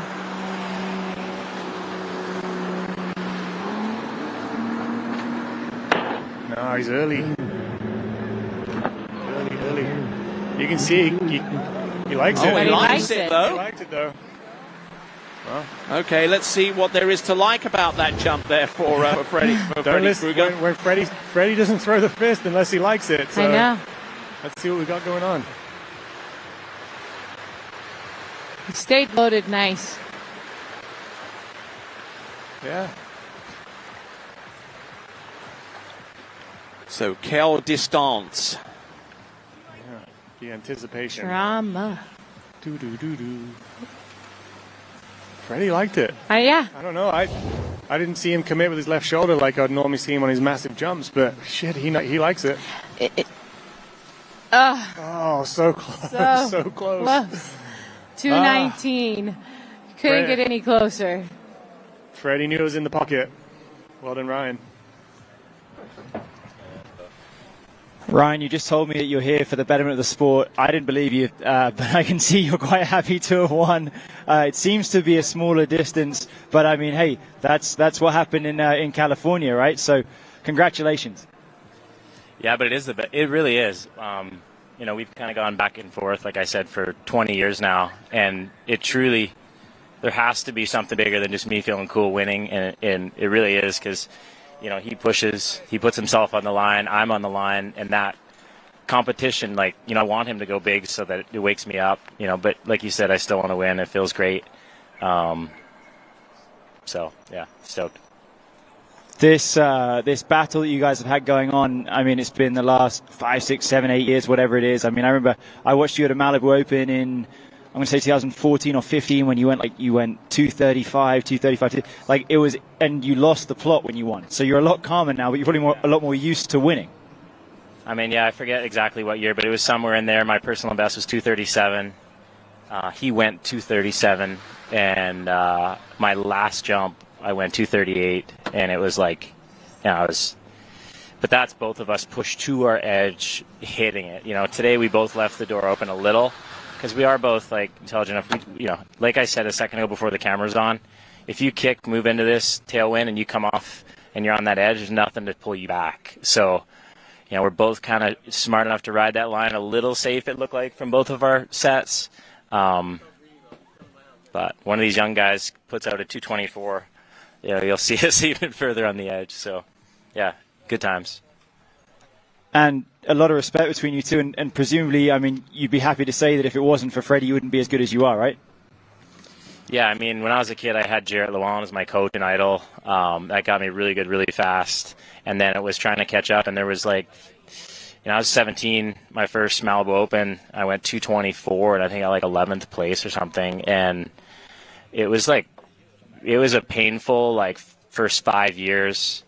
I think there was a whole season where I never went below 4th in 13 events, but I still hadn't won. And this is actually kind of neat. I just remember this is where I had my first pro win. I think it was 2009. And it was actually a tour championship then, too. And I think this also kind of locks that in for me. So neat little moment here. You are the 2022 Waterski Pro Tour champion as well. And, you know, talk about growing the sport. Like, you've had 5 or 6 events this year, and hopefully we're going to see some more next year. You finished up for the season in terms of your pro jumping. I don't know if you're going to do some records. What's your plan for the off-season? I'm pretty stoked. That's also I was a little apprehensive today. I'm going to go. It's been a dream of mine to go surf for a month. So we're going to Nicaragua on Sunday, and we're going to stay on the beach and surf for a month and train. My trainer's actually going to come with me for a week as kind of a bonus for him for getting me back into form. So super stoked about that. Then back home and just keep my body moving, keep healthy, and keep pushing myself, and see if next year. I can kind of start where I left off and push the limit, see if I can take it down the lake further than it's ever gone. So it'll be kind of fun. And the last year, 1 year ago, you hadn't done a tournament event in about a year, right? I mean, and then you came back for Worlds, you won that. You went and won Moomba this year. I'm going off the top of my head. You then second at Masters, won Night Jam, second at California, first Mastercraft Pro, first here. That's a really, really good 365 days. Yeah, and goal to finish it, finish the year strong, healthy, and body feeling good, and then get challenged with the tailwind to get through that was a big challenge. So I'm really happy. Thanks. I'm grateful for all the stats. I got super used to winning in 2016, 17, 18. I think I was like 90% win there. So it's nice to get close back to that. But next year I'd like to put another 10 feet back into my jumping at least, so I have room to play. Well, congratulations. You are the Malibu Open champion. You're the Waterski Pro Tour champion. You can go and enjoy your off-season. Congratulations, mate. Back to you guys. And yes, we echo their sentiments here at announcing Central. So, I mean, the jump distance there for Ryan Dodd, 67 meters exactly, or 220 feet. That is 0.4 of a meter ahead of Freddie Krueger on 219. Joel Poland rounds off the podium with a 216 or 65.8. Will Roberts, fantastic performance there from him with 63.3. Igor Morozov with 62.5. Emil Ritter marginally behind on backup jump with 62.5. Felipe Miranda 60.6. And Jack Critchley on 59.2 meters. Great jumping with those guys, especially to see him so close from first and second. It's great to see that. All right, then. So some fantastic jumping, fantastic action out there on the water. And congratulations to each of you. Regina, on your women's slalom title. Thank you. It was fun. And also Will Asher on your men's slalom title. Thank you, Tony. Much appreciated. All right, then. And thanks a lot for your assistance here. Two great slalom skiers providing great analysis for the jump event. You just cannot beat that, can you? Hey, we jump. Yeah, you jump a little bit. Yeah. Getting back to it. Although Will don't want me to. All right, then. We'll leave it at that for a moment. We're going to take a short break before we go into our final award presentation with continuing coverage of the 2022 Malibu Open right here at Lyman Land in Tuscaloosa, Alabama. And we will return with the final award presentations right after this. For skiers and water enthusiasts, Florida lakes are what dreams are made of. Combined with world-class golf, remarkable weather, natural beauty, theme parks, and so much more, it's easy to see that Florida is paradise. For more than 30 years, I've enjoyed Florida's lakes and many offerings. If you are interested in Florida real estate, let me be your guide and trusted advisor as you search for your paradise. Together, we can make your dreams a reality.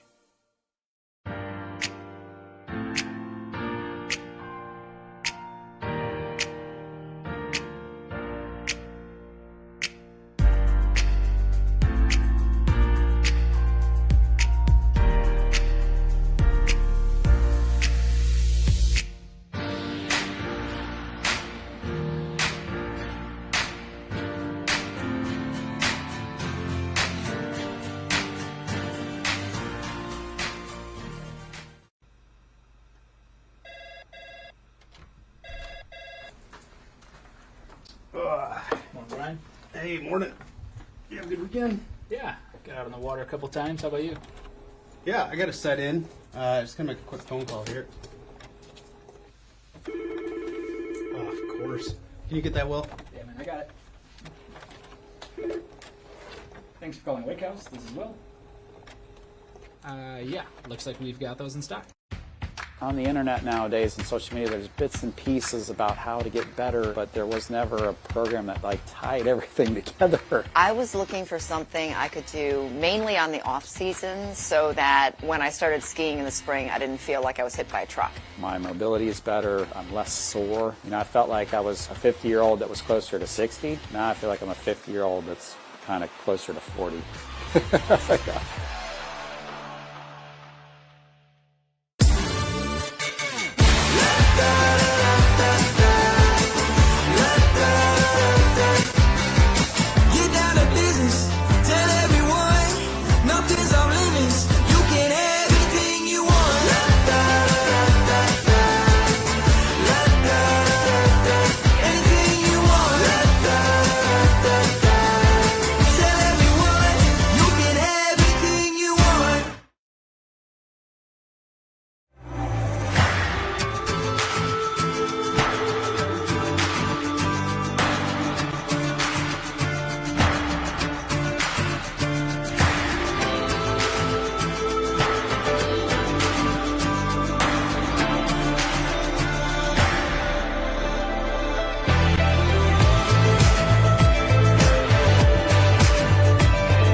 Try Match Play at bplayfield.com.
Hi, my name is Brantley Hawkins. I'm one of the co-founders here at New Dimensions Wellness.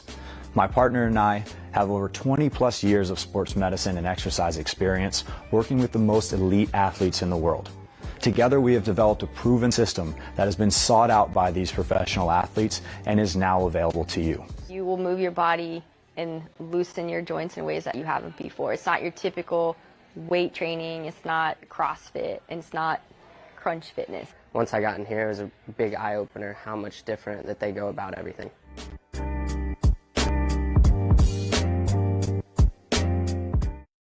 From our home base in Birmingham, Alabama, we are here treating patients from every generation across the United States and from around the world. We're here for the rookies and the dreamers trying to make a name for themselves. We are here for the achievers who are resilient and won't take no for an answer. We're here for the coaches, athletic trainers and mentors who are shaping the next generation of legends. We are here for you, aggressively pursuing victory over injury.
Well, ladies and gentlemen, welcome back to continuing coverage of the 2022 Malibu Open. We're into our final award presentation. But before we go deep into that, let me give the microphone over to Regina Jacobs, who has a few words to say and acknowledgements to give. So, Regina, the mic in the floor is yours. All right. Well, thank you all. Malibu Open 2022 is finished. We're going to do the men's jump podium. I do want to thank you all the sponsors that are behind us on the banner. We have several that are on site. So as soon as the men's finalists get done, they're going to sign the bibs, and we'll hand deliver the bibs signed by the finalists to Malibu Boats, Rambo Marine, Vulcan, Andrews, Med, Sports Medicine, Grunt, Louie Red Bar, Good, and Doozy Boat Lifts. Those are just some of the athlete sponsors that were here on site watching this event. So we'll get those. But the first thank you we want to give, I need help to deliver this prize with my girls, Jamie and Whitney, because we have a special surprise that the Malibu Open has done. And he's not here yet because he's in the boat. So that's great. All right. Well, we'll come back to him. All right, where's Lyle? Okay, well, maybe we'll do our thank yous after the men's jump because they're in the boat. So we'll come back to those thank yous. All right, then. So as we continue on, let's go into the final awards of this weekend, and we're going to announce the top 8 in the men's jump event. In 8th spot with a jump of 59.2 meters or 194 feet, it is Jack Critchley.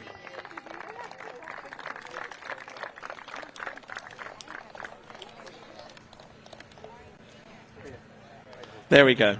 That'll work. Okay, in 7th spot with 60.6 or 199 feet, it is Felipe Miranda.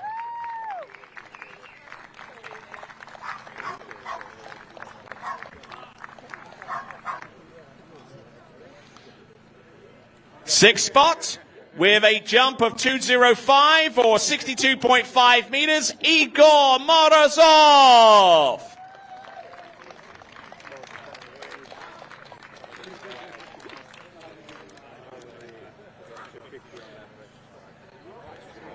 All right, so now we go into the top 5. In 5th place with a jump of 62.5 and marginally ahead by backup score, it is Emil Ritter.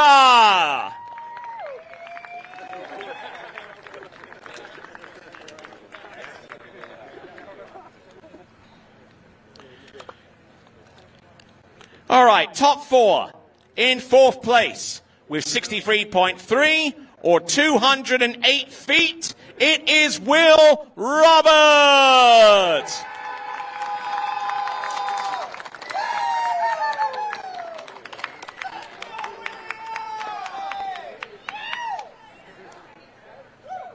Now, what college does he ski for? Yeah, you'll be over there, Emil. All right. We'll get it right. Okay, top 3. In 3rd place with a jump distance of 65.8 meters or 216 feet, Joel Poland.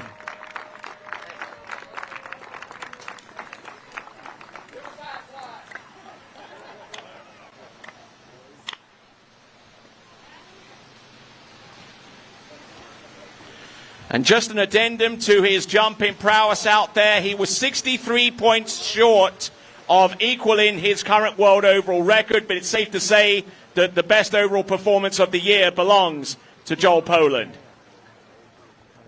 Ladies and gentlemen, in 2nd place with a jump distance of 66.6 meters or 219 feet, Freddie Kruger.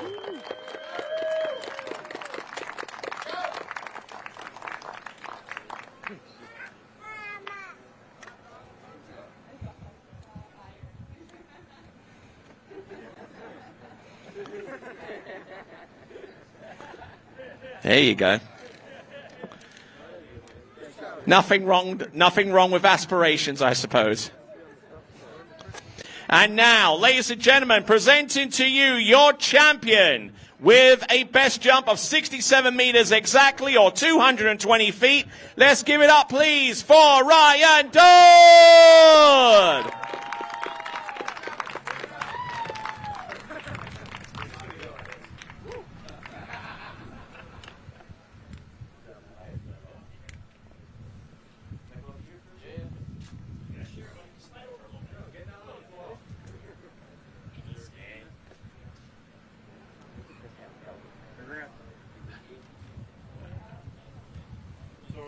Give him the mic.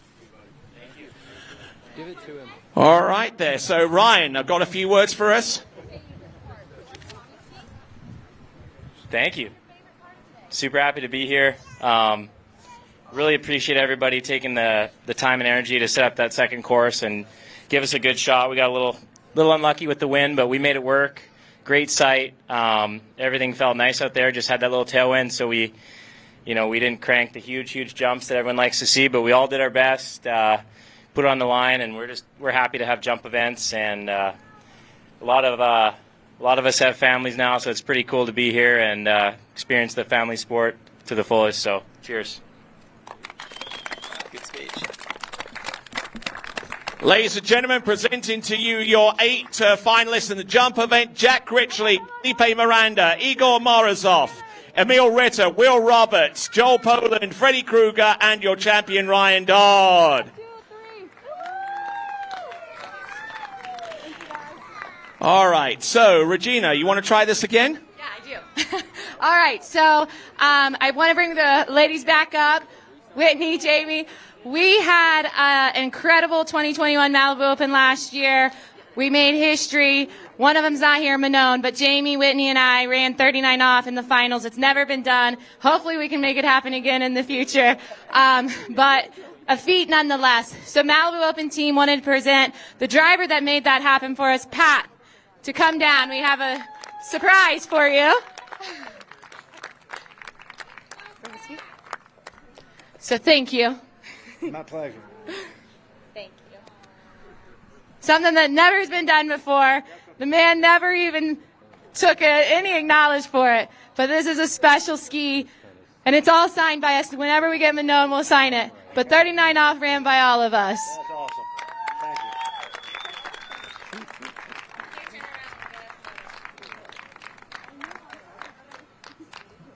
Tony.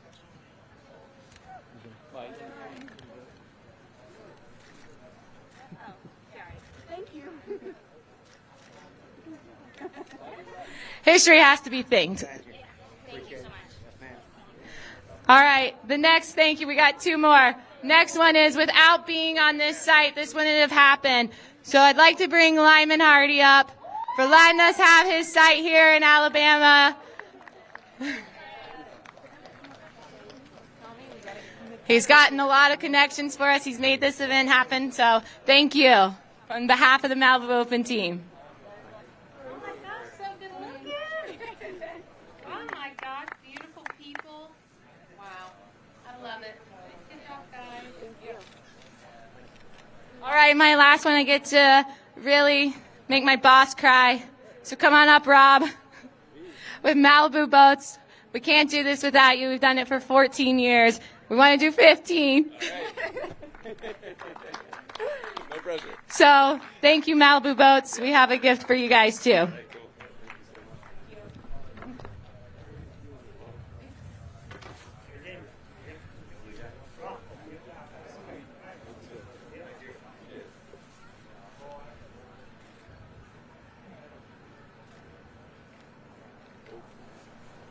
Thank you. And I'll let Tony in the Malibu Open 2022. Why, thank you very much. And give a big round of applause, please, for Regina Jaquez. She's been working her tail off and making this event to happen. And that is the conclusion of the 2022 Malibu Open. Thanks to all of our sponsors that we see on the banner back there, as Regina mentioned. And hopefully we'll get to do this next year. So on behalf of the team here at TWBC, it is ciao for now. For skiers and water enthusiasts, Florida lakes are what dreams are made of. Combined with world-class golf, remarkable weather, natural beauty, theme parks, and so much more, it's easy to see that Florida is paradise. For more than 30 years, I've enjoyed Florida's lakes and many offerings. If you are interested in Florida real estate, let me be your guide and trusted advisor as you search for your paradise. Together, we can make your dreams a reality.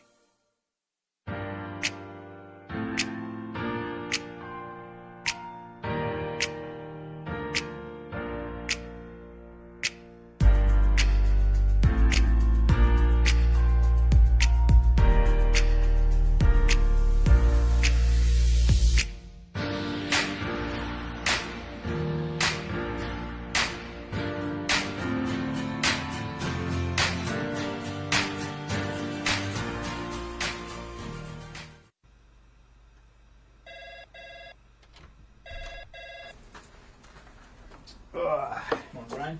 Hey, morning. You have a good weekend? Yeah, got out on the water a couple times. How about you?